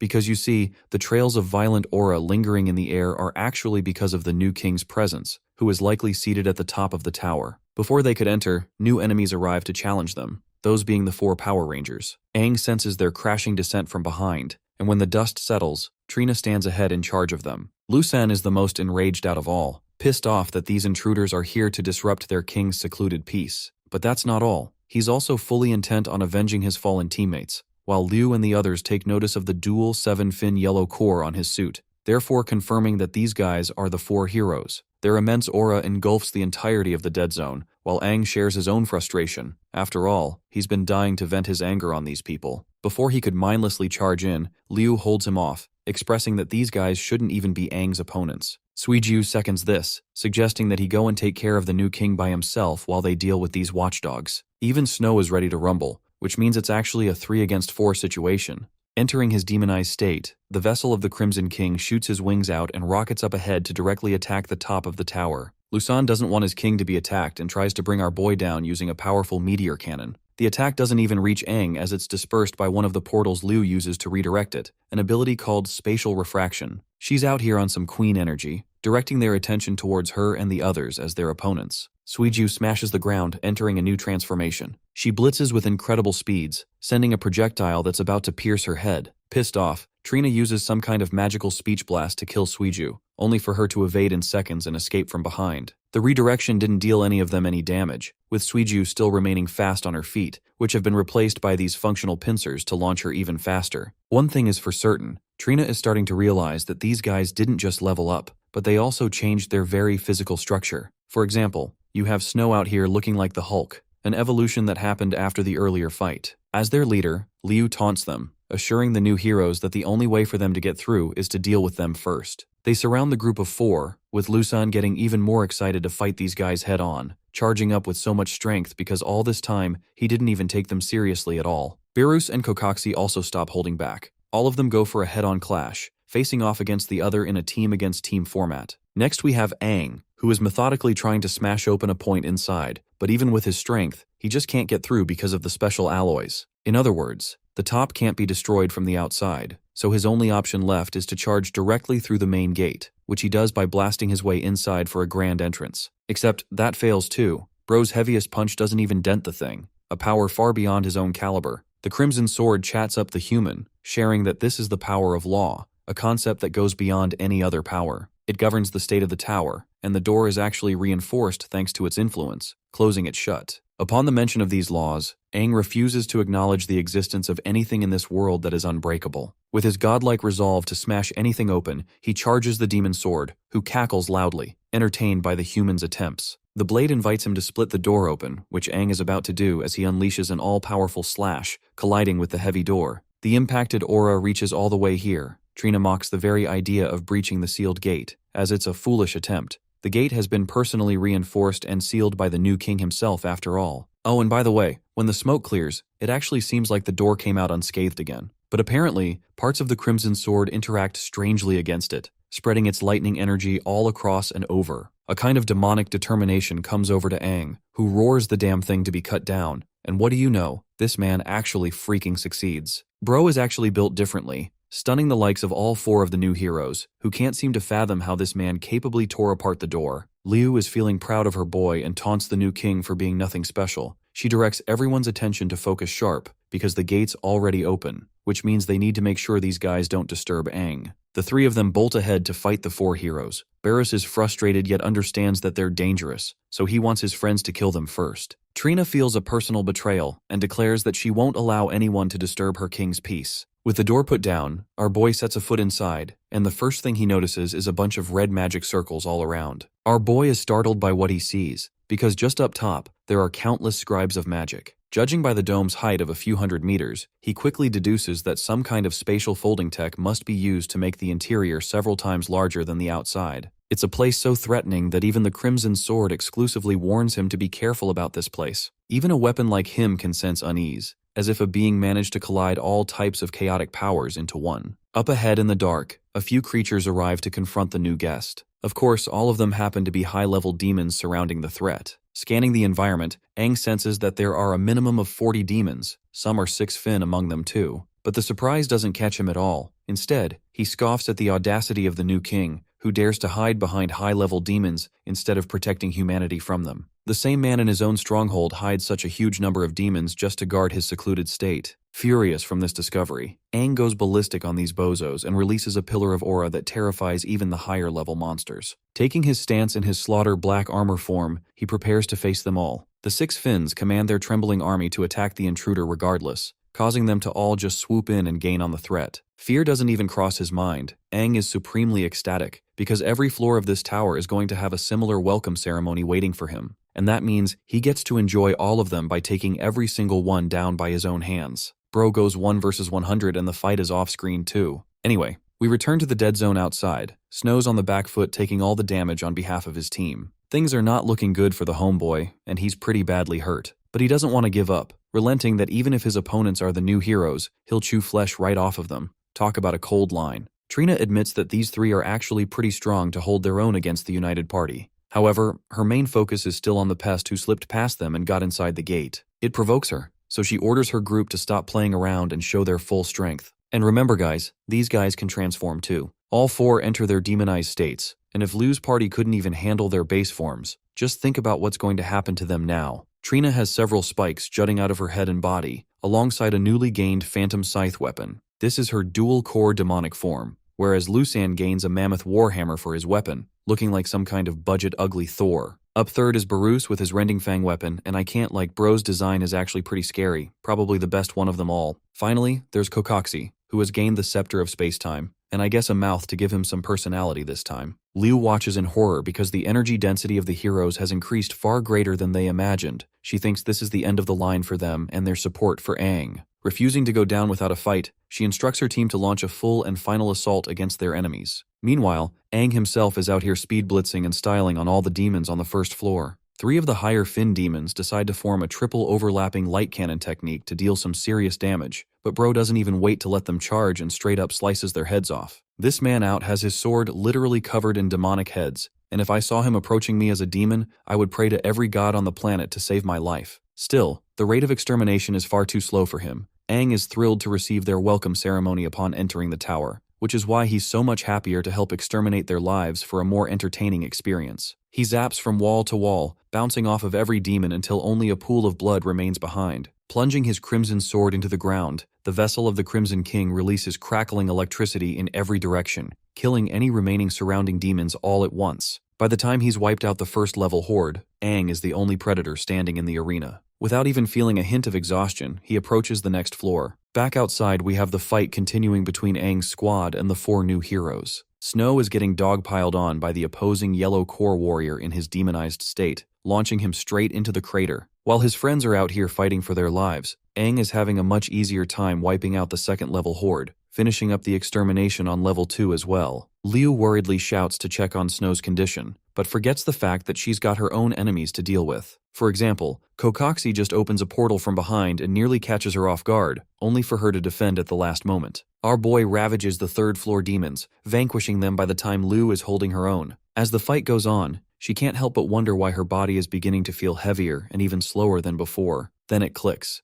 Purple trails of magic can only indicate one thing and one thing only. Trina has been casting a debuff ability on them from a distance, playing the part of a support. This hallucinogenic poisonous fog skill is making movement a hassle for the already pressured party, while Trina is enjoying the sight. Aang's tower-ravaging experience continues with him obliterating past another level. The fight outside is a destructive mess with Suiju blitzing around and evading as much as she can. But even her fast reflexes are getting slowed down thanks to the effects of the poisonous fog. Barris takes notice of this decrease in speed, highlighting how his opponent has slowed down quite a bit. At long last, our boy finally reaches the final level, slaughtering a powerful double 7 fin core demon with his sword. After killing it, he uses telekinetic abilities to chip the cores right off of the demon's body. By the way, when it comes to the demon cores, red means strength and power, yellow defines defense, blue is speed, green is healing, and purple is illusion magic. Finally, black is the concept of space, and by collecting these 2 cores, Aang has practically acquired all of the higher level cores of every color. He breaks the core within his grasp, before absorbing its effects. The energy fumes divulge into him,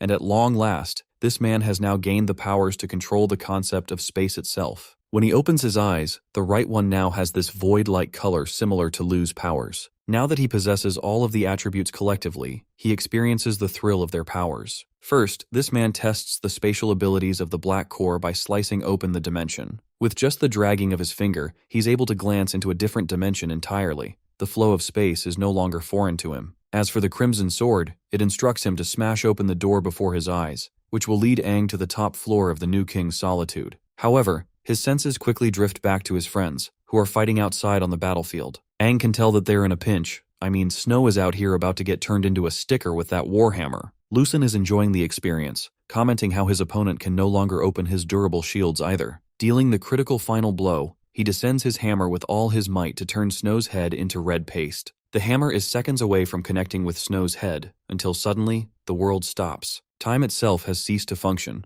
There is no movement except the one emanating from the Sunset Tower. This is thanks to Aang as well, who uses telepathic abilities to communicate with his friends to assure them that he's collected all the colors. He also shares that he broke the barrier of his ultimate evolution and fused all of the cores, but his own evolution isn't the only thing he cares about. Instead, he wants his friends to experience the same thrilling evolution, so he causes their cores to react to his powers for another unprecedented upgrade. Snow, who is still on the ground, is the first to reach this evolution. He peers open his eyes, only to enter a space of complete black, a space he believes is his own consciousness. From within this space, Aang shatters the soul cores of every single one of his friends, his voice emanating from this black dimension as springs of colors radiate the horizon. Though Aang's body didn't appear by itself, his very own willpower became a channel for countless information and depth of energy. But this wasn't the average energy transfer either. It was a level much greater than that. It was an understanding and the relationship of the sharing of powers. Aang's voice explains that cores are practically just vessels or containers that contain a certain kind of law.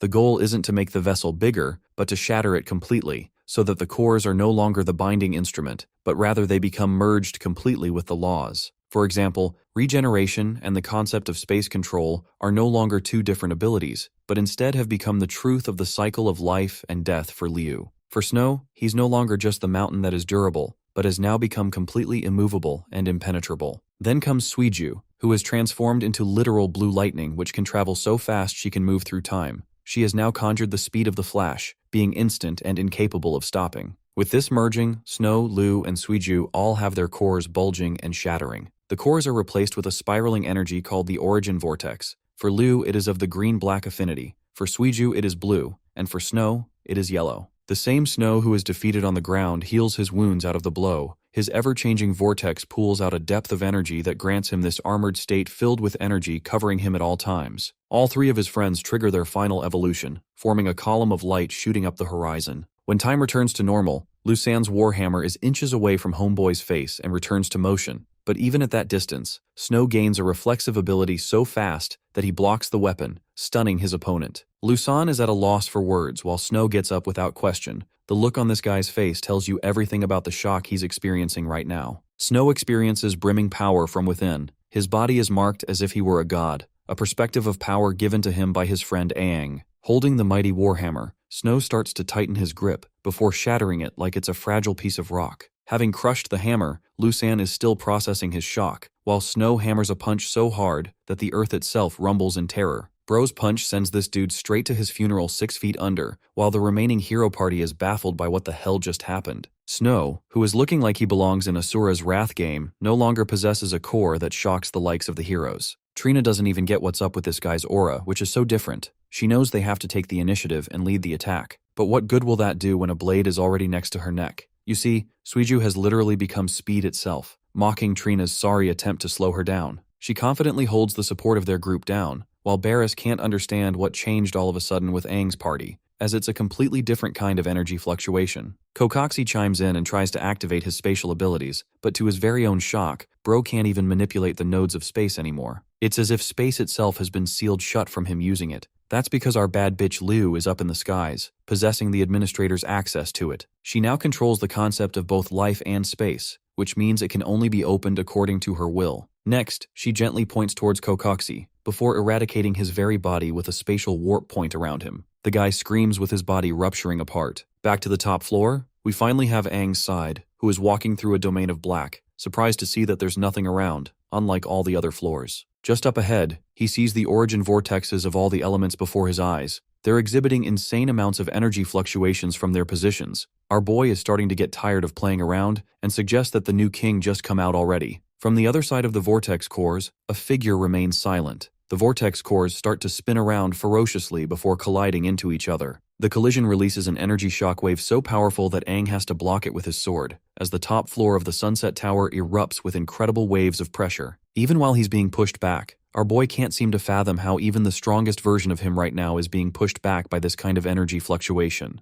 On the other side, in this now white space of white, a figure emerges after the collision of the vortex spheres. This figure is actually quite similar to Aang's image, a man covered in gold and black with a vortex core pattern of his own. Lazarus, the new king, opens his eyes, inquiring if the man he's facing is the former king hero of the past. The golden new king descends down to meet with the old king. Aang embraces the new king, but then a sudden shock comes over him. He can't even speak his words because, you see, he knows this person. Back when he was a king, Aang always used to meet a kid called Gale, who snuck in his throne room at times. That's the same Gale now, but it seems that the new king isn't pleased with that memory. Lazarus confirms that it's truly Aang with this memory callback, and questions why the old king is here at all. After all, half a decade ago, Aang as the old king made the decision to enter the ancient king's monument and was eradicated alongside it. From the looks of things, Lazarus can sense a different change. He can see that the only reason the old king survived is because he now harbors a being that is completely different. It's through power fusion between two beings that he's now standing before him. Regardless of that, Aang is overwhelmed by his emotions and roars at Gale for turning Dexia into such a pathetic state,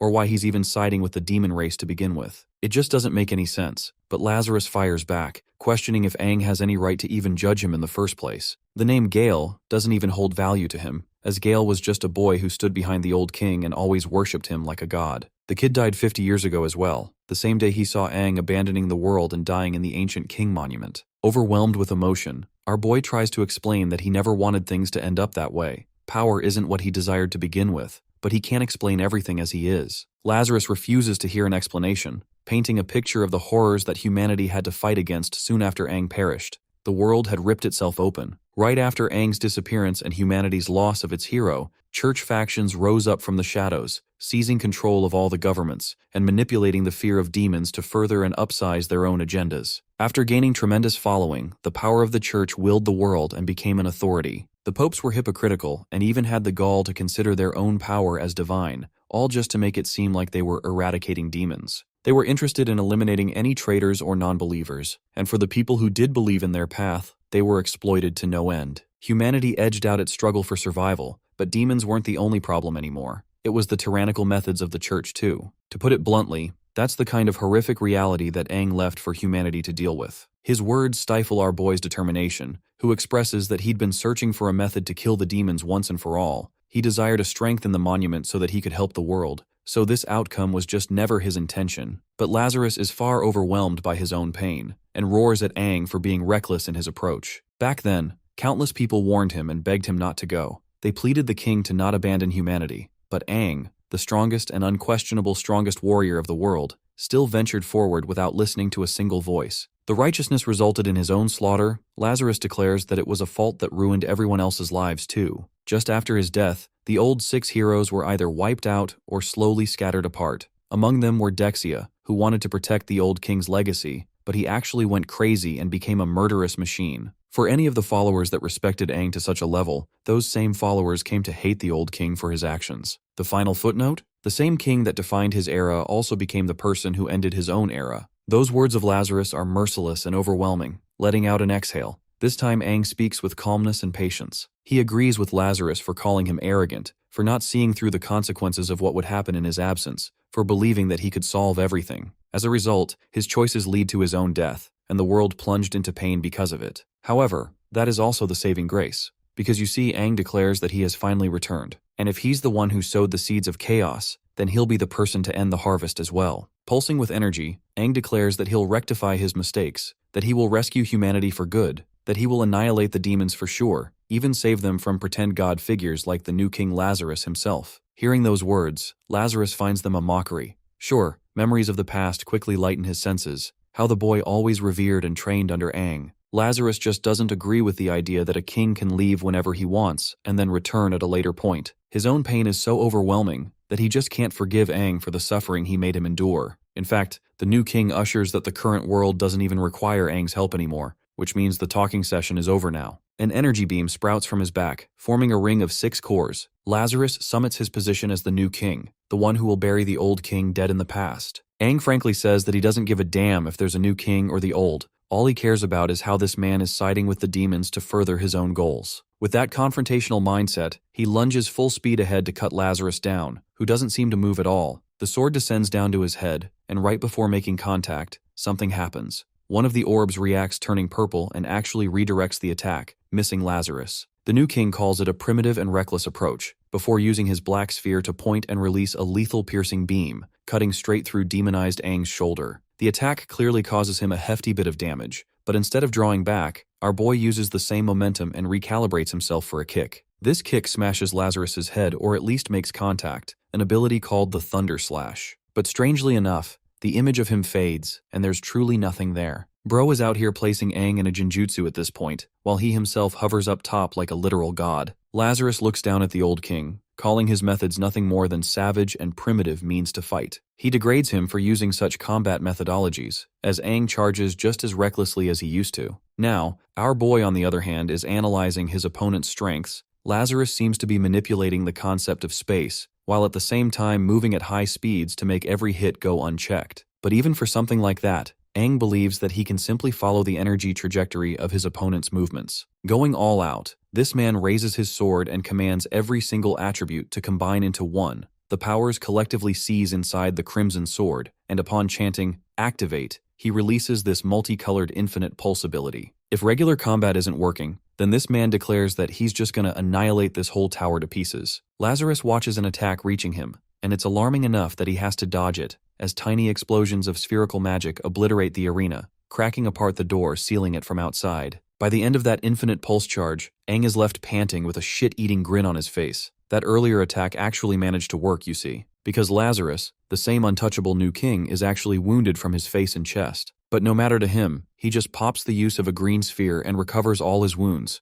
though it surprises him already that Aang managed to significantly wound him in the first place. Our boy is shocked that this guy can even manipulate the regenerative powers of the green element, even though people said that he was supposed to be just a triple-core warrior. Lazarus goes on the offense, intrigued by the power of all the attributes, but he too has a different power, a response that shows his way of omnipotence. The energy spherical ring propels in a magnificent size. Aang is baffled how a 7-fin core is capable of manipulating all 6 attributes at once. Things are not looking great for him, and even he knows this next attack is going to be difficult to block. Oh, and by the way, Lazarus's next attack is literally called Godhood, just to paint the picture of how strong it is. It creates these ripples of golden energy. They reach their way over to Aang, who doesn't know how to react, and in the end gets caught up by the full crushing weight of the attack. It does a number on him so bad that bro is flinging across the arena like a Looney Tunes character. Lazarus is covered in this seismic, untouchable aura of energy waves, while the old king is put on the ground with a hole in his chest, completely gassed out from his wounds. Lazarus taunts Aang for calling it the power of all attributes when it's nothing more than a mockery of his strength,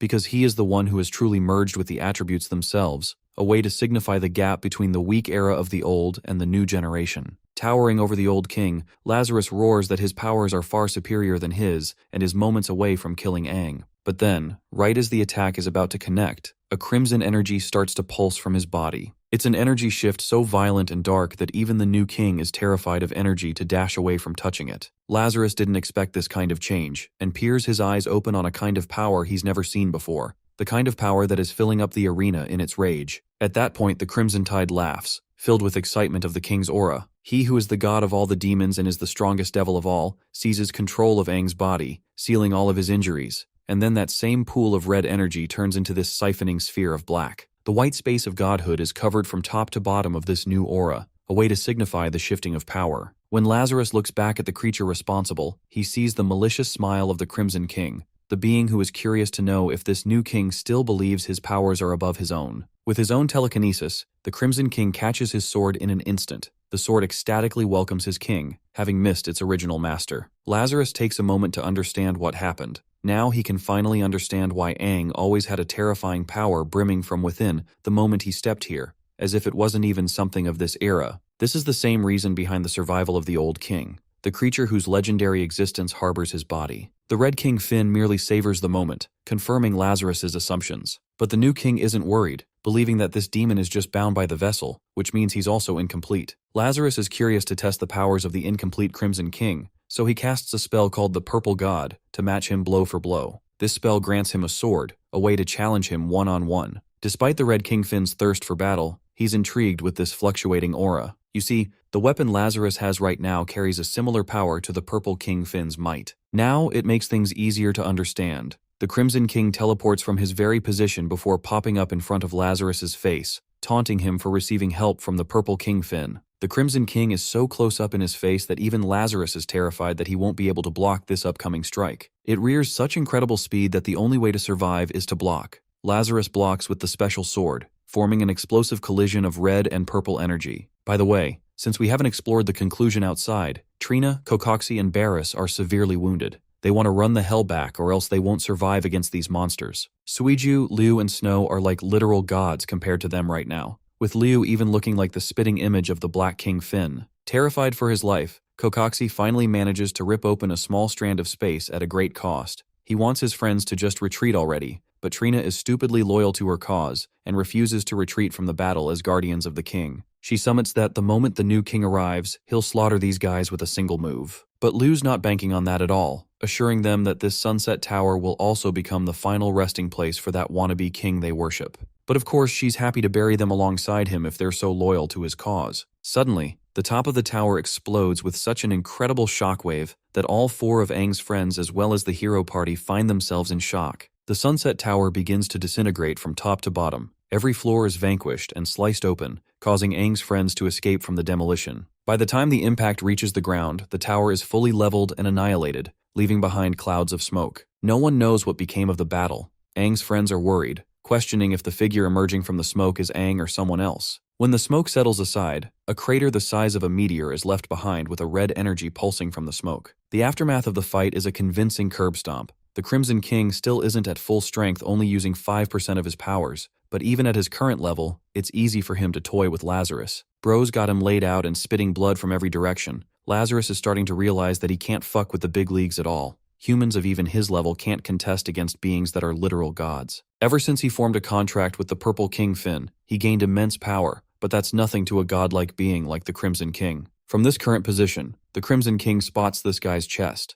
understanding what's going on. He can tell that the Purple King Finn clearly used a demonic offering contract with the human, which means it must have cost Lazarus something far too precious. In a way, it excites the Crimson King, because resting within Lazarus's body is the final piece of the puzzle, the part that the Red King Finn needs to force Aang's evolution as a vessel that he can fully control. Trina watches in horror and shouts in concern for her king, questioning why his aura has become so faint. And then she shares the Crimson Devil standing atop of him. Suiju clocks it immediately that it's 8 Fin Aang, or in other words, one of the King Fins. The Crimson King stands up and scans the surroundings, realizing that his presence has already been noticed. Oh, but you see, it's not Aang's friends he's worried about. Several different limbs start to cut through the dimensional space, ripping it out to expose the eyes of the remaining King Fins. They're all so powerful that their very presence leaves the evolved friend group of Aang shuddering. They're about the same level as the Crimson King too. Their eyes peer directly towards their companion, who seems to be enjoying himself on the battlefield. The Crimson King smiles at them, voicing that he's going to be with them soon.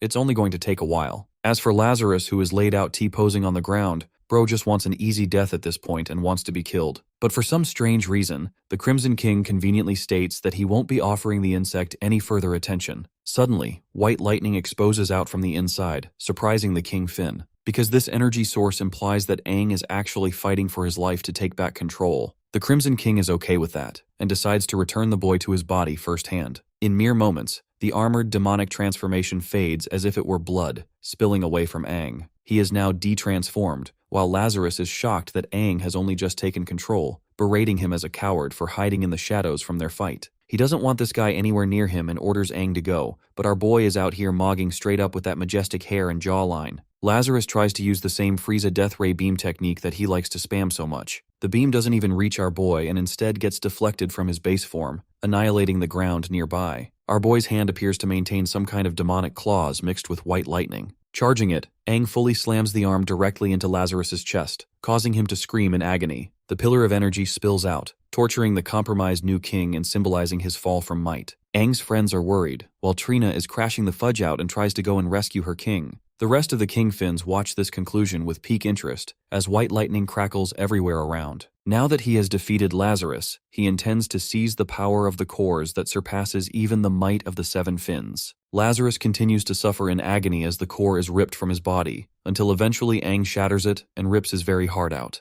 It's a brutal scene and a forceful seizing, while the Crimson King orders him to manipulate ultimate control into the most perfect version of himself. With Lazarus slaughtered, our boy holds the power of the all-attribute divinity orb in his hands. If he just absorbs this, he will become the perfect vessel for the king, but then the pleading of his friends reaches his ears, who beg him not to use it. Liu can sense that something's seriously wrong with it, so she doesn't want him anywhere near the attribute crystal. Our boy patiently comes to his senses, but the way he's looking at the King Fins right now, he knows that this fight's only just the beginning of a long journey ahead. Even with the bad feeling he's getting about this, Aang clasps the orb and presses it deep inside his chest, entering his penultimate final evolution. Before we taste an experience of his final evolution, let's go back 100 years ago in the year 3069. The people of the city were peacefully walking about when a giant shadow suddenly cast over them, making them wonder if this is all because of a solar eclipse. But no, not really, because one of the average dudes looked up. Bro's face shuddered in horror. High up in the sky was this cubical, almost alien-like red box coursing with red energy. That happened in Country M, because a similar black spaceship box also landed in Country D.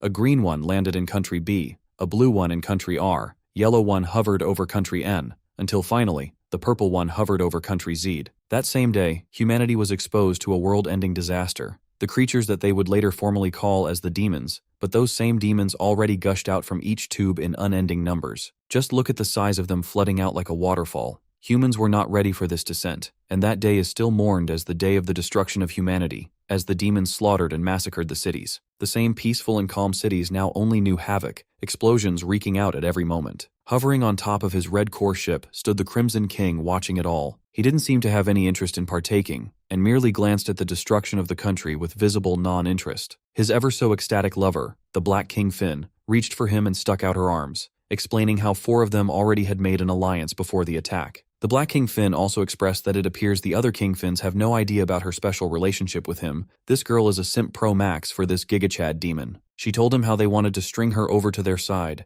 explaining how the moment they would settle on Earth, they would collaborate together to find a way to get rid of the Crimson King. With clearly all odds stacked against him, she cooed and wondered if her king was terrified at this news. Instead of being afraid, the Crimson King taunted that the only way for any of the other King Finns to defeat is if they all managed to work together. This is actually the most clever strategy for taking out an unmatched being like him. The Black King Finn was curious, and really wanted to know what he would do from here on out, because it's going to be really tough to safely defeat 4 King Finns at the same time. Oh, and by the way, it's here that we learn that there's some kind of being that surpasses even the King Finns, because they're the ones who sent them to Earth for this mission. The Crimson King fully understands that the goal here is to discover which one of the King Finns is the last one standing, and upon their return, these same King Finns will be forced to take on even more difficult missions to prove their worth. To him, he could understand that this was just a test for the 6 of them, because there have been other squads sent to other planets as well, the ones that are experiencing the same kind of situation. Their own group just happens to be the best of the best, but they're still nothing more than expendable chess pieces for the entertainment of the higher-ups, who only really care about universal expansion for their territories. The Black King Finn confirmed this, revealing how the higher-ups even had the gall to give this whole mission a special name. Curious to hear about the name, he asks her, so the Black King Finn declares that it's called Project Anu,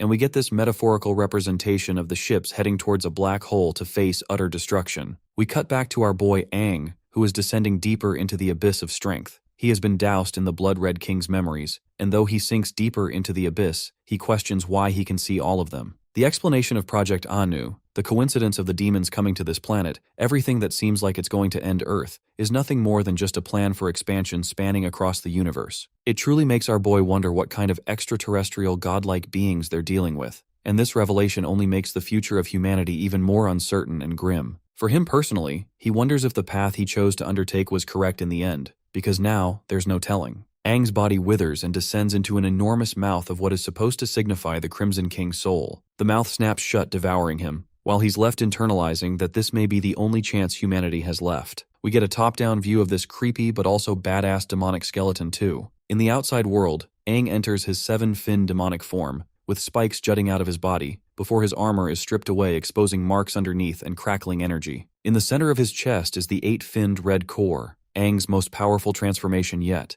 giving him a completely different look. The demonic warrior lifts off the ground, leaving his friends to wonder what's going on with their old friend. They watch him hovering close to the blood-red sky, while Liu remarks that ever since he absorbed the new King Lazarus's core, she fails to sense any of his aura. This confirms it for her. The being floating in the sky is not the Aang they know at all. Their friend is gone. Instead, the being is an unconscious manifestation of a real 8-finned demon without control. We get a frontal shot of this man, and let me just tell you, this transformation looks insane. Trina observes in horror, questioning what the hell this man has now become. The 8-finned demon hovers as the only object in the sky in front of the blood-red moon. Meanwhile, Kokoxi is losing his marbles and knows they have to get the fuck out of here. He intends to use every last bit of energy to get away, terrified that they have to face that thing, especially when their king is already dead. Barris wants to join in too. Neither of them have any plans to mess around with this godlike demon. Kokoxi funnily ditches them and escapes all alone, while the majestic 8-finned demon simply lifts his arm before pointing a finger and literally ripping apart the very spatial dimension in which he tried to escape. A single point scarred the earth, with a display of power so nerve-wracking that even Trina is paralyzed in fear. When she looks behind, she sees the scarred earth as well as Kokoxi's arm ripped clean off trying to escape.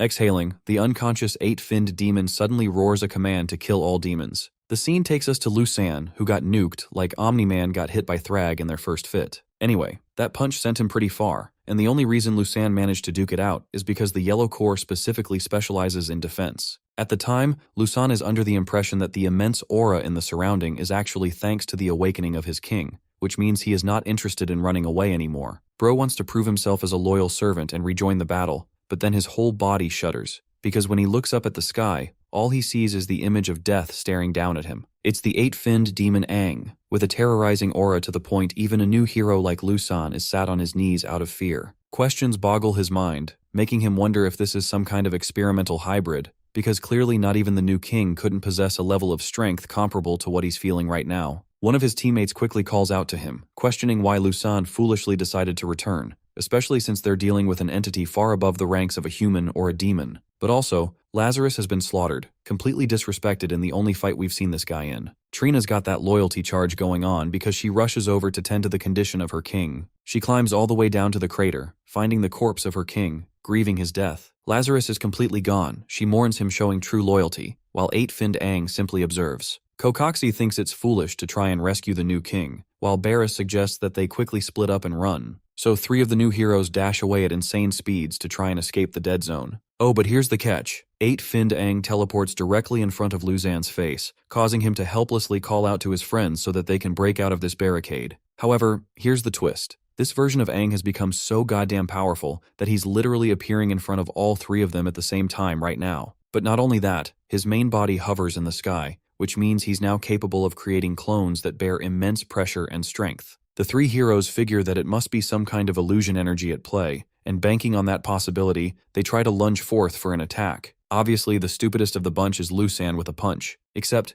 Aang literally stops his full force strike with the tip of his finger, bros out here acting like Lord Beerus from Dragon Ball Super. That singular point concentrates enough energy to fucking sever Lusan's body in half, literally turning him into a Kit Kat. But that's not all. Kokoxi is also downed in the same manner. Barris falls shortly after. All three of them are mercilessly killed, and from a distance, the evolved Liu can sense that the combined powers of the purple and black cores are being used at the same time. Having absorbed every single vortex energy of each attribute, this man is now capable of fusing multiple cores and unlocking endless abilities for himself. Speaking of which, Aang unleashes tendrils of black and purple, reaching out to each corpse. Using her telepathic powers, Suiju makes a dangerous move, risking her life to communicate directly with Aang, begging him to wake up as the battle's already over. She continuously requests him to return to his friends, but the power of friendship ain't gonna do shit because this man literally speed blitzes the speed blitzer herself before slamming a god-tier slam from behind. Suiju is sent flying like this man just did a whole-ass home run with her body. Liu and Snow are visibly shocked as Suiju's body crashes and thrashes among the rubble, the impact being out of control. It's thanks to Snow and Liu's intervention that they managed to stop the sheer weight of what she had been struck with. The current Suiju is literally out of commission, coughing blood, while her friends quickly come up to check on her state. While they're busy being worried, the maddened Aang is slowly prowling up to them.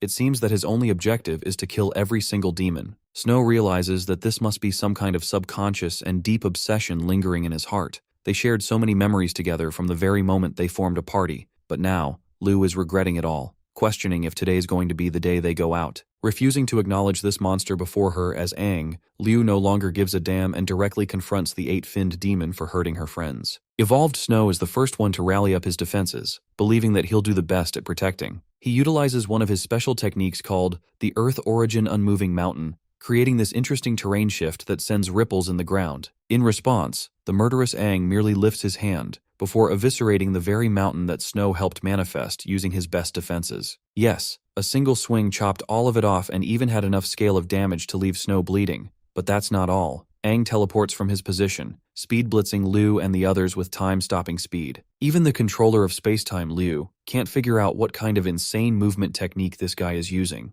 Like a literal god, Aang looms over Snow, daring that anyone who stands in his way must be purged. He places his hand over at Snow's head, before shattering the very armor from his body, causing his own friend to scream. And angered, Liu smashes her way in, roaring that he should let their friend go. Being pissed off, she decides to stake everything into a final attack, one that is divulged in the essence of life and space at full capacity. This ability is called Space Rift Displacement, and what it does is teleport her target back to her, which she does by grabbing Snow and saving his life. However, things here are looking frightening for the party, so Liu begs them to just get the hell out of here. She takes matters into her own hands and rises up to unleash seismic spatial waves, an ability called Time Stop of her own. This creates a region specifically where time stops except for Liu, allowing her to flank the eight-finned Aang in an effort to push him up. But right as her attack is about to reach his head, this man literally breaks the time-stopping ability by reacting instantly to it. Liu didn't anticipate that, and well, the girl gets crushed with her throat in his hands. The unconscious Aang is intrigued by her usage of stopping space-time on a whim,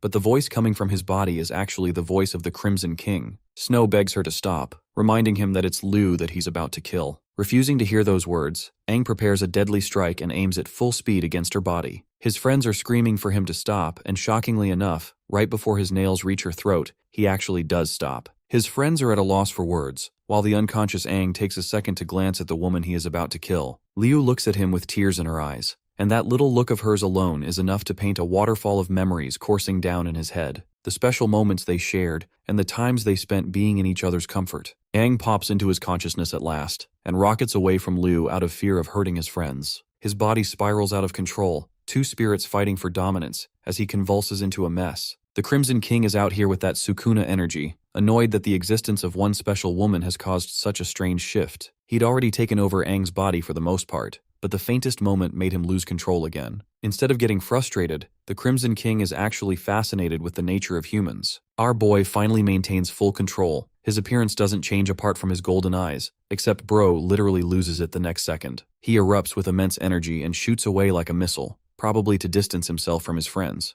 The current Aang flies with so much speed and energy balance that faint traces of the attributes leave a trail in his ascent. He goes all the way up, surpassing the speed of sound with another shockwave in his flight. Suiju is left wondering how this crazy guy managed to recognize Liu at the last second, gaining just about enough control to return to his senses. The captain doesn't really know what happened, but she knows one thing for sure. The fights that are rallied against Aang are beyond their comprehension. This makes Snow worried that he'll never come back, and since he's already become someone beyond their understanding, him fighting the godlike King Finns doesn't make it any better either. Liu takes a moment to reflect that Aang promised her that he would never leave this party, and though he's forgotten for a moment because of the Crimson King exercising control, she as the captain refuses to let things be, and is fully hell-bent on bringing him back. Way up in the clouds, this man towers above all, looking down at the gorgeous view. Even in a place as isolated as this one, a spatial portal stretches open, and though you may think this is Liu, it's actually the Black King Finn, who is ecstatic to see her hubby manifest at last. This same body was selected 50 years ago as the perfect vessel for the king, and today it has proven his worth. Even the Crimson King is happy, but then, his control withers once more, spilling out immense energy from the vessel, so much so that it pours into the sky and literally engulfs the atmosphere of the earth. The transformation is so metal that it can be seen from space, and when the dust settles, the majestic and gorgeous figure of the most powerful King Finn resurrects in his true form. The Crimson King cackles. He as the ultimate Red King Finn has been revived at last. The Black King Finn quickly embraces his body, expressing her love for him. It had been such a long time since she saw him fully manifested like this, and she'd waited a very long time for this day to come. The Crimson King is impressed, and shares how his vessel exceeded his own expectation. The human king known as Aang possesses a unique level of power far beyond his own comprehension, the power to refuse to yield, and undying resilience. It's the same reason that Aang managed to evolve himself several stages faster than what even the Red King Finn anticipated, dubbing him as the perfect vessel. The perfected vessel is one thing, but Aang's consciousness is now also fully surpassed in his heart, becoming a bystander who won't even have control in his own body anymore, and fully succumb to eternal sleep. Now let's discuss the counter-strategy that the Red King developed 50 years ago when the four King Finns colluded together to eliminate the strongest. At the time, these guys decided to stage the Crimson King's death to deceive the rest of the King Finns, and thanks to the 50 years that crossed, the four ended up fighting each other out of sheer suspicion, making an enemy out of their own alliance. At the current stage, all of them believe that they're capable of conquering this planet by themselves, but the Crimson King fully intends to rip them to pieces before they can even understand what's going on. That was the idea they had back then, but interestingly enough, another portal cuts open coated with purple illusion energy. A voice calls out to the Red King Finn, as a humongous eye peers open to locate the Crimson King. The Purple King Finn is shocked, utterly baffled that both the Red King Finn is alive, and that the Black King Finn proved traitorous, and betrayed them from the start. The Queen of Black greets their long-lost friend, assuring the clown that she never betrayed them because she never even swore alliance to their plans. Not even back then, or not now or ever for that matter. She's loyal to this man. That's a keeper for life. The Purple King Finn is happy that the Red King Finn has exposed himself at last because they think that they can simply take him down together by targeting him in a team. Before this ugly eyeball could finish its sentence, the Crimson King pierces it with a beam, vaporizing the crimson clouds. He finds it laughable that these delusional folk actually think that they have an iota of a chance to fight against him. It's insulting for him to see that they can call themselves powerful like that. Instead, the Crimson King declares that he's going to slowly take them off the board one by one. Holding each other's hands, both of the King Finns begin to release their own energy, spreading it into the atmosphere. The scene cuts to the ancient king monument, the same place where Aang disappeared originally. The Black King Finn roars for her ship to answer her call and awaken at last, and from within the ground emerges the same black tube that arrived here many years ago. The ancient king's monument for the Crimson King is located in the volcanic outbursts, unleashing literal hell where the red space shape resurrects from the lava. It's time for both their armies to stand tall. Both King Finns summon each ship lasering back to their position. They come from different parts of the world and join together, reaching all the way to the location of both kings. At long last, the revenge of the Crimson King can finally begin. The two ships hover in space, both standing next to each other. The people of the cities experience true horror, realizing that the ancient king's monuments are starting to soar into the skies once more. This signals the demise, the apocalypse, and the end of humanity. People have no king to lead them into salvation either. The instructors of Helios City watch in horror all the same, making them question the state of Aang or what even happened to him. Several other warriors, characters that we've seen up until the story, they all watch, even Li Tong from the arena fight. The monuments pass over from Oasis Town, where Lena and Ran An are astonished at the surging speeds of the ancient king monument. Eventually, both monuments reach a certain point and descend onto the ground. Here their energies synergize, while the Crimson King debuts once more for his return. The Black King Finn assures him that this blue planet is now officially his hunting ground, and she's ready to follow any orders necessary. He's happy to hear those words, so he tasks the Black King Finn to unleash her true form, releasing all of her powers, while at the same time seals the space for a while. She's confused by his sudden desire, inquiring about his plans. The Crimson King relents that he fully intends to isolate the four King Finns, to make sure that they fall into a state of desperation. Though they're fighting separately at the moment, he knows that if they're truly desperate, they might plot together and attack him all at once. The Crimson King is a smart strategist and refuses to play a difficult game like that, and instead, he's going to be sealing those other kings in their own domains, until he can slaughter them one by one. The Black King Finn understands his plan, but argues that sealing all four kings even with her might is going to be exceptionally difficult. Her barrier would collapse before she could maintain it. To help her carry out this mission, the Red King Finn offers some of his energy, believing that she needs just a bit of power to amplify her strength. The power she's being given is actually the strength of Aang, the vessel, and since the vessel is suppressed forcibly, all of his powers also belong to the Crimson King. He bestows the same lightning energy upon her, causing her to experience this sudden and chaotic burst of strength. The Black King Finn spreads into her true form, becoming this primordial, spatial entity with a titanic size.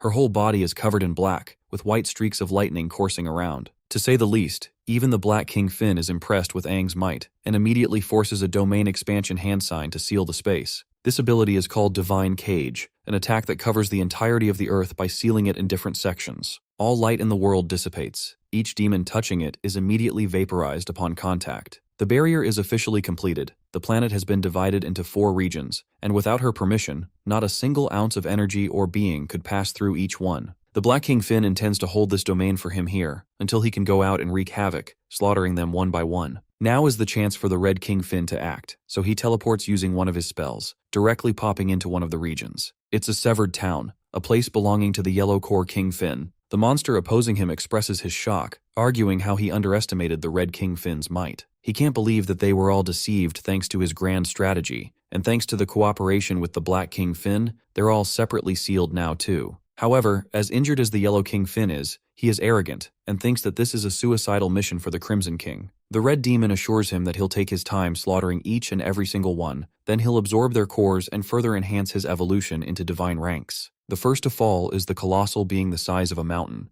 an enormous figure with impenetrable defense like a god staring down at him. Imagine your first opponent is literally a god and a mountain merged into one. That's what's happening here right now. As for Liu, Snow, and Suiju, they're massively injured and barely holding it together. The origin powers have exhausted them, and because all their fights back-to-back from the Sunset Tower, they don't even have the physical strength to cast simple recovery abilities. Luckily, they're almost there, and I'm fucking amazed these guys managed to walk their way to Oasis Town even though it took them 2 days just to travel on a car. In the distance, the Golden War and Lena both see Aang's group barely managing their way. Liu is doing the heavy lifting and helping them back. Both of the old heroes quickly come up to check on their state, passing the burning question of asking about Aang's state. Before Liu could answer, she faints instantly on the ground, causing all 3 to get knocked out. In the next scene, they're nurtured in the Golden Hero's house. Lena heals them simultaneously, thanks to her incredibly strong healing core. But the thing is, what these guys suffered aren't just external wounds, but all kinds of internal injuries too.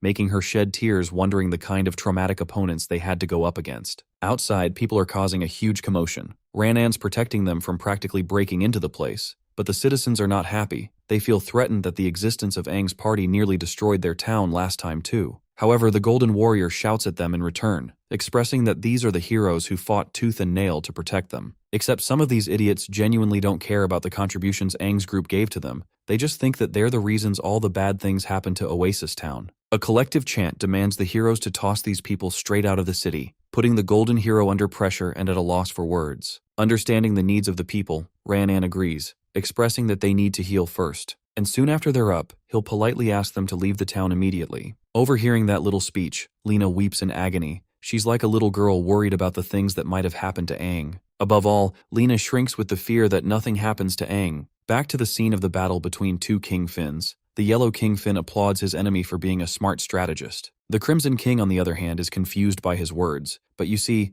the Yellow King Finn states that there's truly no reason for the two of them to actually fight the other to the death. After all, since the Red King Finn has awakened, he should at least have some heart to cooperate with his friends. The Yellow King Finn even shares how he's got the best defense properties on the planet, while the Red King Finn represents offensive power and destruction. Offense and defense merged together into one would become unstoppable. He's the only person in this world that could synergize his might with the Crimson King with excellence. Bro's offer isn't that bad, except he makes the mistake of calling the Black King Finn a coward, stating how her strength is only visible in hiding around. That's why the Yellow King Finn wants the Crimson King to just abandon her and make a new pact with him. The offer is so ridiculous that the Crimson King answers by erupting a pillar of energy, intimidating his opponent. He increases his size several folds thanks to enlarging of the 8-finned demons, and now dons a colossal form of his own, matching the mountain in equal might. He's still not as big, but the Crimson King knows only one thing, that he's the representation of destruction. In other words, he has no need of any defense abilities coming from the Yellow King Finn. And clearly this offer was the Yellow King's salvation, because 1 second later, the Crimson King grabs his head with a powerful grip, rendering shockwaves around. The Yellow King Finn begs for Red to think things over just one time, but this guy is more pissed than ever that he made fun of his baddie wife, the one who is offering every bit of her might to expand this domain. The Crimson King makes it clear that she is irreplaceable for him, which probably made her fall in love with him even more. In fact, he calls the Yellow King a piece of trash with no right to judge his partner. With the Yellow King Finn completely under his grip, this may seem like a favorable situation to the Red one, except this guy is not going down without a fight, and actually frees himself with shockwave bursts. This surprises the Crimson King, while the Yellow King activates his divine ability to render a transmission to every other king, roaring that their natural enemy has arrived. The pulsing shockwaves bypassing the spatial barriers, reaching the frequency into the icy mountains, where the Blue King Finn awaits in its slumber. It has heard the call, and so it explodes out like an unstoppable storm, crashing everything around. The monster emerges from the sea, boasting yellow armor and blue skin. This King Finn has an extremely sharp build, powered by an energy core in between. It's an excellent piece of design, but now let's visit the next King Finn, who awaits in the slumber of a forest. This creature emerges from nature, shooting out vines and manifesting its form. For a being of healing, this creature literally looks like the most horrific design I've ever seen. I mean, look at that thing. The Green King Finn is something out of the SCP universe. At last, inside the amethyst caverns of the earth, we welcome the gorgeous homeland of the final King Finn. This monster manifests itself in excitement, donning a female body and aloof nature. She's annoyed that Yellow had to do that much, to declare war on every single one of them. But since the Yellow King is already asking for help, she's happy to make everyone pay them a visit on the battlefield. And just like that, with just a single touch, several portals open wide behind the Yellow King Finn. That so-called plan to take them out one by one backfired, because now, all of them have descended together in one place to take him head-on. This is thanks to the Purple King Finn's ability called the Great Mirror of the Phantom World. But don't mistake it, it actually just summons avatars of the King Finns since they can't physically get here. She teases the Crimson King for having survived the onslaught 50 years ago. Their mission is one of heavy responsibility, and it makes her wonder if he's confident enough to solve the mission by himself. Hearing those words, the Crimson King cackles. He's completely unfazed by them jumping him altogether, calling them arrogant to assume they can defeat him like this. His crimson sword tide manifests its true form, but this time, the Crimson King Finn shocks the others with his display of lightning energy too. He rips out the sword, stunning their senses. Standing before all the other mighty titans, he welcomes them to come challenge him. The scene cuts to Oasis Town. We're cock-blocked from the main fight to see these three dudes sleeping cozily. Liu doesn't get where she's at. Her consciousness is sinking deeper into the abyss, and only Aang's name helps her regain some control. She steps into a space of black. It's the same place where she first gained demonic power. Only this time, her closest ally is bound in crimson chains, holding him down and suppressing his body. In an effort to save his life, she grabs the chains, tugging at them to try and reach him. Her words and physical force don't matter, and they're incapable of reaching him. Shockingly, Aang responds back, his eyes open in the dreamlike state, while she questions how he managed to remain alive despite being devoured. Instead of asking more questions, she wants to help save him for now. However, Aang urges her not to do anything or even bother crying, emphasizing that he let his body be taken over by purpose. This a twist not even Liu expected, because you see, the moment he pierced Lazarus's chest, he managed to make contact with the all-powerful attribute core. This way, Aang managed to confirm something from his experience. Every human body has a maximum limit, and despite all the demonic evolutions he goes through, he just cannot withstand the might of a kingfin as his opponent. Now if he had fully absorbed it, his body would have exploded immediately from energy overload, and dying doesn't sound like a great option. So this man decided to play the part of a strategist on his own, using the kingfin to tank all the damage and be devoured intentionally. Aang gave him all the control, so that his body could absorb all the power and not get destroyed. This way, the best and most perfect divine body could be created.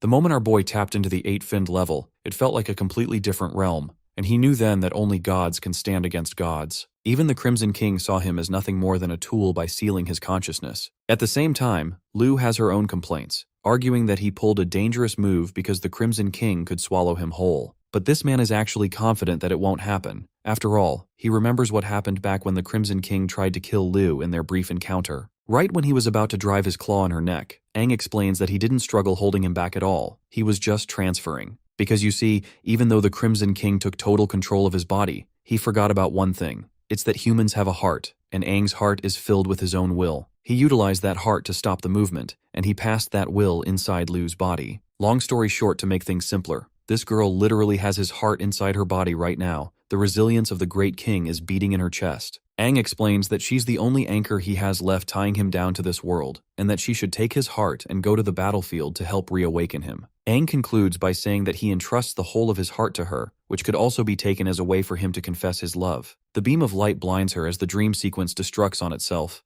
While we cut to Oasis Town, the sky has already split open, causing the people to pray for mercy. Heroes of humanity watch in horror, questioning the kind of might the kings possess that gulfs even their own. Lena sits in her room, praying for Aang to never abandon them again. While she's out here praying, Liu is out here getting possessed by lightning and freaking her the fudge out. That same wave of lightning crashes down and cuts into the bodies of his friends as well, allowing them access to a different kind of power. Charged with intense lightning coursing through them, they get up like a bunch of zombies. Suiju deduces that it's Aang's lightning heart helping them. All the memories are now merged into one, and they're all healed too. Lena is stunned that they've mustered the same strength as Aang, implying that the king is still alive. Liu rallies up her teammates, emphasizing that they now have a new mission to fulfill. Golden Warrior Ranan is shocked when these three exit the room looking majestic. The people around them are afraid of their new state, complaining that these three need to get lost. The trio transforms into their demonized forms, frightening the civilians and driving them into madness. Each evolved warrior glows yellow thanks to the influence of the lightning heart. Liu doesn't give a damn about these imbeciles, and understands that their goal is to return to Aang before the Battle of the Kings begins. They can't let the heavens and the earth be shattered in the wake of the fight between literal gods. Liu's team joins the battlefield to save their friend.